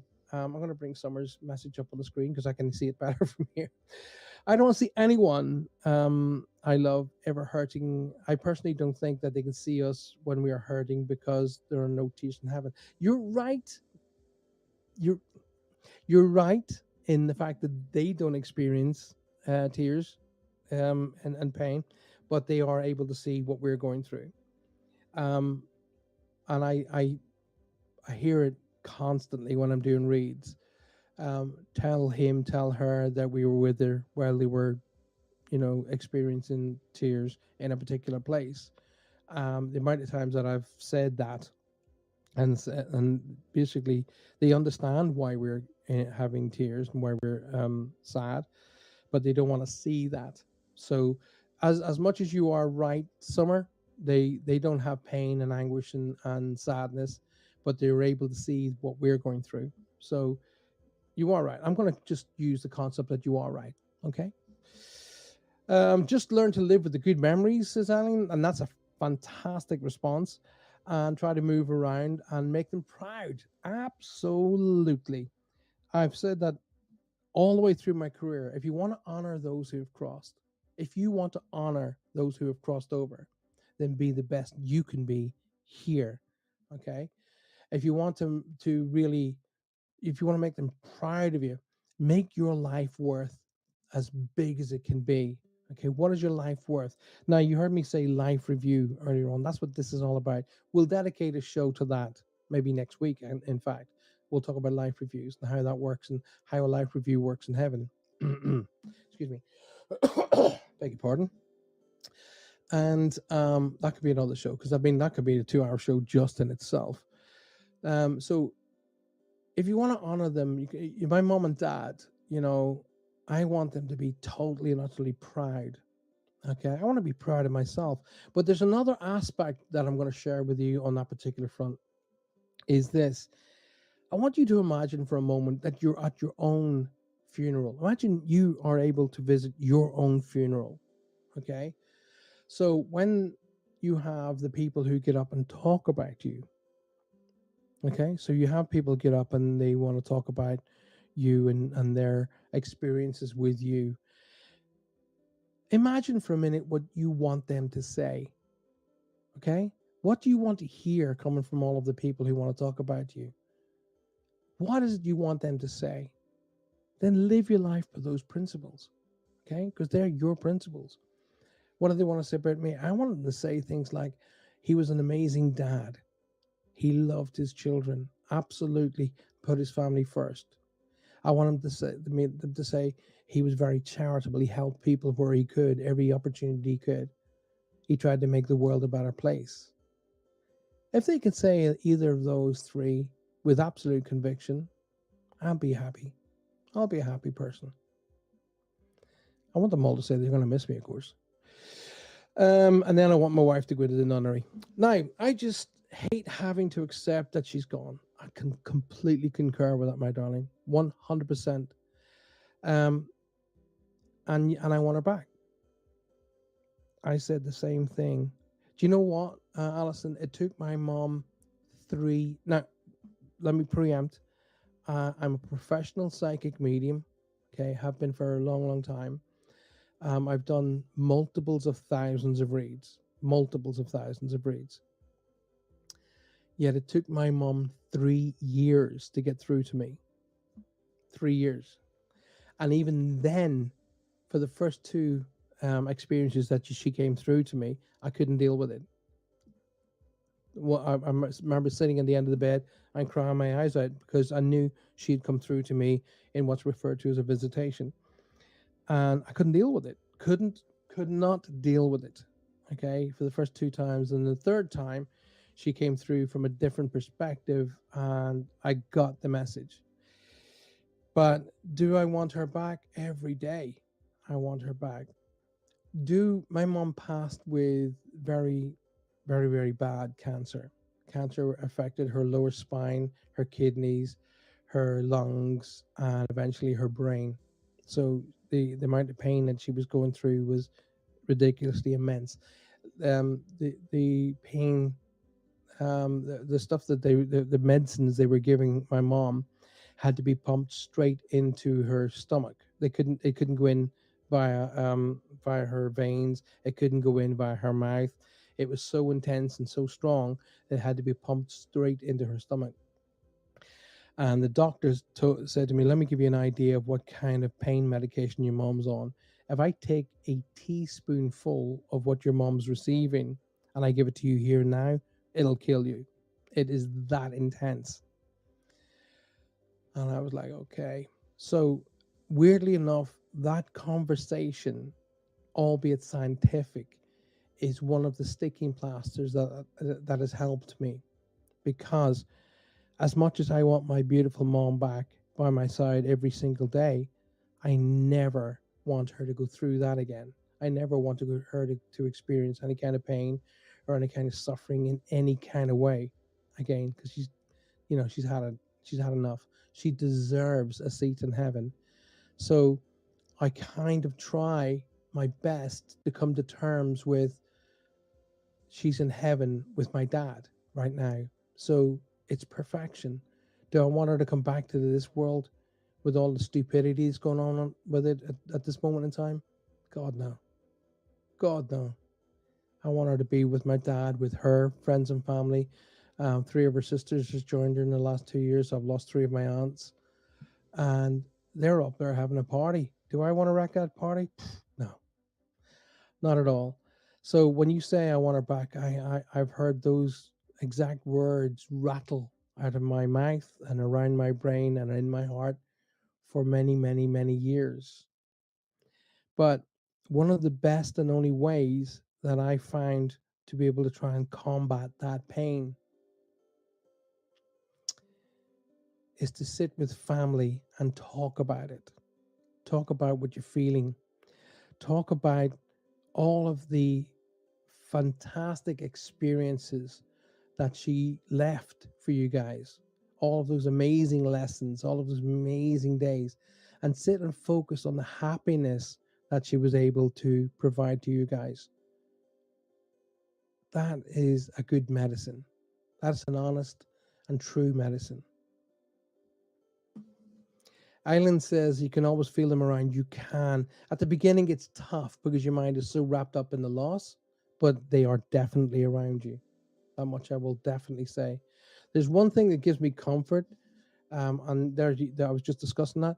Alison says there's one thing that gives me comfort is no pain or suffering from her anymore, and I hope it's all in peace. Oh, you can be absolutely assured it is totally in peace. Summer says, okay, let's bring Summer up here. Summer Dawson says to me, Paul, I'm just curious, since we haven't passed yet, how do we know what it's like on the other side? Well, let me, I can share with you experiences. That's what I can share with you. 2 of those experiences are NDEs, which stand for near death experience. Okay. Another one is when I was actually doing, when I was doing my training as a medium. I did a I did a special training where I allow the spirit energy to take over my body. And basically what it was, I remember to this day, where is I let that energy use my body as a conduit and speak through me to the crowd. And it felt like I just shifted over in this seat, but I was then projected to this other place. And this other place was, oh my goodness, wow. How do I share this experience? It was, if you can imagine, the most perfect little house in the prairie concept. Okay, fields of beautiful greens and flowers, and blue skies with the odd scattered cloud, absolute perfect temperature, and just a beautiful fragrance in the air, and the feeling of, what's the right words? Home. Perfect. Probably the only word. Now, if that's something I experienced during that training, where I literally stepped out of my body for all intents and purposes, and allowed that energy to come in. And by the way, it doesn't happen in seconds like poor old Derek Agora used to do. Um, it takes quite a bit of meditation and quite a bit of training to be able to allow that energy to come in, and for you to sort of step out and be completely safe and protected while you're going through it. So that experience, summer, plus two NDAs, near death experiences, where I was taken up, then particular meditations where I specifically went to meet people. All of those combined with the thousands of reads that I've undertaken over the last 35 years. All of that combined information, all of that put together, gives me an idea of what it's like, not absolutely here's what it's all about. What I do know is the other side, heaven, if you want to call it that. It doesn't matter what you call it. You can call it heaven, nirvana, you can call it the other side of life, the next life. It doesn't matter. Then what I have understood is we carry on. The progression on is about our souls, about us. It's about our soul learning and discovering and increasing its capacity, and learning that everybody is actually connected. We are all connected.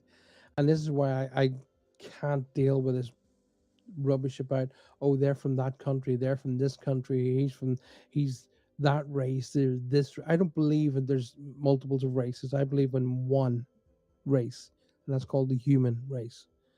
Okay. um but within the human race is an energy called a soul, and that is the one connection we have as a humanity throughout this entire world. And the sooner we get around to that, the quicker we'll be able to take care of this world a lot better. And then we don't have these idiots like, that nut job in Russia bombing people in another country. Oh, give me a break. So that's how I know what I know so far, Summer. I do hope that helps. Trudy says, "What are your thoughts on spirits that stay here?" There are multiples of reasons that I found out. I never close my mind to learning. First and foremost, okay. Do I know everything? Not a chance. I don't know what I don't know. Okay, so I'm open to learning. But from what I've found out, once again, through research, through investigations, through reads, and various things of that nature, is there are souls, shall we say, or spirit energies who remain here because they loved it so much they don't want to leave here. Okay, that's one element.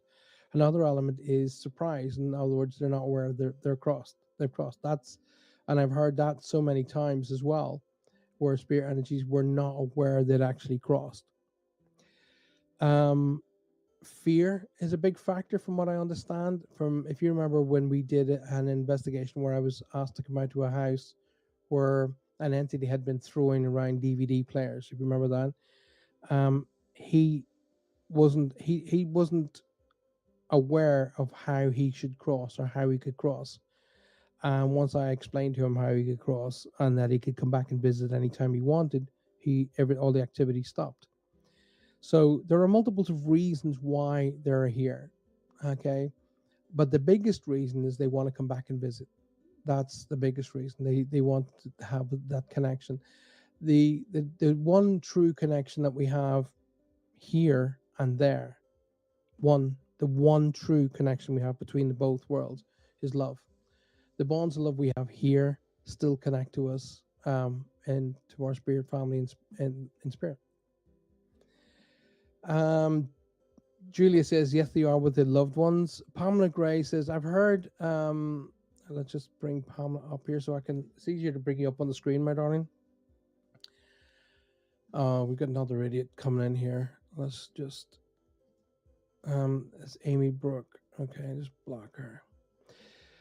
This Amy Brooke, guys, I haven't sanctioned her. No idea who she is. Best advice is not pay any attention for. And any of you guys got a moment, please report them to Facebook. Thank you. Pamela Gray says, hey, Paul, I heard you're going to talk about angels, so I had to rush over. Okay. I'm going to talk about one aspect of how I work with angels, but we'll definitely deal with that. So, Amy Brooke, my advice to you, darling, is if you haven't got the capacity to be able to, work on your own behalf and work in a field of energy where you can build up a good following, then don't work at all. Okay. Becca Williams has joined. Becca, good evening, my love. Good to see you. Kathy's laughing her head off, which I love to see. Tina Allen's, everybody's going, no, thank you. Please, guys, if you do me an idea, go and report these idiots, okay? Too many people have no idea what death is all about, says Pamela. When someone passes, they give up and stop living. That's very, very true, Pamela. Absolutely. And that is the very last thing your loved one wants you to do. You nailed it. Spot on, correct. Absolutely nailed it. The last thing our family and spirit wants to see is us giving up. What they do want to see, they want to see us making something of this life. Okay, that's what they want to see. They want to see us taking the life by the horns and getting on with it and making it something. Now, there's two aspects, like I mentioned. Our spirit family and friends who are watching over us. Now, here's a big, big, big thing. All right, a lot of people come to me going, what does spirit say I should do about this? And that's not a really good question, because our family and friends in spirit, they've had their life here. Now they've crossed over to the other side. It is not their job to live our lives. That's our job. Okay. They will help by dropping little hints and little things in our path. Now, here's the big thing. We have a little concept called free will. We can either choose to pick up this thing that they've dropped in front of us, or we can choose to step over it and completely ignore it. They will not live our lives for us. That's our job. It crushes them when you want to give and you give up on everything, Pamela. Perfect. Everybody's saying no to this idiot Amy, and you're absolutely right there. Crystal Rose says they never left. That is a good concept. Good to see you in here, by the way, darling. Lovely to see you. Thanks for being here tonight, Crystal Rose, a very dear friend of mine. Dawn says to me, they never stop being characters in your book. I like that. They never stop being characters in your book. They're an active part of our story.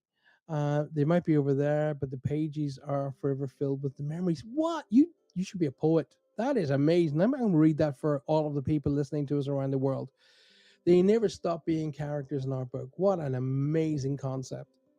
Their active part in our story might be over, but the pages are forever filled with memories of them. Wow. Dawn Hatton, you poet, you. Alison Laurie says she was amazing. There you go. There you go. There's the beginning of the healing right there. There's the beginning of the healing. Alrighty. And you know what? Don't be afraid to let go. Don't be afraid to let go. If you want to have a good cry, that's healing. We refer to that as healing. Okay. Getting rid of that stress, getting rid of that hurt, that pain. But don't do it on your own. That's my advice. Don't do it on your own. Do it with family, do it with friends. and remember that she was amazing. Because I tell you what, they love being acknowledged. They love being spoken about, but they also like to be acknowledged. Now, what I mean by that is, mom, dad, grandmom, grandfather, if you're here, thank you. They like that. They love to be acknowledged. Our lovely pal just jumped in from Facebook. Hello, everybody. Again, don't know who you are, but thank you for being here nonetheless. I say this to everybody: is go ahead, come if you're on Facebook and you come on, and because that's all we get to see. Alrighty, come out of Facebook, go into YouTube. At the top of YouTube, it'll be a search bar. Type in Paul Francis Medium, and you'll be able to come straight back to the show. It'll take you right back here in seconds, and you'll be able to be a part of the show, and I'll be able to see who you are. Tina Allen says, you can smell them. Yes, you can. Well, that's kind of a play on words, of course. They will make aromas happen around you. They will make, like, for example, they'll make a fragrance that will remind you of mom, brother, sister, aunt, cousin, grandmother, whomever. They'll make a fragrance happen. So it can be, like I say, a fragrance like a female fragrance for a mom, maybe an aftershave for a dad or grandfather, brother, husband. Very often they will have the smell of cigars or pipes, and very often they'll also make the smell of cooking happen around you as well, because somebody may have been well known for a particular as being the cook of the family, so they will do that. So it's yes, they can let you know about that. They can also let you know by sending little messengers, what I call messengers, little things like butterflies or birds. They can also let you know they're around you by particular songs. Alrighty, where I hear most of the time happens to be in my car, obviously, because I spend a lot of time in the car. But I'll climb into the car, I'll put on the radio, and up will come a particular song. And that song usually reminds me of somebody in particular. Recently, I'm hearing a lot of ABBA, and ABBA is my dad. It links me to my dad. So Crystal says to me, says to us as a collective here tonight, we need to remember happy times as they don't look back on their illnesses. Do you know what? Crystal's absolutely spot on.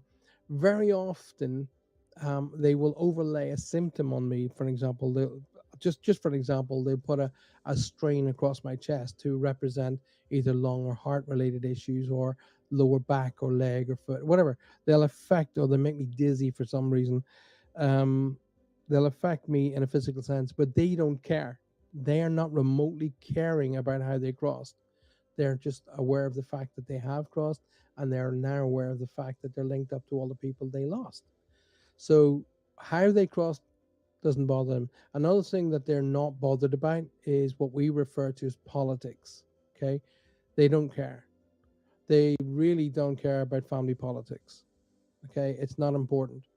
So if you didn't get the opportunity to say goodbye, they don't see it that way. They can see you, they can interact with you, so they don't really get caught up on saying goodbye. We do. Us here, we do, but they don't.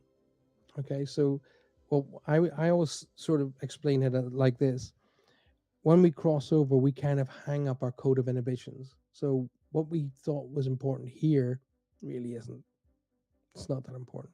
Okay, what's important is that we're aware of who we are, that we're aware of and affect the people we love, and the things that we want to do in life to make this life important and a trailblazer for all of those who come behind us.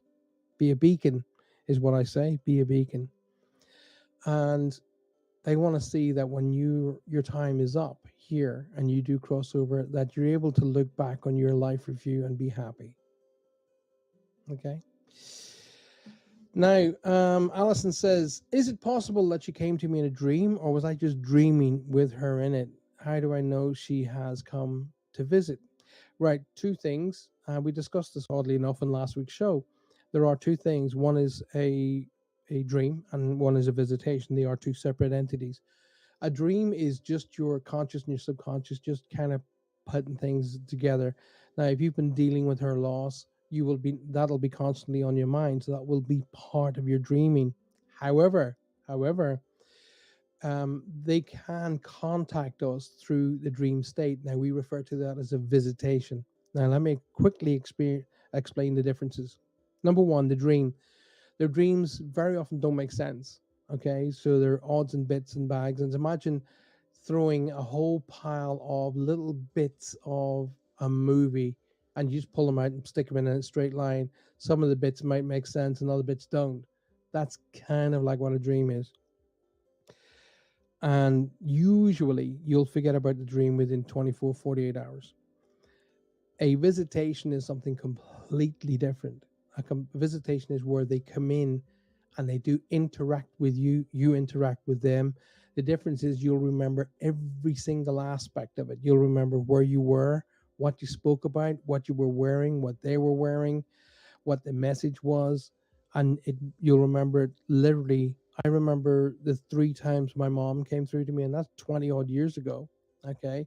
And I still remember today every visitation from my mom, from my dad, and from my grandparents who've crossed over. Oddly enough, none of my cousins have actually made any attempt yet, but we'll figure that one out as they get.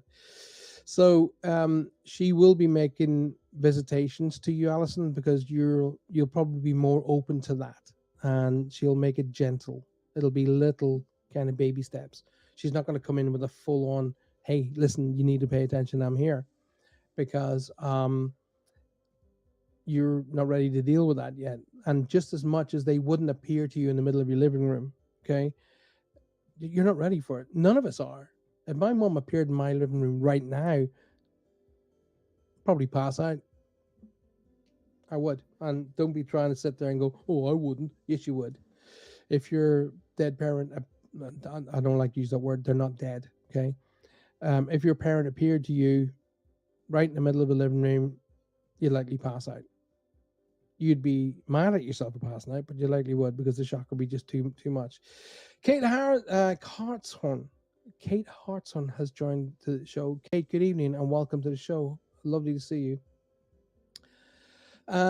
Crystal says, I read a book a nun had written on the passing of her sister and changelings. On the other side, we can wish things up in a jiffy. Sounds good, doesn't it? Sounds good. Marling Bolton, blessings to you too. Welcome to the show. Kathy Little says, we are human race, one collective of the universe. I like that, Kathy. Thank you for sharing that. Dawn has said, I've had some mediums or so-called mediums telling me messages from my loved. I'll start that again. You know, my teeth do work. I have had some mediums or so-called mediums tell me messages from my lost loved ones, and they describe them to me, and they have been so wrong. So I've had my doubts. I feel that you are sincere. Oh gosh, you can be absolutely guaranteed I'm 100% sincere. Summer, listen, I'll tell you how sincere I am. It's never happened, I'm touching wood, but if you came to my office, for an example, and you sat down for a read and I wasn't getting anything for you, I have the courage to say to you, Summer, I'm really sorry. I'm glad you're here, but I'm not picking anything up for you. And then there are different things that I would do to try and help energy move, but I would never lie to you. Okay. The information that I come through in a read is literally, you get it as I get it. Okay. I don't twist it. I don't bend it. I don't shape it. And I'd never try and fit it into your life. That's your job. Okay. My job is to deliver the mail. Okay. I'm the postman. My job is to deliver the mail. It's your job to read the mail, not me make it try and fit for you. Sometimes little messages, little letters don't mean anything until a day or two later. Then that's usually when I get people come back to me going, oh my God, you said this in a reading. Oh my God. And very often, very often you'll get information coming through in a read, and I call it deer in the headlights. Okay, you're going, it's going, you're going, that's why I highly encourage family group readings. It's something I was doing just before lockdown. I was doing a lot of family group readings, and it's something I encourage. And the idea is you're with your family members, and I come along and I do a session for the family. So I could be sitting in front of you somewhere, and I could be going da da da da da da da da, da and you're going, I'm, uh, I, and your mind's going, I have no idea what the heck he's talking about. But your family members are going, I know exactly what he's talking about because they're not on direct line of fire. So when you, I'm just thinking back to some of the group sessions I've done with family members, and it's just a laugh because one person says to the other, "Oh, you idiot! That's such and such," and they're going, "Oh my god, yeah!" It's good fun, and that's what reading should be. Reading should be fun. Okay, they shouldn't be negative. Alrighty, is it is it a way of stretching that, you know, trying to put, no, I don't believe readings are a cure for grief. They should never be. And I really don't like people coming to me just after they've lost someone. Don't come to me for read right after just losing someone, because readings and mediums are not a cure for grief. However, if you want to come to me and ask me questions, I'm more than happy to help you. And if something pops up during that read, yeah, okay, all well and good. I was asked last week, what's the fastest time that someone's come through to you from their crossing? And it's 45 minutes from their crossing to coming through to me. I'm not after Guinness Book of Records. It just happened that way. The longest, I think, is about 50 odd years. You know, they were in spirit for 50 odd years, and yet they still made their presence known. So there's no start, middle, and end. It just is. But one thing I will absolutely, totally tell you is I will always tell you the truth. I won't make stuff up. You can be assured of that. Christine Marie, welcome to the show. How wonderful to see you. Again, I've got a lovely Facebook user. Hi. Sorry, I have no idea who you are. Because you haven't okayed StreamYard on your Facebook, we can't see who you are. So the best way is to come out of Facebook, go into YouTube. Top of YouTube, you'll see the search bar. Just type in Paul Francis Medium. It'll take you straight back to this show, straight back here. But I'll see who you are. More importantly, coming through YouTube is a lot more stable than Facebook, because Facebook has a habit of switching off the show because they don't like StreamYard for some reason. Dawn's having a wee giggle. Tyler Rickard, welcome. Lovely to see you. Great. Thank you very much for being here. Crystal says, hey, Paul, my mom is one of 9, few past now, and they get together annually for my granny Ollie's birthday. That is amazing. I highly promote that. I highly promote family gatherings. Totally and utterly promote that. You hear me say at the end of every show, communicate, appreciate, and validate everyone in your life, so a medium never has to do it for you. And I wholeheartedly believe that. Communicate, appreciate, and validate everyone in your life that's important to you, so a medium never has to do it for you. Communicate, talk to the people you love, appreciate the people in your family, then tell them that you appreciate them. Communicate, appreciate, and validate. Catherine has joined us. Good evening, Catherine. How's Canada tonight? I do hope you're well. Richard says, just seeing if there's any messages for me today. Thanks. Richard, I don't do reads on this show. That's Monday nights, my friend. You're more than welcome to come back on Monday nights and I'll do readings. This show's more about the discovery of how you can make your own connection yourself, how you can understand how they're around you. I appreciate you being here tonight, Richard. I really, really do. 100%. But I don't do readings on the Thursday night show. That's Monday nights. If something, don't get me wrong, if somebody was to come in and I had to pass a message on, that'll happen. I'll do that. I'm not going to turn around to them and go, oh, I'm not working tonight, sort off. That's not how it works. If they need to get a message through, I'll deliver it. I promise you that. However, I don't come in with my ritual about opening up and getting myself prepped and secured, ready for reads. That's Monday night show. But please come back and support me there. Stay here tonight because there's a lot of stuff you can learn, and you're in a lovely group full of amazing people who are going through and have dealt with what you're going through as well. So you're in a good group of people. Just to remind you all, this is Paul Francis, and I'm talking to you on Spirit Quest, the journey of life. Coming to you live on 105.3 right up to 107.7 FM. Coming to you live from UPRN Talk Radio, being broadcast from the very beautiful New Orleans. Welcome to tonight's show, y'all. Don't forget, there are a lot of shows before and after. One of those amazing shows is The Outer Realms, which is hosted by Michelle and Amelia. I totally advise you guys to watch that show as well. Crystal says, I had smoke blowing on my face. Would you believe that? Thanks, Grandad. Now, Pamela says, at our farm, the farmer loved to garden with me. His wife always in the kitchen, and oh my God, the house would smell amazing. Oh, stop it, will you? You're even starting to get me. I'm starting to feel hungry now, Pamela. Thanks for that. But even her husband can. It's great when you experience it together. It is great when you experience an interaction together. Be it even be it smell, be it sounds, be it an active energy around you. I love it. I absolutely love it. Trudy says, I couldn't be saddened by my dad's passing. I knew he was ready to go and wanted to go even. I completely understand that.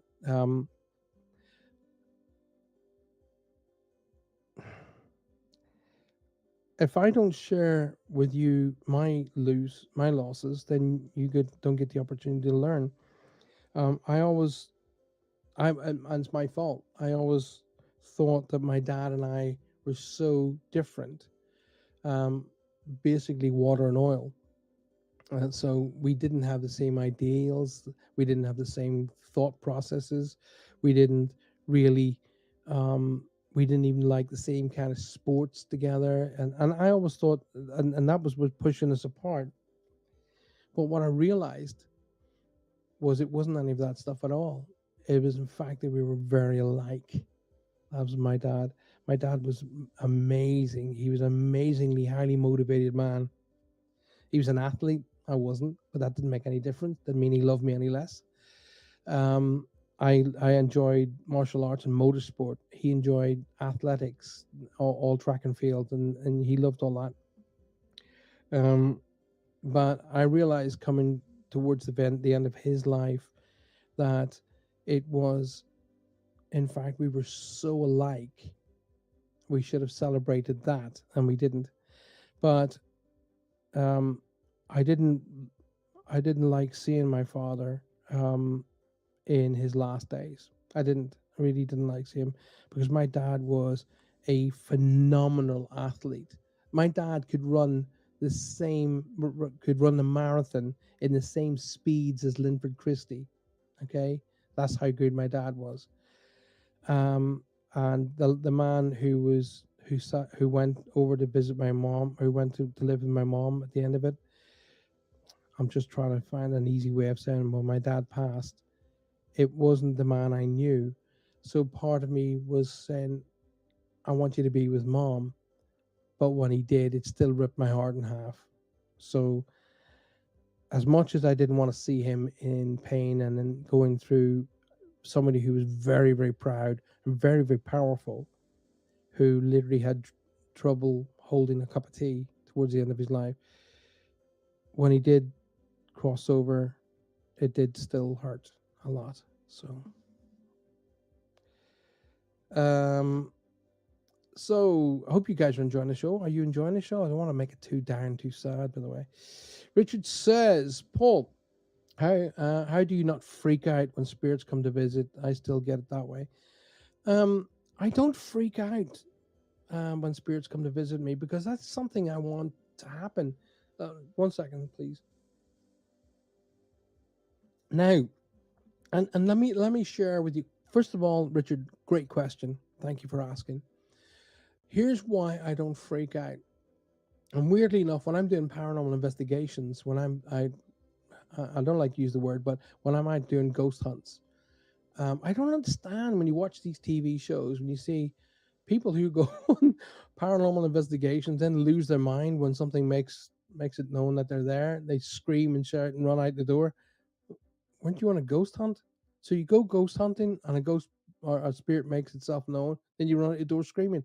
I don't understand that. However, the reason why I don't lose my mind is if spirit lets me know it's there, if spirit comes in, be it on a paranormal investigation ghost hunt or when I'm doing a read, if they're talking to me, then that tells me that the end of this life isn't the end of life.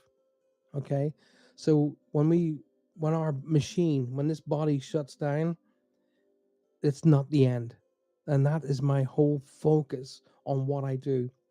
The reason why I do what I do isn't to say, oh, look at me, isn't it? Look at, he's a brilliant medium and he's an author and he's this and that. It's not that. That's not why I do what I do. The reason I chose to do what I do is to prove that that we carry on. Okay, then, and if I can get people to forget and not worry about death, then they'll focus on life. They'll focus on making their lives that much better. They'll not, good 50% of my life was spent worrying about death. I didn't want anybody else doing that. So I get out there, I do the reads, I do the paranormal investigations, all to prove that life carries on. So don't worry about death. Get on with living. That's why I do what I do. And that's why I don't get freaked out. But nonetheless, Richard, great question. Allison says, I agree. I do not think I would be ready for it either. Obviously, talking about mom turning up in the middle of the living room. I don't think anybody, people might be all bravado and say, oh, I could do it. I could do it. No, you couldn't. No, you couldn't. Rubbish. I've not had spirits around me all my life. I've not. I'll read that again and put it on the main screen. Pamela says, I've never not had spirits all around me. I've seen them all my life. That's great. Fantastic. Lynn is saying, hello, Carrie, sweetheart. I don't know who Carrie, sweetheart is, but I must have missed something. Pamela saying many angels in this call. Right. Okay. I was going to talk about how angels, how I work with angels. Okay. We're having so much of a good discussion about the other side that they haven't got around to the angels thing and the dealing with setting up the house. I got to do that. Actually, I got to get on do that momentarily.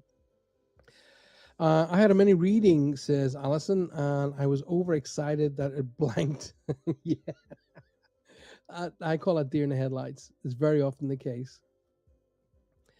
Paul, any call letters listening? FM 102.7. I'm not too sure what you're asking there, Rog, my friend. Are you talking about the calls coming in 105.3 to 107.7? Any call letters questioning listening to FM 102.2, 102.7? Dawn Haslam says, and I better bring that up so I can see it. I love the hug of a friendly energy visit. Being aware of friendly energy and the manifested negative energy is helpful. Remember, we invite in our negative as well as our positive. It's all of us. Debatable, Dawn. I don't think people go out there to deliberately invite negativity. I think we're pre-programmed to negativity. We're pre-programmed on many, many, many levels. Most of the pre-programming is all about trying to keep us safe. Don't do this or that'll happen. Don't touch this. Do not do this. Don't bind, down, up, down, sit. All of that pre-programming when we're children is primarily to keep us safe, but it sticks with us. Don't trust. How many people have told that? Don't trust strangers. Don't trust. What the child hears is don't trust. That's what the child hears. And then we associate with strangers. That's a different show completely. Dawn says, you can feel the angel's presence too, Pamela. Yeah, you can. Well, angels talk to me on occasion. Not often, oddly, but they do. Are people choosing to be psychic or medium, or are they gifted with it? That's a good question. Every human on the planet, bar none, every human on this planet is psychic. Okay, they may not understand what psychic is. The human race has got a habit of trying to label everything. For some reason, we have to label everything. We can't just go with. Now, way back in the days of the caveman, we trusted our instincts. We didn't challenge them. We trusted them. Today, you will call it gut instinct. Somebody might say something to you, and you're just going, "There's something telling me X, Y, Z." Your gut instinct is going, "No, I'm sorry. I know what you're saying, but my gut instinct is telling me different." You'll say it, my gut instinct. That is actually a psychic ability. That's your energy and everything around you working with you and for you and working in your behalf. And that is a psychic ability. For example, parents, moms specifically, know their children are fine, even if they're not near them. That there's a link, there's an energy that you understand and you can feel that you just go, nah, I know they're okay. Or the opposite, as the case may be. That is a psychic link as well. Okay. How many of you have been sitting in your house and you've been thinking about somebody, and sure enough, boom, phone goes, it's them. It's links, it's energies. So every human is psychic. However, mediums are different. Okay. All mediums are psychic, but not all psychics are mediums. That's the difference. The difference between mediumship and psychic is two different elements completely. Psychic is the way I describe it is from the throat chakra down, so everything that's tactile and here, and from the throat chakra up is mediumship, and we deal with energy from the other side, and that's kind of nutshelling it, really.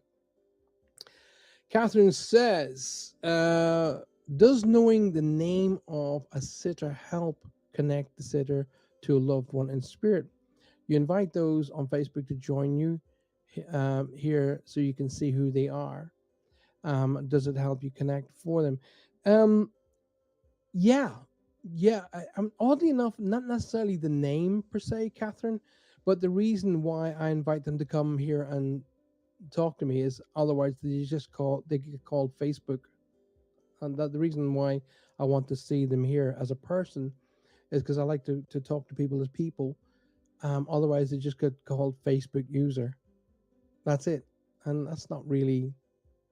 It's like that Sam Smith rubbish crap that's going on. He doesn't want to be called a he or a she. He wants to be called an it.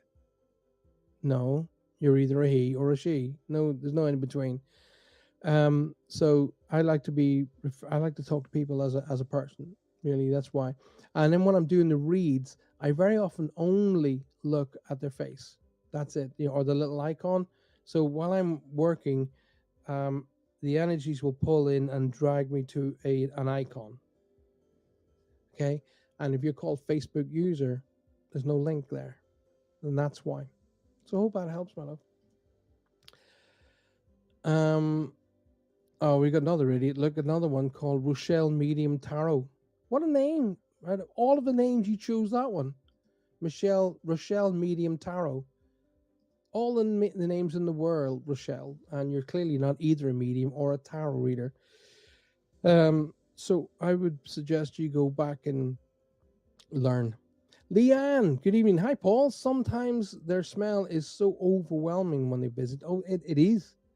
The reason why it's overwhelming when they visit is because they know that's how you're gonna acknowledge them. For an example, if a particular butterfly was their calling card, that'll happen every single time. With me, it's a robin. When a robin turns up, I know my mom and dad are about me. Or if I'm trying to make a decision, a robin will turn up, and it doesn't matter where I am in the world, it'll happen. A robin will turn up. So for me, it's a robin. Lately, it's little songs coming from ABBA. That's dad. Or if I say DeLorean, that's dad. He will very often let himself be known that way. Mom will be different. She'll do different things. But if Leanne, if it with you, if it's particular scent, then they'll continue to use that because they know they grab your attention immediately. So it's how you quickly understand that they're around. But fantastic way. Why not? It's good. Corinne says, my daughter seen my mom after her passing. She fell over the stairs, and I ran up the stairs to see if I see her. But no, but yeah, I've got no answer to that. But it's very common. A parent or grandparent will appear, usually in in a bedroom at the foot of the bed or sitting in a chair, whatever the case may be. But the reason why they can appear to children is because children don't really judge the situation. Us as parents, if our moms and dads turn up, it can be traumatic. Okay, so think about it. It can be traumatic. Okay. Oh, I get another idiot. God, the idiots are coming out in droves tonight. Well, they've been having a conference. Oh, Sandra Della Gaga, whatever. Once again, these guys here who jump in, by the way, folks, just as you understand, they are rip-off merchants. Okay, they're not real psychics and they're not real mediums, because real psychics and mediums don't do this. Okay, so my advice is do not, under any circumstances, accept a reading from them, and for God's sake, for the love of God, do not hand over any kind of funds or give them any access to your computers, even. Alrighty, you may not have to pass your funds over, but if they've gained access to your computer, my advice is you change your passcodes immediately.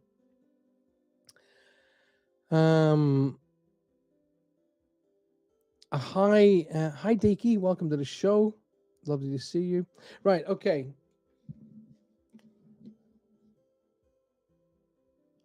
Now let me discuss Lauren Mayfield. Sorry, I've just about to do something. I just saw a message from Lauren Mayfield, sending good vibes your way. Lauren, thank you. Very much appreciated. Very much needed, to be absolutely honest with you.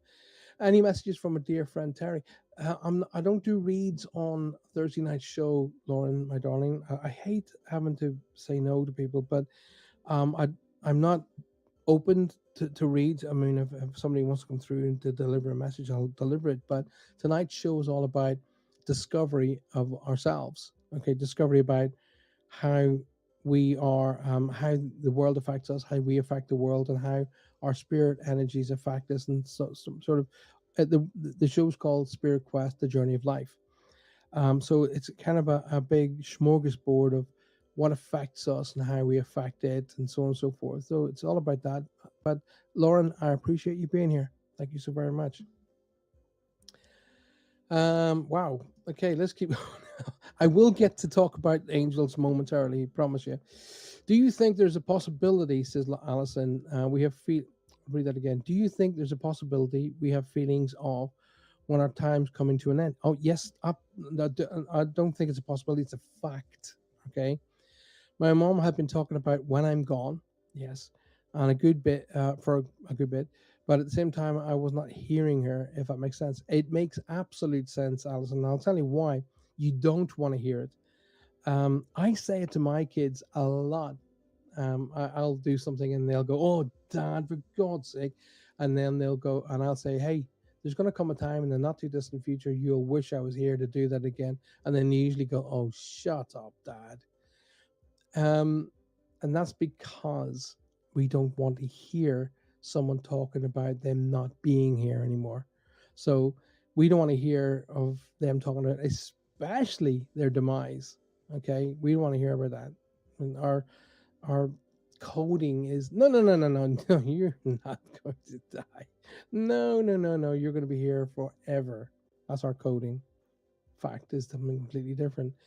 But for all of you guys who are parents, especially the ladies, when you're pregnant, you go through a situation called nesting. You think about it. So you're about 3-4 months in, whatever it is. I'm not too sure how it works, but you start going through a concept called nesting, where you start prepping for the baby coming along. You do it in automation. It's called It's called nesting. That's what it's called. Well, as we get towards the end of our lives, our spirit friends and family, our guides, and even our own instincts are starting to get us ready for the crossing. Most people who have crossed over, not all, but most people you'll find will have taken care of everything. Their banking will be all up to scratch, their legalities will be up to scratch, their bills will all be up to scratch, all that kind of stuff will seem to have been done. I'll say it again, most, not all. Okay, so don't be hitting me over the head with, yeah, mine wasn't done that way. Once again, not all, most will. But we kind of are given a wee bit of a heads up as we're starting to draw towards the end of our time. But it's very true, Alison. But the reason why we don't, or we deliberately miss, it's called selective hearing. That's what it's called. Once they start talking about once I'm gone, we don't want to hear that, so we jump over it. Don Hatton says, I will send you pasties and cream teas. Thanks. Could do with that. Wow. So, Kate Sandra, oh my God, there's another one. Kate Sandra is asking Alison to send me a friend request and I'll give you a full and accurate reading, right? If you've actually got to request that, then you're not going to get a full and accurate reading. Richard says, my dad had COPD, sorry. He lay down and 5 days later, he finally went to the other side. I'm sorry to hear that, my dear friend. But you can be assured he's with his family and absolutely safe now. I laugh at that ghost hunting TV shows. You know, weirdly enough, that's one of the areas which gets my goat up, and I tend to lose my temper with it because they talk so much rubbish, it's untrue. Right. I'm trying to get down to everybody's questions because I can't believe we're actually an hour and a half into the show. Okay, here's a good one. How do you get to the point of getting to trust more on my readings? Thanks. Actually, I'm going to be doing some seminars on how to work more with spirit guides and how to work with understanding what is your thoughts and what are thoughts being put into you by spirits. So look out for those seminars coming up. Do you think that our brains are evolving and we eventually develop where we understand it all better? Yeah, absolutely. We only use a very, very small, I think it's 20% of our brain power. So there's 80% of our brain power not in use. And they've identified where the psychic part of the brain is as well. So like I said on a couple of shows back, when you start developing your psychic ability and ultimately your mediumship, it's like a muscle. I call it the psychic muscle. The more you work out, the greater the development. So the same with the brain. The more you work out with the brain power through just basic brain power training, brain training, hence the name. But the psychic aspect of that grows as well. I actually call it personal development because I don't like the word psychic development. Because as you develop psychically, you develop as a person, and as you develop personally, you develop psychically. So I call it personal development. So your personal development gets stronger and stronger. You get bigger and bigger. Your capacity to think is quicker. You're able to retain more, and the ability to understand what the psychic connection is over a guess or is something completely different. But it gets stronger the more you develop it, and the brain physically doesn't get bigger. You just start using more of it. So, right. Okay, going back to what the show was supposed to be about tonight, says Corin. Paul, what's your thoughts on orbs? Oh my goodness! I was supposed to actually do the show about orbs and about energy. So do you know what? I'm going to basically talk about that right now. Okay. Michigan's in the house, by the way. By the way, Lisa is here. Lovely to see you, darling. Welcome to the show.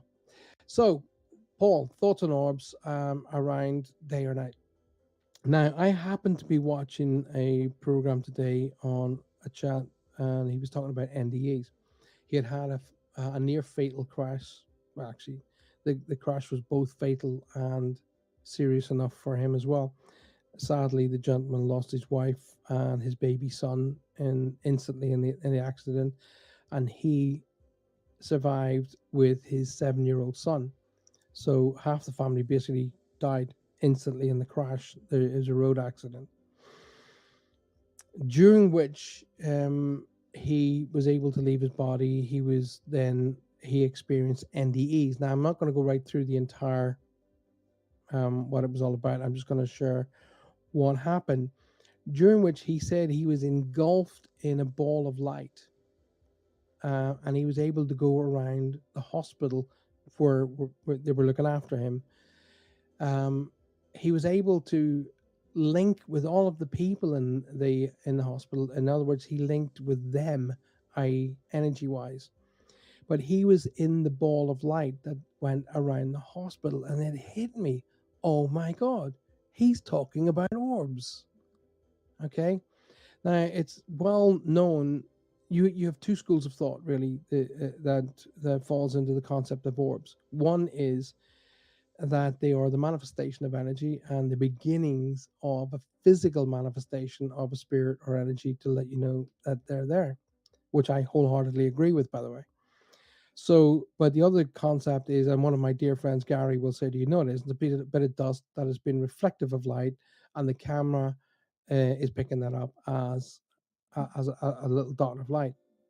He's right as well. He is absolutely right as well, but not all on both sides of that fence are right. Sometimes they're wrong.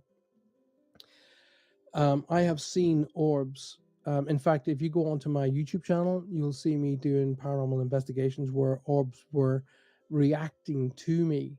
Okay. And I was standing still. It's not that I was moving around creating wind and air, and they would, it would deflect the dust. But the orbs would change direction, speed. They go up, down, and even change colors. Now that's the manifestation or the beginning of a manifestation of energy from spirit to physical. So I wholeheartedly agree with that. But also, and because Gary's a photographer, he was explaining that dust can have reflective surfaces. It can pick up on any light, and the camera will pick that up. Now, the difference and how you tell the difference between dust and an orb is dust has a singular trajectory. So it doesn't decide it's going to change direction. The only time it'll change direction is if it is physically affected, and that'll be either by air movement, which is the primary. But the other thing that can affect dust is actually magnetic. Okay, heat will affect dust as well. But it will either go one way or another. Okay, that's the difference in dust. That's what dust is. An orb of energy will change direction through choice. That is the other difference. Okay, so my thoughts on orbs are they are very much a big part of our lives. They are around us constantly. You can actually get to see orbs physically with the naked eye, but you will also catch them on your camera through your cell phone or mobile phone or your own, camera system. Um, if you start seeing orbs and you're not too sure whether they are spirit energies or just dust, then ask them. Okay, hi, I just caught you in an orb sense. Can you do something else to let me know you're around? Ask them. Now, I did mention a little bit earlier that I was going to discuss quickly for Ronnie about how to set up a house energy wise. Now, we're 25 minutes, so I'm going to really, really compensate this by shortening it. Like I mentioned earlier, okay, we are collectors and we are transporters of energy, whether we like it or not. Okay, now unless you do a personal cleanse on a regular basis, which you should do, by the way, a personal cleanse on a regular basis or a cleanse of your environment. Now that'll be your work, your car, and your home. Okay, those are three places you spend a lot of time. Now, energy is something that can't be destroyed. It just changes form. Okay, now I'm shortening this down. The best thing to do is get yourself a copy of my book, The Safe Way. Go on to Amazon, go on to wherever. I've even seen it on eBay. So Paul Francis, The Safeway. Now, but only get the final version. There are three versions of it. The final version is my face is on the front of the book, and it's called the Safeway Deluxe version. Okay, because there was three versions of it. The last version was how I originally written it, but the publishers at the beginning for some reason said they wanted just to build it up. But this version, which is called Paul Francis The Safeway, the deluxe version is the final. I'm not going to be doing any more to that. So get yourself a copy of that. In there, it tells you all about how to set up and how to deal with and how to cleanse and clear energy. But I'll give you a quick overview. What a lot of people do is they go in and they smudge. Great. Now what? Well, is that it? No, it's not even remotely close to it. Okay. Smudging is a good way of breaking down negative energy, but you only break it down, you haven't cleared it. That's a big misunderstanding. A lot of people don't understand. The smudging will clear it, they'll break it down, but they'll break it down, but they haven't cleared it. Okay. So imagine when you're in your, let's choose for the sake of it, a room in your home. Okay. So you go into that room, there's a doorway, obviously you have to get into it, and usually there'll be a window. So if you're doing a cleanse and a clear in the springtime, my advice is to open the window. Okay. So you go into each corner with your smudging, with your sage, and I have a special feather for it as well. So I'll fan the smudging of the smoke into the area, and I will physically say the following. I break down all the negative energy in this corner. I ask the angels of protection to clear it. We send it out the window, and I replace it with the white light of love and divine protection. Okay. Earlier, I said to you, get a piece of paper and a pen handy. You're going to need it to make a list. So, what you need to do, a smudging and a breaking down of energy, is this: one, something to smudge with, i.e., sage. Okay, that's the best, the smudging stick. But if you have the right intent and the right focus and force, you can do it with your favorite incense sticks as well. I actually do a lot of it with incense sticks. But in a case where I'm going into a house for the first time, I will use white sage. So then you need something to move that smoke. And I'm very, very blessed in the fact that I have a Native American family who sent me this beautiful feather, eagle feather. So I will use that to fan the smoke. The next thing I use is I have a singing bowl. So before you actually do the breaking down of the energy, if you tap the singing bowl, it'll go boom. Now, if the energy is the negative energy in the room is kind of quite coarse, the ring will sound out very quickly. It'll go boom, and it'll just drop off really, really quickly. Now, as I say, you fan the smoke into the corner. One other item I forgot to say is you need a water sprayer set on fine spray with kosher salt and water. Kosher salt. And if you can't get kosher salt, sea salt would be the best thing to use. So a mixture shook up of your kosher salt water or sea salt water, your smudging stick, your feather, and of course your thing for making a sign, be it a bell or be it a singing bowl, whatever makes a sign.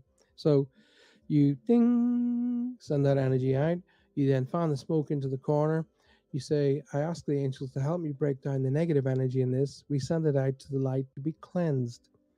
I then ask the energy, I call upon the angels to fill this corner with the white light of love and divine protection. So you've broken the energy down, you've sent it into the light to be cleansed. That's where you send it out the window. And then you ask that corner to be filled with the white light of love and divine protection. A lot of people don't do that, and they need to, because when you imagine a suitcase and you take everything out of the suitcase, that suitcase is now empty to be filled with something else. And unless you fill it, it will fill with something else. So you fill it with the white light of love and divine protection. At this point, I call upon my angels of protection for the next 3 to 5 days to make sure that that corner of this house is protected and secured. Now I do that with every corner in that room, and then again finally in the center of that room. Then you have your kosher salt, and then you spray that water into this corner to break down any final remnants. I ask that to be sent to the into the white light to be cleansed, and I fill it with the white light of love and divine protection. Then you do a spray around the window and then around the door frame. Your minds have all just went boom now, right? So all of that information is in my book. So get yourself a copy of that book. It's not expensive, by the way. So you need a salt spray, water spray, set on fine mist, because you don't really want it to be soaking your room. So you literally break down the energy. You fill it with the white light of love and divine energy. You spray the corner to get rid of any last remnants. You fill it again with the white light of love and divine energy. You do that with every corner. You ask the angels to protect and look after every corner for the next 3 to 5 days or 7 days, whatever you want. And finally, of course, you do it in the center of the room. You then spray right around the windowsill to keep out any negative energy coming in. And you do it around the door frame. You do that with every room in your house, including your hallways, including your cupboards, including your attic space. Then you go outside the house. You do the spray around the door, front door and back door, around the window frames that you can reach. Then right around the literally the bottom of the house, all the way right around it. If you live in a detached house, go right around the entire house. If you live in a semi-detached, go right around which part of the house that you own. And you do that exercise at least 4 times a year. Now, the next place to do that same exercise is in your car, because it's a transporter of energy nonetheless. And then finally, your workplace. Okay, I mean, you're going to walk in there armed to the teeth with all this stuff. People are going to look at you and go, what the hell do you think you're doing? So obviously you have to do it in your own way. It is possible to do it projected. In other words, in a meditative state. You can do it that way. My advice is do it physically anyway, nonetheless. So that's a quick overview of how that works already. We don't need readings. We have you. Oh, bless you, Trude. Thank you very much.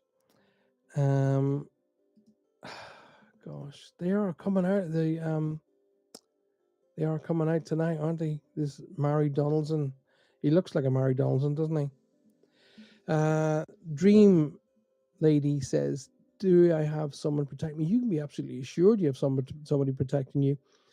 Let's put, for example, if you have, like, for example, Alison has a mother or grandmother that's in spirit. That mother grandmother would have looked after Alison while she was here.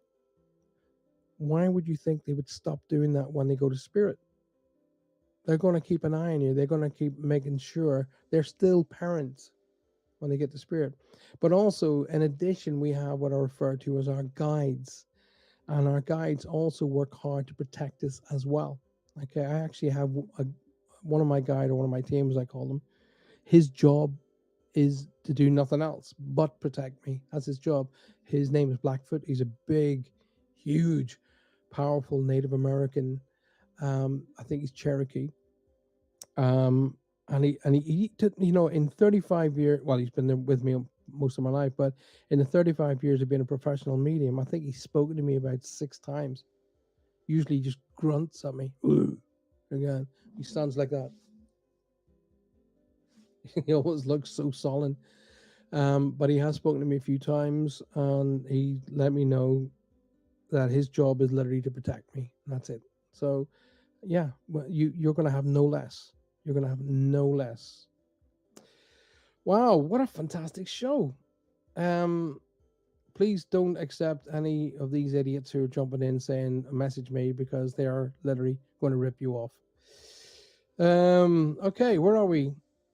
Pamela says, Paul, do you know there are different kind of angels, like different levels, also difference between regular angels and archangels? Well, okay, that's Pamela, that's about 5 shows. Okay. I'm gonna make this. I've only literally got about 7 minutes left, so I'm gonna make this very simple. Something for you to practice. Okay, all y'all.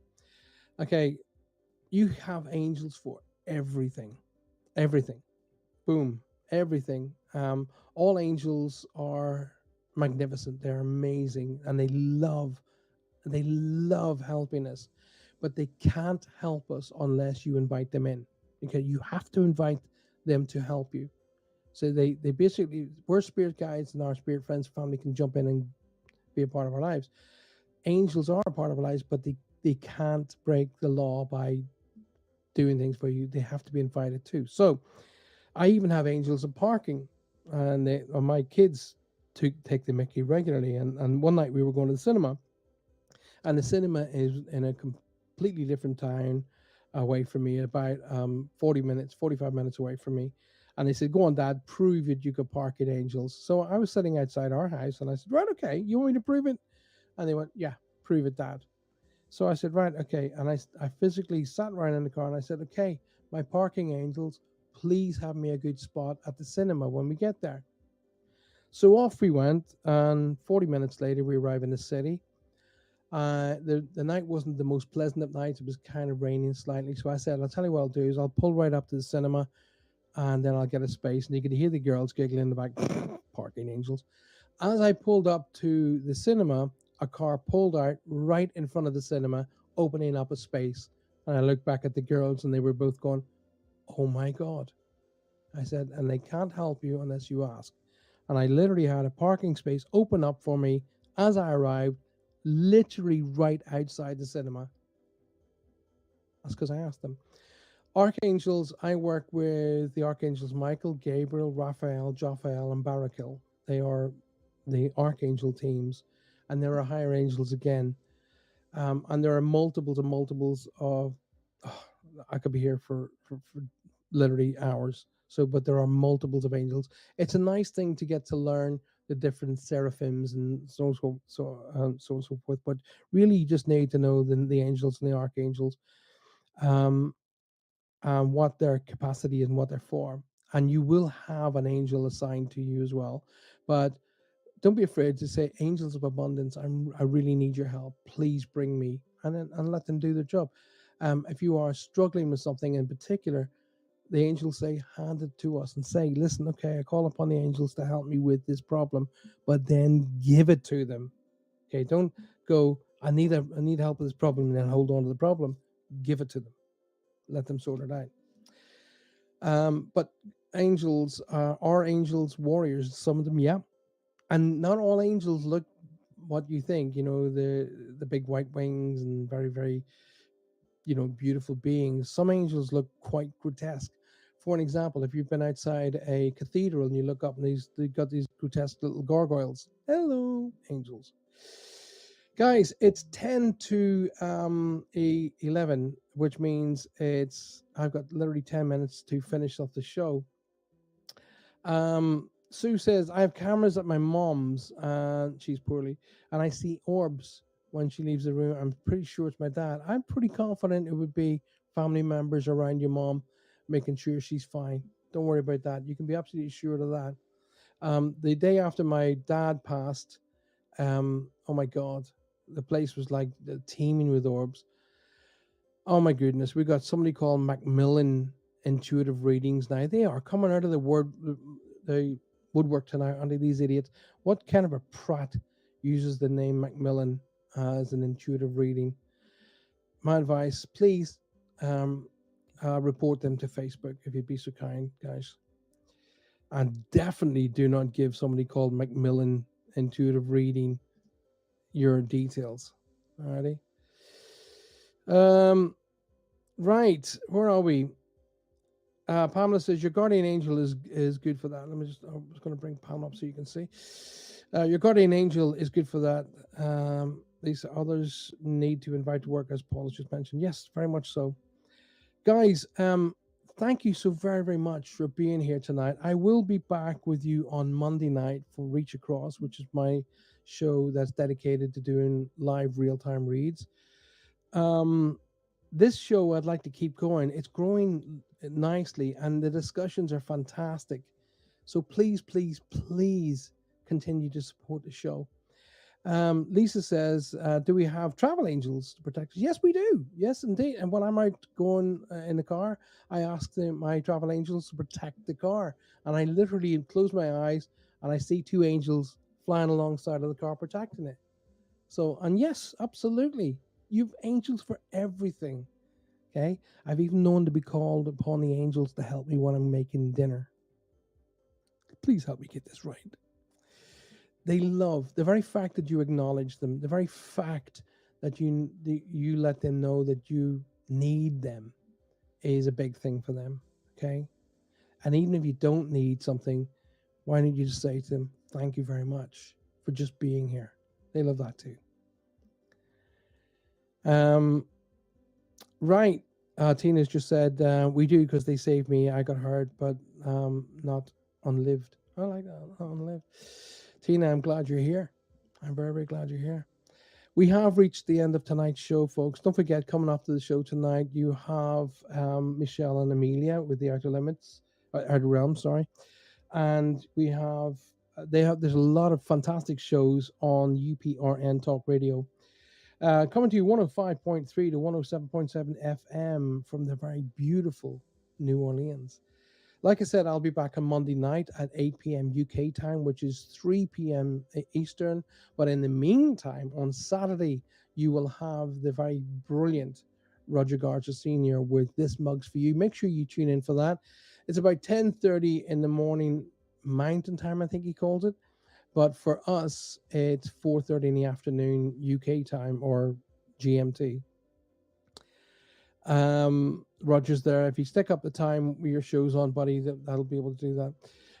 Thank you, says Ronnie, for I look forward to cleaning and smudging my new apartment. Anybody has any questions, feel free to message me. I will get back to you as soon as I possibly can with everything I can do for you guys. Anybody like Allison, if you want to talk to me privately and ask me some questions, again, I will be more than happy to help you. Remember, though, where I am. If you're in America, don't forget I'm here in the UK, which means it's 5 minutes to 11 at night. So when you start messaging me in an hour or 2 hours time, which means it's 1 a.m. in the morning, you're not going to get replied to.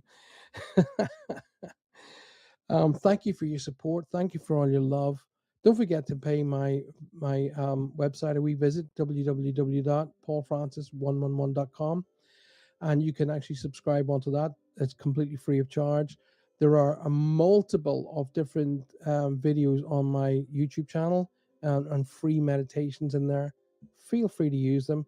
Feel free to download them. And feel free to share them at my absolute will. Okay? I'll see you all again on Monday night. Hopefully, I'll be around to drop in on Roger's show on Saturday. But until you see you again, don't forget what I said. Communicate, appreciate, then validate everyone in your life so a medium never has to do it for you. And don't forget, take at least 15 minutes out of every day just for you. You're the most important person. Until I see you again, good night, God bless. And remember, like I said, you are the most important person. So make sure your energies are high by giving yourself a break and enjoy life to the max. Until I see you again, good night, God bless.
You are listening to Fika with Vicky on United Public Radio, 107.7 and 105.3 from New Orleans.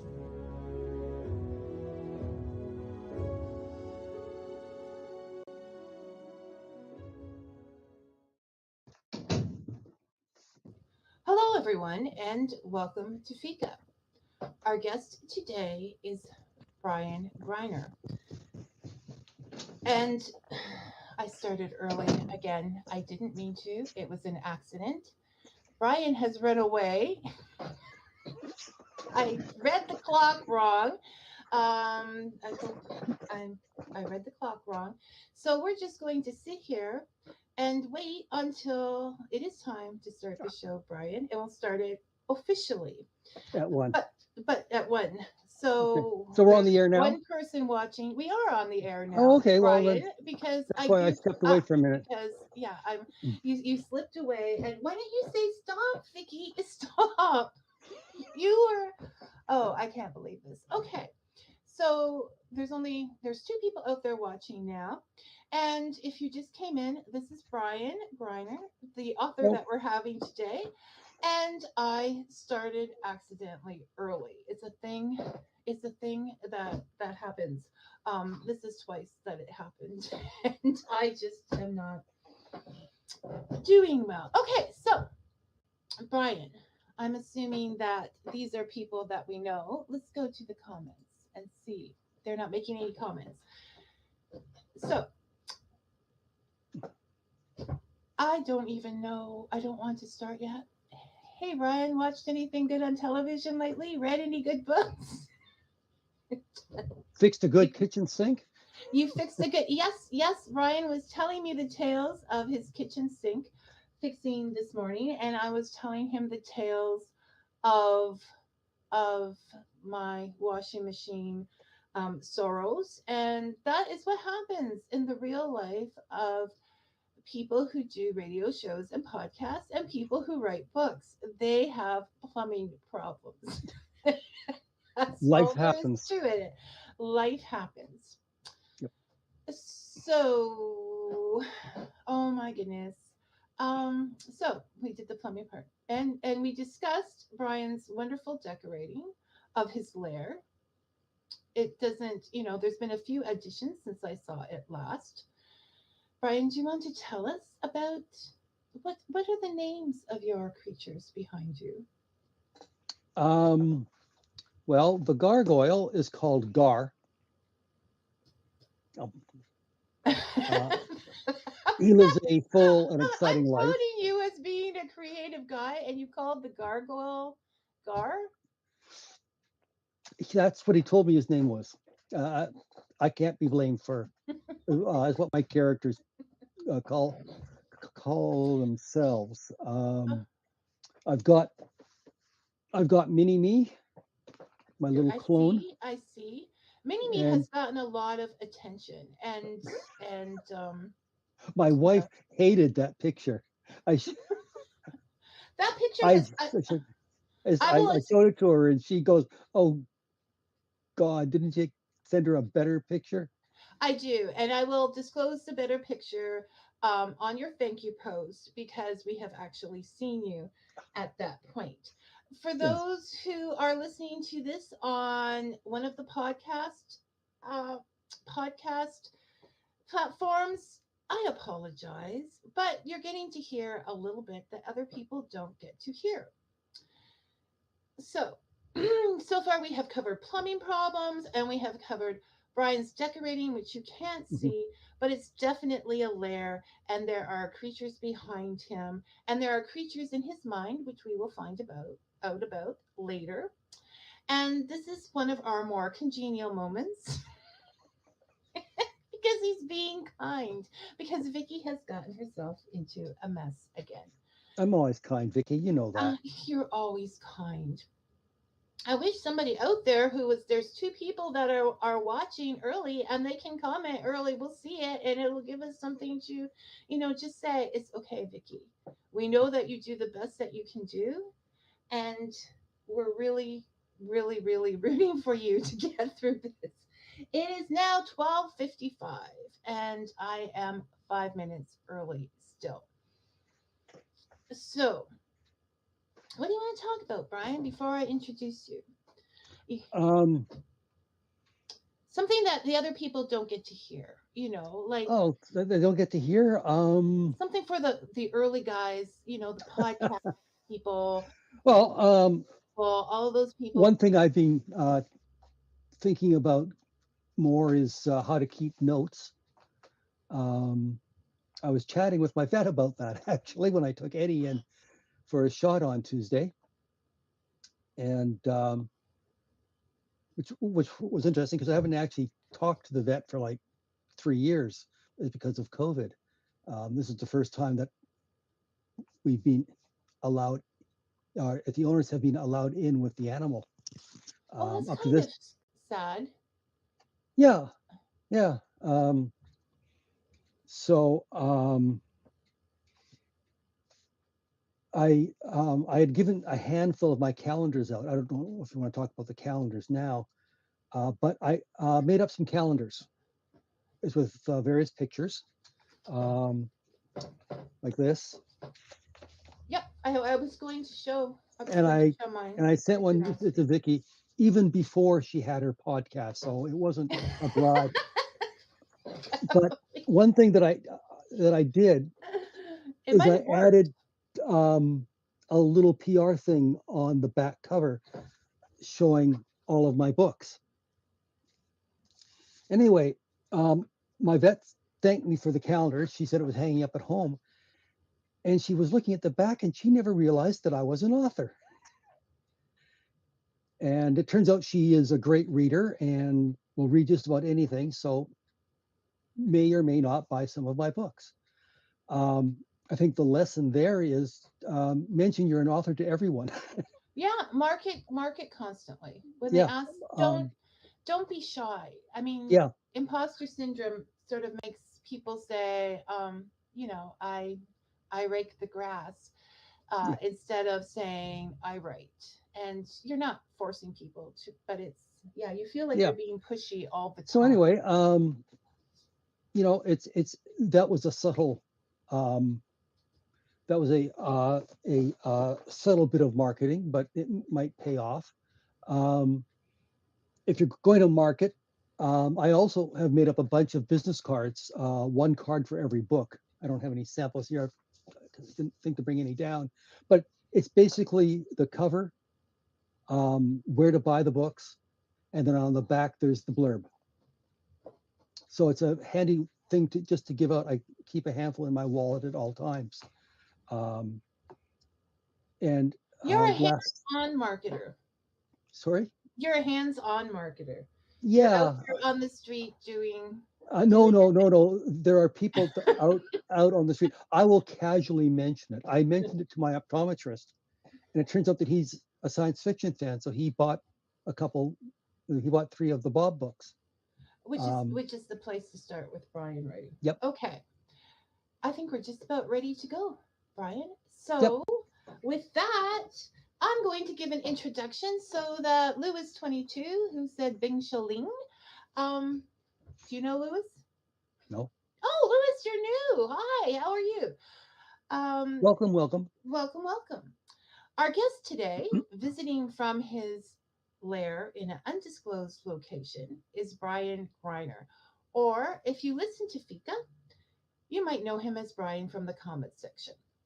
Brian is the author of The Ascending Darkness, which is a political thriller series, The Accursed North, which is a horror thriller series, and the Saga of Bob series, which, if you ask me, is pure science fiction gold.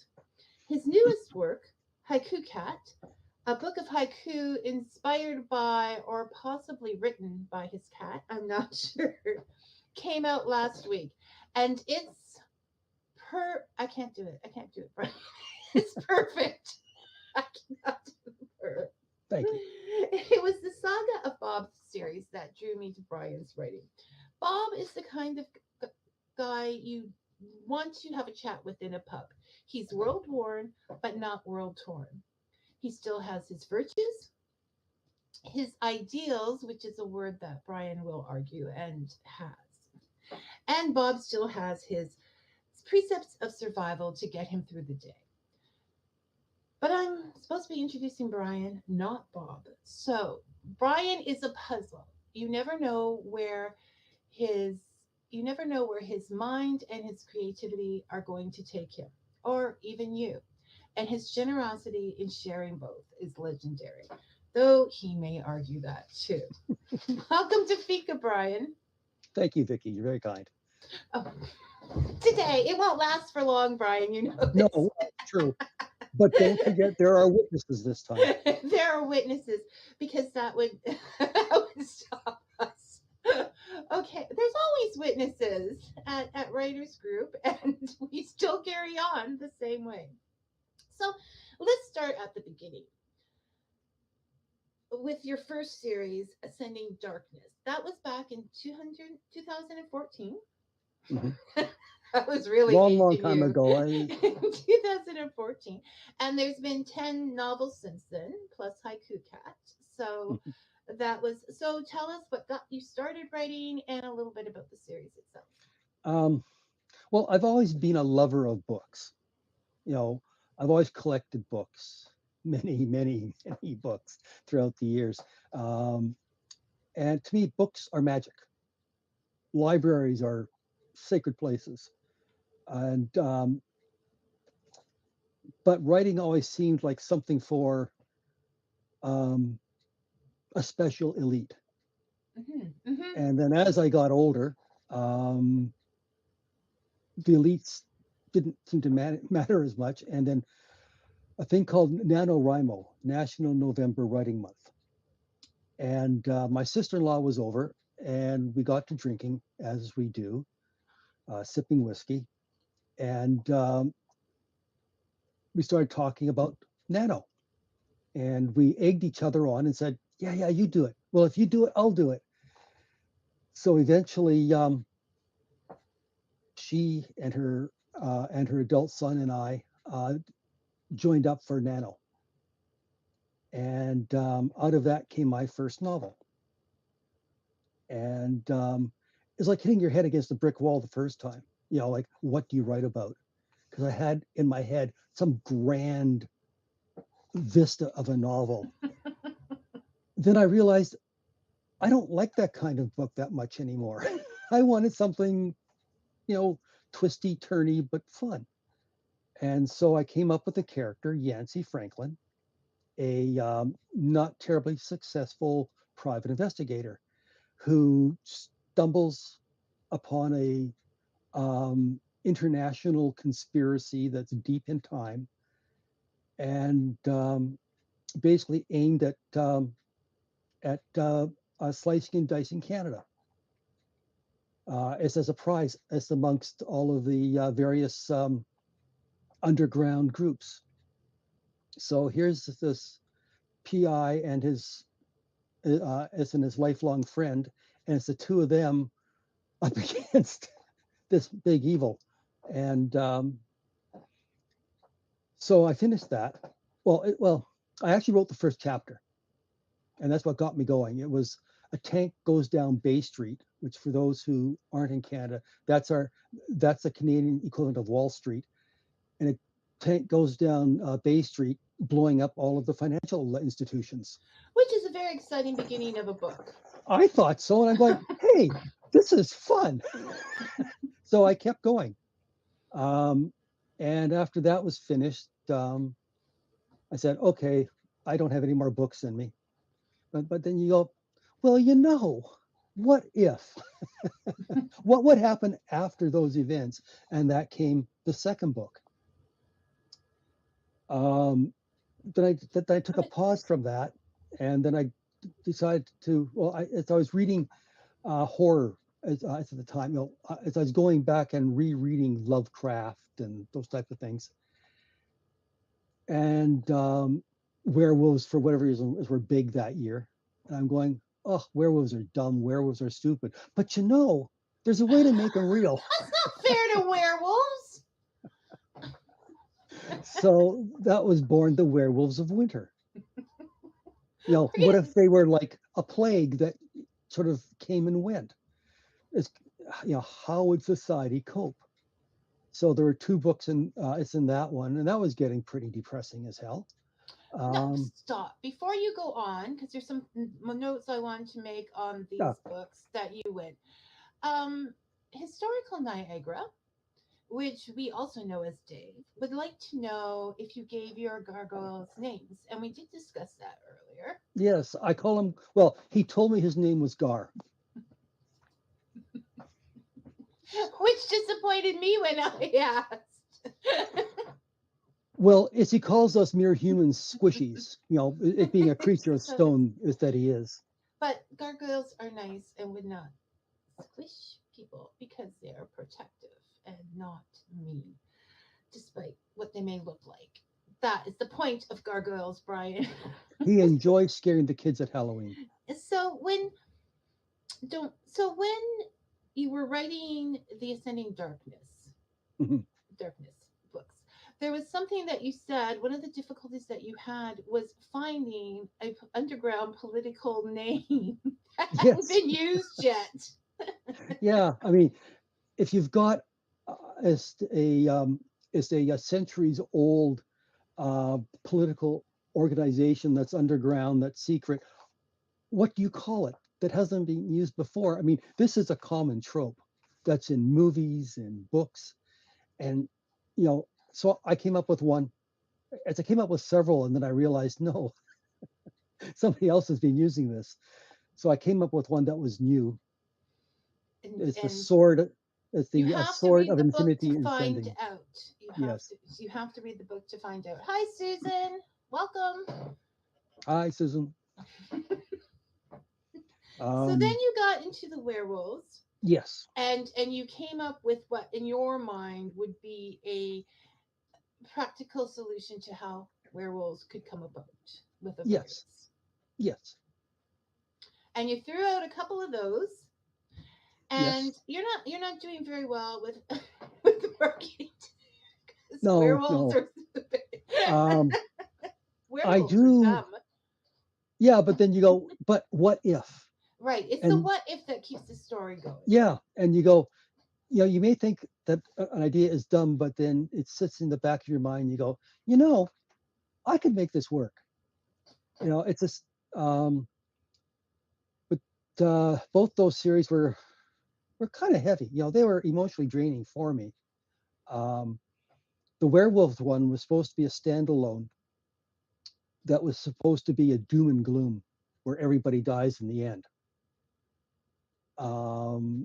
Very angsty book, but so I started writing that and go, I can't do this. I don't believe in that.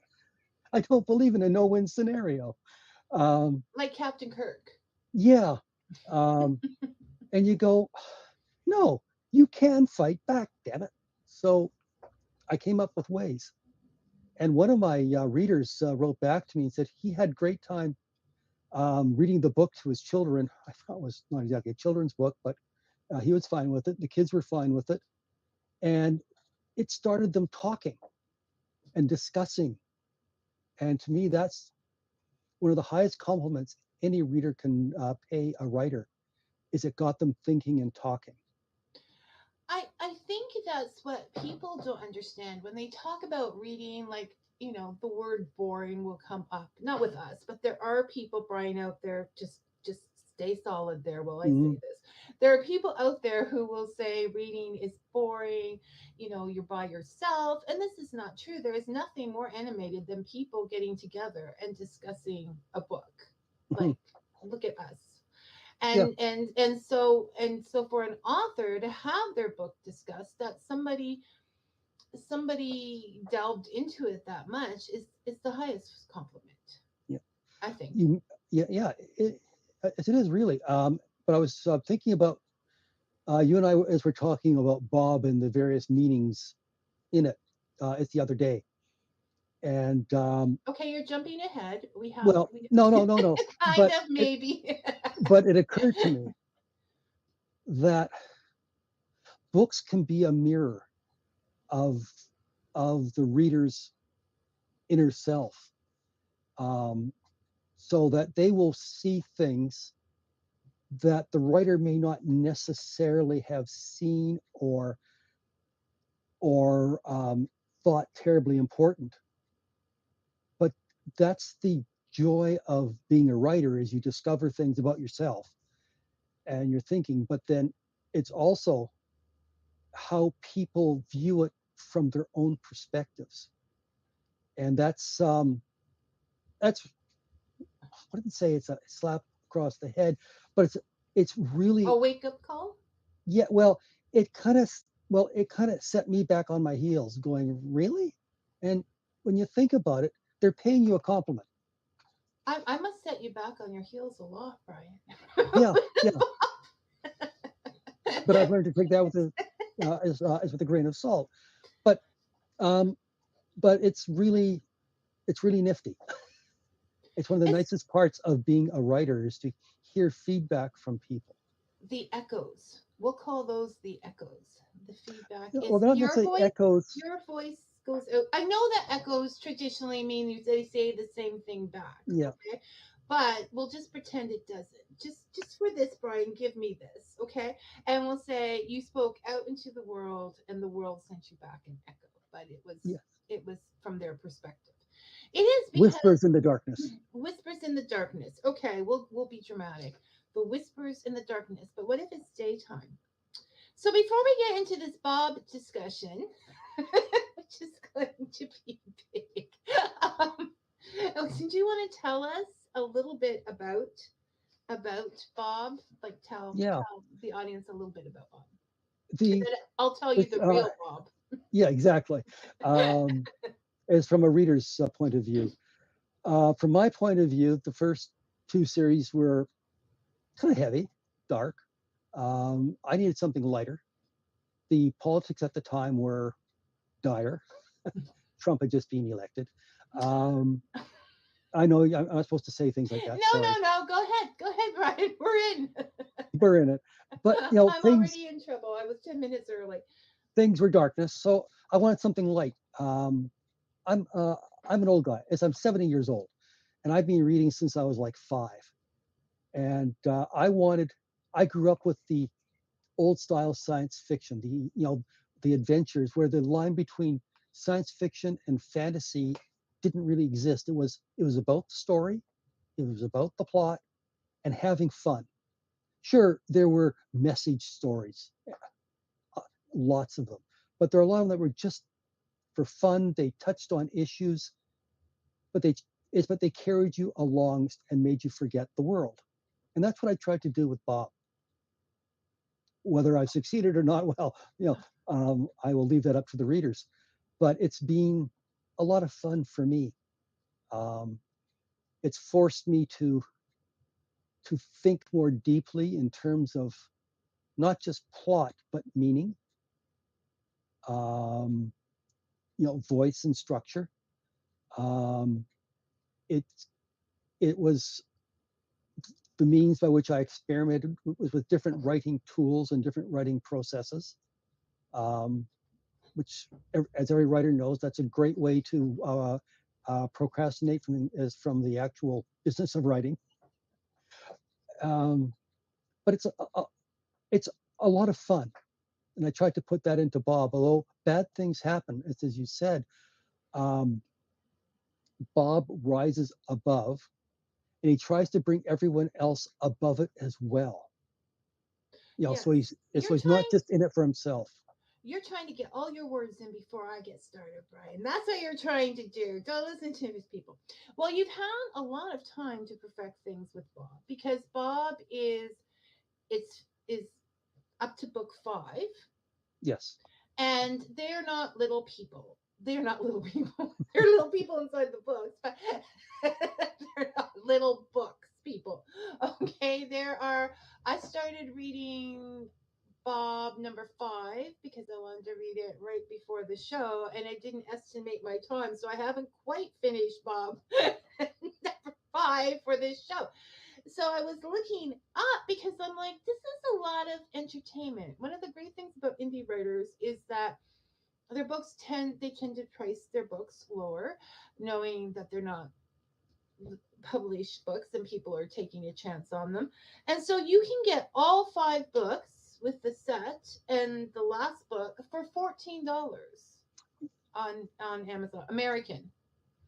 Yeah, If, yeah. yeah. I did do a compilation of books 1 through 4. I And haven't. that was $9.99. Yes. So. And then this new book is $4. $4 Right. American. Right. $5 So Canadian. $14 Yeah. American. Those are facts. Yes. Sorry, I just. No, you were checking in your head. It's okay. You wanted to. So this is a lot of entertainment for $14 in this day's world. Just throwing it out there, guys. Probably this much shelf space in paperbacks. Yes, for like half the bookshelf in paperbacks. So yes, that is on Kindle. The paperbacks are, of course, more. But yeah. But then you get to have the Bob story forever and ever. And where was I going with? Okay, so you've had a lot of time to perfect this, and a lot of books to perfect this and like it. And you wouldn't have gotten that far if you weren't having fun writing Bob. Yeah, it's true. He is. Now, what I liked about him, what drew me to Bob in the very first place, is that his name was Bob. It wasn't.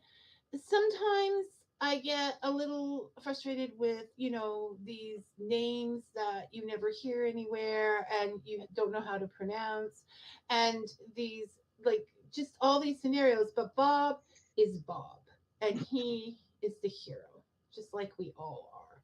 So I like the Bob. And it's his uncle Sid and his Aunt Frida. So he's got. Now I do explain this as for people who think that I'm playing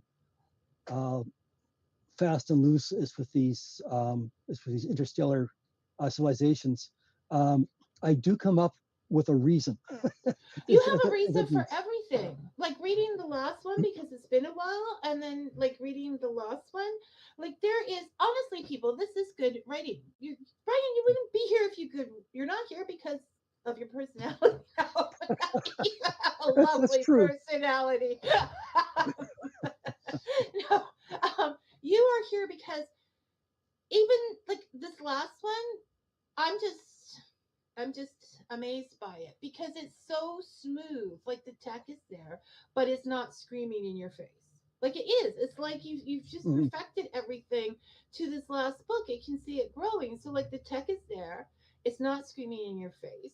It's explaining why this can happen or that can happen because of pre-ownership of something, or this happened before, or whatever.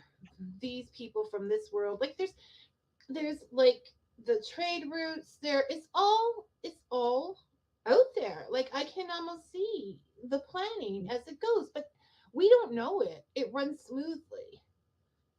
I have a bit of advantage in that I'm building on existing science fiction tropes that have been around for 80 years. So I just have to mention it, and with a brief sketch, and people go, "Well, oh yeah, I know what he means by that."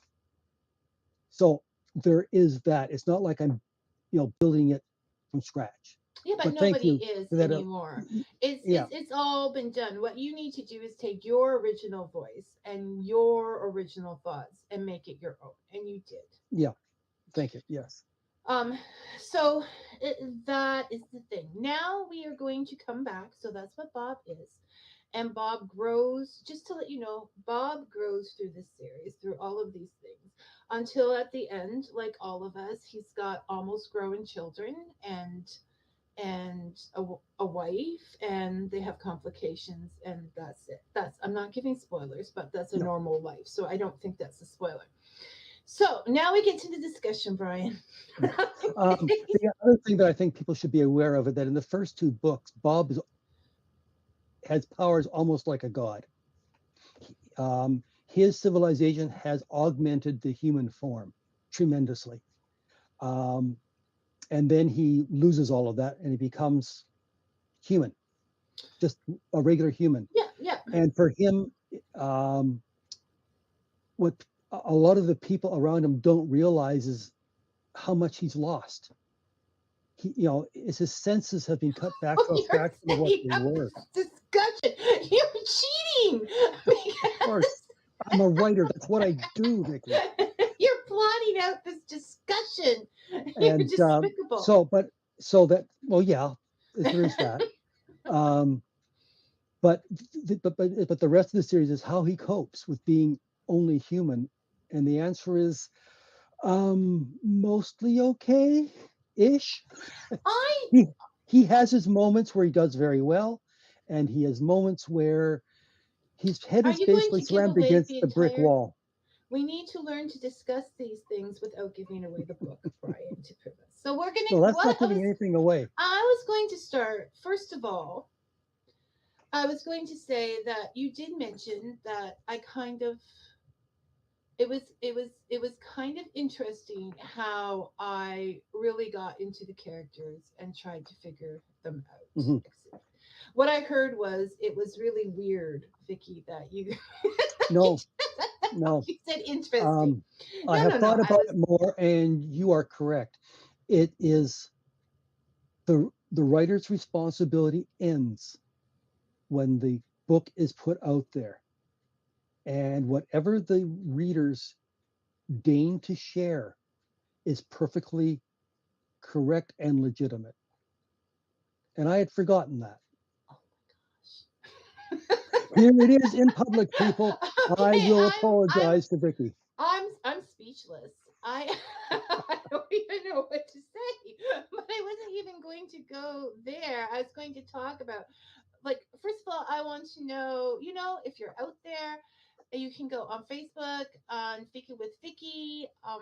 You can comment underneath this on the YouTube channel or any of the platforms, I'm sure.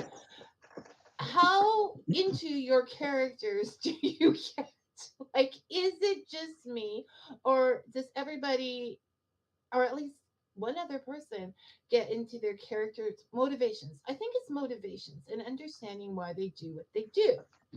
But I looked up, we were discussing the moral of the story, which means the lesson the story teaches us about how to behave in the world, right? The moral of the story. I'm big on the moral of the story. I need to have growth. I need to know what this character is telling me because I've always thought of books as templates. Not that we are godlike or that well, most of us are bright, but we are godlike or any of these things, but we have things in our lives that happen that could go with that. So I think that I get into Bob because I want to know his motivations for these things happening, and there's a lot of reflection in the real world to the Bob character and things that have happened, and you don't understand the moral until you understand the motivation. So I see it now that Brian has told you that he has lost a lot. I see it that he has gained a lot, and that having to live a different path from his family and what they're used to is made him a stronger person, a more compassionate person, and a more loving person. And he had, that dysfunctional family that, okay, say for example, all right, he and I've got an example here. He lost his power as a god. But what if someone was disinherited and they lost the power of their money? They would miss it, but they would go on to find, money is very powerful. People almost think of rich people as being godlike. So you can do anything if you have that money. So if you were disinherited because you didn't agree with your family's power, then you would be upset for a while. You wouldn't know how to live, but then you would overcome it. Okay. Brian, this was supposed to be the show. Apologizing to me right off the bat just knocked off like Well, not all of really. these No, things.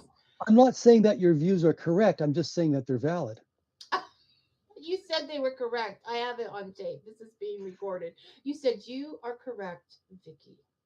So the point here is that yes, the writer has to the writer does not control the story after it goes out there, and all of our experiences will gravitate to the thing that is most familiar to us in the books. I think we'll take that because it has a million little stories. You can't get through 5 books that big without having like off branches and whatever. Yeah, as I've had to really trim, like I've got a number of short stories and notes and so on for little side journeys. One of the things I'm looking at for book 6 is to include a number of the little short stories, and they are short stories, shorts, that investigate some of Bob's early days, which I throw away with a sentence or two in a book, but were so interesting that I had to write a little story to explain to myself that aspect. Because Bob, well, for example, after reading Bob 1, you quite like the character, but how did Bob become Bob that we see? I mean, I make references to bad times and good times, but because they weren't a major part of the story as I saw it, I simply mentioned them, tried to show the effects they had on him and his interactions with the world and people, and left it at that. But there were some of the stories that niggled at me so much that I had to write them out. Like, imagine what Bob would be like as a child. For people that haven't read the stories, you know, he's a very annoying man sometimes. He's very headstrong. So can you imagine something like that being a child? But he has to be. I mean, we all have to be headstrong from time to time, Brian. When you do that, when you say, okay, what was he like for a child? Even if that backstory, what you said is, okay, book 6, Brian has said, is the last book in this series. Yep. And we don't know when it's coming out yet. But it's there and it's being worked on. Okay. And you have a lot of time to read books 1 to 5, and you're going to need okay, Brian, see if you agree with this. All of the backstory, whether it turns out up in the book or not, contributes to the book. Oh, yes. It helps you to solidify the motivation of the character. Yes. But what you're saying is book 6 is going to be the finale book, and it's going to sort of cap off all the little stories and niches. It caps off the major arc as I saw it. Bob started out as a one-time standalone book. And then I realized, well, you know, what if? And that what if niggle was very strong. You know, if it's a case of, I wonder what would happen if, oh, well. But if you go, you know, and hence expanded to the second book, and where he loses his powers at the end of book 2. That's not going to spoil anything because we've already mentioned that. But I said, okay, well, what would someone like Bob, who's used to being almost a god, going anywhere he wants, doing anything he wants to do, answering to no one, how would someone like that handle being only human? More importantly, how would his enemies handle what they would now see as easy prey? But Bob, being Bob, overcomes. One of my readers latched on to the Bob is a cripple among his kind theme, and that resonated with her as very strongly. And the idea of family resonated with you. So I think there's a lot of different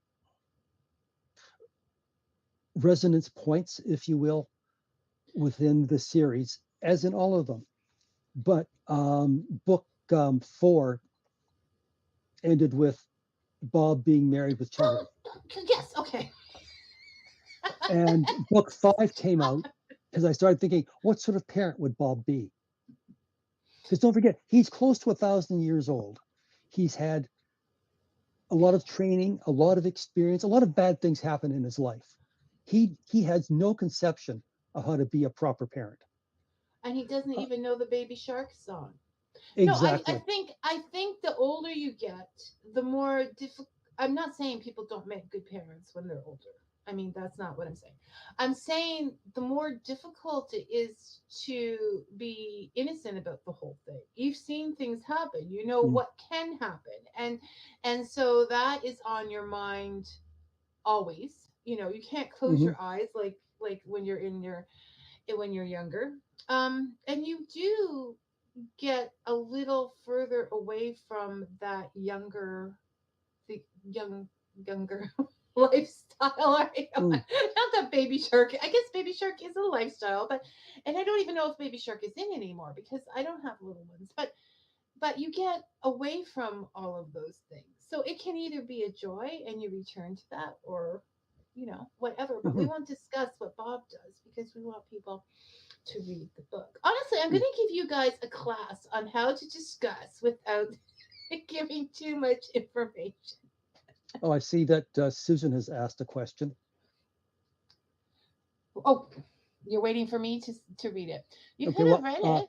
Okay, is will book No. 6 Now I'm putting up. Now I'm reading it. All right. Will book 6 be integral or an anthology? And you did not make that clear. No, it'll either be a great big honkin' novel, as like book 5 was, or a big novel and a handful of short stories. Okay. But it'll all be canon. But the short stories are short stories. They're like 1,000 words, 1,500 words. They will be canon. They will expand upon aspects of Bob's personality. You know what? Because I need to have more people to discuss this book with. So on the air, I'm going to make a commitment.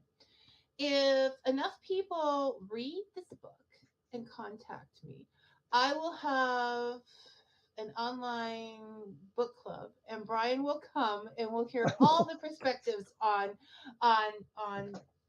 Bob. But I don't foresee that happening for like a year because there's like 5 big books to read before we can do it. Read faster, read faster. So go out there and get those Bob books. Because so I'm going to add. Okay, so if it's one thing I will will add about it's about the Bob series. In my formative years, many decades ago, there was a thing called the Ace Double, and that was put up by a company called Ace, and it was a pair of books. They were a paperback and two complete novels. Probably we'd call them novelettes now. And a lot of now famous authors got their start in that.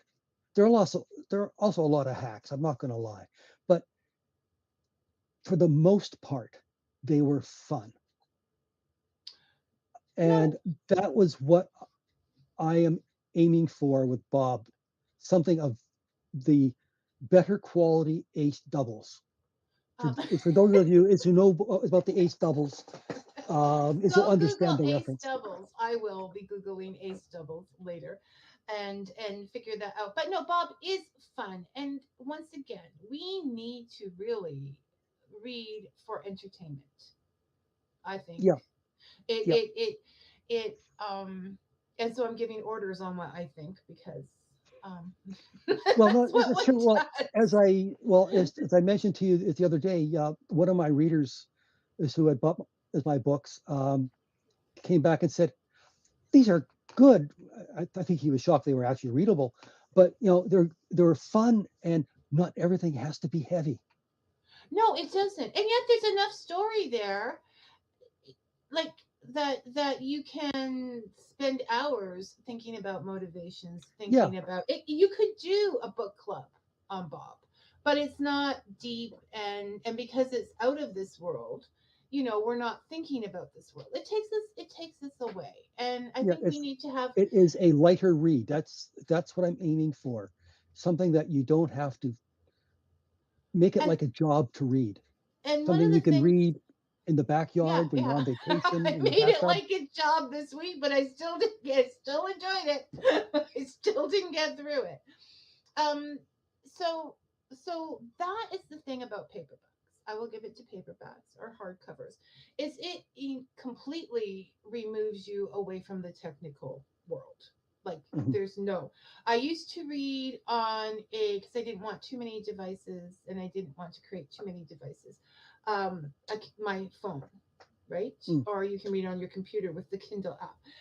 And I now have an actual Kindle book. But when you do that, there's still things popping up, or it's easy to check something, or the text goes off that you can leave for a later date. So it is nice to get the paperback to do that. Yep. I'm always in a hurry, and I'm getting books from all over, so I tend to go with Kindle or whatever Yeah. to do that. So I have The a book nice thing in about an e-reader that I'm appreciating more now that I'm old is word that you can, size. yeah, you can change the font size. So if you're having a bad eye day, then you make it big. Yeah, If your no, eyes that are okay that day, then you can shrink them down. thanks for Um, mentioning that, because that's why I moved from the phone to the Kindle, because it was getting too hard to read and I found that I Mhm. wasn't reading, I was avoiding it and I couldn't figure out why. And so yes, the ability to make the font bigger is a big thing. As well as I had a writer on once whose wrists are bothering her, like with mm, arthritis.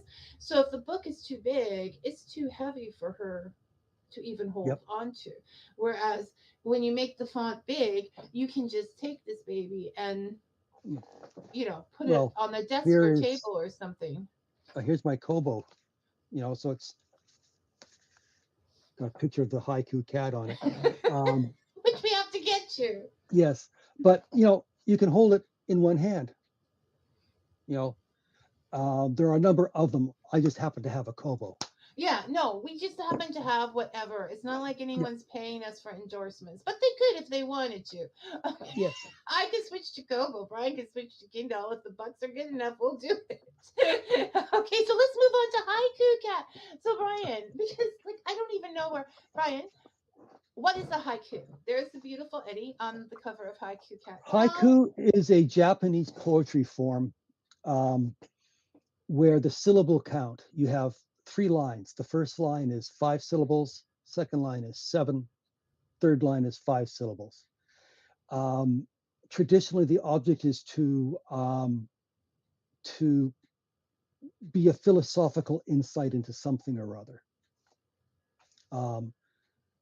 I started doing haikus a few years ago just for fun, and I found that I really liked it. So I would scroll these down, tweet them out. Like every cat owner, I take a zillion pictures of my cats, and I would attach a haiku to it. And The picture is not the cat's, people. yeah, oh, there were times I would have gladly sent out the cats. That's also something that every cat owner can understand. But especially when the vet bills come due. So yeah, it's just one of those things. You and I were talking about this the other day, and it's the forcing you to think in a specific rhythm and cadence. It's it's it's it's a discipline, um, which is really nice for a writer. It's like a tool to get your mind warmed up, like you might shake out your hands as part of starting. But this shakes out the mind. It forces you to think clearly and crisply. You have to crispen up your language. Um, and sometimes that's not enough. So you have to play with words and play with ideas in different ways that you wouldn't. And that's the joy of the haiku, I think. Um, but it's also interesting. I'm not entirely sure where they all come from. I'll say, okay, here's a picture of a cat. And you go, what's he trying to tell me? Sometimes it's really screamingly obvious. But other times, if you're feeling particularly fluffy, you say, well, what if, what would the cat be sneering at you about this time? Is the food bowl empty when you can see like it's a half a square centimeter instead of the bowl at the bottom, the rest covered by food, which I do go into in the book. Or sunbeams, just a look of pure bliss on their face when they're stretched out in a sunbeam, what's going through their furry little alien minds. And yeah, so anyway, that was it. And I've been broadcasting these out, showing them to my writer friends like Vicky and Janice, who's on last week, and Susan, and Judith. And not Judith, Janice came up with the idea. Say, Brian, you really should put all these into a book. And Vicky, bless your heart, decided that would be a good thing. And when Vicky decides something is a good thing, she will hammer away at you until it gets done. Okay, how can you beat the name Haiku Cat? Like that is the marketing. That is just no. Vicky will encourage you until you do what's best for you, Brian. Because Which is what Vicky wants, yes. So anyway, thank you to Janice and Vicky for the encouragement and the nagging. So I sat down and I went through them all, and I went through all the pictures, through hundreds of pictures, and that was a lot of fun. A few smiles, a few tears, because I've known some cats through the years, and Eddie's the only one that's left of them. So which is why the dedication in the book kind of means something to me. It's to all my feline friends, some are gone, but none are forgotten. So this is the book that totally describes a bittersweet story. It is no, but I mean for so much you, bittersweet. the writing of the not bitter, okay, sad and sweet. Yeah. The writing of it had moments of joy and moments of I had to brush away a tear. But that's the life of a writer.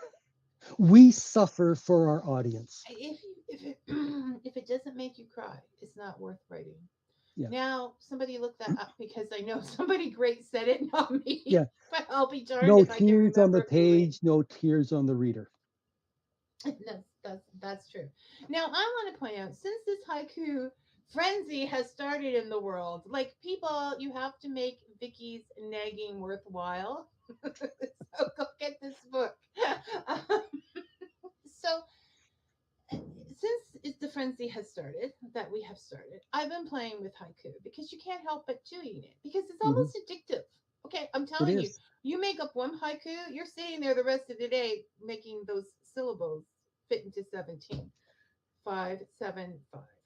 And I found it quite grounding. It would take whatever big feeling you might be having because the washing machine broke down or whatever. And then you started the show 10 minutes early. I got to write that haiku. And it broke it down. So by the time you figured out all those syllables and things, you weren't so upset anymore because you had to take the time. So I think, and I think other people should give me a break from the nagging. Brian still has a stack of haikus out there. So I think his next book should be grounding with haiku. I'm already nagging that one. But yeah, plus get Bob. Can Brian read one of his books? One of your haikus? Or bribe? Oh, well, yeah. Dave wants me to read a book, or to read a book. Well, why do you see Dave's comment and I don't? I don't know. I don't see Dave's comment. Well, okay. Here's one here. Okay, there's a picture of Eddie in his tree. The associated haiku: furry cat, like a cloud, floats above mere mortal staff, aloof and perfect. And there you Here's one that I must share. Here's Eddie laying on his side, looking cute. Shelter cats are best. like diamonds in the rough, some more than others. Which is true. All of my cats have been shelter cats, so I'm a big fan of shelter cats. I think it's the only way. I think it's the only way to go with pets. So that's always been my life philosophy. Do you have other questions on there from people that I haven't Yes, seen? from Stick to the Story and Media Productions, are Bribes books available online or hard copy only or both? I'm not sure what he means by Oh, that. okay. Okay. He means, can you get your books in stores or are they just online purchases? Oh, that the reality of it is, probably online is your best bet. You'd have to go to the store and let them know that you want it in the store. Otherwise, indie authors don't get in stores. They're not big. They're not big on indie authors. Yeah, I mean, no, pretty much you're no. going to get indie authors in there because the fact is to print that many books and to put them in all different stores and keep track of them and gather them up is a lot. Is Yeah. a lot. You're do-it-yourselfers, but that goes too far. So yes, you can get it The in other paperback. issue is about paperbacks is that I get them done through KDP, Amazon, which is a print on demand service. And other companies, other booksellers don't like to sell books produced by Amazon. Yeah, it's amazing how many different places have you like can do it. jealousies like that. Yeah. Well, it's not just that, but you the can do it. purchaser, Brian, Yeah, the sorry, go ahead. purchaser can get the purchaser themselves can get a paperback on Amazon, Kobo, Barnes and Nobles, all of them. You're on all Yeah. of them, right? Yeah, So if yeah. you go to any of them, you will find just put in Brian Greiner, Haiku Cat, or whatever, and you will find them there. Because Brian, we have 10 minutes left. 12. Yes. Okay. So when we talk, I don't even know what we can talk about in 10 minutes, but you just go off on the fact that I'm supposed to be keeping my hands still, so here we go. You go on that indie authors are the do-it-yourselfers of writing. Mm-hmm. There are a million things that have to be done to get that book up online, to get that book to the distributors, to get that book after the writing. It doesn't stop with the writing. So I know that you actually when I talk about you don't know where his brain's going to go, Brian actually narrated a book for Yes. for Bob One. Bob One. Bob One, he narrated Ancestors and himself Descendants. as an audiobook, and you can also get that as well. But that there are steps there that people don't even understand. Oh yeah, I'm a guy that likes to tinker. So to find something new that I haven't tinkered with is fun. You know, the first indication that this is going to go badly wrong is I think to myself, how hard can it be? And that's like those are the fatal words, are they? They are the fatal. I should know better, but I'm only a man. And I'm used to running straight into brick walls, and I do that, and it's fun. But it's a very nerdy process, but it's rewarding in many ways, and you can get totally sick of your book, and it's in all new ways. It's by the end of the process. Which is why you're more critical of Bob than I am. Yeah, I think I've sold 3 of the audiobooks. There's very little. One of the things I dislike about the audiobook process is you tend to be limited in the price you can set for it, more so than books, and it's bad enough with books. So I think it's a bit pricey, but what do I know? It's it's like the paperbacks. I said it, whatever form people buy my books, I get the same royalty. It's within a few pennies. I don't ask for much, but I ask for some. No, all the indie authors I know are very generous with their prices to customers, and so, but they don't have control over No. that, and they don't, and they do. The thing is with indie writing, and we'll get into this more with different people later on, and I'm going to have Brian back because he is the king of the do-it-yourselfers when it comes to writing, and uh, it's we're running out. But I know there's 9 minutes left, but that's not very much when you're talking to Brian. No. So, so oh no, he came over Uh, to the other one. is that a head in the jar behind Brian?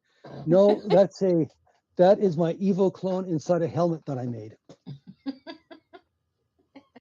But he does have some of his heads in. You've put them in Yes. models. What I did for a Christmas gift is I took that same image, made it small, and put it inside a transparent globe, and I sent it to some former coworkers. So that So they that actually. yeah, so that they could always have me with them. Okay. So Now, as far as do-it-yourselfers, one of the things about the audiobook is to see what the process was. Well, you can joke about how hard can it be, but until you've done it, you don't know the process. So you don't know what questions to ask. So if you ever go out, have to it done by contract someone them. else. Yeah. Yeah, at least you are speaking from some knowledge and experience about what it is. Like with editing, I'm a big fan of edit yourself, learn how to do it. Um, it's hard. It really is. That's why there are professional editors.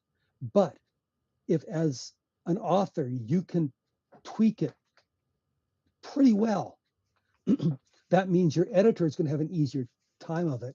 And that means they're going to charge you less money. But you'll also know what type of editor you need and what each type of editor should be bringing to your book. And it's your book in the end. Yeah. No. Yes, sir. Not gonna touch that. Okay, so this is the point.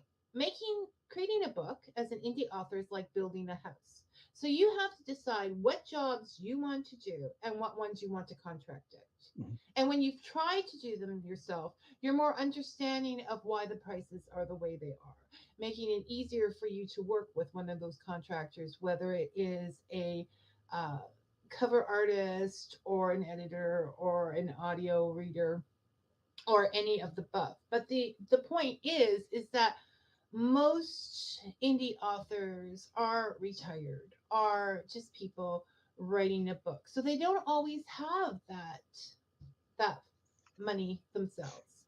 The same as with plumbing. I mean, this morning you went out and fixed the kitchen sink, literally. Yeah. So, so uh, this is this is the thing with being an indie author is there's a lot of choices to make along the way, and we're talking about formatting to get the book Yep. online. But it's part of the magic of books for me, Yeah, is that no. producing a book, producing a finished book, you've got to write, you've got to edit, you've got to Format. look at fonts, you have to look at ebook versus paperback, and there's different ways that each are done. Um, within ebook, there are two different formats, EPUB 2 and EPUB 3, as I found out when I did Haiku Cat.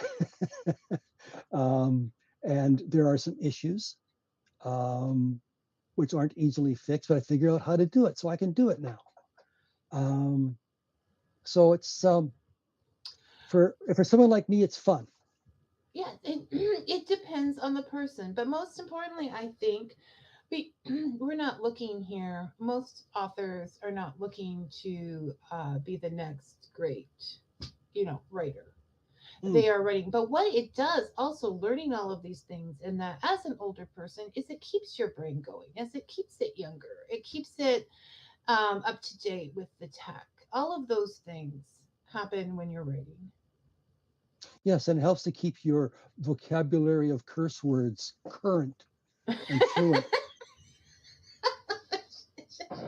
Yeah, only need one or two, Brian. You only need one or two. The heavy hitters, then you're okay.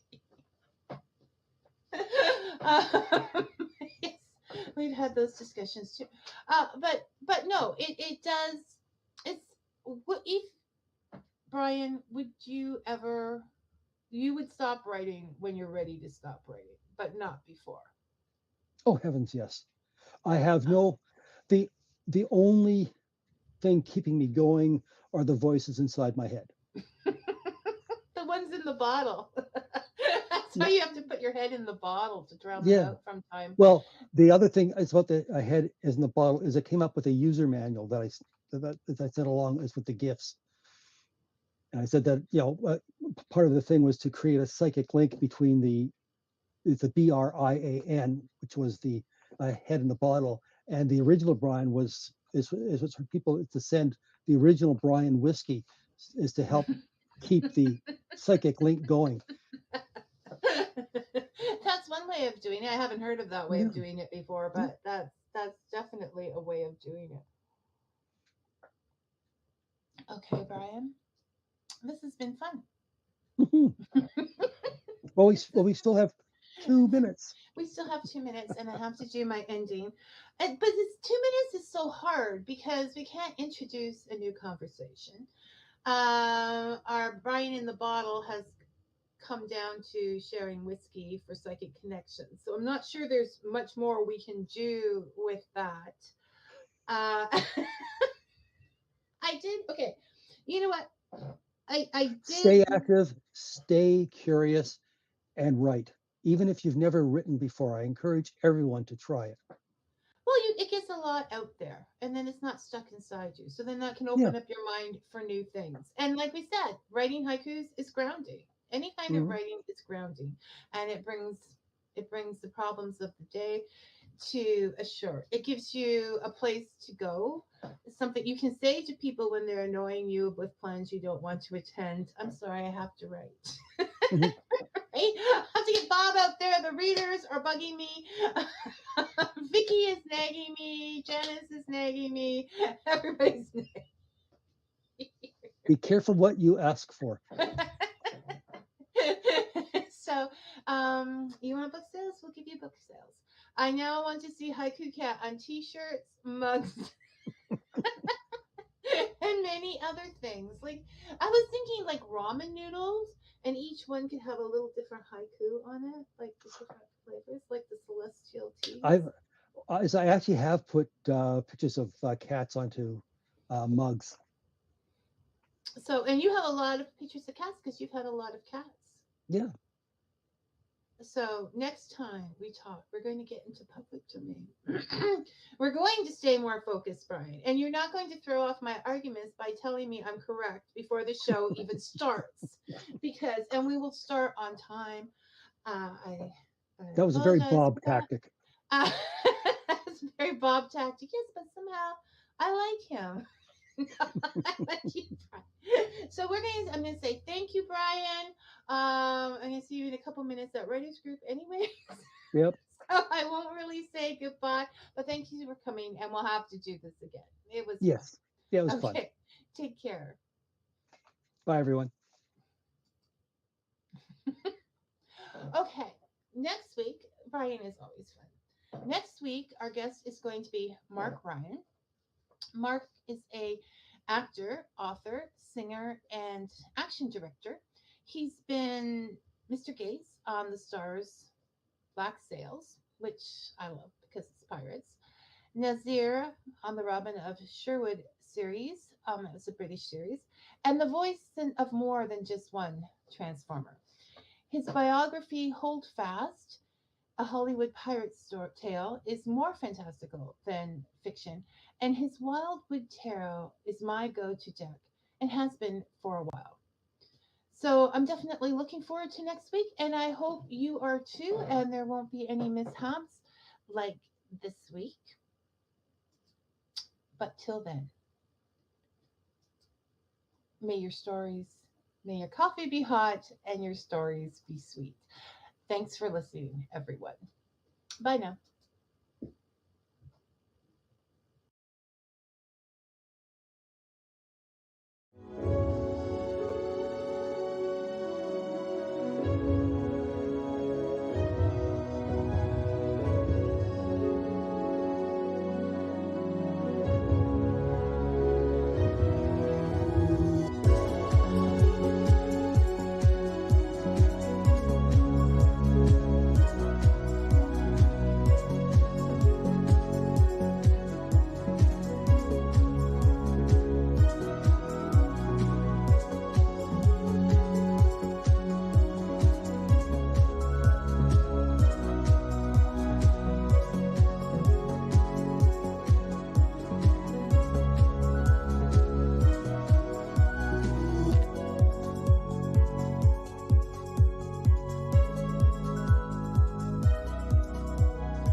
Okay.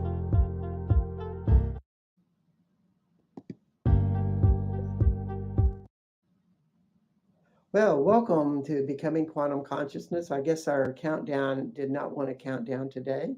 My name is Bart Sharp, and we are on United Public Radio Network and UFO Paranormal Radio Network at 107.7 and 105.3. And we just wanted to welcome you to this station and to Becoming Quantum Consciousness coming out of beautiful New Orleans, Louisiana. And what I really wanted to note today is that it is International Women's Day, and we are, or at least I can say from a man's perspective, totally grateful for all the women I have known throughout my life, and all the lessons and all the joys, all the experiences, and by God, I wouldn't be here today if there wasn't for women. And so sending that total gratitude out there for International Women's Day.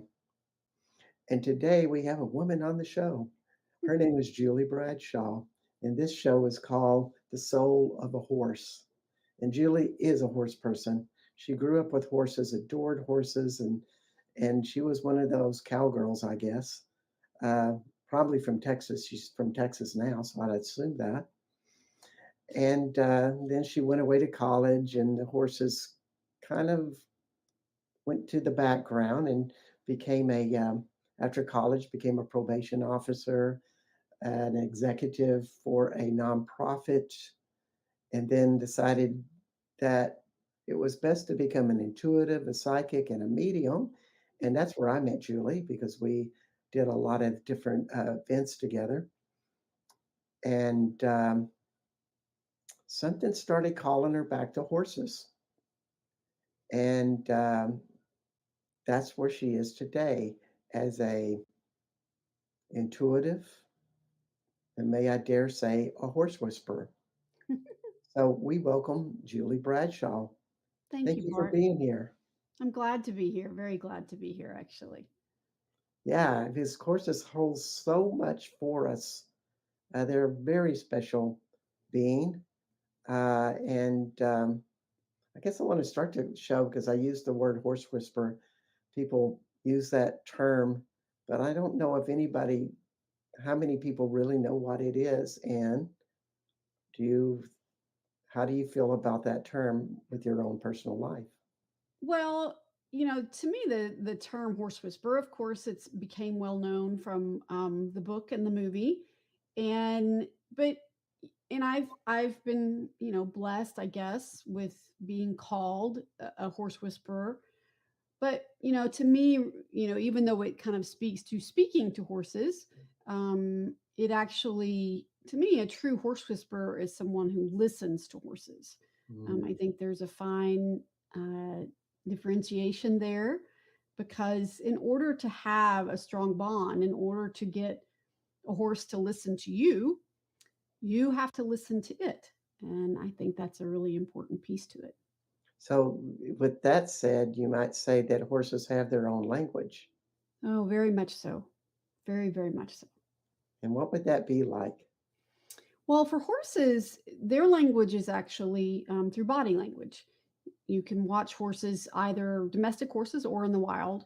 And, although they do make some vocalizations, the majority of their language is in body language, from their ears to their eyes, their tail, even. They communicate with their body and how they move it. There really are a lot of different ways that happens. Mm. Yeah, yeah, and it's an amazing language to learn, and thank God we have people like you that are probably on this ever ending or never ending quest to really learn that language. That is absolutely correct. I guess I'm trying to think about how to put it into words. You know, every horse is different. It's really no different than people. You get a new horse in, or you meet a new horse, and the issues that they have. Because I've rescued a lot of anxious horses. That's kind of been my focus, and every horse is different. It comes with different behaviors. It comes with different fears, and learning, what is going on with that horse. And some horses love to be touched. Some horses do not want to be touched at all. And for someone I'm a very touchy person. I've had to teach myself, okay, this horse doesn't want to be touched. So how can I communicate with it in a way that's going to be effective and that will make it feel comfortable and safe? Hmm. Yeah, that's quite a process with that, I'm sure. You know, I've not had much experience with horses, but I love horse movies. And I'd have to say there's a couple of horse movies that are in my top 20. Because a lot of times when, there's one thing about watching a movie for the first time, and it's all fascinating. Those movies that you go back to and watch time and again, for me, Hidalgo and Seabiscuit. But I'm almost crying at the end of the movie because the horses seem to have an emotional lesson in a communion with the people with the movie. And yes, that's the magic of movies, but you know, they're giving something to people. It's always a thing that not only I've heard in the movies, but people have said very similar things. So I was just wondering if you had any feelings about that. Absolutely. For me, it really is the magic of horses. I even call my Facebook page is Horse Magic and Training, because I just feel like, as a society, humanity has always been fascinated with horses. And to me, the reason for that really is, oh gosh, there's so many reasons. Their beauty, but their presence is just profound. Not just their size, but their energy, um, and how they project that energy. For me, really, even how they respond to people. They will respond to one person one way and another person in a completely different way. Yeah. And I think many people really underestimate what horses are capable of, and the intuitiveness that they have. It's really profound, Mhm. so profound. Just as you're speaking right now, of course, both Julie and I are intuitives of magnitude. I do more shamanic, and Julie does. She's an intuitive counselor, a medium, and kind of a jack of all trades on I, multiple I am. levels. I am. But the intuitive and medium is a lot one of the ways she pays her bills. But when you speak of that, I almost like feel it in your gut, that in your heart, but more in your gut, that when you talk of horses, there's something else coming out, something that is felt inside of you when you talk about them, that there may not even be a language for that. Uh, I can't, I can't begin to tell you as just on a personal level. You mentioned that horses came back into my life, and it was very unexpected. um, horses were not on my radar; they hadn't been for many years. And I went to go meet someone who wanted to meet me and kind of learn a little bit about what I do. And she happened to have horses, and when we finished uh, kind of talking and meeting her and her horses, just out of the blue, she says, "Hey, would you come over here and meet this other horse? We think he might be a good therapy horse." And my son has autism, and I had told her that I had looked into therapeutic riding for him. So I kind of thought that was, and I thought maybe she wanted me to do a reading on him or do some energy work on him. And we walked across the barn, and he is in a paddock with a pony, and he comes just striding towards me. He's gigantic for horse people. He was 17 hands high, which is a really large, tall horse. And as he's walking towards me, just clear as day, he tells me, and I hear it in my head because I'm an intuitive, "My home is with you." and I said, in my head, I'm a little panicking because I'm like, "What?" No flirt about that. It's like very direct. It was very direct, and I said, but in my head, I'm like, "Wait, like I live in the suburbs. I don't have room for a horse. What would I do with a horse? I don't even know if this horse needs a home." Like, and so I just sort of didn't say anything. But he came up to me and he would just not leave. He would stick his huge head, in my body, and um Wow. she finally took pictures of it because his head was just like here and on my chest, and he wouldn't stop. And I found out on my way home that he actually was looking for a new home. And that led into 2 weeks later, he belonged to me. So it did change, and horses have been in my life ever since. Wow. And they So, have so did all of these things in the universe kind of pull together to, like, land shows up, it or did. It did. place the board, and like, all of a sudden they're all there. Everything was there. And Wow. he in the horse world, there's a saying of buddy sourness or separation anxiety from other horses. A lot of horses kind of deal with that. And he was very buddy sour with the pony that he was in the paddock with. But the day that it came for him to come home with me, he just walked in the trailer. He didn't even look. The woman that owned him at the time just couldn't believe it. He got in the trailer and off we went. And he was my heart horse, which is kind of, for me, that is a soulmate in horse form. And he was, I can't even explain the connection that we had. It truly was magical and surreal, and anyone that saw us could see it. It was really profound. But he left this world a couple of years ago, but he taught me so very much. So what are some of the lessons that he taught you?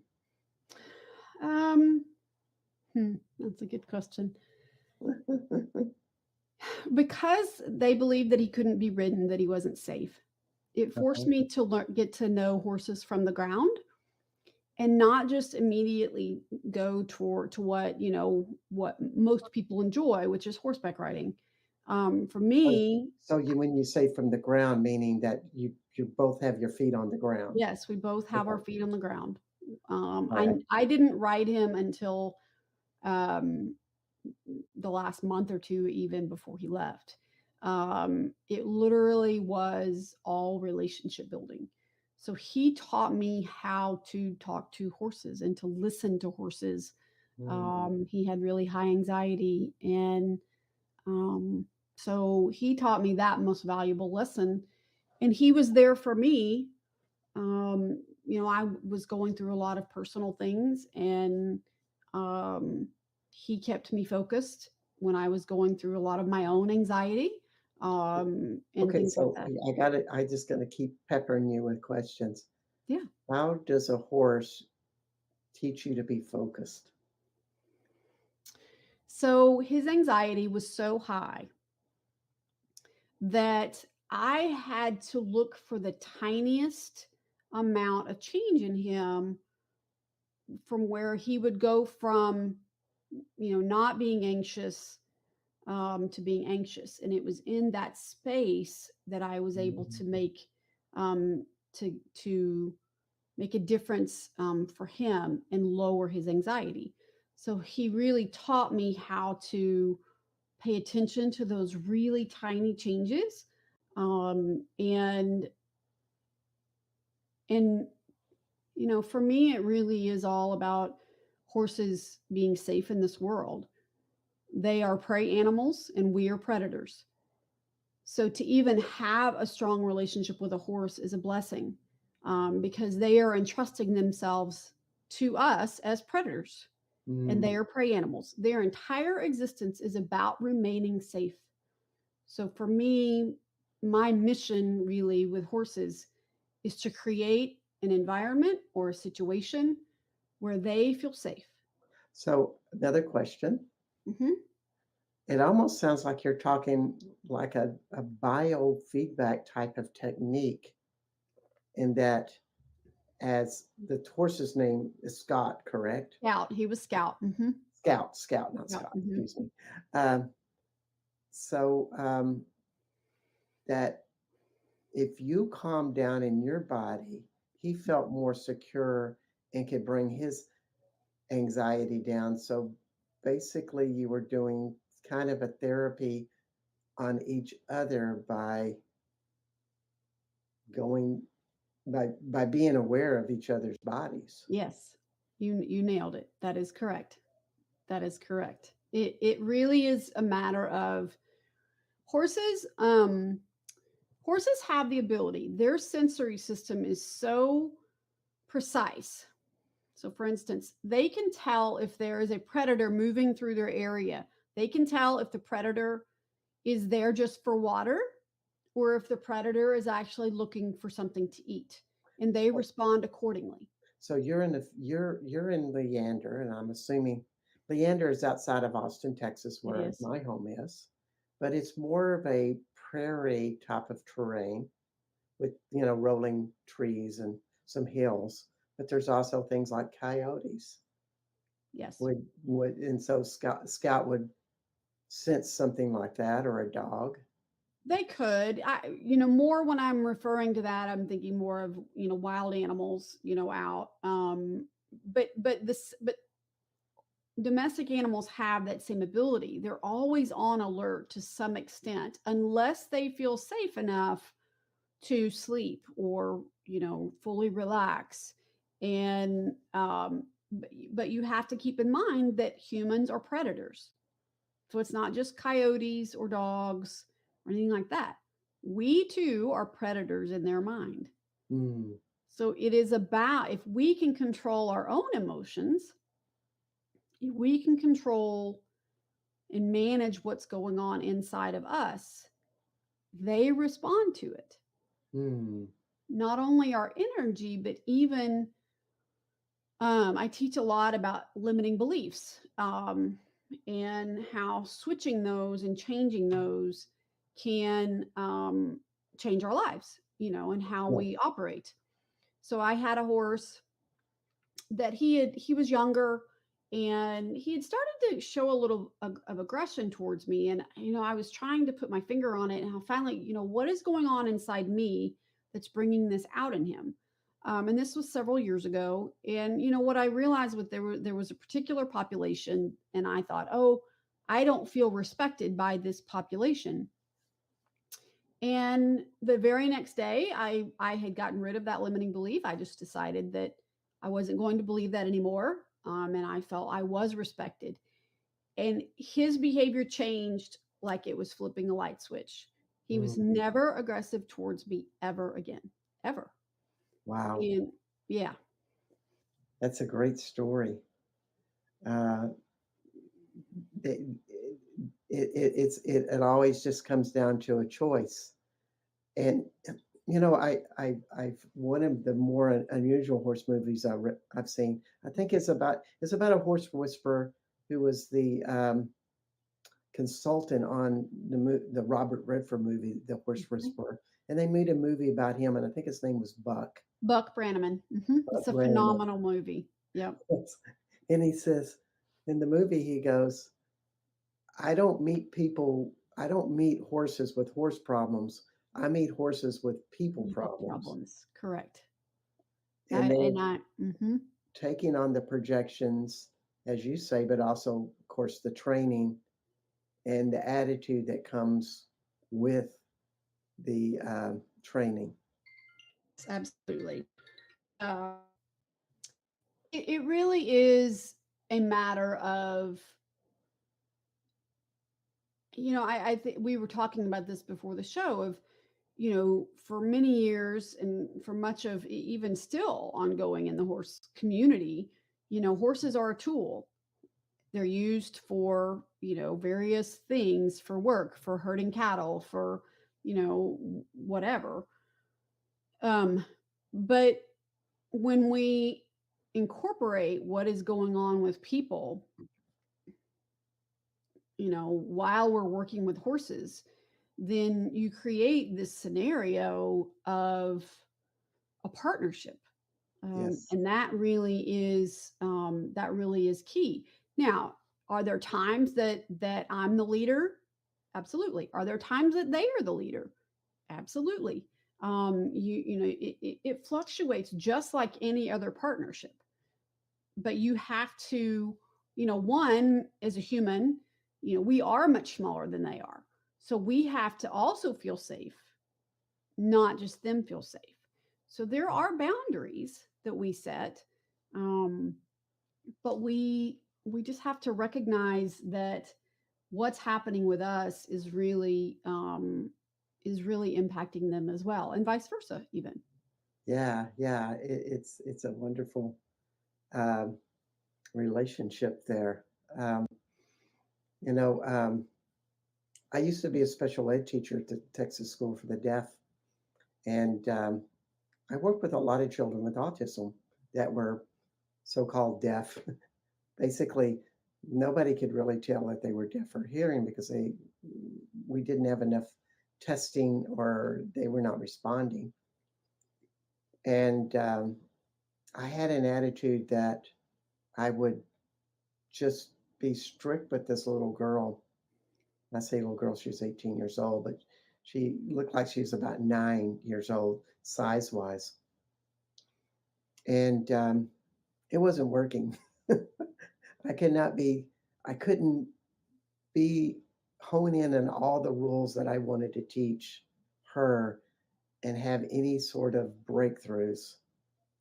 Then I went to a workshop on more the metaphysics of people with autism and how they're more of an energetic being and how they really are in a lot of different realities, a lot of different places all at once. And I was really excited about seeing her on Monday mornings. And every morning that she came on the bus, we literally had to help her get off the bus, get her backpack. She had no motivation to come to school, basically. But that morning, she got her backpack, unlocked her seatbelt, and was getting up off the bus on her own. She already knew that I had changed. And this kind of feels like the same reflection that maybe horses are really functioning in a lot of other places. There's one perspective you're telling me that, well, they feel everything from, light hair touching their body, but also they are sensing things and vibrations that we have turned off. Absolutely. And that is absolutely correct. As you mentioned, I'm a psychic and medium, but I do, a large part of what I do is energy work. And um, I do energy work actually on horses as well. And it, a lot of, I think what I do with horses that I've also done with people, but um, if an owner is having difficulty with a horse and they're struggling with trying to figure out what's going on with it, a lot of Hmm. times that's when I'll be called in. And just like people, horses hold on to energy. And so, of trauma, of abuse, of neglect, of even from like having an accident or being in an accident. And it's really phenomenal to see how a horse changes quickly when I'm able to release that energy from them, whether it's virtually or in person. So are you tuning into the trauma that's held inside the horse's body? Yes. Body? Yes. Wow. And how that opens them up even to other things. I literally just did one earlier this week um, with a horse that was a gelding, and he was so anxious and so just over the top. He was pacing and he was running to the windows of the arena, and he was, running around. He'd come up and even kind of nip at his owner and running, running, running. And I did some clearing on him because he had been abused in his early life. Hmm. And as I started working on him, he just started calming down. He started eating hay. So when you're working on him, what does that entail? Because I want to get all the details. Yeah. So for me, what I do is I close my eyes. I see the horse's soul or, their aura, their body, energy body. Um, and I look for where they may be holding that energy. And or, in this case, I cut energetic cords with the people who owned him, and may have committed, abuse or neglect. So I cut energetic cords there. And just kind of stop that energy from being taken away from him. And he had actually. We say stop that energy from being taken away from him. So is that what the energetic cord is doing? Is Yes. pulling him back to like the previous owner, and the previous owner is still uh, has this negative connection actively alive in the horse. Correct. That's you phrased it perfectly. There is so it's almost like he can't move on to heal with those energetic cords still in place.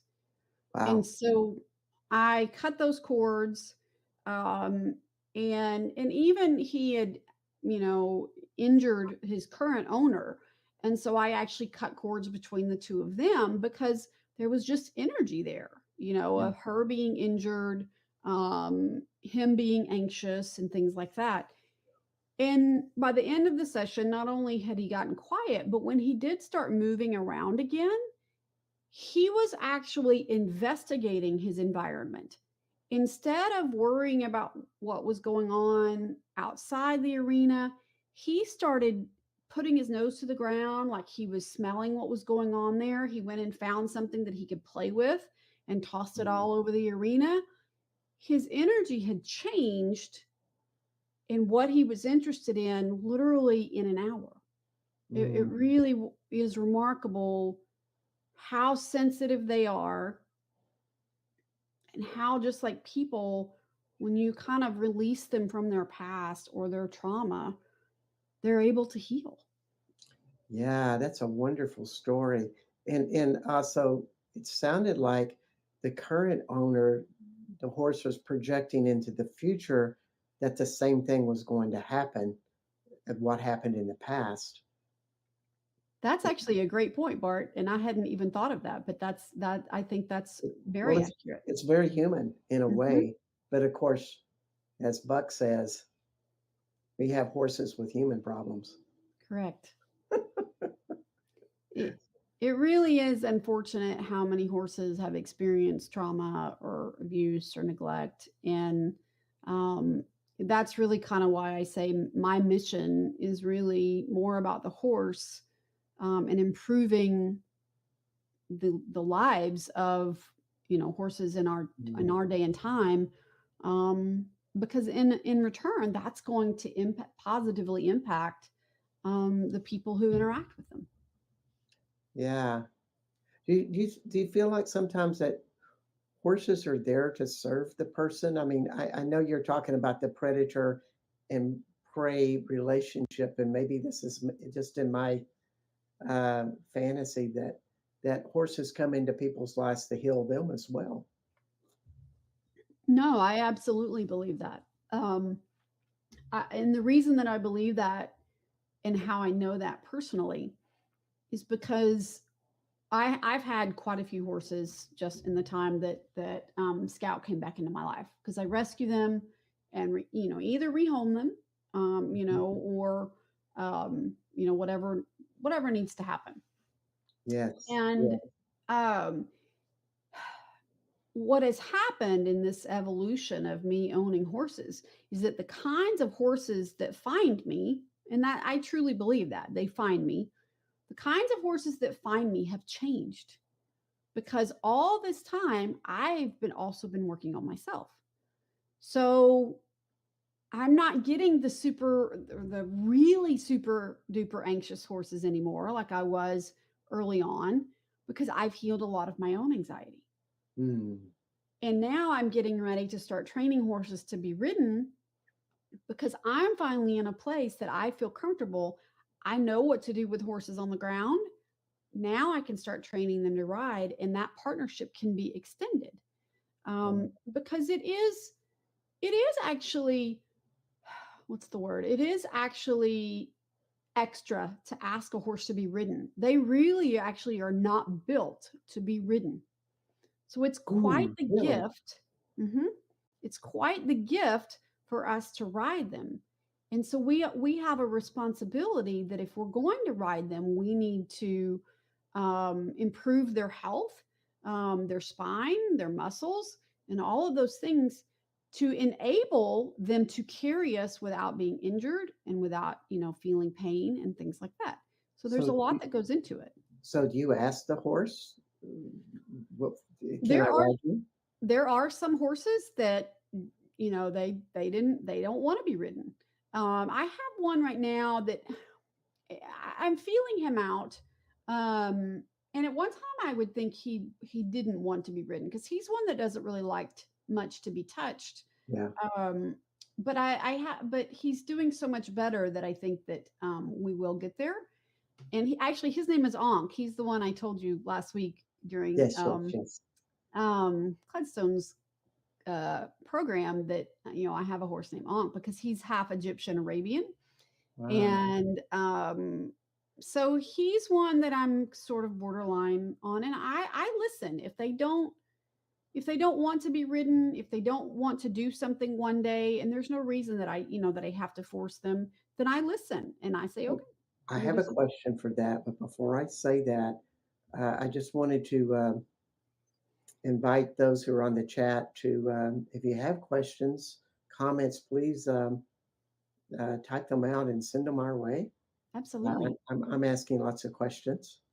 And one of them I wanted to ask you, because it's such an interesting, intuitive / intellectual and then relationship thing going on here with the horses. How do you know when it's time? Like we're moving on to we're having a riding relationship. How do you get that message? What does that feel like? Well, as I mentioned before, Scout, his owner had said he should never be ridden. He's not safe to be ridden. And, one day we were just there, and I could just feel it. Like he was inviting me to ride him. Wow. And it was a beautiful thing. Like I can't even tell you, how amazing that feeling was, to be able to get on him. And he truly invited me to ride. And so, I was actually working with one of my other geldings this morning. He had an incident with his former owner where he got spooked when they were mounting.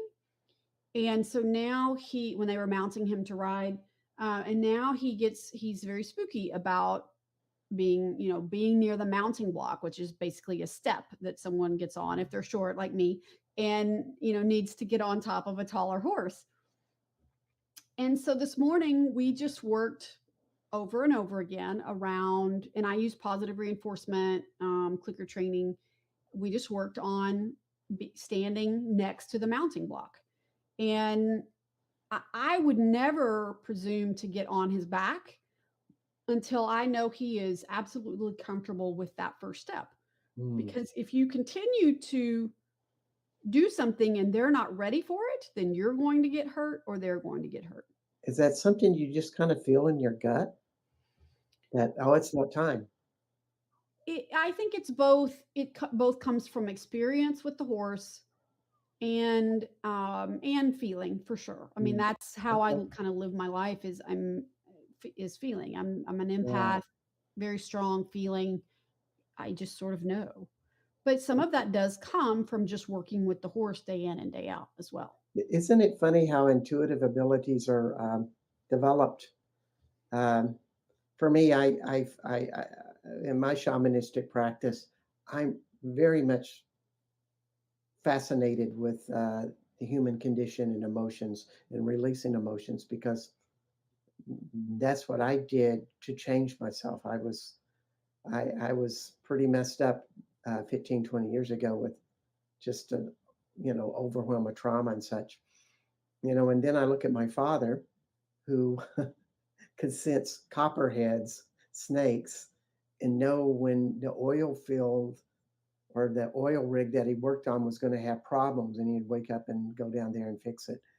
And of course, he could never explain this to me. But one thing I find in common is that what we have an affinity to, if we choose it, we can start developing it. Absolutely. Yeah. Well, and let me, I guess, follow up with my own experience with that is, I didn't know anything of this world of, being a psychic or an empath or intuitive. I knew nothing about it. Nothing. Really? I've always had an affinity for animals, always. Oh, and I was going to be a vet. That was supposed to be what I did. So you went from you went from a nonprofit executive to a psychic somewhere in there. Having no experience with it. Yes. And it was just, it sort of fell in my lap, and I'd always been fascinated by it, but I knew there was no one in my life. I didn't know anyone. So I am proof that it can be developed. Now, did I have signs when I was, when I was growing up and in my early, 20s? Absolutely. There were signs there. Yeah.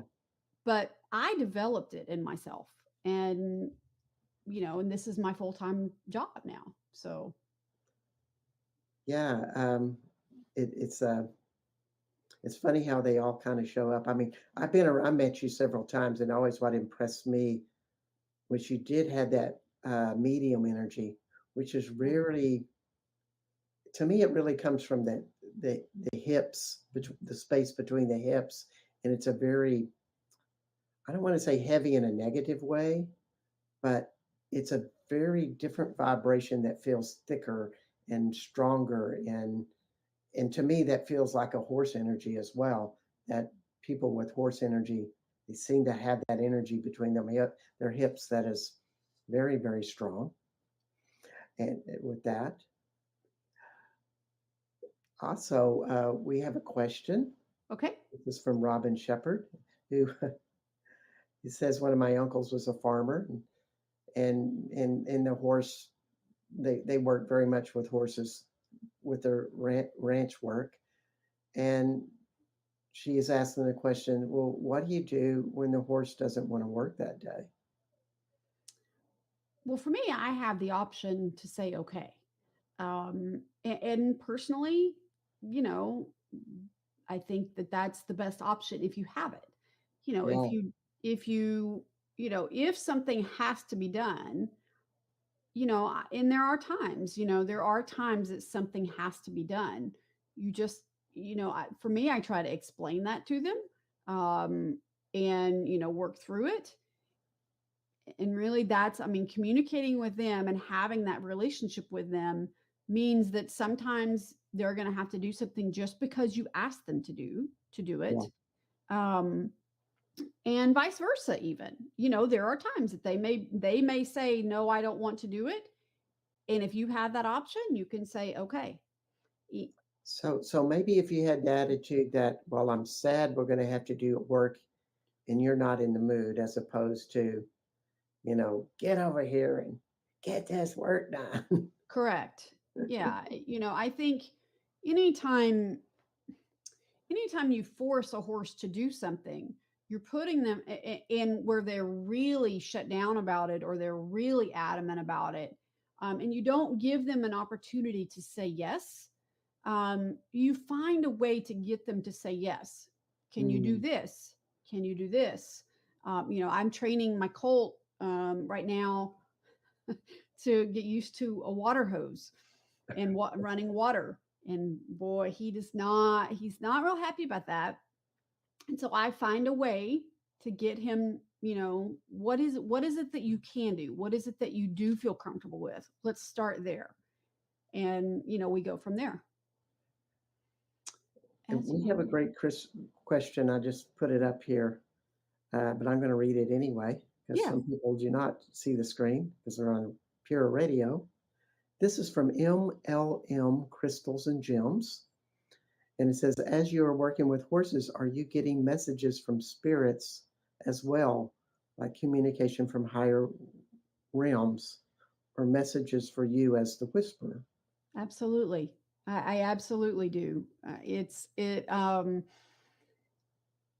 really just varies with the horse and what comes through. Some horses have a stronger energy, and so I get more information at that time. Especially when I'm doing energy work on other people's horses, I'm definitely kind of have that channel really strongly open, so that I'm what is it that is going on with the horse? What do I need to know about it? What can it tell me? And so then I start actually communicating with the horse. What do you want to tell me? What would you like your owner to know? Or if the owner has specific questions. So that is absolutely happening. Thank you. That's a great question. It really is. And I had another question, because this has always fascinated me with horses that serve handicap individuals, whether that be post-traumatic stress syndromes, people with autism or different forms of autism, and other emotional challenges. Do you have anything to share about that? I don't have a specific question about it, but I'm always fascinated with that particular topic. Well, absolutely. And, as I mentioned, I have a son with autism, and I've worked with a number of people with special, I call it people with special needs or disabilities. And they do often have a really strong connection with animals, and vice versa. Because, in some ways they are more pure, because they don't have the filters of logic and, kind of what's being directed at them from society. Yeah. And so, horses in particular, often, children and people, I think with some special needs or disabilities, they are particularly fond of them, and they want to help them. They may act very differently with those people than they do with other people. And, there's so much neuroscience kind of behind it as well, as far as, riding someone, someone like that. There's, phenomenal therapeutic riding programs because of what's happening in the brain and creating new neural pathways with that rhythm. That rhythm is very important to calming the brain. And that's why rhythm in riding has such a tremendous effect. Yeah. And I just think that working with children with disabilities, they're so far out of their body. To be handicapped, and this is just an opinion, is there's always some form of abuse. Not that people may abuse them, But if you think that you have a sensory impairment that creates a disconnection from you and others in some way, shape, or form, that is a form of abuse because you are suffering from your isolation. Well, maybe not so much abuse, but it's just traumatic. I think Yes, it it can be is. very It is. That's traumatic. just a word that I use. It may not be the right word, but it is Yeah, traumatizing. And I think horses have something to offer to people to connect, to reconnect to something. they really do. You know, it's always interesting. You know, my sons aren't anywhere near as into the horses as I am, but my oldest especially will go with me, and he's the one with autism. And it's always fascinating to me to watch the horses interact with him. One of them, the one that I've gotten most recently, he just adores my son. It's really just, you know, I've used the word magical to watch them together, because it just brings such joy to my son, but it also Wow. really seems to bring joy to the horse. Wow. Hmm. Yeah, that's wonderful. Uh, there's so many parallels with being a special ed teacher with what you're saying today of that our joy opens up or just becomes kind of a magnet to attract a different energy in for the horse and the rider. Yes. And, it's one of the more magical things with it. Yeah, when I'm always on a horse, what always was profound to me is how much it demands you to be conscious of the space between your hips Absolutely. It and all absolutely the does. muscles and all the awareness. And, I can perceive energies of people, and the horse people just seem to have this big energy between their hips. Yeah, you mentioned that, and I think that's an interesting it's an interesting thought, or I guess insight.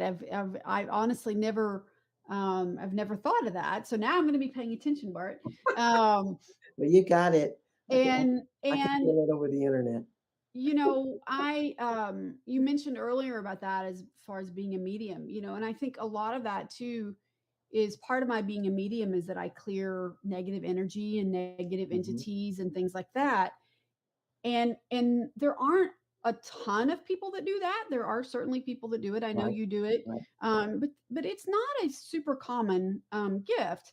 And I True. think that brings with it a lot. There's a lot of power in that, you know, of and responsibility. And I think that brings some of that heaviness to it, as you mentioned. But I think the same thing applies in working with horses because, you know, you are putting yourself in a situation that has the ability to change you if you're open to it.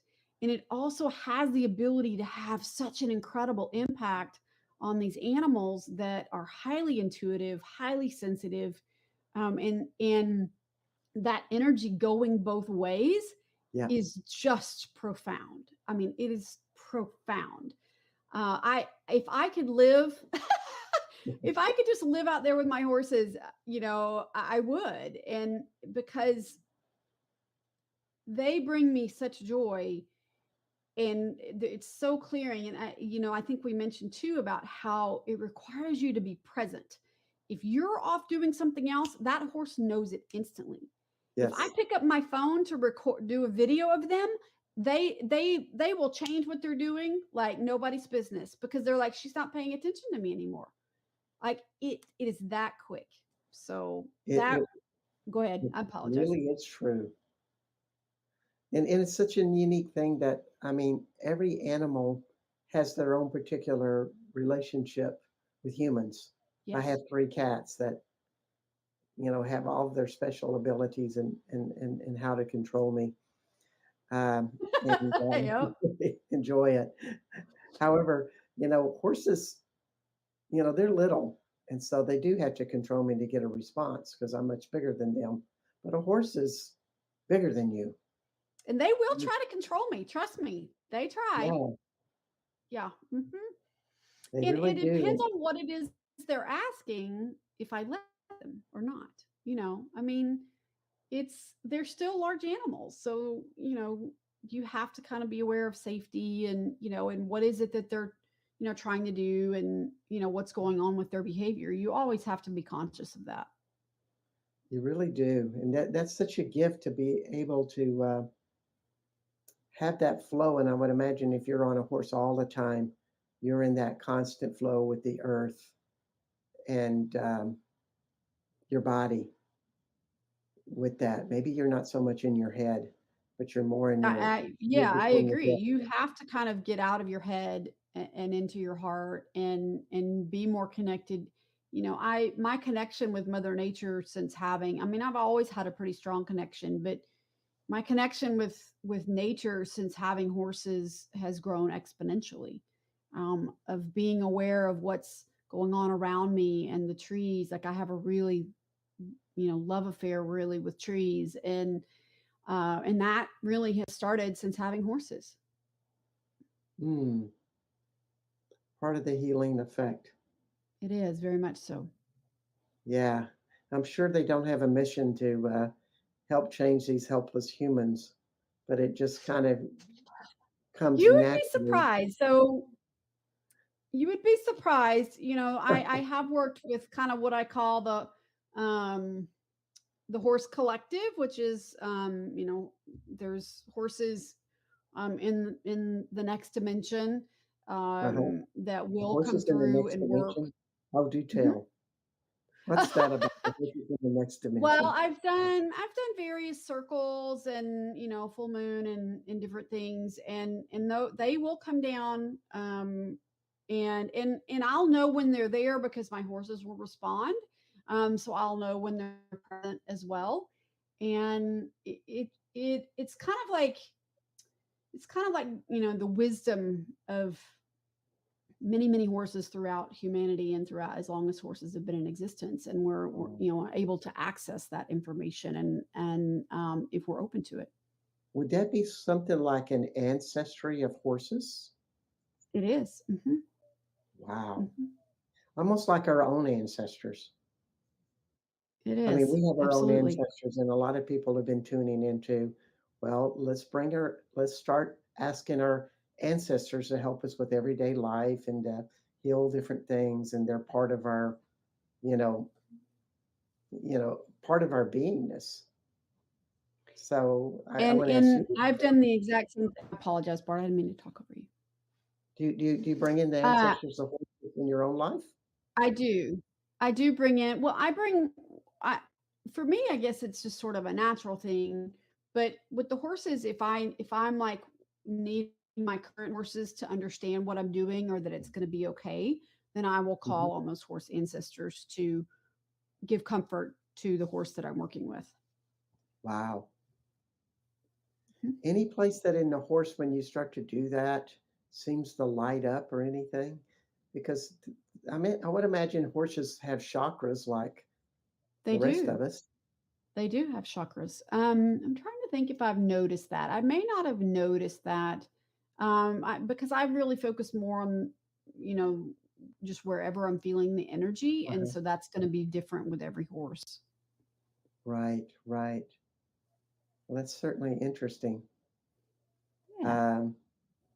When I find the ancestry portal, I call it the interdimensional portal is in between the solar plexus and the heart, and it works with the solar plexus and heart as well. But it's like a portal of energy that kind of goes interdimensionally. And if we want to learn interdimensional consciousness, that's one of the places that we focus on. I love that. Yeah. So, we just have all of these probably similar abilities We do. with horses. I mean, they have a super sophisticated nervous system. They do. They do. And they can, do energy work on us as well. So Mhm. it's really fascinating. And they teach us if people are open to it. They will teach us how to do energy work and all of those things. Wow, that's wonderful. Do you think energetically that they're like, when I think of my energetic being, I know that it goes into the ground, and it's connected there, almost like neurologically, an astral neural sensory system, so to speak. You think the horses have something similar? I don't know. I will have to check in with them on that. I've Yeah, never, that'd be a fun yeah, question. yeah. I love that. Yeah, yeah. Any last words that you want to just share with horses? I know we haven't talked about your business, but you do intuitive readings, you I, do horse trauma work, you do horse training. I do. I do behavior consultations for horses. I do energy work on horses and people, clearing trauma, and all of those things. And I'd like to offer, if people are listening, just I'll give you a 15% discount for sharing that you saw me and Bart on this show. And just contact me at julie-bradshaw.com, or I'm on Facebook at Horse Magic, Julie Bradshaw, Horse Magic and Training. And I also make wonderful jewelry, both for people and horses, with crystals. And I put energy in those as well. And that's in my Etsy shop at Jules, Juls, Jules, Main Beads, and more. Yeah. So, well, thank you so much, Julie. We're coming at the end of our hour, and thank you for being here and having this wonderful talk on one of my favorite topics that fascinates me and I don't know enough about. Is horses. well, I have thoroughly enjoyed it, Bart. I think you have quite a bit of knowledge, because we didn't have any trouble finding things to talk about. So, Like I say, I'm very curious with them, I though I love spend little time with them, but I find them absolutely fascinating. Well, I do too. So, And this thank you for is, having me. well, you're most welcome. Thank you for being here and being here on the United Public Radio Network and UFO Paranormal Radio Network out of New Orleans, Louisiana at 107.7 and 105.3. Just a wonderful worldwide network on Roku, YouTube, Facebook, internet radio, and there's a few other ones in there that you can get on. But if you want to be on my program or get in touch with me, I'm Bart Sharp, bartsharp.com. Become my friend on Facebook. And I would love to send you links to this program so that you can be on the chat and be with us. And next week on the United Public Radio Network at Wednesday at 2 o'clock, we have Laura Lee Potwin, who is a radio show host here on United Public Radio Network. Her show is called The Angel Rock, and she is a medium, always been a medium. And we're going to be talking on the topic. I love this topic, the intuitive life. What is life like on the other side of the logical? So it should be a really interesting hour where we trade secrets and perspectives about what the psychic life is all about. And so all you psychics, come tune in and join in the chat. And we're just going to have a really fun hour, just like this hour has been really wonderful with Julie. Thank you so much. Thank you, Bart. Thank you. It sounds like a great show. I'm probably going to have to tune in next week for sure. So, indeed. And I'll see y'all next week. Bye-bye.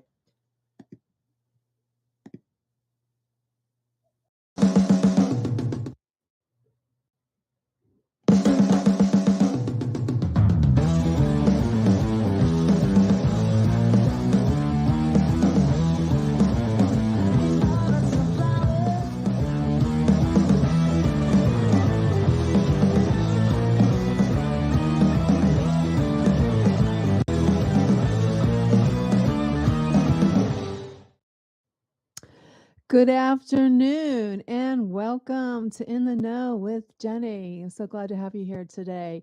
We're live on the UPRN FM 105.3 in New Orleans and 107.7 in New Orleans. I'm Jenny Nicasio. Don't forget to follow us on Facebook and YouTube.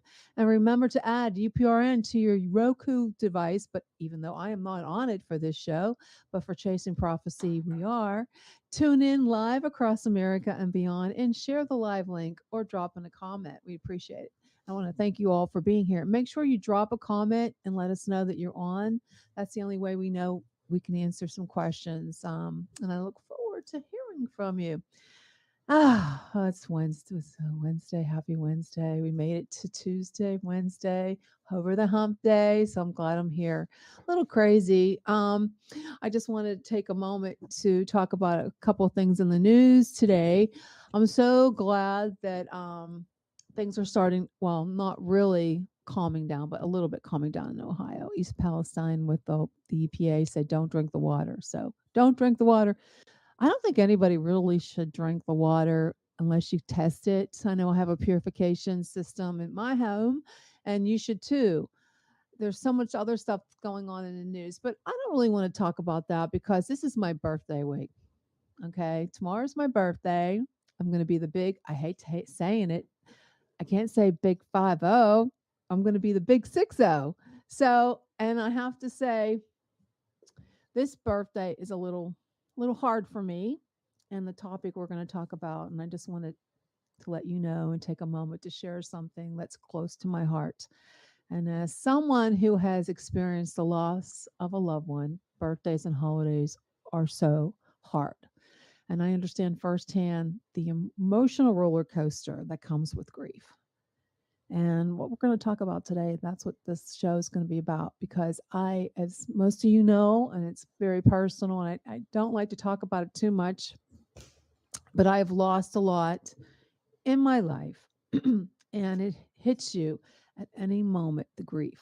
And during special occasions like birthdays and holidays, the feeling of sadness and loneliness can be overwhelming at times, and particularly intense at this particular junction in my life. And with my own birthday coming up, and I didn't turn down my phone with my birthday coming up and a full moon, well, you know how that affects me. I find myself falling in dark places. And I remember those I've lost. But I also want to know, and you to know, that I'm not alone. I know so many on my Facebook page, friends and family, that we all lost somebody. And that's why I wanted to reach out to you today, because it's really hard for me. Tomorrow, this is going to be the first birthday without my mom, my best friend. And it's really hard. A lot of you know I've lost, my gosh, let's see. In the last 10 years, I've lost my brother, my two sisters, my dad, and my mom. And I have a special guest today. So I hope you can tune in. If you can't tune on live, if you see this goes across SoundCloud and all the different platforms, Spotify, iHeart, Spreaker, I think Podbean. So we're all over. And I know all you people out there in America and beyond America, because we reach so many people. We have a special guest. His name is John Allen.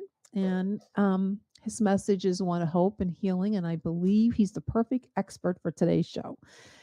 And I'm glad I saw his PR guy email me. So he's going to help us. He's going to guide us through what we can be during this trying time and not be, and find comfort knowing that we are not alone in our struggles. And I want to thank you for tuning in. And I'm going to go ahead and bring him on without further ado. And I have a lot of background noise. I'm not sure where it's coming from, but his name is John Allen. And good evening and good afternoon. And I don't know where else we're showing right now. I think it's the UK. What is it in the UK right now? 6 o'clock, 6. 6 o'clock. Mm-hmm. We're all over the place. So whatever. Welcome to In the Know, Rich or John. What would you like me to call you? Yeah, I used John as my author name, John Allen, and that's in memory of my father, who I lost 2 years ago. So my author name is John Allen, but my name is Richard John Allen, actually. Well, welcome to In the Know. I'm so glad you're here. So I hadn't had time to actually delve into your book. I got it, but I haven't really got into it. But I don't know. You tell me what, Okay. where, what brought you to this book? I know you said your father died. Yeah. So I got here because my father passed away 2 years ago. Prior to that, I was in the corporate world. I worked for insurance companies. I've worked in banks, and just over 2 years ago, when the pandemic started, the insurance company that I work for, I actually live in North Carolina in the United States. I'm originally from Liverpool, England, Okay. and I've been in the States now 21 years. Anyway, I'm working for this insurance company in 2019, and then we got the pandemic came along, and early 2020, I lost my job. They shut down the head office here in North Carolina and let the staff go. So I lost my job. And being in North Carolina, I was always in contact with my family in Liverpool. So the first thing I do is I reach out to my dad, who's been my rock, and he still is. And I told my dad, hey, I've lost my job. I can't believe it. I've been there 15 years at this company. And my dad was always there for me, giving me advice. He said, it's okay, son, you'll find something else, Anyway, that was at the end of 2019. And I actually went over there for Christmas 2019 to see my family. So my mum, dad, and my sister, Gillian. And I had a great week there. I was there, actually, I flew back to North Carolina on Christmas Day. So I was really lucky because I spent Christmas morning with my family and then came back here Christmas afternoon to be with my fiance. So it was a perfect Christmas day for me. But I did notice while I was there, my dad had slowed down. He was walking a little bit slower. He was still the same, funny, witty guy that I love so much. And but I did notice, and even my sister told me, we've noticed my dad slowing down. So at the time, he's 77 years old. So we just thought it was his age. He's just getting a little bit older. Mm-hmm. Anyway, it was January, in 2020, my dad went for a physical. I didn't know, he just went for a physical. And it was in February, and my dad sent me a text message. And he said, hey, son, I've just got the results from a physical. I've got cancer. And it's throughout my whole body, like liver, kidneys, lungs, just everywhere. I'm riddled with it, is the word that my dad used. There's nothing they can do. They're going to put me on chemo and radiation to slow it down, but it is going to kill me. I'm going to die. And I'm sorry if I get upset. I'm sure you can appreciate it's hard to talk about, right? Mm-hmm. And then I wrote back, can we do FaceTime so I could see him? And he said, no, I'm too emotional. So me and my fiance got the first flight out, and this was early pandemic, so we could still fly. Mm-hmm. And I remember we actually counted 15 people wearing masks. So there wasn't that much going on with the pandemic at that time. So we went over there in February 2020 and walked into the house. My dad was sitting in his armchair in front of the TV and stood up, and I walked over to him and we just hugged. It felt like hours, but it was probably only a couple of minutes. I just couldn't let him go. I know. That's And we tough. sat, it really is, isn't it? And he sat down, and then he started telling me all of this medical mumbo jumbo. I mean, I had no idea, all this terminology from the doctors and treatments and whatever, and medicine he was on. And he was just horrible. So I was there for that week, and we left and came back. And that's when the pandemic really hit in. And you remember there was a travel ban, the UK lockdown, the US lockdown. It was just, it couldn't have come at a worse time for us, because I wanted to be with my dad as much as I could, but I couldn't see him. Anyway, we did WhatsApp and email and text messages. And it wasn't until November 2020, my sister Gillian wrote to me. And well, actually a little bit sooner than that, it was the end of October. My dad wrote to me and said, good news, the chemo's working. The kidney, the cancer looked to be reducing. Mm-hmm. So the doctors were saying it's prolonging his life. That was the end of October. So I was getting, my hopes up, thinking, that's great, Dad. He's going to be here for Christmas. Oh. It's all going to be good. Well, a couple of weeks later, my sister Gillian writes to me by text and says, come over now. Dad's about to die. And I was like, what? So I told my fiance she couldn't get away from work, unfortunately, but I managed to get a flight over there. And I have to say, Jenny, it was the weirdest thing because I got on the plane and it was a commercial jet, right? There was only like 20 people on the flight. Everybody had masks on. When I landed at London Heathrow, the 4 terminals, 3 of them were closed because nobody's traveling. And the one I was in was dead. I was just walking through the terminal by myself, basically, and then got the train from there, from London to Liverpool. There's probably a dozen people on the train. And then when I got to Liverpool, my brother-in-law, Stephen, picked me up, drove me to the house. So all this time anyway, this 24-hour journey from here to England, I kept thinking my dad's gone. I'm not going to get there in time. So the anxiety was up there and I was just freaking out. Anyway, I walked into the house, dropped the suitcase, ran up the stairs to the bedroom, and I got the shock of my life. He was actually sitting up in bed watching a Western movie. He loves cowboys. And he was watching Clint Eastwood. And I looked at him and I went, Dad? And he looked at me and he went, what the bloody hell? What are you doing here? And I was like, what the? So I climbed on the bed. I'm crying. I'm hugging him. I was just overjoyed. He looked really strong. My mum and my sister were there. We went downstairs, had a cup of tea. I went back up, sat there with my dad. Now, I left on November 20th. So the Saturday was November 21st, right? Saturday, November 21st. And on Monday, the 23rd, my dad died. So from sitting up in bed, looking strong, drinking tea, going to the bathroom by himself, just two days later, he was gone. It just shows how cancer or many of illnesses, right? They can just shut the body down. And I'll never forget, it is a blessing. I was there when my dad took his last breath. I was holding his hand and my mum and sister were there. And one of the nurses told me, it's now. He could tell by my dad's breathing, it's about to happen. He's passing now. And he went and we were devastated, of course, crying, sobbing, just, it was horrible. And I have to say, I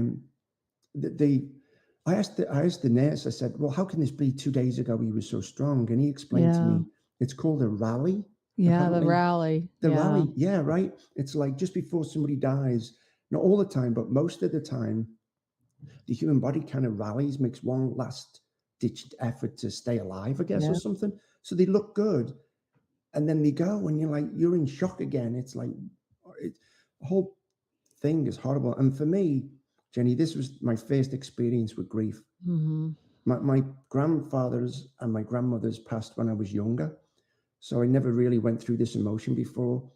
So that was it. November 23rd, 2020, suddenly grief was in my life. And it hit me like a sledgehammer. I didn't know what it was, didn't know how to cope with it, how to deal with it. And as you can see, it's still hard today. I know. And sorry, go on. I was going to say, so during this process, it's chaotic, really. I mean, you've suddenly got to deal with a funeral home. Oh, that's the hard part. Yeah, the get in touch with the morgue, and they have to come and pick up my dad's body, and then you've got to worry about the will. You've got to organize. There's so much stuff to do. Oh my gosh, yeah, the funeral, the eulogy, the obituary, all the finances. It was just chaotic. We weren't prepared. Nobody's really prepared for it. You just have to go through the motions of it, and you have to just take a breath. And I think that's the hardest thing to do, is take a breath. But so much to go. Well, when this happened, I'll tell you really quickly, without even knowing, I was collecting things. The name and address of the funeral, the church, of course, I spoke to, all of this information. Where's my dad's will? Who do I get in touch with about his pension, his life insurance? My dad did have the foresight, because he had cancer. He knew he was going to pass, so he'd organized some of his funeral himself. But of course, we had to do a lot after he passed.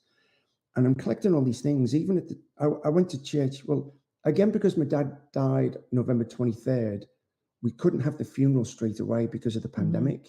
Oh, so gosh. we had to wait 3 weeks.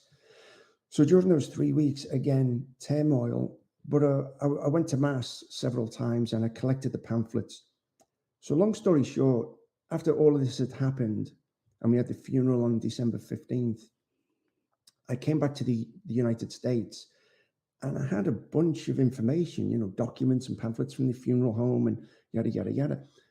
And it was my fiance, Alison, who said to me, "Why don't you write a book about this, Rich? You could really help people." I was like, "I've never written a book in my life." And she's like, "You know, my prior job for 15 years at the insurance company, I was a trainer. So I used to stand in a classroom with 50 people and teach." And she said, "You're really good at communicating. You'd be really good at it, Rich. Try." Anyway, that's what happened. I started writing, and you know, if you see my desk now, it's covered in notes. I've got papers everywhere, and it's just thoughts, because grief hits you, like you just said, at any moment. I mean, Yeah, you can be anywhere. You can be in the Yeah. grocery store, song comes on, you're just finding, I mean, I was going through pictures and finding pictures, and it just takes hold of you. And nobody understands the grieving process, especially if somebody has never been through it. And we belong to an elite club, I call myself now. And I'm the club. I'm, I guess, the president of the club. You know, and it's like they don't understand it. You have friends that don't understand, or employees, or people you work with, or associates that they don't understand how it affects you. And Yeah. sometimes you just don't feel like it. You don't feel like getting up. But I have to say, I mean, like I said, my brother was my first. Losing my brother in 2004. What happened with that was it destroyed my parents physical. They just went downhill when my brother died. Yeah. And then after that, my sister got sick. She got sick with AML, leukemia. It was real quick. And then my other sister got sick. She had breast cancer when she was young, but it came back. And then we lost her. And then my dad. Oh God, my dad. Losing a sibling is so much different than losing a parent. And then it was just, I have my mother that I was very close with, but she was my best friend. And when I lost her last June. It was like losing my best friend. And it just made you feel like, oh my God, I'm an orphan. I lost my mom and my dad. And then you lose your sisters and brother, and that you think about your own death. And Yeah. it's just there's so much emotion. Like you said, you have to go to the, oh my God. Well, when they die in your home, Yeah. they come and they take the body. Yeah. And that's like, oh my God, you're gone. She's gone. I'm never going to see her again. Yeah. And then you have to prepare for it. You're not thinking right. It seems like everything happens so fast and it's so surreal, and you're not thinking right. You think of the funeral, and you're sitting there with the undertaker, and he's telling you stuff, and you're not listening. You're not comprehending what they're saying. I don't know about you. I mean, I know the pandemic, but this was after the pandemic. But you're just sitting there listening, and Yeah. what is he saying? And then you go to the funeral, and everybody comes up, and they're all nice, and they say hi. I'm so sorry. You want to just say, you have no idea what I'm feeling like. Yeah. Why don't you shut the heck up? You Yeah. have no idea. And They then mean well. Yeah. they mean well. And then you Yeah. have friends. There are some friends that it seems like they don't have any idea what it's like. I mean, especially if they haven't lost anybody, and you think, okay, I'm going through this horrible thing. And then, but there's so many people out there that are having the same feelings. There's so many people that have lost somebody, Yeah. and they're dealing with it, and they're trying to pull, their bootstraps up, and they're trying to be strong for the young, their kids and their family, and all they want to do. I don't know about you, but all I wanted to do was just pull my hair out and go cry and scream at scream at God, like, what the hell? I think one of the worst things that people can say, and I mentioned this in this book, Keep Calm and Cope with Grief, is when they say to you, "I know how you feel." Or, and it's like, no, I you know don't. They mean well, but they don't. You don't know how I grief, feel. In my experience now, I've actually written 3 books now, and they're on the wall here, actually. Grief is so individual. It really Yes. is unique to you. No two people will go through it the same. I mean, there's so many examples of where even the interviews that I've conducted and talking to people, some people don't want to talk about the loved one anymore. Well, I do. I want to talk about my dad. And I want to Yeah, they share his get you feel stories. like they're getting sick of hearing about it. Oh my Yeah. gosh, she's talking about her mom again. She's talking about her brother and her sister I think you and her should. dad. I mean, who are you? You know, you have to talk Mhm. about. They don't just because they're not here, they continue to exist. Yes. They exist in all. They exist no matter where you are. And They're still here with us now. yes, you I can. absolutely believe that. I'll tell Yeah. you this too. I still send my dad birthday cards Well, and that's Christmas wonderful. cards. Like, my dad passed 2 years ago. And for the Christmas, well, for example, the Christmas just gone, I sent my mum and dad a Christmas card. And his birthday was last September. I sent him a birthday card, and my mum will open it and put it on the mantelpiece in their house. Just because my dad physically isn't here doesn't mean he's not around me or it's not his birthday. It is his birthday. And I want to celebrate that. So I still send him a birthday card and Christmas cards and a wedding anniversary card. I still honor those things because my dad still is alive. And I can talk to you about some stories about the afterlife because I truly believe in that. And that was my second book. This one here, it's called Life After This. And that book is all about signs from our loved ones and the afterlife. Oh, there's so many signs. I mean, Oh I my don't know about gosh. you. I've Oh yeah. when I just want to share this. I think it's something that you have to share with somebody who don't. There's a lot of people that don't believe in the afterlife. Yeah. And my first show, Creation Prophecy, I deal with the paranormal and ghosts and all kind of Yeah. stuff, reincarnation, UFOs, whatever. But this particular thing that happened to me, and I don't know if you have experienced anything like this, when you talk about the death rattle, and that day before they die, that's what usually it is. It's usually a day before they actually pass. Well, my mom was excited. I mean, she was talking to all my family. They all came to visit her. But the day of her death, and I want to share this with people because if you have any doubt that there is not a life after death, and when you experience something like this, my mom she was in her room. We brought her home. We tried to make everything good for her. So they brought her home because they said she was going to die any minute. So we brought her home really quick, and she actually died on the way to her house, but she came back. But that particular day, I'm outside. It's a beautiful, beautiful, beautiful June day, and I went outside and I'm praying because I'm a Catholic, and I was doing the Divine Mercy, and that's a prayer, and you just ask for mercy. And so I looked up at the sky and I said, "Oh Jesus, please take her now. Let her go in her sleep.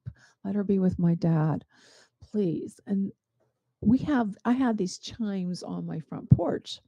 Yeah. And I just bought it this year, and my mother's was that year, and I bought it for my mom, and it was a beautiful cross. And all of a sudden, it started to jingle, Yeah. chime. So I go, oh no! I just had this feeling that she's going. So I ran in the house. I called my son. I said, "You better get home. Better get here. I think she's going to go soon."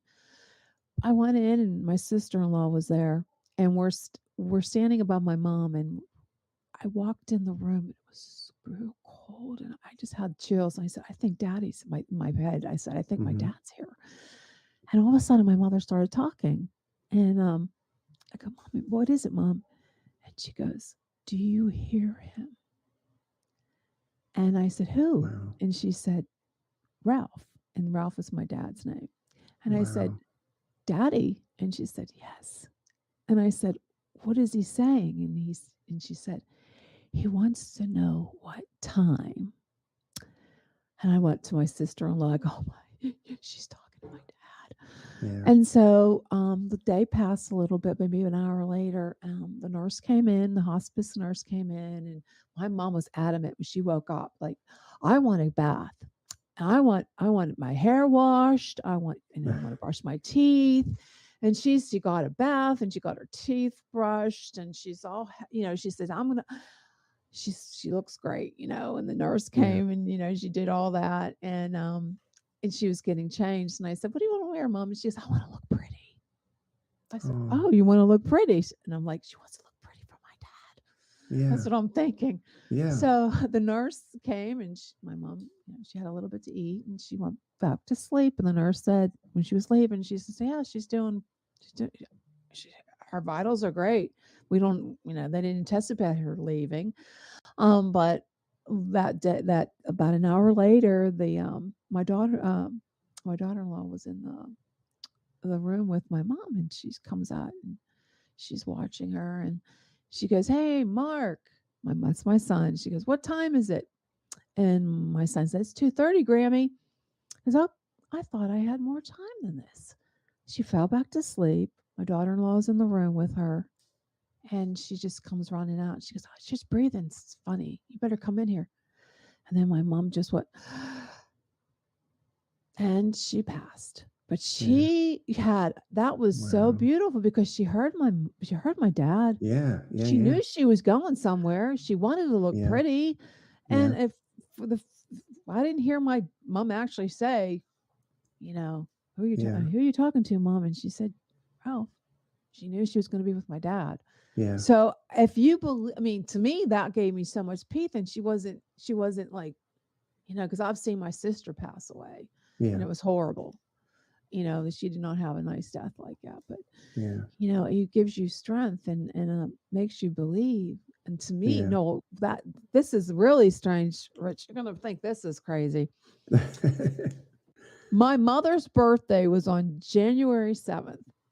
Yeah. And that night, I saw something really weird in my we have a surveillance camera. And I saw a glowing green light. And I go, "What is that?" And I let my dog outside, and I go, get the dog in.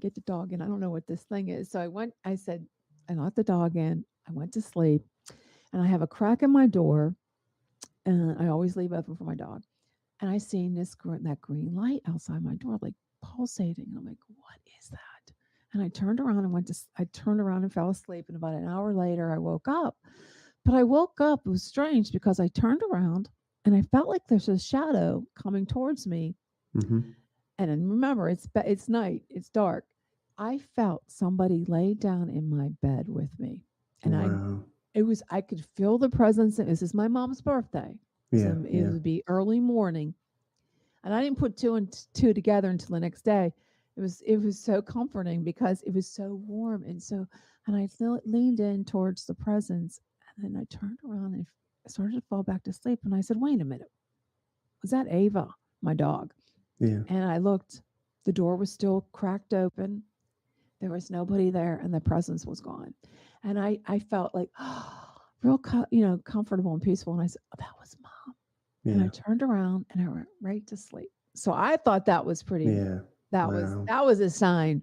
Yes. And And I don't. Well, What do it's you funny think? that I believe in it. I absolutely believe it was a sign. Again, we have to be respectful of other people, don't we, who don't believe. I've had people, on my Facebook page and such saying, "No, you're born, you die, and there's nothing." Oh, And it's like, well, that's okay. You can believe in that, but I'm a Christian, and the signs that I've had from my dad and from my grandfather, I believe 100% believe. So, but we have to respect other people's opinions. If they say, "Well, I don't believe in that," you say, "Well, yeah. okay, well, I have, like you, I've had all of these signs, and it's like I can't explain them. It's got to have been something from my dad. It has to have been. It's just weird. I mean, one quick story for me, Jenny, was I was sitting here at my desk where I do my book writing, and when I was working on the second book, this side, Life After This, that you kind of get brain fog, or I was just tired, and I was upset too because I'm thinking about my dad. Mhm. So I called out loud, literally sitting in this chair, and I said, "Dad, I love and miss you so much. I hope you're okay. I know you're close to me, but I hope you're doing okay. I miss you."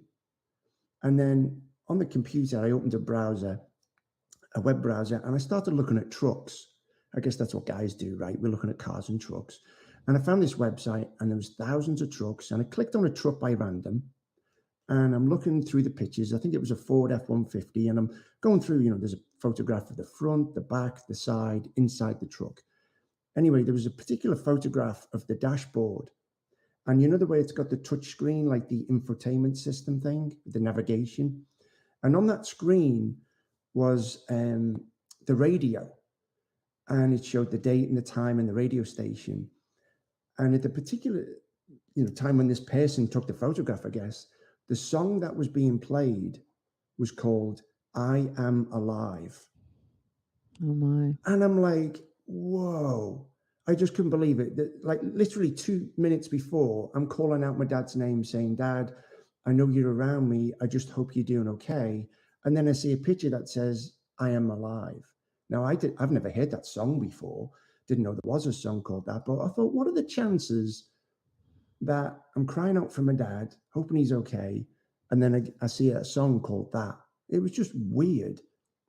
So I took a screenshot, and I actually wanted to put it in my book, but for copyright reasons, I couldn't do that. But I've kept the picture, of course. It just blows me away. Things like that happen often. It makes me a believer, 100% believer. But as I've mentioned in my books, it's like, unfortunately, we can't just command it. I can't just sit here and say, hey, Dad, send me a message, and something happens. There's no rhyme or reason. It happens at random times. Sometimes I'm having a good day, grief-wise. I'm feeling good. I miss my dad, of course, and I lost my dog last year, and that's a whole other thing. But I was having a good day, but you get a sign. And I'm like, wow, I didn't think I needed that uplift, but I got one. Or I could be having a really tough time, and I'm like, I know it was late last year, I was out in the yard cutting the grass, pushing the lawnmower, and I'm listening to music on my headphones. I was doing okay. And suddenly I just broke down. I don't know why. I just clicked. I was thinking of my dad, runny nose, tears all over my face. I was just sobbing. It's just bizarre how grief hits you. And I didn't get a sign from my dad to comfort me, because it doesn't happen that way. The signs just come at you at random times, random places, But I believe you have to have an open mind for it to happen. You have to just keep your options, kind of thoughts open to what if. Like, I know a lot of these signs could be just coincidences, or it could be just a random thing. But what if it is a sign from your loved one? I can't dismiss that and say, nah, there's no way it is. No, yes, there is a way it is, because I believe in the other side. I mean, I've interviewed people who have had these near-death experiences. How do you explain that? How can somebody die literally for 30, 40, 50 minutes, experience something, come back to life? They bring the heart back, they're alive again, and then they share the story. How can that be, like, not real? There's definitely, this isn't the end when we leave this body and this planet. There's definitely life after this. I hear you. But so many signs, it's comforting. And even my fiance, she's a scientist, and she's very analytic. Like, she looks at data all the time, and she needs evidence and proof, of course, and all this. And we've been together now 7 years, and now she believes. She lost her father in 2021, and she's had signs now from her dad. So she's a firm believer. I've converted her to believe somehow. She's just so she believes too. But yeah, grief really is a complicated thing. So my first book, this Keep Calm and Cope with Grief, is really a guide to help you through, if you've lost a loved one or you're about to lose a loved one, because in that book, I talk about, initially finding out you're losing a loved one, but also how to go about the funeral, how to write an obituary, how to do the eulogy. But I also talk about signs, and I also talk about how to cope with that grief, and how to support your family, and how your family can support you. It's brought me closer to my family. I've always been close to my family, tremendously close, but this has brought us even closer, this loss. I hear you. Yeah, it's. So what do you suggest people do to move on? I'm not sure. From my experience, and again, I say this a lot, and I don't mean to be redundant the way I say this, but in my opinion, because again, it's personal, I don't think I can completely move on, right? Like I'm sure you can't.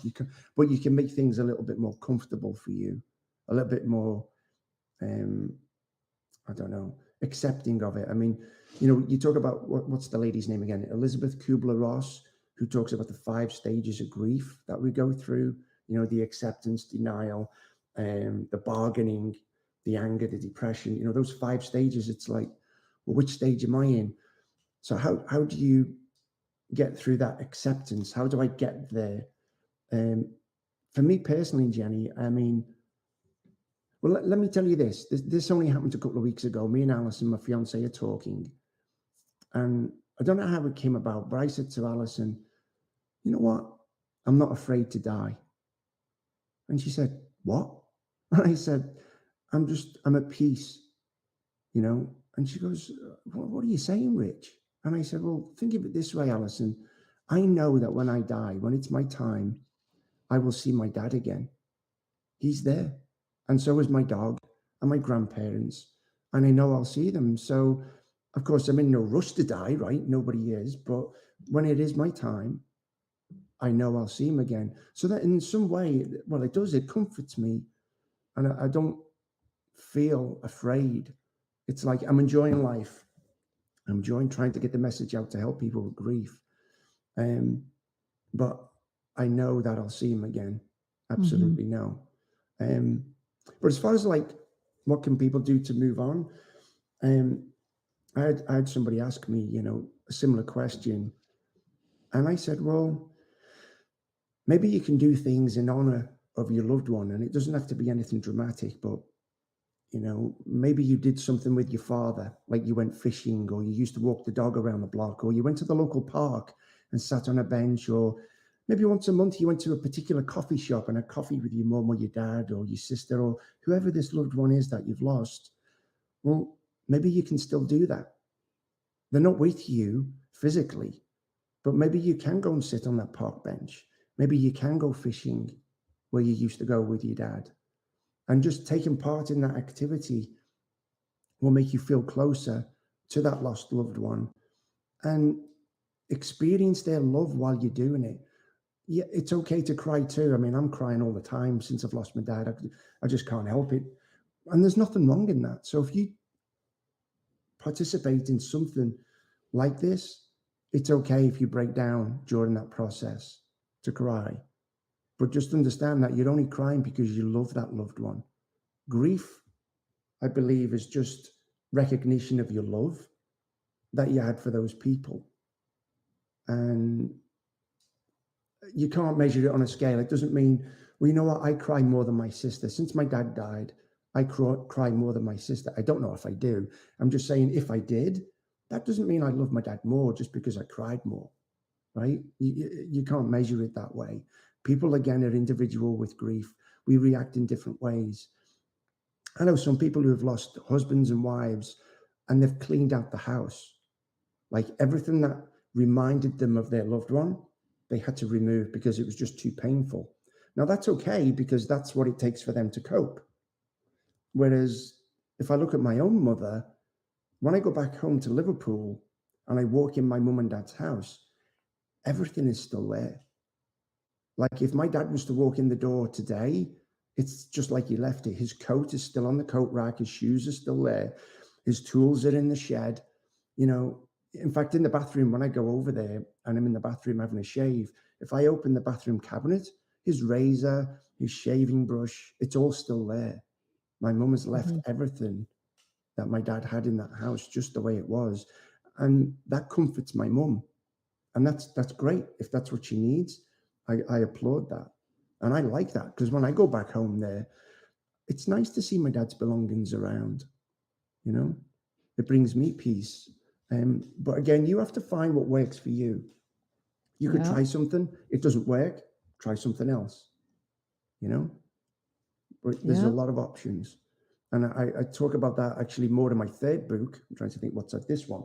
So this one's called Nature's Reach. And this one's all about how nature can help you with grief. Now, I'm not trying to just say, you should be on medication, you shouldn't go to your doctor or a counselor or a therapist if that's the treatment you seek for grief. I'm simply saying in this book, nature can help you too. And it certainly helps me a lot. But yeah, nature is very comforting to me. Yeah, I think definitely the nature is very comforting. I would say if I could live somewhere where the weather is nice all the time, I would. Mm-hmm. And you have to start doing things for yourself too, and just try to move on, because I mean, you could just get wrapped up in grief and it can eat you alive. Yeah. And days like today, I feel like just running away. I mean, there's so many things against me right now, and I don't even know if I'll be able to finish the show. This not this particular one, but I don't think I'm coming back after today. Yeah. I don't know. There's forces out there that try to destroy you. They'll do anything they can to try to bring you down, and I can feel that right now. Yeah. And Well, can I ask you a question, Jenny? So this is a conversation I had with my fiance Alison, right? So when we die, where do you think we go? Oh, definitely. I believe there's a heaven or an afterlife. Yeah. There's a lot of people that don't believe that. Do you if I didn't What do you feel think like it's there like was, when you go there, though? I What do think, you think? well, in my in the field, I think it's energy. I think there's all there is Mhm. energy, and I believe that you can make your heaven the way you want to make it. There was a movie once with Dustin Hoffman. I don't know if you remember the movie. I can't remember. His wife died, and he went back into this place that he could make it the way he wanted it with his mind. And wow. that's what I think it is. I mean, it would be nice to think, oh, everybody's sitting around having, they're just doing nothing. But I think everybody has a job there. Yeah. I think if whatever you did here on this earth that you are doing there, maybe to help people on earth. I don't know. Yeah. I don't know what That's what do you think? Well, I think I agree with you. I think you become an energy, because Alison said to me, I'm here in North Carolina and my mum's in England, right, with my sister. And Alison said to me, well, if your dad is here with you, Rich, how can your dad be in Liverpool with your mum at the same time? And I said, I love these conversations with Alison. And I said to her, well, I think, in my opinion, Alison, you're thinking of it the wrong way. You're thinking of it as like when you die, we're still this construct, we're still this like physical being, and we're no longer that. We become, like you just said, Jenny, this energy. So you become one with the universe. You're like your senses. I haven't got the words to describe it. It's like you just become this energy and part of the universe. Like you can feel, taste, touch, smell everything. And that sounds so dramatic. But again, it's only because our minds are so restricted in the body that we're in, right? So once we go to this other side, I honestly believe that it's just like, boom, you've just got this massive, unmeasurable amount of energy. And I can feel that my dad's there, and I can feel that my dog is there, my grandfather, my grandmother's, everybody that I love is around me. And I don't know how else to describe it. So my dad can be here with me and around everywhere, around my sister, around my mom, and know everything that's going on, because he's not constrained like we are in these human bodies. But again, it's just my opinion, right? That's just what I think. But who knows until we go there? But there's definitely a there to go to, if I can put it that way. Yeah. Yep. It is interesting. It is interesting. Yeah. And hopefully people can get over and move on when they lose somebody. Yeah. And remember that, like you said when we came on, there are so many people going through this. And I think because of COVID, right, I think death has become more at the forefront. Like it's certainly on the news a lot more, right? Especially a year or two ago. with the number of people dying from COVID. So we're definitely we're talking about loss of our loved ones more and how we're coping with that grief. It's more of a common conversation, sadly. But we're not alone. And I tell people all the time, should you buy one of my books, please leave a review and leave your story. You don't have to go into a lot of detail, but it helps others to share. And I can't tell you how many people have been on my Facebook page and written such lovely things, and they support each other. They say, well, I lost my brother. Well, I lost my brother too. Oh my gosh. And they've connected and they're helping each other with the grief. And it's such a blessing for me to sit here and watch and read this chain of conversation on my Facebook page without me doing anything. And it's just lovely to watch that these people are finding help with each other just by sharing their own stories. Oh, yeah. It's nice to have a support group. I tried to go Mhm. to a support group, but I cried the whole time I was there. So I said, heck with it. Yeah. Yeah. I think it it is. was just too, I think it's just too early. I mean, it's Yeah. still, it's only been, it hasn't even been a year yet for me with my mom, and it's been tough. And it's like, Yeah. there's other, like I said, there's no reason or rhyme. I just, Yeah. it's hard to deal with. But I want Right. to thank you for joining us today. If you want to get your book, go to Amazon. Is that right? That's right. Yeah. All 3 books are on Amazon. So if you go to Amazon.com and look up, the first one is Keep Calm and Cope with Grief. Then you've got Life After This, which is signs from your loved ones and how to contact them as well, how you can reach out to them. It's not a phone call, so you don't, it's not an immediate response, but there's ways in there that I mentioned in that book. And then the third book, Nature's Reach, is about how nature can support you through Okay. grief too. Oh, good. Yeah. Okay. Well, thank you again for joining us, and Thank you. somebody grabs the book, and hopefully it'll help them. You I have hope so. Yeah. have Thank an you. enjoyable rest of your day. Well, it was very interesting. I find it hard to deal with grief, especially today. And there's some things that I want to say. If you get a chance, get the book. It seems like it's a really good book to read, and um, hopefully things will work out. But for me, I think this is going to be my last day doing in the know. I know you're so sad. I have too much other stuff going on in my life right now, and I thought this was going to be something that was going to help me um you know bring light to you guys, but it's bringing more than light to me right now. So on that, I would like to say goodbye. um I may see you back on Chasing Prophecy. I may not. I don't even know if I want to continue that either. But it has been great. I hope somebody learned something from this. Have a great day. It's Wednesday. Have a great life.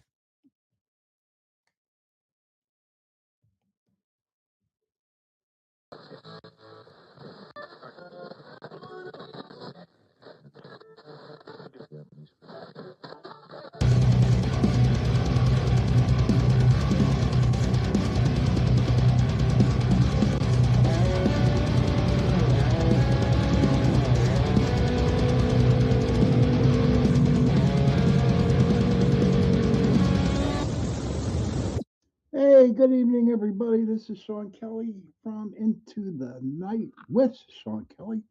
Um, we are on UPRN Radio 105.3 in New Orleans and 107.7 in New Orleans. So we got 2 radio stations there. But, if you want to tell your friends, if they want to come and watch the show, tell them to go to the Pittsburgh Paranormal Society Facebook page and like us and subscribe or whatever you got to do. And every week on Tuesday nights, you can pick up the show Chasing Prophecy, and you can also pick up my show Into the Night. So how was everybody's week? Mine was same old week. Nothing changed. Hey, Anthony, how are you, brother? Good to see you again. Thank you for coming on the show. That's my buddy Anthony. He's from Texas. And I noticed that my week has just been like every other ordinary week. The only difference is we got a full moon out there. Okay, and I'd like to talk a little bit about the full moon, a little bit. Um, it was taught to me a long time ago when I really first started getting into the metaphysical world that the moon lets off a lot more energy than the sun. Please, whoever's out there, correct me if I'm wrong. But whenever there was a full moon out there, I would literally go sit on my front porch, especially during the summertime, and just look up at the moon and absorb the energy that it has. Um, I will, be the first one to tell you, yes, it does have a lot of energy. And a lot of people came up to me and they said to me, well, you know what? The tides rise and people go crazy. And hey, Doreen, how you doing? Ah, the warm moon. Hi, Doreen. Good to see you. The moon today is called the worm, WRM moon. That's cool. But before I go on, okay, I do have, let me look it up here. I want to give a shout out. Let me see if I can find it. Okay. All right. I want to give a shout out to, I will find my notes. I had it, but of course I lost it, so bear with me. Okay, here we go. I want to give a shout out to the PA, Pennsylvania Spirit Seekers. And the boss of that group is Doreen Vogel. She's in the chat today. So if you have any questions that you want to bring up to Doreen, she's in the chat now. Very good investigator. Really knows what she's doing. Um, she's good. Her group is good. And if you want to get a hold of them, their email is PA Spirits, PA SPIRITS Seekers, SEEKERS, all one word, .com. And if you want to email them, it's the same name, PASPIRITSEEKERS @gmail.com. Maybe Doreen later on in the show would, type in her paranormal group. But I want to give a shout out to her and her group. They're very good. But yes, it is definitely the full moon, and I, I dealt with the crazies today. I sure did, and I hate calling them crazies because I know that our body is made up of 70% water. So what happens during the full moon? Okay, especially to the oceans, there's always tides that rise. So I really believe that it affects the body. Um, our water, and that's the water inside our body, and that's what kind of like, um, makes people do stupid stuff. I guess, you know, um, who knows? But I believe that's true. But yeah, it's funny because in this warm WORM moon, I cannot pronounce that. Sorry. In Pittsburgh, we call it worms. So if you understand worms, it's a Pittsburgh thing. But you know, it just I guess it was the last 3 or 4 days whenever it was coming up to the full moon that and not so much people acting strangely and behaving strangely, but it just seemed the whole atmosphere, like all the whole universe. It was just like I want to say dull, like it wasn't happy. And here in Pittsburgh, we hardly ever see the sun, and it was just gloomy, roomy, pretty bad. So now, is that the cause of the effects by the full moon? Does this happen all the time? Now, in my experiences with the full moons, not always. I know that I get really tired sometimes, um, and during the full moon. But it's really crazy because I get really tired. But then again, I'm getting all this energy. But I do want to, come out and tell you guys, since you guys are really close. Hi, Michael Anthony. Yes, it has been a very nasty day. Yes, it has. That's my other buddy, Michael Anthony. Very good man. Um, but I need to tell you, everybody, tell everybody since we're close, and I'm not ashamed to tell you what's going on. I got blood tests done the other day, and it came back with the results where, hey, Tommy Miller's another one. Oh, great. Hi, Swan. I definitely agree about the weird vibes out there leading up to this full moon. Thank you. That's 2 people, 3 people. But I got blood tests done, and I do, according to the doctor, I do have diabetes, and you know what? I'll be okay with it. Um, I'm just staying away from the good stuff, white bread, white rice, white whatever, you know. But so I'm taking. I don't know what the name of the medication is, and I also given me like 25 milligrams of vitamin D. Vitamin D. I love that. I love it because I tell you what, it gives me a ton of energy. You know, uh, Metformin. That's it, buddy. Thank you. Metformin is what I'm taking. But what's really crazy about the vitamin D that I'm taking, and from what I understand, and please correct me if I'm wrong, that it's because we don't get enough sun here in Pittsburgh. I'm not sure, but it gives me the energy. It's like a substitute. Oh, it does. Okay, thanks, Mike. Vitamin D also protects from flu viruses. Thank you. So that's where I'm at, and I'm not throwing a pity party. I don't believe in the pity parties, or I didn't feel bad about myself for. You know. Holy crap! Doreen Bogle says I have to take 50,000 IUs of vitamin D. Oh, Michael, you're a diabetic, bro. Okay. Oh, all right. Thank you for sharing that. 50,000. Oh my God, that's a lot of IUs. But it works for me, you know. And when I got the results, when I got the results back, yeah, I didn't feel sad. In fact, I kind of knew. I just had that like sixth sense of some sort that I knew I was eventually going to get it because it does run in my family a lot. But I'm okay. I didn't go off the deep end, which is like really, really cool for me, And it's just like simply growing up, and that's what I call it, growing up. So I'm taking the baby steps to go to where I need to be. Um, what else is happening with me?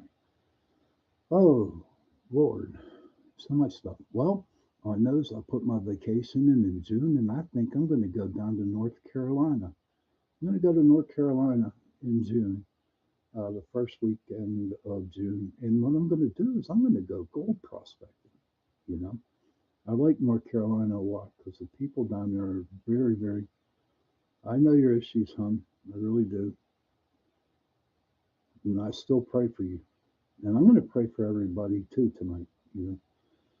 But I'm going down there to do gold prospecting. The people that live down in North Carolina, oh my God, they're wonderful people. Beautiful. You know, Pittsburgh has a lot of wonderful people too, but in North Carolina it's different. I like to drive down. And what I'm impressed with is the Appalachian Mountains or Appalachian, however you want to call it. It, it's beauty. It's gorgeous. You go in Pennsylvania and you go on these mountains and you look over and you see all these trees that, especially in the fall, that are changing over. And Pennsylvania's gorgeous. It really is. But going down through the Appalachians is even more. It's about on the same range as how pretty Pennsylvania is. Yes, so is Gettysburg. Yeah. I'm going to take a weekend one time to go up to Gettysburg and I'll tell y'all when I'm going up. So if y'all want to come up, we'll go to Gettysburg. Maybe I'll come out of retirement for a couple days and do some investigating. But still, I'm really excited about my vacation coming up in my truck. My God, I love it. I love it, especially on the cold, cold mornings where I have the automatic startup, and I got 15 minutes to get once I start it up and into my truck. And I got the heated seats, and believe it or not, I got a heated, steering wheel. It might sound like that I'm bragging about it, but you know what? I never had a truck before in my life. I never had the automatic startup on any of my cars. And I don't know, I should have been smarter and got them on the other cars, but no, I'm just, yeah, I am spoiled. It's about time for me to be spoiled, you know? I got 7 more years left, and I'm going to retire, and God only knows where I'll be, but I am going to travel. Now I'm going to have to actually learn how, because I do want to get I do have to get a trailer, and get like a little, tag along or whatever they call them, and just go because I will be able to experience America and go out west because that's my goal is to go out west. I so want to go to Montana. I so want to go to South Dakota, Idaho, out that way. I want to see it, I've been up and down the East Coast so many times that it's time for me to venture out west, you know. I do got a vacation coming up in September, and I think I'm going to take a ride out and see my son out in Indiana. He's out there now. He's in the Indianapolis area, and I'm going to go out and go, maybe have a couple dinners with him or a couple breakfasts, With me and him, I am so proud of my son, what he has accomplished in his life and to get to where he's at. But heading to bed. Have a good night, buddy. You too, Dorian. Good night. Sweet dreams. Don't let the bed bugs bite. Um, but I'm just so proud of him and what he does. I really can't get into what he does because it's like kind of like highly classified and stuff like that. But you know what? Whenever I go visit my son when he was at Ohio State, I'd go down, and we're lucky we could actually spend 5 hours together without getting, into fights. But to take a ride out, it's like what, 5.5 hours from Pittsburgh to go out there to Indiana, and I'm going to do that this year on my second vacation in September, and I'm looking forward to that trip. So that's me in a nutshell. Um, Now, as you all know, that I am the co-host with Jenny Nicasio on Chasing Prophecy. That's the show that comes on this station, UPRN Radio 105.3 and 107.7 New Orleans. We come on from 7 to 9. So tonight, we were supposed to have a guy named Tom Reed. And in 1969, in a little town called Sheffield, Massachusetts. There was 40 people spotted a UFO up in the skies, and there were 2 or 3 people that actually got abducted, I guess, and it was like, and they all had the same stories of some type, seeing the same type of UFO, the same lights, the same everything. And so this Tom Green is like really, really big into it because, he didn't keep his mouth shut. He kept talking about it. But so there is a little documentary on Netflix, and it had to do with it. Eventually, what I'll do is I'll come back to it. Hopefully, I can find the show. But it was pretty interesting, you know. And what you have, that's the question I want to ask you. Why do some people get abducted? What is it about the people that I mean, do they just choose? Now, I've heard in past shows from past guests that, it comes down generation, family wise, And me and Jenny were talking about that, on Chasing Prophecy. And I don't know why they choose it. I don't know why. If I had an answer, I think, everybody would be able, to understand what's going on. But you know what? It's crazy. Doreen told me something earlier that I didn't realize. Mm, I got it in the text message here from her. Um, let me see. She said something about the president. Okay, she wrote, when you were talking about aliens, did you know that Dwight Eisenhower had a secret meeting with them? The reason that the government hasn't come out and said, yes, they are real, is because we are not ready to hear the whole truth.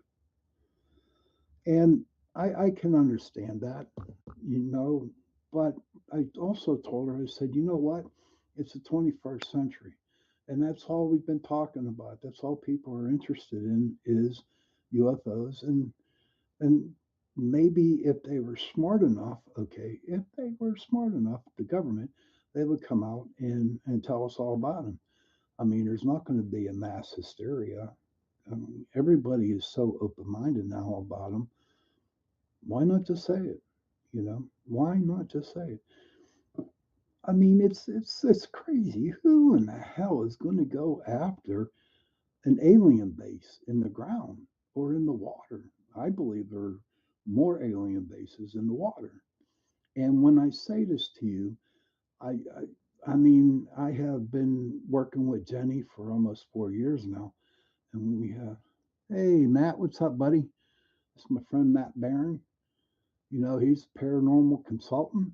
Yeah, he's a good dude, man. He's a good dude to catch up with. Um, so, to me, I believe that there are more bases under the water. Okay. And which brings me up to, Tom Reed. Okay. Now, if you notice in all the shows and in the news, you hear about all these UFO sightings happening out in California, Washington.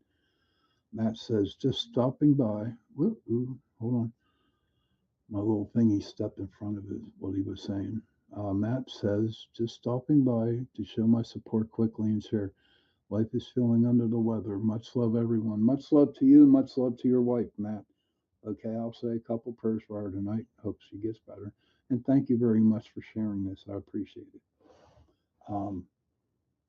So you see all these UFOs sightings and stuff out west, like California, Arizona, Nevada, Idaho, California, Washington State, and that's all the places that they seem to talk about. But as I was doing my research, and I brought this up on Chasing Prophecy, and I just wanted to bring it up to you guys and tell you guys. But as I was researching Sheffield, Massachusetts, about UFO sightings and stuff like that, I found out something very, very interesting about Massachusetts or the New England states. Okay, that's New Hampshire, Vermont, Connecticut, um, Massachusetts. And it was like, holy crap. There's like 5 or 6 states out there that have a lot of UFO sightings.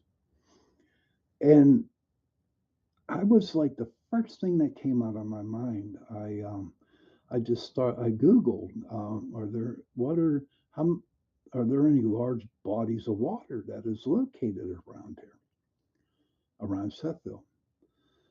And when they came up, I was like, wow, bingo. Okay. Now that night when the UFO, stopped off in Sheffield, it stopped off at 3 other different towns at the same time. It was like a straight line. And I don't know the towns now. Okay. I'm just giving you a recap of what I read and what I did my research. And what was amazing was that there's a real big, humongous lake right there. And it begins with the letter Q. Quip or quick, Cuke, something like that. If anybody can tell me the name of that deep lake here, please tell me. But what was crazy about that was um, that lake was like almost not even a mile or two, maybe 5, 10, I don't know, but it was very close to that body of water, right? But here's what else is like really, really crazy. Okay. Um, so after I Googled the water, I also Googled military bases. And there are a lot. There's like 3 or 4 different military bases there, um, surrounded by that lake. And these military bases are next to these towns that UFO stopped by. Um, so what that did for me was that, and this is my opinion, okay, that that UFO came out of that huge lake.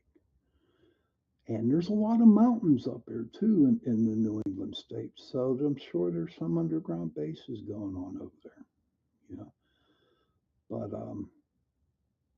so we're going to have Tom Green on Chasing Prophecy next week, 7 to 9 on the UPRN radio, 105.3 New Orleans. And I really want to hear his story. I know right now he's out at a UFO conference out there in Roswell right now. There's a big thing going on out there, and that's where he's at. Um, but I'm really looking forward to the show. And if anybody here is listening to my show tonight, go and, do a little research on Tom Green. It's THOM Reed, REED, Tom Reed. He has a very interesting story, and I know for a fact he's going to be a very interesting guest on the show tonight, on next week. But so that's where I'm getting this. There's, like I said before, you're getting all these UFO sightings out west and in the Midwest, but you don't hear too many here on the East Coast. And it was like I was a little upset. I mean, not to the point where maybe that's the wrong word that I use, upset, but no, I mean, this is like in our own backyard here. I'm from Pennsylvania, and it's like it's in our own backyard, but we never hear about any of the UFOs sightings that were here in the New England states, Maine, New York. Think about it. Now, there's a show out there called Missing 411, The Hunted, and I do believe the guy's name David Peldes or something like that. Um, you have to excuse the way I pronounce words because I am from Pittsburgh, and Michael knows, and Tommy knows, Doreen knows that we have a different type of accent here, which is totally different from a lot of places. So when I try to pronounce words, I do it the Pittsburgh way. But back to the story though. I'm a little upset that nothing was mentioned about the East Coast UFOs going around. But I wasn't. What it did was it really, really gave me a lot of time, and I thought about it that I have to do a little bit more research into this, and and that's what I'm going to do, and maybe I can bring a couple snippets, next week to tell you guys, what I have picked up. So, the main thing I want to talk about today is all right, think about it, right? So, we're here on Earth, and you listen to everybody talking about ETs, aliens, UFOs. And it's like, I was at work today and I knew we were going to have talk about UFOs and aliens next week, today. So all of a sudden, out of the clear blue sky, I got this clarity. It was like, okay, we talk about the aliens a lot and the UFOs and where they come from. Have you ever wondered why? Or what the aliens think of us? Think about it, right? So, and then my mind started to race. My mind started to race, and I started to come up with all these ideas.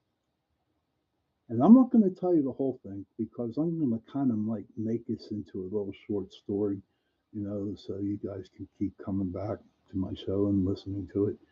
But think about it, right? So there's this alien, and I'll call him Gizmo, all right? Gizmo, the alien. And he's up there sitting on wherever planet he is, wherever moon he's in, whatever star he's at. And he has a son next to him, and that's Gizmo Jr., right? So Junior turns around and he's looking out in the galaxy and he says, Daddy, what's up with the Earth, the big blue planet? And Gizmo just turns around and said, there are some crazy freaking people on that planet. And then he says, well, what are you talking about? He said, all these people down there, they talk about us. They talk about me. They talk about you. And what kind of craft we have. And what kind of planet do we live on? But aren't we supposed to go down? This is Junior talking. Aren't we supposed to go down and kind of help them understand who we are? Are we not supposed to go down there and tell the people, hi, my name is Gizmo Jr., and say, hey, what questions do you have about us? And Gizmo looked at his son and said, that's just not going to happen. And little Junior said, why? He says, it's not supposed to happen. There's a lot of secrets down there on Earth that we know, aliens, we know, but we're not allowed to tell them, the Earth people, the Earthlings, if you want to call it that. And Junior looked up at him and said, you know what, Dad, that's not right. That's not right that we do this. I think everybody should get along. And we should know about each other. And Gizmo just sit there and he kind of like, put his head down, and he didn't have a tear, but he said, you know what, son, you're right. We should. So Gizmo and Junior took a little, ride in their UFO down to Earth. What's Matt? Oh, he went. Tony, he went.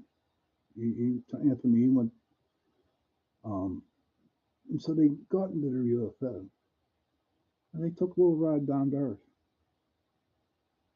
And they landed in Pittsburgh, Pennsylvania. And they just sat there on a building. They were cloaked so no one could see them. And they saw how wonderful Earth people were, especially in Pittsburgh, because we have good people in Pittsburgh. And I'm sure where everybody else is at, they have good people where they live. So actually, you can put any city that you want. If you live in Wheeling, West Virginia, you can say Wheeling. But Gizmo and Junior, they're up there sitting on the building, on the U.S. Steel building, and looking down. And they're watching everybody. It's Rush. And everybody's walking around. It's daytime. Everybody, it's like nobody cares. All they care about is getting from point A to point B. And Junior looks up at Dad and says, you know what? This isn't right. Nobody talks to anybody here. And everybody seems to be angry too. Why is that? Why is that, Junior? No, Junior said, why is that, Gizmo? Or Dad, whoever you want to call him. And he said, there's a lot of secrets here on earth that we know of that they don't know. Especially the secrets that has to deal with our kind. And old Junior there, he was like getting confused and stuff like that. He said, and Gizmo said, you know what, dude? He goes, one day you'll learn. One day you'll learn about Earth people. But Dad, when we're up there on the spaceship, we don't talk about them like that. We just look at them like they're people, not animals.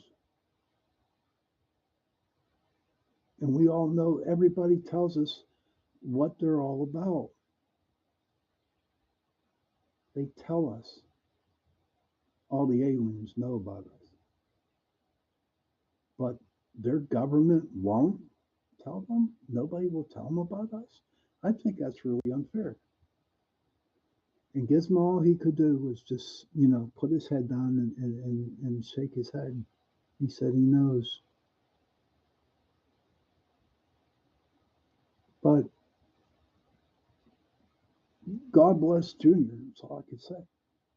Because Junior, he was getting his Irish up or his alien up. Yeah, his alien up. And he's like, we got to change this. We have to change this. And Gizmo looked and turned around, looked down at him and said, you know what? Good luck. Well, Gizmo, Dad, I am going to make this happen. And so they went back into their spaceship. And they went back to where they belong, where they live. And at that, I'm going to leave it at that. So, is it possible that the aliens think about us like that?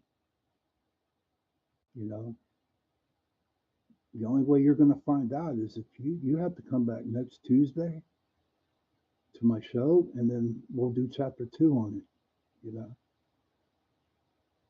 And it's not a thing for you guys to come and watch my show. I hope you guys come and watch my show because if I put on a good show, that's why you're here. But you know what? It gives me another week in order to figure out more about what the aliens think about us. Do they want to control us? If they wanted to control us, they would have done it already. If they wanted to take all our food away from us, or they wanted to make us robots, they would have done that already. Now, look at it like this. Now, we'll say, Greys, reptilians, and Nordsmen are like 3 aliens I know about. Okay? Now, say like the Greys are working with the United States. Think about it. Roswell happened in 1947, 1951, 52 came out the first, where you put food in, came out microwave. Okay. 1947, Roswell happened. 1951, 52, I do believe that's when microwaves came into play. Right. And after the microwaves came into play, there was a lot more things, technology wise, that I can guarantee it, we did not know all that crap. I can guarantee it of all the stuff. And then they come with phones, and then they come with chips, and then they come in with microchips. Our Navy, our Air Force, they have planes that are built similar to so-called UFOs, where they go undetected. And I'm sure that's probably one of the reasons why the government doesn't want us to know the secrets of the aliens. Okay. Maybe that's one reason why they don't want us to know, because they're afraid that the Chinese or the Russians or the North Koreans and whoever out there is going to say, oh, they gave us all this technology, blah, blah, blah, blah, blah, blah, blah, blah, blah. But now, so we got the grays. And so China decided to say, okay, you know what? We're going to take the reptilians. And they made a deal with the reptilians. Now the reptilian aliens, the reptilians, they're not good people. Okay. They like to, and this is how I proceed to tell you. So I might be way off base, but this is how I look at it. So the reptilians, they hang out with China, right? Because China and the aliens, reptilians, they made a deal, and so the reptilians are given the Chinese stuff. Okay. Now right now that the states, U.S. and China, there's some negative talking going on in the world now between us two. But also now you got Russia in the picture who is fighting Ukraine, correct? So I'm saying the Nordsmen because they're big and giant. They're like Vikings, if you want to say. And so the Vikings, I guess, were good or not good. Who knows what they were? But thinking of that, uh, Russians and the Giants, I'll call them Giants, okay? They made a kind of deal. And the Giants actually gave, um, different types of weaponry, something, whatever. I lost track of mine. So you got three different aliens working with three different countries. Two don't like us, right? Now, the ones that came to the United States, is it possible that they had the better, material, the better knowledge? Okay. Possibility? Who knows? Now, this is the way I look at it. 4 years of doing radio, and this is how I'm looking at it. And people might think I'm crazy, or they might think I'm a nut, and it is a full moon and it's getting close to St. Patrick's Day, right? But this is how I feel. And to me, there's no way that the governments can hold us back.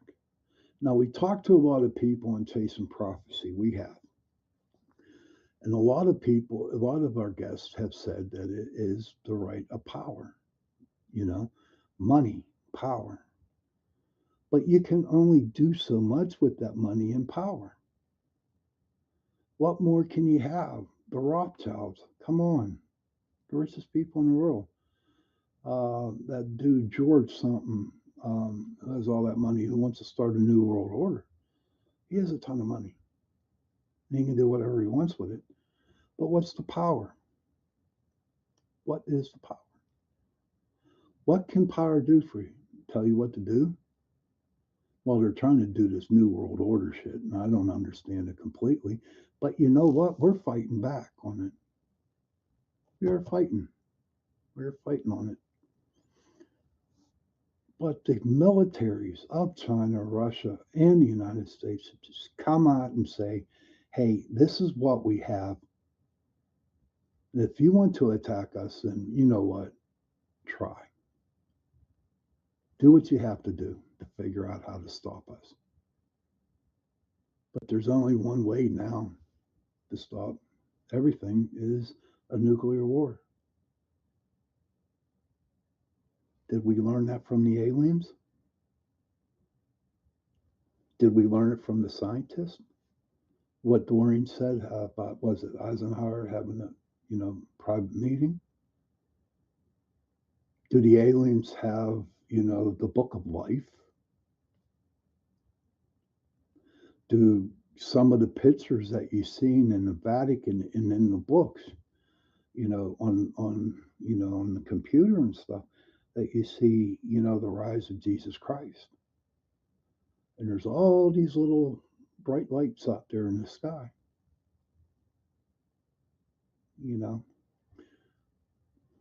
And some claim, just some, not all, some claim that they're UFOs. Okay. A lot of people, and this is what I've heard through my guests, I've heard a lot of people say that, Jesus Christ could possibly be an alien. This is how crazy this whole shit and caboodle has gotten to.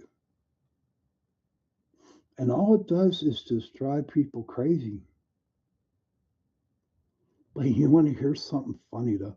Here is something extremely, extremely funny. And I can attest to this. If you tell somebody the truth, that person will think you're lying. And if you tell a person a lie, that person will think that you're telling the truth. So they can come out and tell us whatever we want to hear. Is it the truth? Or is it a lie? Is it, coming out? Remember back when they had, 43 photos of UFOs? Or Tic Tacs? Come on, please give me a break. We know they're UFOs. And out of the 43 of those pictures that they showed out, and I have people who will back me up, and if I'm saying the wrong number, please feel free to tell me. But in only one picture could a possibility be a UFO? It's hogwash. It's horseshit, is what it is. To me, it's horseshit. I think what would really, really, really make the world a better place is if they come out and told us the truth. What's it going to hurt? But then again, like I said before, you tell us the truth, we're going to think you're lying. So there's no win-win situation in this whole thing. And, the government or whoever is going to throw us a bunch of malarkey out there. Just deal with it, I'm going to be 61 in June, and I'm still alive. Okay? None of this Project Blue Beam, Blue Shield, or whatever now you want to call them, going on. It's not going to, it might have happened. Was it Blue Beam? I think. Project Blue Beam was where our government were going to put holograms up in the sky and pretend that there was an alien invasion going on, just to see what people would feel or do. But you know what? We're not dumb no more. We are not dumb. We know what's going on. I mean, I could do a couple shows on knocking the government, but I won't. Not tonight, because it's about how I feel about the whole thing. And I'm sure there's a ton of conspiracies going out there, but right now, tonight, I really don't want to get into a conspiracy about it. I'm just telling you how I feel. And the whole motto of my whole show tonight was, my whole motto for it was, if they tell us the truth, then maybe we can go and start a brand new, better life. And that's how I feel. All right, Anthony, see ya. Got to get off. See you next time. Thank you for sharing and being you, brother. Thank you for being you too, Anthony. Thank you. And good luck over there at the forest. Good luck to you guys. But that's how I feel tonight. I just thought I'd share it. What do the aliens really think about us? Who knows? And I'm sure they're not supposed to say anything. Or what is it? They talk to each other through their minds, mental telepathy. Wow. So what? I know for a fact that, I'm going to be dead before any of this happens, But I just got to accept the fact that when I wake up in the morning, that I'm going to have to deal with that day. Because there's no guarantee for me for the next day. There's no guarantee. And in the past, the day before, it's over with. It's gone. So all I have to do is worry about today. Am I going to freak out? This is me. Am I going to freak out if I see 10,000 freaking UFOs coming down and, blasting us off the earth or whatever? I can't worry. I wouldn't worry.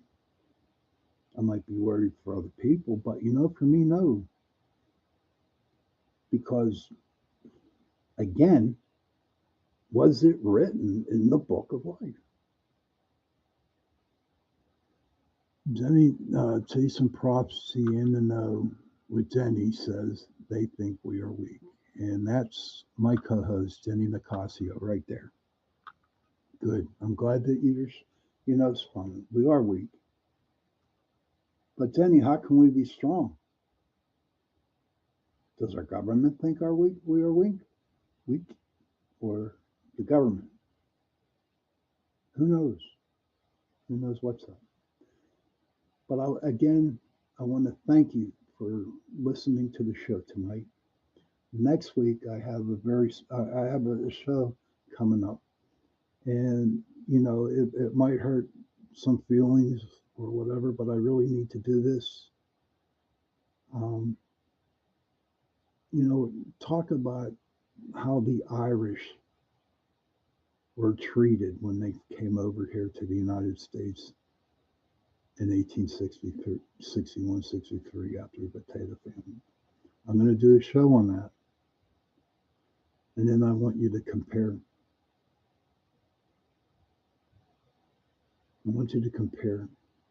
They were treated like dog shit, is what they were treated like.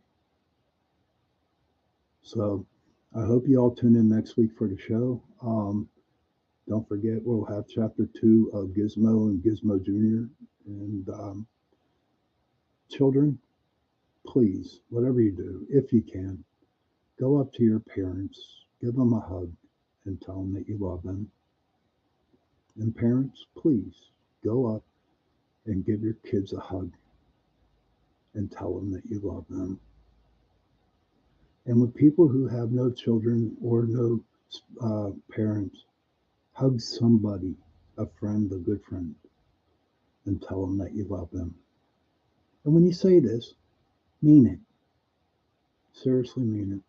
Because those 3 words, I love you, will go a long way. And on that note, thank you for watching. See you next week. Happy hunting.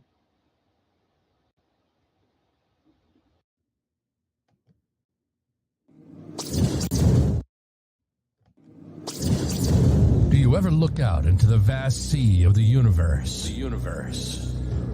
And challenge even your own imagination? You don't think we're alone, do you? When you hear that the government is doing something, you always believe it, don't you? We are your third eye. This is Chasing Prophecy. Challenging your beliefs and pushing the boundaries of your imagination. If it's unexplained, we're talking about it. Whether you're a believer or a skeptic, we cover everything from political mayhem and tyranny to alien abductions and paranormal phenomena. You are not alone. Are not alone. This is the Chasing Prophecy radio program. And now your hosts, Jenny Nicasio and Sean Kelly.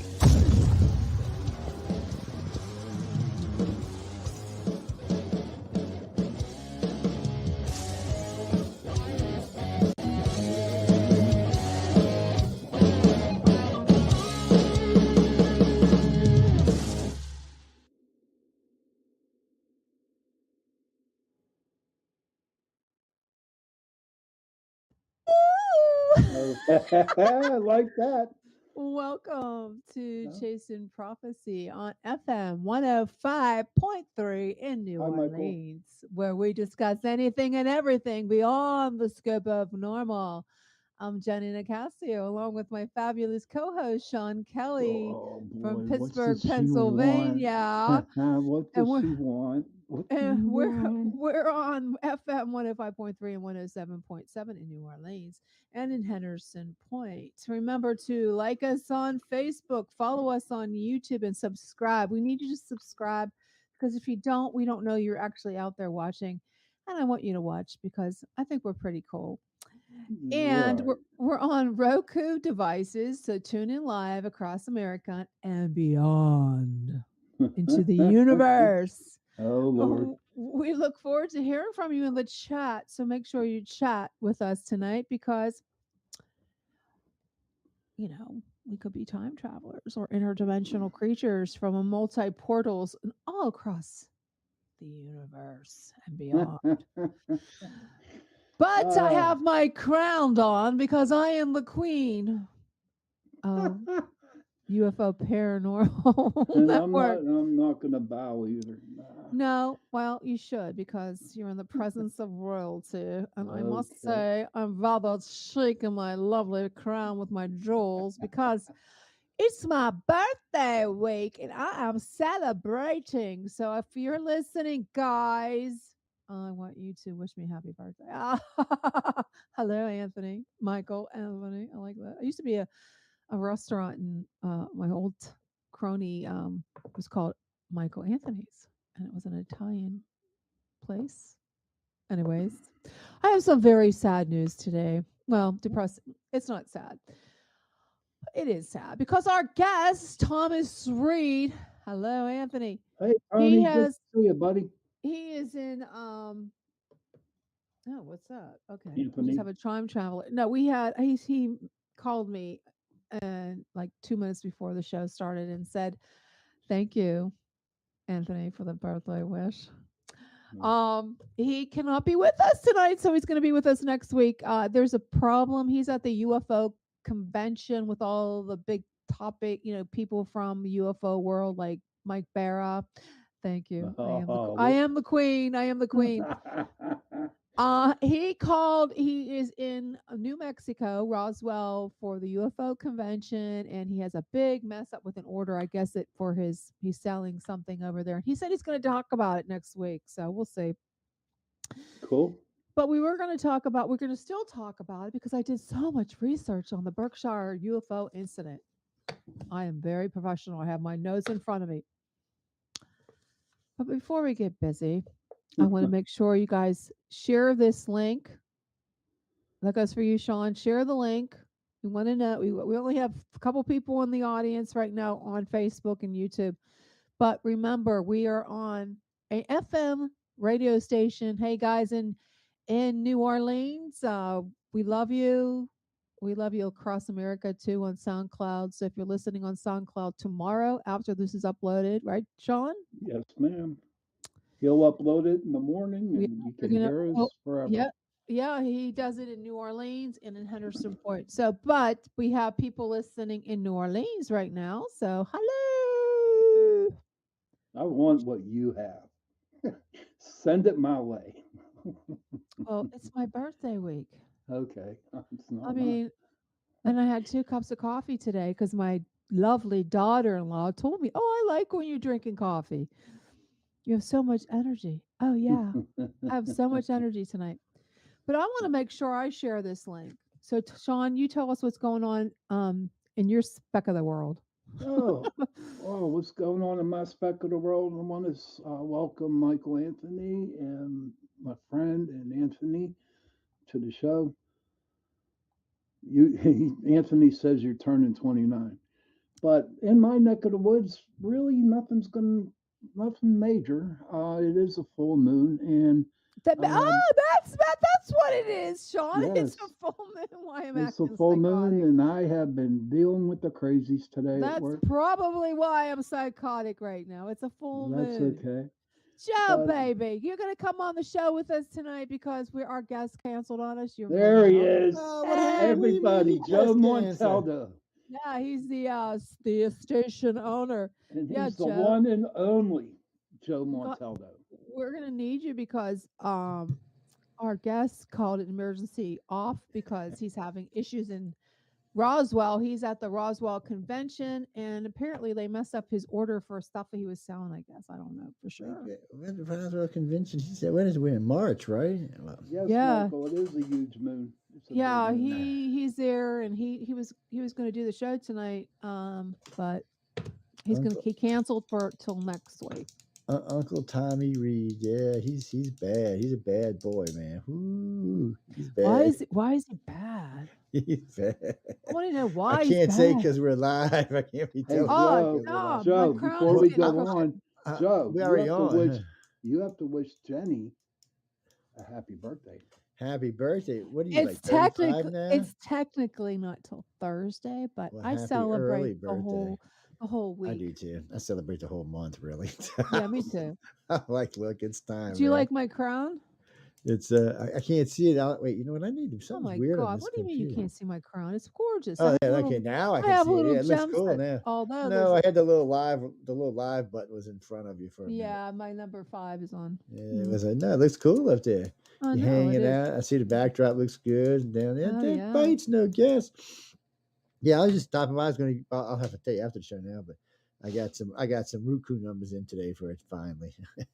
Oh, Roku numbers. really? Yes, Okay. I can tell you this: our average listening time is 59.55 minutes. So that was nice to hear. Yeah, that is good. That's That is good. Yeah, that's above average for anybody right now. So average usually is around 33 minutes, 34 minutes. We do some pretty ones now on SoundCloud. I was a little bit higher than that. On YouTube it is too. It's about an hour and a half. But Oh, that's good. well, because we got interesting topics most of the time, or insane host doing something that people can't turn the thing from. They're like, wow, I can't change it. You know, it's like watching the train wreck going down the highway. Oh no. Yes, you just got to sit there and kind of watch it and move. So wait, aren't y'all? Are we done with the chemicals? No more chemicals going to get on y'all now? We're done. Oh with... no, I don't know. I don't know about that. That's I'm not still sure. scary. I don't trust them. Oh, they Well, I haven't changed heard it. anything.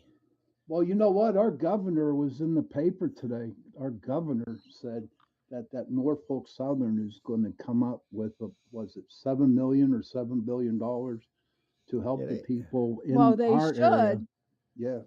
Well, they They need to do should. something. That place is a mess. I was talking to a reporter the other day about it, and he was saying he didn't feel comfortable.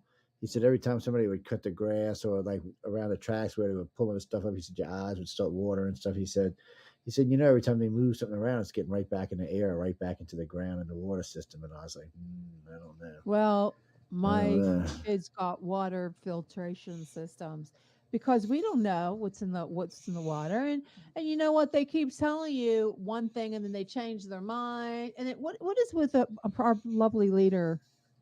Did Oh, he ever say he was going to go there or not? No, but he was on Anderson Cooper the other night and said he has been abducted by aliens. Michael, Mark, maybe you can answer this here for us there, Joe. Mark Jaycox has 2 questions. Who lands the craft at Kecksburg, PA, December 9th, 1965, and why have you never asked? It's the Russians. And then what UFO is the only one in history to make the USAF arm nukes on B-52s? There's actually been more than one actually that we scrambled for now. There was a flying triangle that came through Belgium that we sent up 2 squadrons of F-16s for. And at first, the F-16s were being rebuffed by, there was no way they could shoot it. None of their weapons would work. And then the thing took a hard bank and was headed straight for D.C. We actually scrambled several bombers. We actually scrambled a submarine, a few other things. But we went on nuke standby because that's the only thing we figured could take it down was a nuke. And then it just disappeared somewhere over the Atlantic, just like faded out to dust. You could watch it on the radar. They still had the radar. They're never going to give it to us, but it was like doing this weird pulse and it just fade out. And it was the first UFO I can ever remember that they clocked on UFO on radar. Because usually they don't show up on radar. It's not something that shows up on radar. Not often anyway. It's and then of course Kecksburg. I don't know what the hell I thought Kecksburg was. It was not alien people. No, it wasn't. It was a satellite from Russia. That's It probably according was a to Russian John satellite, Ventry. yeah. He said it was a Russian satellite. And everybody I talked to in the military, everybody I talked to in the government said the same thing. No, it was a Russian satellite. He said, but Joe, we couldn't give it up. I mean, alien spacecraft. He said it was a great cover, man. He said still is a great cover, and it works. I mean, there's lots of things out there. And there's lots of UFOs that fly from about mid Texas. You go mid Texas, you go backwards New Mexico through the middle of New Mexico, middle of Arizona, middle of Nevada, Southern California. These are all no-fly zones that the military used for lots of different things, like Area 51, bombing derbies, Area 53, Laughlin, where we have bombing derbies at, White Sands, Nevada, White Sands, and White Sands in New Mexico. So the thing of it is we have all these areas that we use for all kind of weird testing, and there's supposedly anything can fly through there as long as it's military rate related. If you see anything in those areas and it's some kind of weird looking craft, odds are it belongs to the military. There was a senator way back. God, this goes way back. Senator McDonald was driving through New Mexico and he saw a black triangle. He's an incumbent at the time. Matter of fact, in charge of appropriations for military projects, and had no idea what. So when he contacted the organization, we wrote him back and it was basically like, "Look, dude, this is what it is." And it took him 6 months and he verified it back to us that yes, that's what it was. This man was so pissed off that he had to go outside of the military to find out what the project was. And he was also surprised how many people out there, huh? Excuse me. Boots says, how does someone call in? There's a number going along right. I don't know what the hell you call it. The ticker note, whatever. Yeah, that's what it is. It's a ticker. You got it, man. First time. It's a ticker. Okay. It's a tickly ticker, man. Okay, hold on. There's a number there. 1-724-623-2296. Give us a call. That's the number you call in. And I have says cannot be dialed. Why? I'm having an issue. Well, it happens every Tuesday. Y'all only got me till Roku finishes uploading, then I got to go back to work. But okay, not a problem. No, I might come back and see you after it gets done anyway. I'm not doing that. I'm in studio with y'all. I'm just got shit going on. I love this new batch feature on this Roku thing, so I can upload a bunch of it at the same time. And since I thinned it out and took all the old stuff off there, it's just us Roku people up there. Would you like to tell our subscribers, Joe, about how to subscribe to Roku, for us? Well, if you have the Roku device or you have it on your computer, just go to Roku, pop on, type in UFO Paranormal Radio or United Public Radio, and it will come up. Usually it comes up just UFOP for me. Anywhere I type in anybody's house, I type in UFOP and it comes right up. And you can find us that way. There's also links on it. Will be on all of our Facebook pages, so they'll be going up tonight. So you can click a link and find us like that. Pretty soon, we're working on some things, some details. Michelle and I on. So some of the shows on the station are going to get their sub channel for a while. It's just an experiment we're doing, but they'll have a sub channel. So like, y'all will be in the variety, and then somewhere down the list it'll say Chasing Prophecy with just your videos in it. Okay. And nobody else's. So it's just something we're trying out, playing with, seeing how it works, because the variety works great. And the paranormal and the YAP and the UFO thing works great, but it's nice to have the shows separate too. It also tells me what they're listening to, what they prefer to listen to, whose lovely face like Sean's they want to hear and stuff like that. Sean was voted cutest face on the network, Jenny. We're all in trouble. I was like, really? I'm I the said, dart. I'm it, man. I was like, who the hell put this vote up, man? I was like, this is not working for me. So I'm gonna go take this poll down and see what's going on. Yeah, you noticed it said cutest face. It was not male or female, just cutest face on the network. Yeah. Yeah, Okay, we Mark don't J. discriminate Cox here. has a question. October 7th, well, he wants to say something. October 73, a 500-mile long UFO Hello. appears over the USA-Canada Oh, just give border. me a second. And I Hey, am we got it. Excuse me, Sean. We have a caller. Okay. Go ahead, caller. Hey, my name's Morgana. Yeah, like I'm actually from the year 1776. Now, like a lot, I'm here to warn you. But a lot of bad stuff is going to be happening. Where? A lot of bad stuff. What year are you from? So I'm from America. Okay. And I apologize. I'm actually from 2076, not 1776. Sorry, getting my years mixed up because I have really bad amnesia. Yeah, I mean, I'm here to warn you that a lot of bad things are about to happen to the world. So Russia is going to continue their advancement. They're gonna take over Ukraine. There's nothing we can do about that, and no amount of money is going to stop that. And then China, those balloons. Those balloons were filled with dangerous chemicals. What kind of chemicals? So I don't know the exact name of the chemicals exactly, like the scientific name, but they're going to turn a lot of people into zombies. I know it sounds crazy. But like it's something that could have been prevented, but it's too late now. It already happened. I think the best bet. There's a certain supplement you can take. It's called quercetin, and it'll prevent you from being exposed to these chemicals. Soon enough, the U.S. government's going to ban it. Suggest that you stock up now. So, how do you time travel? So I have a pod. So I go into a pod. It's actually something that was developed into the year 2030. So it's actually going to be developed soon using AI. Yeah, it's a machine. It's a machine that's built by Obama. Obama. No, Obama. I was going to say. Obama. So what it does is it creates a new timeline that branches off from its original timeline. It's like consider it like a plane. It's almost like an airplane, but it uses up a lot of coronal energy. It can carry only enough power for 2 trips at a time. So I'm gonna have to go back within the next couple of days here. But basically, it's almost like a turbine that goes through multiple laws of universes.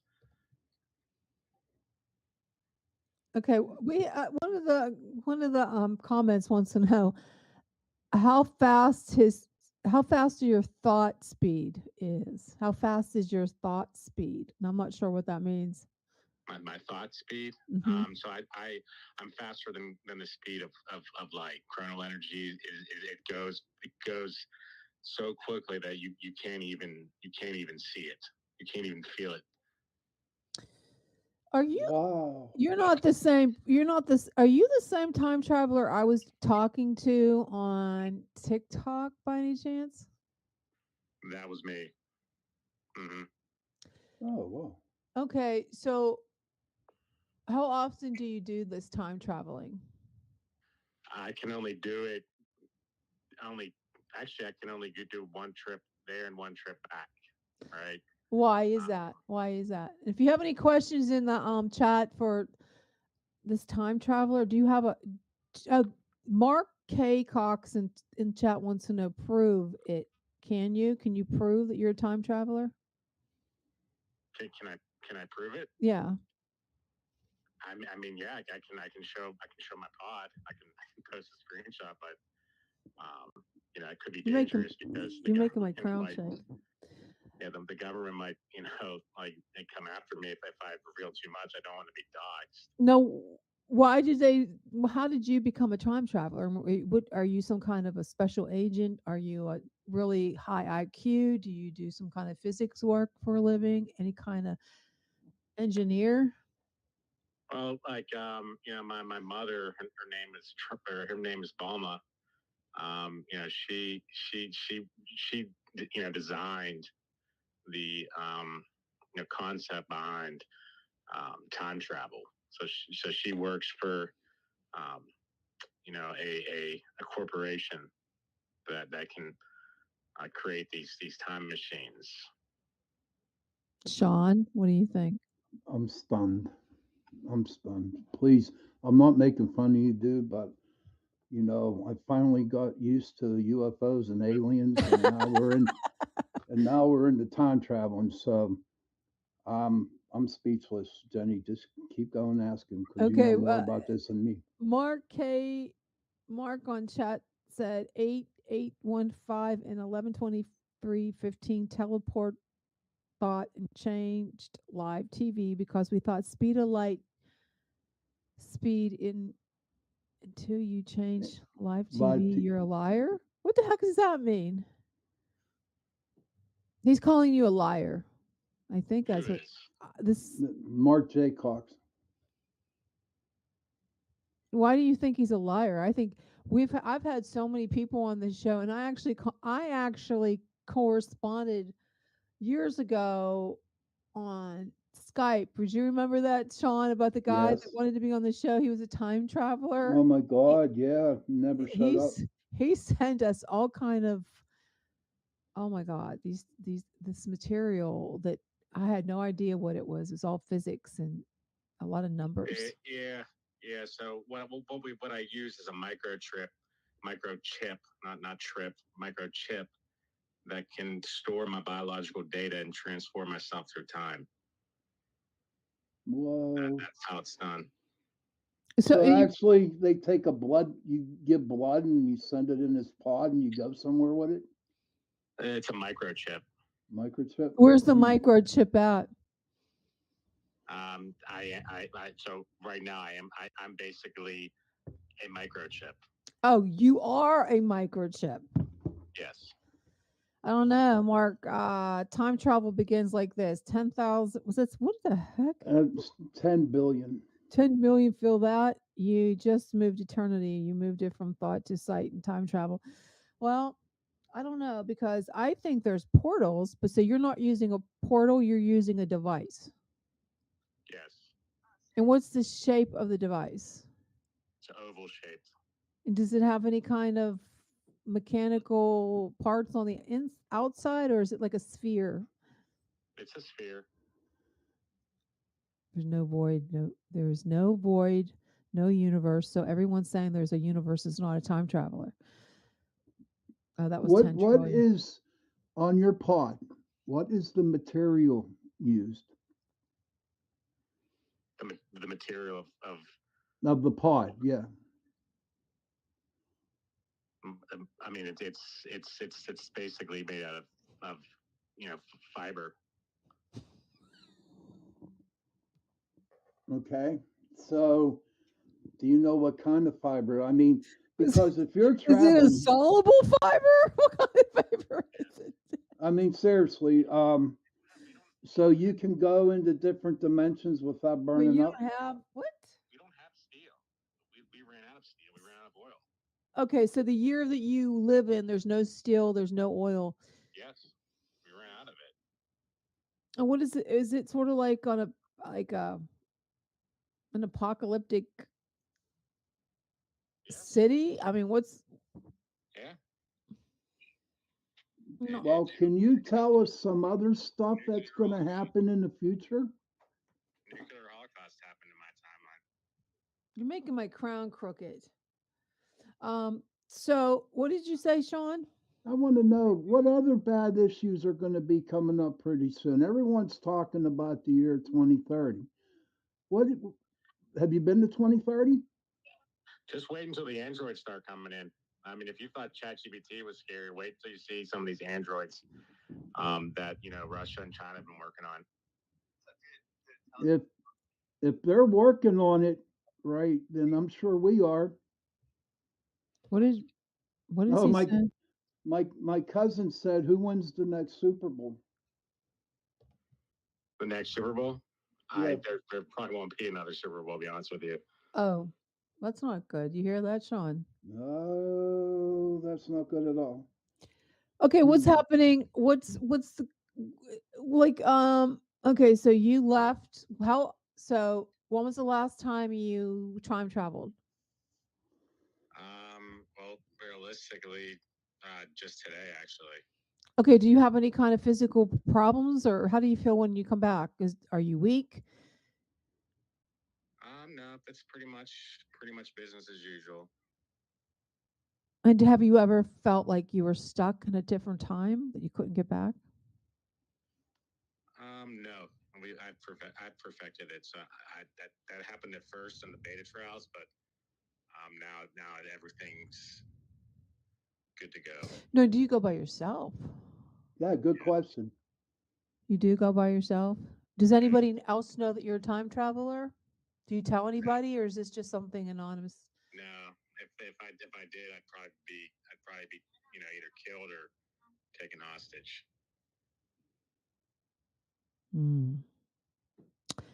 I don't know, Sean. I don't know either.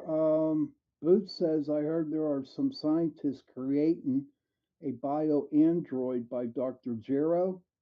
Do you Who's know that? who Dr. Jiro is, time traveler? Yes, so Dr. Jiro works for Pfizer, and Pfizer, of course. Yes. Well, I mean, it's a different Pfizer than what you're thinking of.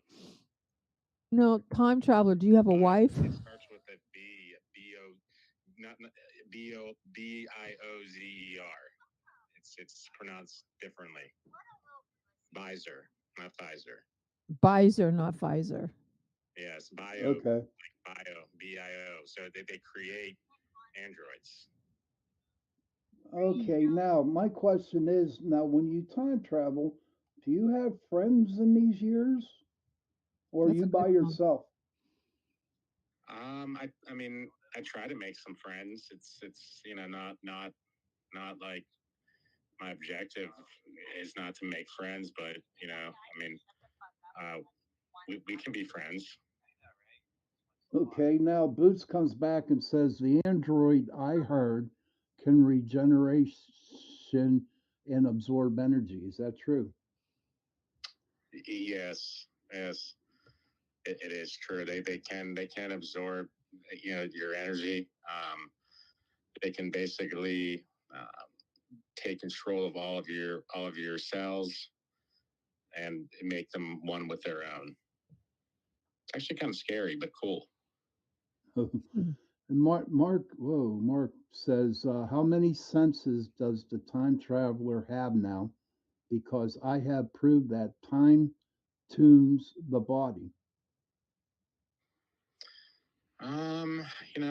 That's a good question. I mean, I feel like I've lost my sense of hearing a little bit. It's hard for me to hear sometimes because as you imagine, being stuck in that little pod can really be restrictive. How big is the pod? It's pretty big. It's about I want to say maybe 30 feet. Did you ever hear the time traveler who calls himself Noah? No. He claims he was stuck in our time after being sent here from the future. And he's stuck here. Aren't you? Or are you worried that you're going to be stuck in a different time? Yeah, I mean, there's only one chance to go back, and if it doesn't work, then I'd be stuck here. Okay, forever. Boots wanted me to ask you a question. If there is there a planet called Namak, Namak, and who lives there? Yeah, there is. So they're basically like aliens, like whether it be the way that you think of aliens. Yeah, they're green. They have scarce resources,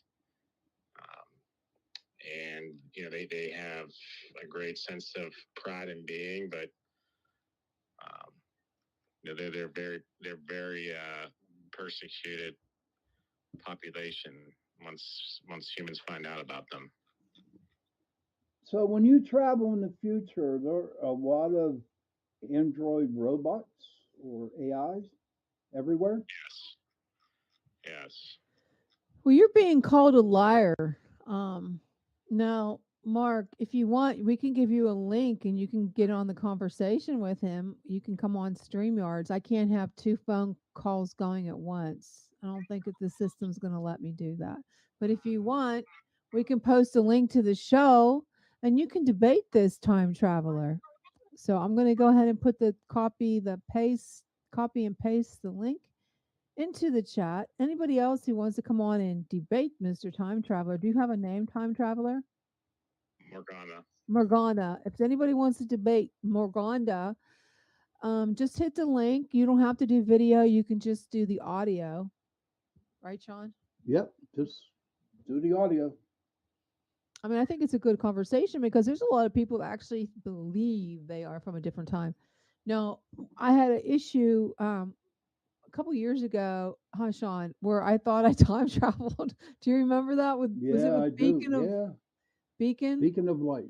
We were Beacon on. of Light. I thought it was a certain time. The time hadn't changed yet, and I lost an hour, and I don't Yeah, I know where remember. I went. Yeah, she did lose an hour. Like, where'd he So go?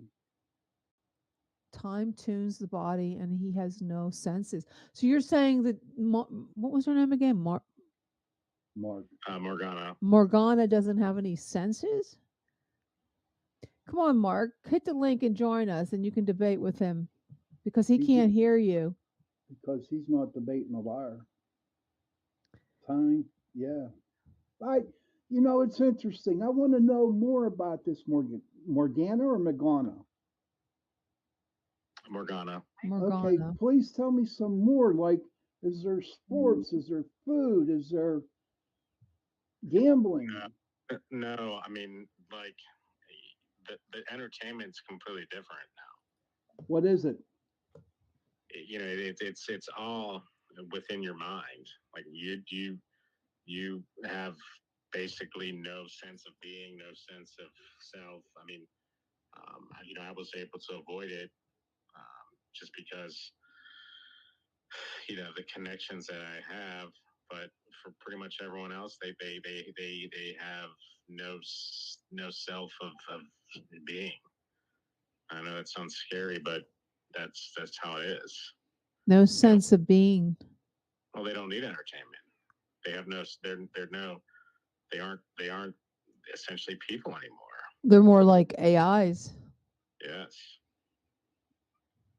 And that would be boring. Is it boring when you go to these places? Yes. That's why I wanted to time travel. Because it's not very exciting.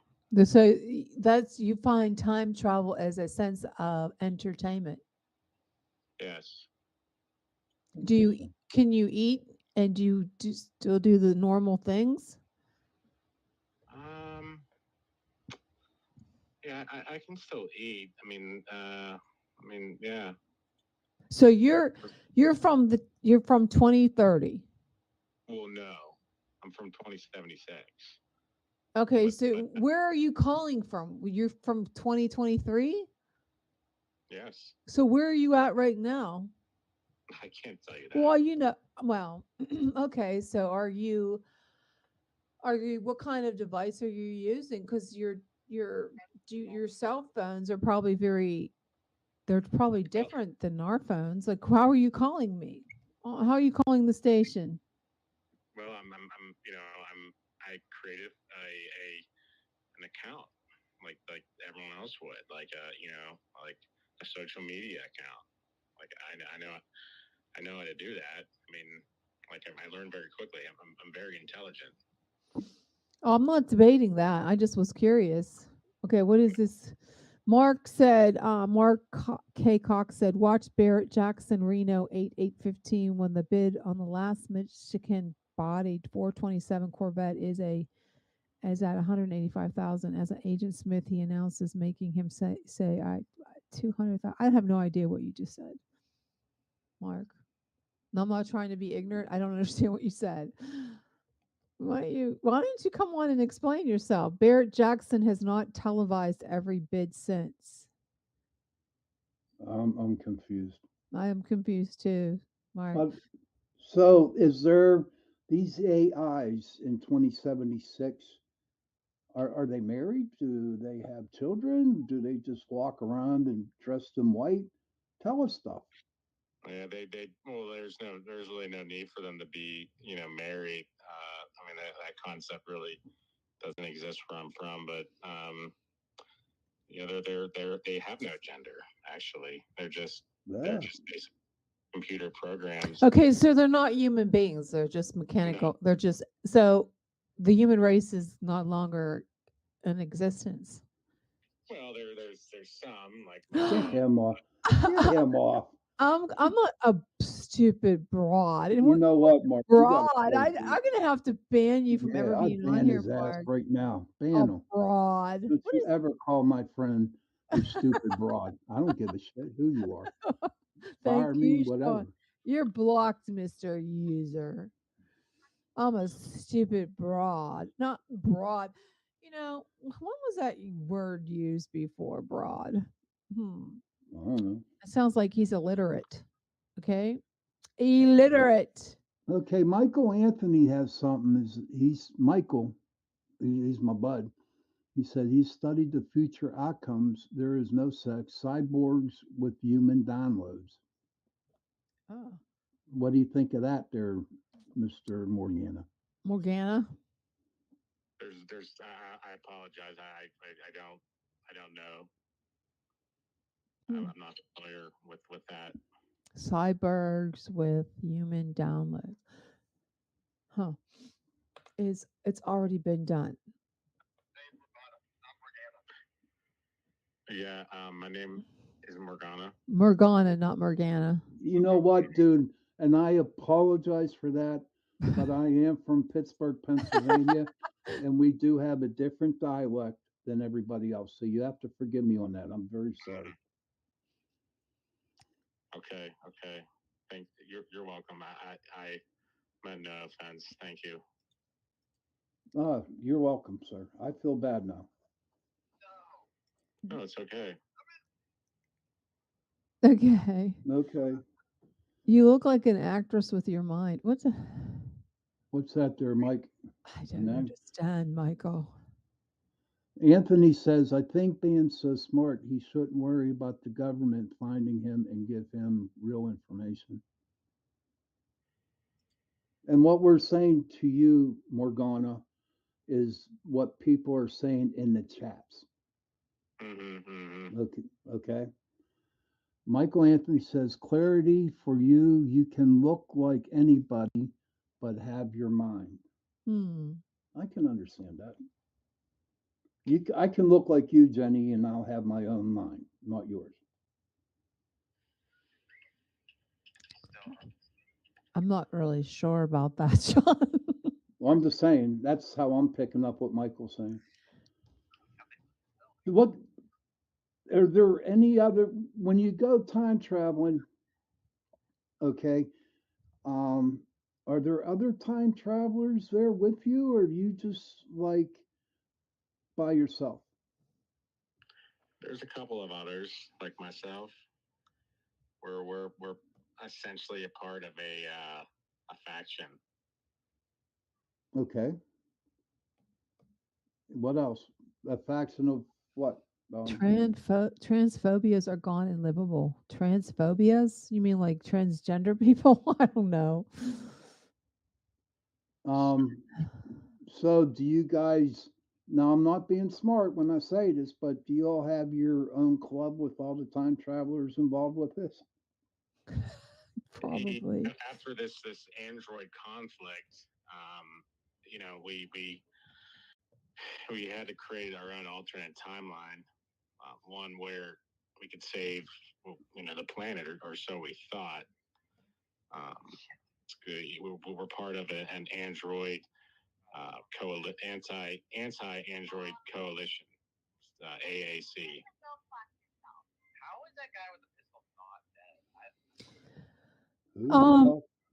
I was just listening to your conversation about a pencil, something. Pencil. Let me ask you something. Do you know we're dealing with some AUPs and UFOs lately? Is there anything in the future that would bring any kind of closure to any of that? I mean, are we seeing any in the future? Is there alien life? Are we communicating with alien life?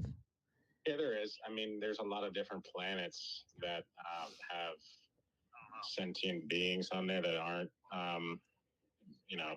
human, essentially. Some of which actually humans actually enslave, and it actually results partially in what happens in my timeline with the androids.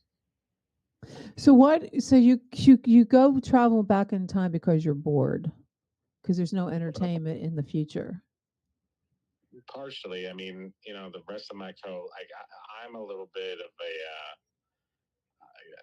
I'm going against the mission, so to speak. I really could care. I don't really care about the future of the timeline that I'm from, but some others, they do. They're trying to save that alternate timeline and create something new. I'm not, though. I don't care. One of our listeners, yeah, Kevin, he's from England. He says, I feel there's no physical time travel for us, only in the mind. Sometimes we trip forward, sometimes we trip backward and see things. But I seriously doubt that's possible to do it in the body.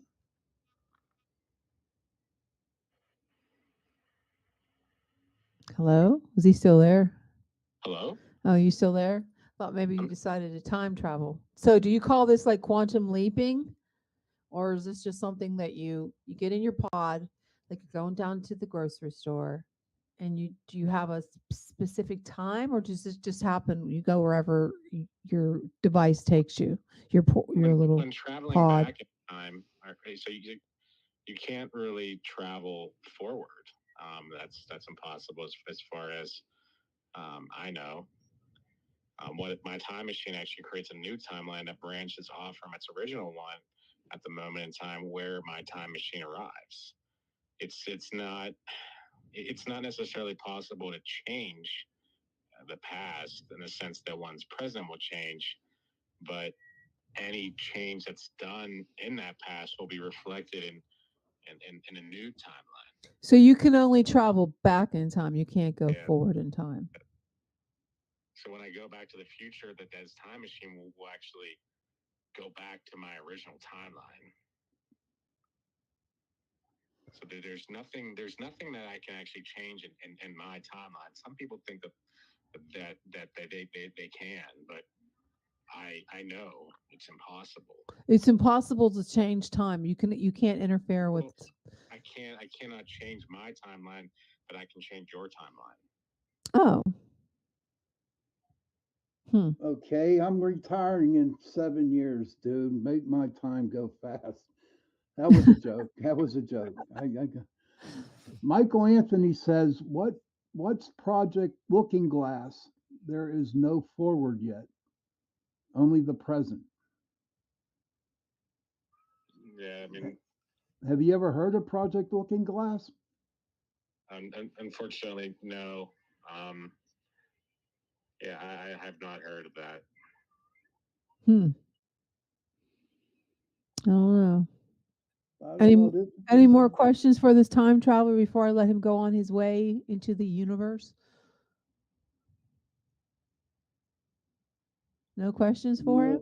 No, but thank you for being Why on. don't you come back when you're back in this time? Why don't you actually come on the show next time? I'm like as a guest. I don't know how you can you do that? I'll figure out a way. Okay. Okay. Well, thanks for calling in. Thank you. Thank you. How do I shut? Okay.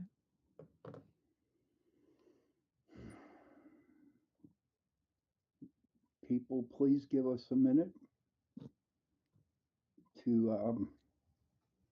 I, I'm seriously, like I told before, that I'm just getting used to aliens and UFOs, and then a real time traveler comes on the show, and it just blew me away. So, I mean, if I knew I was going to be prepared for this guy coming on, um, maybe I'd have some more questions on it. Kevin, I wasn't prepared for no time traveler questions. Doctor Who. Okay, I see where you're getting at. I see what he's getting at. Well, I mean, we've seen so many TikTok videos who time travels. We discussed this before many a times, and like that one we saw, Sean, where he never saw people. He only saw Yeah, because he can't interact with the people. yeah, he was in a different city, and all he took was video. And the cars were still there, the buildings were still there, coffee was on the table. And even to this day, Jen, I don't care how long it took him, but I have a feeling that he photoshopped all those, taking all the people out of that. I know it takes a long time to do that, but I have a feeling he did that, or else he just has one hellacious green screen. You know what I mean? Anthony says we are going into the forest next weekend. We might meet him when we cross over. That's true, Tony. That's a story. No, Jen. Honest to God, Anthony has a good story. He was a guest on my show, and we got to get him on the show. Talk about the forest. It's pretty interesting. You there? Uh-oh, she lost. I don't know. Oh my God. Get him off. Mark, why? Why you come on? Okay. He got on somehow again. So I guess then he got called off or something like that. Um, so we were supposed to have uh, Tom, oh, I forget his name, and about a small little situation they had in 1960. Thomas Reed supposed to be on the show today, but he had some troubles getting on. But he will be on next week. Can you hear me? So now I can hear you. Yeah. Okay. Mark K. Cox is back in. How do you get back in? He's going to take a would you take a shotgun out of your purse and blow my head off? No, I would never do that, Mark. I think Okay, everybody, Kevin, Brian, Michael, I want you to hear this. This Mark J. Cox says, if we were in the schoolyard and I called you a stupid broad, would you take a shotgun out of your purse and blow my head off? Probably Get not. him the hell I out of here. did block him. He's back. I can't help it. He came back. I don't know how he must have different. I did block him. Mark, if you want to stay on, you have to apologize. I will block you again. But this Thomas Reed that we were supposed to have on today, there was a show. What was it called? On Netflix. It was a good show. All unsolved mysteries. Unsolved Mysteries. And when I watched it, it was only 29 minutes long, and it was like really, really interesting. Um, how not just him being, abducted, but there's a ton of other people, like 40 Yeah. other. people, and there was just Yeah, John. on September 1st, 1969, about 40 people in Berkshire County, Massachusetts, reported seeing a UFO. And one boy who was going to be on the show was Thomas Reed, and he claimed he and his family were taken aboard. I don't know if anybody had a chance to do any research on that before the show, but 40 residents in the little town of Berkshire, it's like it was a very small town that they reported seeing a UFO. And it Yeah, actually reached beyond the area, which is, I found that fascinating. but I did do a little studying on that.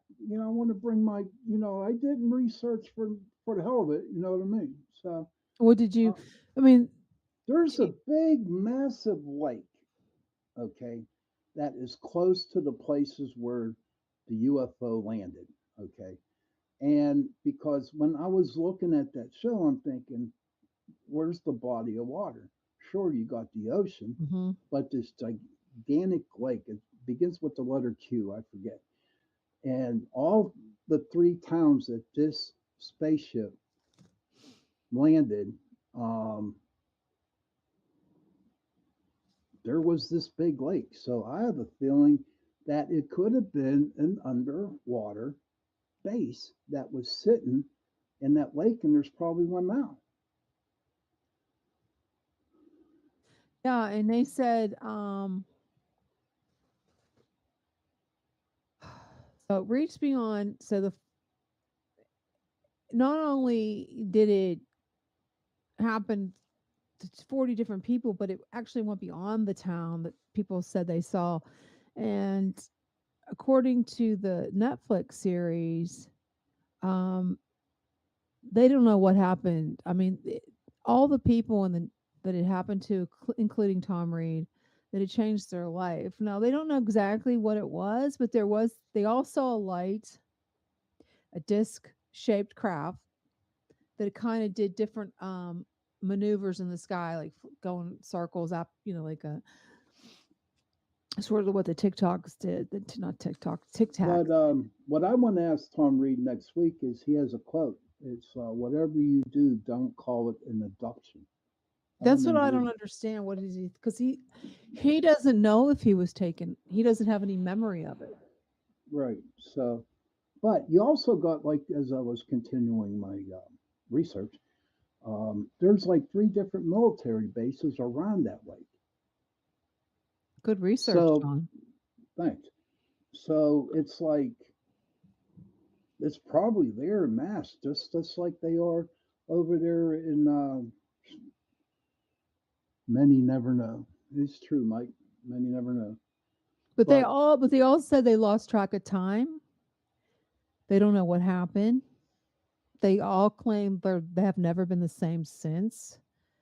They don't know how long exactly the phenomena lasted. They don't know how long that they were like out of it. I know in the documentary, Tom said that he and his family ended up at their family store. So they went through And the tunnel. I have actually pictures of the tunnel. and actually, what happened was what made it legit for him was his grandmother was in the driver's seat and his mom was in the Yeah, that's passenger what seat. that was neat. That was neat. I thought that was because I have never heard that from any other abductions. Well, abductees, or he doesn't really want to call it that. But no, here's that is the tunnel that their car went through. And then I guess it happened like outside the tunnel. Was it inside the tunnel? It was outside. Uh, Yeah, they did, Brian. They didn't switch it. They when they came back, right? They the grandma was in the driver's seat and the mom was in the passengers. They didn't switch it. and that's the site well, the one fella saw where they saw the UFO. Well, what about right? Okay, he saw it. That's my cuz. He saw it. But with the woman's story where she was supposed to not go to the lake she for ice cream, but she ended up going with her parents, and her life changed. Okay, because she said she was abducted. Um, she said when she was inside the UFO, all she could see was like steel walls around her, and that was about it. And then, but you can look at these people and just look how they're interviewed and their persona Well, is like really according to the WSPS, the radio station said they don't know, they didn't call it a UFO. They just didn't know what it was, but they said it was something bizarre.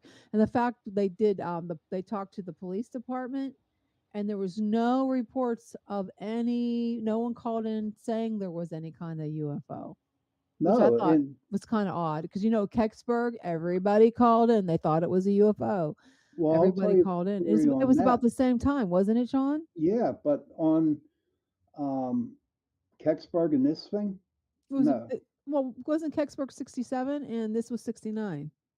It was in the 60s. Yeah, it was in the 60s. That's right. My bad.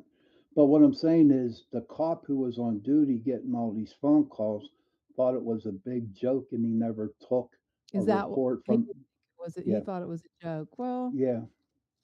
So, but, they put that monument out there in the, yeah, I have a picture. They made a monument, and that's there's the a monument, and they had to take that monument down because it's so called on public property. oh my god. And there was like the Hatfield and McCoy situation. Some believed, it happened, but there's a lot of people that didn't believe, and they really didn't like that stone. So they kind of like got together and they all voted like in their town meetings or whatever, and then they got it removed, which I think is a bunch of horse crap myself.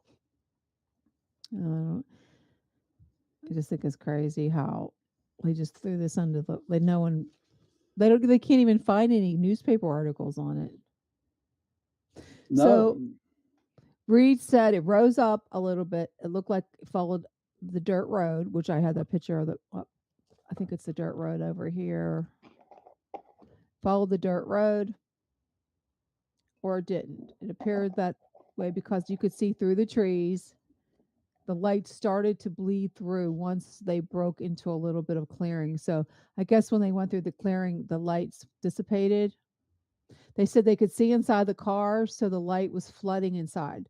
So the light filled up the car. That's a strong light.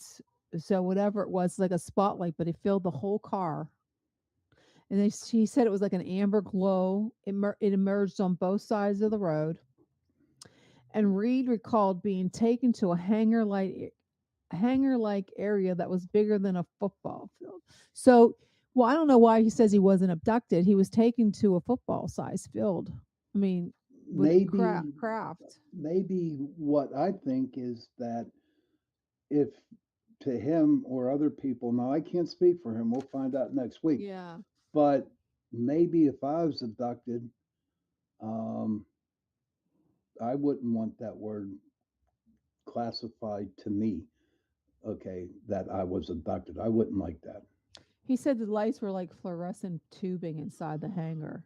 The hallway he saw was a singular with a Y configuration almost to control the flow of traffic. So there must have been a lot of activity going inside this whatever it was. He said he had no idea where he was, but he knew what he saw was very different than anything else he'd ever seen in 50 years 50 years later. Michael says maybe they're like bends. Bends. Can you explain You mean that? like the bends? You mean like when you go real deep in the water? Is that what you're talking about, That's the bends? possible. Yeah, I think so. But what would you do in the situation if you were driving there with Ava in your car, and all of a sudden you see this big old thing come at you? What would you do, John? I don't know. Part of me would like to welcome it, but I think a part of me is going to be terrified if I saw something like that. Like, oh my God, what is that? and you knew that you were going to be taken away from your wherever you were. That's why I think when I hear stories like this, I mean, I would be terrified. And you hear all these abductees that they aren't terrified. There's like, oh, it's so peaceful and calm. And then you hear the stories, or you watch like Fire in the Sky with Travis Walton. I know that was a fictional depiction of it, but I mean, I know they did that for entertainment, but that was horrifying. Did you watch that, Sean? Did you ever watch Fire in the Sky? Yes, It was I it did. was terrifying. Not only when he was in the cocoon, coming out of the cocoon, was it terrifying, but I found it pretty interesting. Michael Anthony says we've seen light can bend. It doesn't seem like it's possible, but if you look at some of the experiments, even on the Skinwalker Ranch, it's proven. Okay, that's might have to do some watching that. Is that show still on Skinwalker Ranch, or did they take that off, No, Jen? it's all over the place. Is it I still mean, on? yeah, it's on Netflix. It's on Amazon Prime. But we get back to these encounters. I mean, you got Roswell, 1947, and Right. then September 1969 in Berkshire County, Massachusetts, with the Berkshire with incident. Then you have, I know Kecksburg has been ruled that it's not a UFO. Then you have the Colorado lights, the Phoenix lights. You have the UFOs over Washington in the 50s. You have all these tic tacs all over the place. No one's saying anything. No one's coming clean. They don't care. They don't want to be seen. They don't want to be known. I think if there's UFOs out there and they want to abduct us for their, I truly am at the point where I don't know if I believe that they are really extraterrestrials. I think they're the government in disguise. We talked about this hundreds and hundreds of times before on the show. Yeah. I mean, it goes all back, and you want to believe, like Mulder and Scully, you want to believe that there Right. are, but it seems like it's But like here I got some there's nothing else interesting. out there. I got some interesting fact during my research. The first reported UFO sighting was in 1639 by the Massachusetts Bay Governor John Winthrop over Boston. So I don't think our government had the capabilities to do that back then in 1639. No, yeah, there's all these paintings that depict. You can see them in these beautiful. What do you call it? Renaissance paintings. There's UFOs. Michael Anthony says, while Pittsburgh still remains questionable, nobody really proved anything beyond the shadow of You a talking doubt. about Kicksburg? Kecksburg? Yeah, I bet you that is it. He's talking about Kecksburg, everybody. While Kecksburg still remains questionable, nobody really proved anything beyond the shadow of a doubt. It's theory, and I appreciate John and others' work, but the bait is good, and the name Clifford Stone says a lot. So you're falling under the same assumption that they are, like Stan Gordon thinks they truly are UFOs. He also says 1492 and the memoirs from Christopher Columbus, seeing them over the water, addresses them as lights entering waters. And Michael said yes to your question, Jen. Okay. I don't know. I mean, going back to Kecksburg, I don't know, but there's picture. I'm going to show you some of these pictures that are in. These are paintings. Oh my God, this one was. I can't really see the date on it. I don't think it's. These are Renaissance. These are like you were saying, there's paintings that are like 1600s. I'm taking it right now. I don't know. But now you have the Barney and Betty Hill. That was in New Hampshire. That was in 1961. Cynthia Hubert, 1808. she was a teacher in Maine, but she was from Massachusetts. Okay, 1965, Exeter. I don't. I wonder if that's a town. I'm not sure, but that was New Hampshire. What just seems like, doing my research and I was looking. There's a lot of UFO activity that's not in the boss, that area, the New England area. But in all our shows that we've had, we have never had anybody talk about the New England states. It's all out in Arizona. You see what I mean? Mm-hmm. He says, and Michael says, it's hard to write. I'm on my cell phone. Sorry for mistakes. Brian says, wasn't there an eyewitness accounts to Kecksburg? Oh, there was tons of eyewitnesses.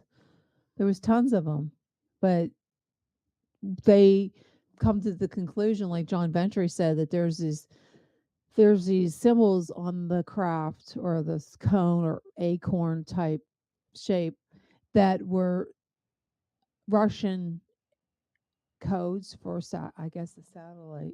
I'm not sure for what Yeah, exactly it Brian, was. it was put on the flatbed and it was covered by a tarp. Yes. Yeah. But you look at that and all they found was like different designs or whatever hieroglyphics around it. How in the hell could it have been a freaking Russian spy satellite? Okay. Because it was during the Cold War, and that's why they thought it was that. Well, what year did the Cold War start? I don't know. Come on, guys. I did very good in history. But that I'm just saying. But getting back to the New England states, how come we've never heard anything Because they about? don't, I know there isn't really anything over here because I think because the land there is so open. You got the deserts and, like deserts, New Mexico, Arizona. That's probably why they have all Oh, the open plains. Like in what was it, Colorado, there was a sighting at St. Mary's. It's a hot spot. SD Park, it's a hot spot. but check this out, right? Check this out.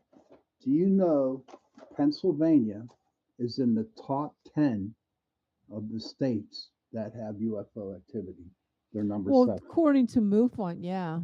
They're number 7. Then I looked up the top 10 for cryptids because everybody's. Oh, thank you, Kevin.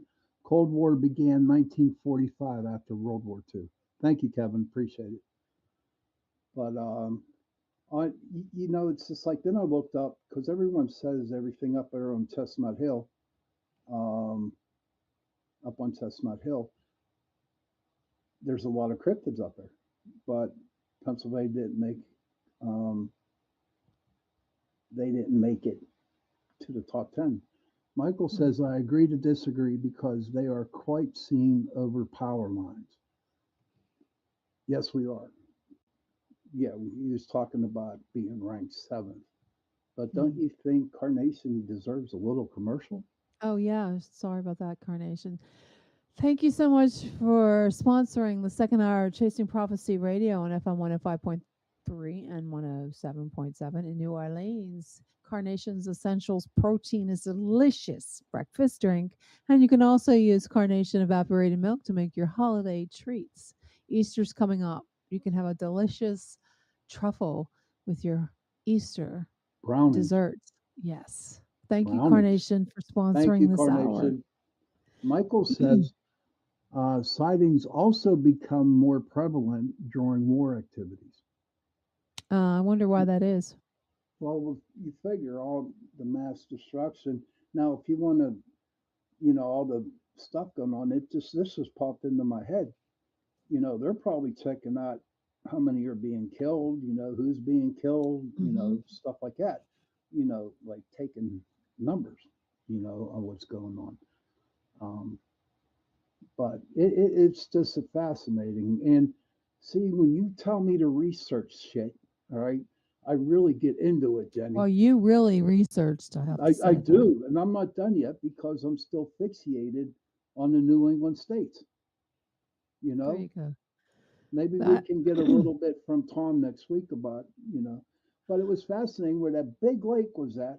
There's 3 or 4 military bases around that lake, and 3 or 4 of the towns near that lake is where the UFO landed or was seen.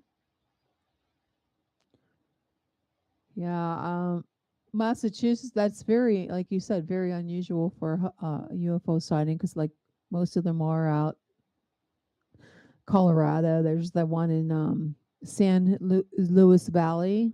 I think there was like that was in the year 2000. So many people saw that one. I mean, I hardly, like you said, I have never heard of any UFO sightings this way. We've never had one out this way, but like Roswell's a really big hot. Texas is a hot spot for UFOs. Maryland is too. There's some in Maryland and Illinois, California. I think according to the statistics I'm looking at right now, Idaho, there was 164 sightings in the last 5 years. Montana, there was 98. New Hampshire. Do you believe New Hampshire had 107. Yeah. Maine had 97. Right. And there's a whole list of them. South Carolina on it. That's where my cousin's from, Brian. He's from South Carolina. Yeah, let me see. There's a whole mess of them over here. I'm going So to the. it's just unless since Massachusetts is The most of them are is Idaho, Montana, New Hampshire, Vermont, Wyoming, and Washington and Connecticut have the most UFO sightings. Well, look at all those damn states that you just mentioned there, except for Washington, right? And the They're all the fewest New England states. And the fewest is Texas, Louisiana, New York, Maryland, Illinois, California, Alabama, Mississippi, Georgia, and North Carolina. Those are the ones who have the least. I believe there's more water. And it's just proven a little bit of theory for me. Well, what's in Idaho? Potatoes? I mean, because they're the ones with the most. From the underground Number one bases. is Idaho. The underground bases up there. Well, everyone's fixated around Roswell and that area around there. But on the missing 411, wasn't there a couple people missing from Idaho? Wasn't there a hunter? Yeah, there was. Okay. There's none. They're not even mentioned Pennsylvania at all, and there's none in New Orleans, which is kind of strange. You think with all the, paranormal stuff that would have. Right. So there's not one in here in New Orleans. That's weird. It's just amazing. I just think the East Coast got the majority of all the UFO sightings. And most of them are probably surrounded by a whole bunch of water. Okay, so I do believe now underground water bases exist. And I finally went over the line. Then there's caves that are associated with UFOs, and how many there's caves? 10 caves in America that are hot spots for UFO activity. There's the hidden people of Snæfellsskull, Iceland. Well, So what would be in Iceland that would water? Yeah.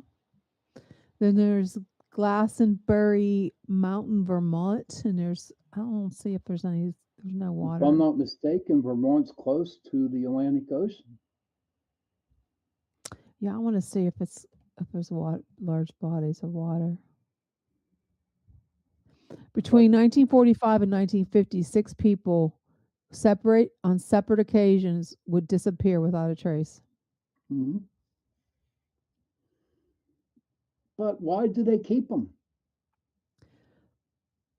Why do they keep people and not bring them back? Is their blood good, or they see I don't know. something? It goes back to Bigfoot sightings that are also associated with UFO hotspots. Now, Bigfoot, Is he carnivorous? Does he like human flesh? I don't know. Does he just prefer vegetation? I don't know. This would explain why they disappear. But think about it too, Hmm. right? So yeah, so Bigfoot does a lot of people say, and I believe that it's part, they working with the UFOs.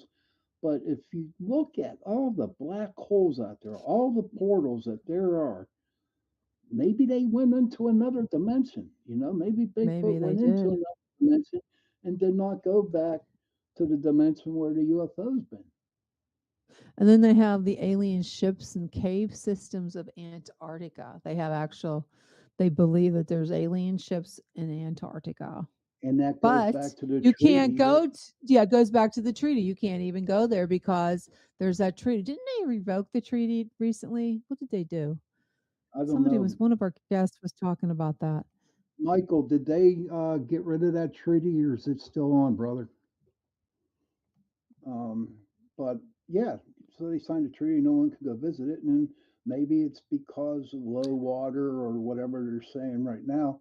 But I like the idea where they have UFOs in all these caves.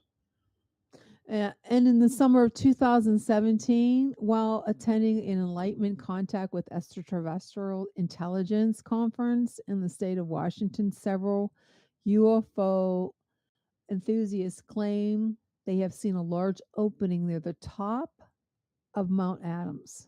Wow. So they said that they think that the UFOs are going into the mountainside, and they're convinced that it's an alien base. It's very possible, and I'll be honest with you, Washington State scares the crap out of me because that's all woods out there, man. And this is where a lot of people are missing. David Politis has a lot of shows on that area, are missing people, um, hunters, loggers. Kevin says, true, Bigfoot and UFOs are sighted within the same area. But that doesn't mean, Kevin, I believe that the Bigfoot does go back with the dimension where the UFO was. It could possibly go to another portal or whatever you want to call them and go to another plane. It's just I watch all these Bigfoot shows, and it's like people see them, right? And then all of a sudden they're gone. Just like a drop of a hat. Now you can also go ahead. I'm sorry. I was just going to say the United Kingdom is a real hotspot too for UFOs. And that's Kevin right here. Kevin says, I think we need to explore that link. Ah, that'll give me some. You know what, Kevin? Thank you for saying that because I'll do some research on that. Because there are tons of portals out there that things can go through. The dog Kevin, man. have you heard of the Broadhaven school incident? Several school children reported seeing a disc-shaped craft landing in a field near a school, and there was humanoid figures that had stepped out from the craft for several minutes before climbing back aboard. And this was in the UK. It's kind of, I don't know. What would how do we know that these humanoid figures, especially children, see? He says he has. He's have heard of it. And then there's the one at these the mountains in Arizona was a popular spot for hikers. They said that they saw reptilian humanoid creatures that were about to attack people. Well, then again, How do we know? How do we know people? I'd like to see. I know I'm not trying to be disrespectful for people who have some kind of psychological problem or mental health. Like, how do we know most of these people don't have some kind of mental health issue that they're seeing these things? Like, how can we be like, oh, I saw this reptilian figure come out of a disc that landed in the desert? No, first of all, you're in the desert. Were you dehydrated before you saw these things? Did you have enough fluids? I'm being a skeptic because some of these stories are so outlandish. Like the one, it's like a beastly creature that looks like a cross between a snake and a frog. I never saw that one yet. No, I'm just saying these people. This like I'm looking at this research. A desert in Arizona, the Superstition Mountains, they call it the Yeah, Superstition Mountains that's in Arizona. Now these people saw reptilian creatures that get out of a disc shape. No, you're in a desert. Are you dehydrated? Are you seeing these creatures? Do you need fluids? Or is your mental state corrupted? You know what I'm saying? How do you know that these people aren't just nuts or have a medical issue?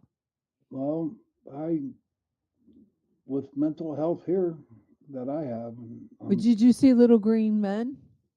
well, if I did see Little Green Man, I would say something. If I saw the frog people, I'd have to blink my eyes a couple times. Well, And I'm saying I'm not like so I'm trying not to be disrespectful, but how do you know these people don't need medical attention that are seeing these things? your mind wanders. Then, when you go on a ghost investigation and you're taking video and you're taking photos and you're looking at them photos, man, you see more than what you see. You So know, could it be their imagination running wild? it. Who knows? The only way that we will be able to find out is if we experience that experience. So, personally, me, whenever somebody says something, okay, I would like to get to know the person a little bit better before I would actually make a judgment on something. And I'm not knocking you, hon.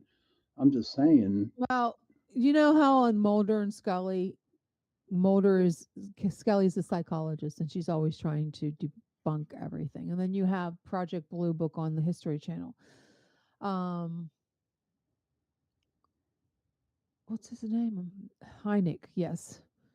Now Hynek was like a smart guy, and he was trying to debunk things too with the Air Force. I don't know what branch was he? Air Force. I think because His all the UFOs have to deal with, I believe, the Air so Force. he's like the military guy, and Dr. Hynek is trying to give some rationalization to some of the things he's seen. Mhm. I'm trying to, like that's why they have a psychologist go with them to see if these people are either they're just not in the right mind, or they're sick, or they, like I said, are they in the desert and they see these creatures, reptilian type alien creatures. My first thing is, are they dehydrated? Do they need fluids? Are their electrolytes messed up, making them see these things? I understand what you're coming from when you say that, but maybe, but the only way we're going to ever find out is if we experienced it ourselves. I want you to, this is what your homework assignment is for I I want you to see if you can watch Project Blue Book on the history. I think it's probably still on the History Channel, or somewhere else, maybe Amazon. You could probably watch them and start at case number 1. Okay. These are fascinating. We should do this. We should start. That's what we're going to do. We're going to watch the first one, and then we're going to have a show on it, what we just our findings, and go research it, discuss it, because all these things are so unusual. And then you have to put a sign, not just the skeptic, not being a skeptic, or just trying to debunk it. Like, are they real? Kevin says, I have often been skeptical about the claims people make, but we are in the realm of high strangeness, Yeah. and I've ended up finding myself thinking twice before dismissing. No, definitely. I mean, there's so many things that are so strange, and that you just don't know. It's like lately, I find that more and more we're seeing these cases of things that are so crazy, like beyond the scope of normal. It's like, I don't know if we're in some kind of a funk, the way the planets are aligned, there's just so many crazy things in the news. You're trying to figure out what did they say? Is this true? What the hell's going on? Right. No, I totally agree, but I'm going to throw a stinger at you right now. The Mothman. Yeah, but tell us what you were talking about. You said they found out that it was all made up. Yeah. My boss at work watched it. He sent. I didn't get the chance to see it. I will and talk about it next week. But the Mothman, they came up with a story because West Virginia was doing some dirty deeds. Their government. I don't want to get into it because I might be banned from West Virginia for saying this. But all I know is that, and then they were doing bad things. The government was doing bad things, and they came up with a sidetrack of the Mothman. I mean, I've gone out in the woods and I've seen red lights at me, red eyes, but I don't think it was a Mothman. It could have been an animal. But yeah, so I do have that. I am going to watch it and I'll do a little. Well, you were telling me that they did something with the bridge. The bridge was they didn't follow regulations or something. Yeah, they didn't follow regulations on it. I do believe that it was not sturdy enough. I think they used the wrong bolts. Well, that's like what happened in Western Pennsylvania in Pittsburgh with the bridge that collapsed. That could have been somebody could have seen Bigfoot running and they could have blamed it on Bigfoot, you know? Right, exactly. Remember Mr. Wonderful it's Fetterman was there? My cousin says Blue Book was awesome. Yes, it was. I think I'm going to go watch it again because I don't know why they canceled it because that was a good show. I wonder why they do that. Were they getting too close to the truth? Maybe. I don't know. How come I don't know why they can't. What can you hear me? No, very little. Let me check my microphone. Up and running. Yeah. You can't hear me. 1, 2, 3. Testing. All right, 1, Brian. 2, 3. Good seeing you, buddy. See you next week. See you next week. Can you hear Brian. me, guys? Thank Sean? you, Brian. Yeah, I can hear you now. I can hear you now. Okay. But I don't know. But the thing down there with the Mothman. Now that my boss saw that documentary, I'm going to see for myself and what they have come. All clear, both of you? Is that bad or what? Oh, all clear. He's saying we're talking really good. He can hear us. Kevin does. Thank you, Kevin. But maybe it's my earphones. I've had these for a long time, and I might have to deep six them. I'm not even going to read it. I don't know about Mothman. It's something that I'm going to read. I'm going to watch that, and I'm going to watch it. And I got my thing all the way up to 100%. I don't know. It must be my computer. I don't know. I hear something in the background. I don't know what it is. It sounds like that's my computer's fan. It's like my making computer fan. like a It's fan. like calling Yeah. it off. Yeah. I don't So know. yeah, let me look at the Mothman. Let me look at that documentary and see what was going on. I know they had one supposed to talk to one witness. This guy was saying, and that they did not go as a witness because they were threatened to even tell their story about it. Hello. I'm just reading. Sorry, I was reading about Mothman. George Norrie had a phone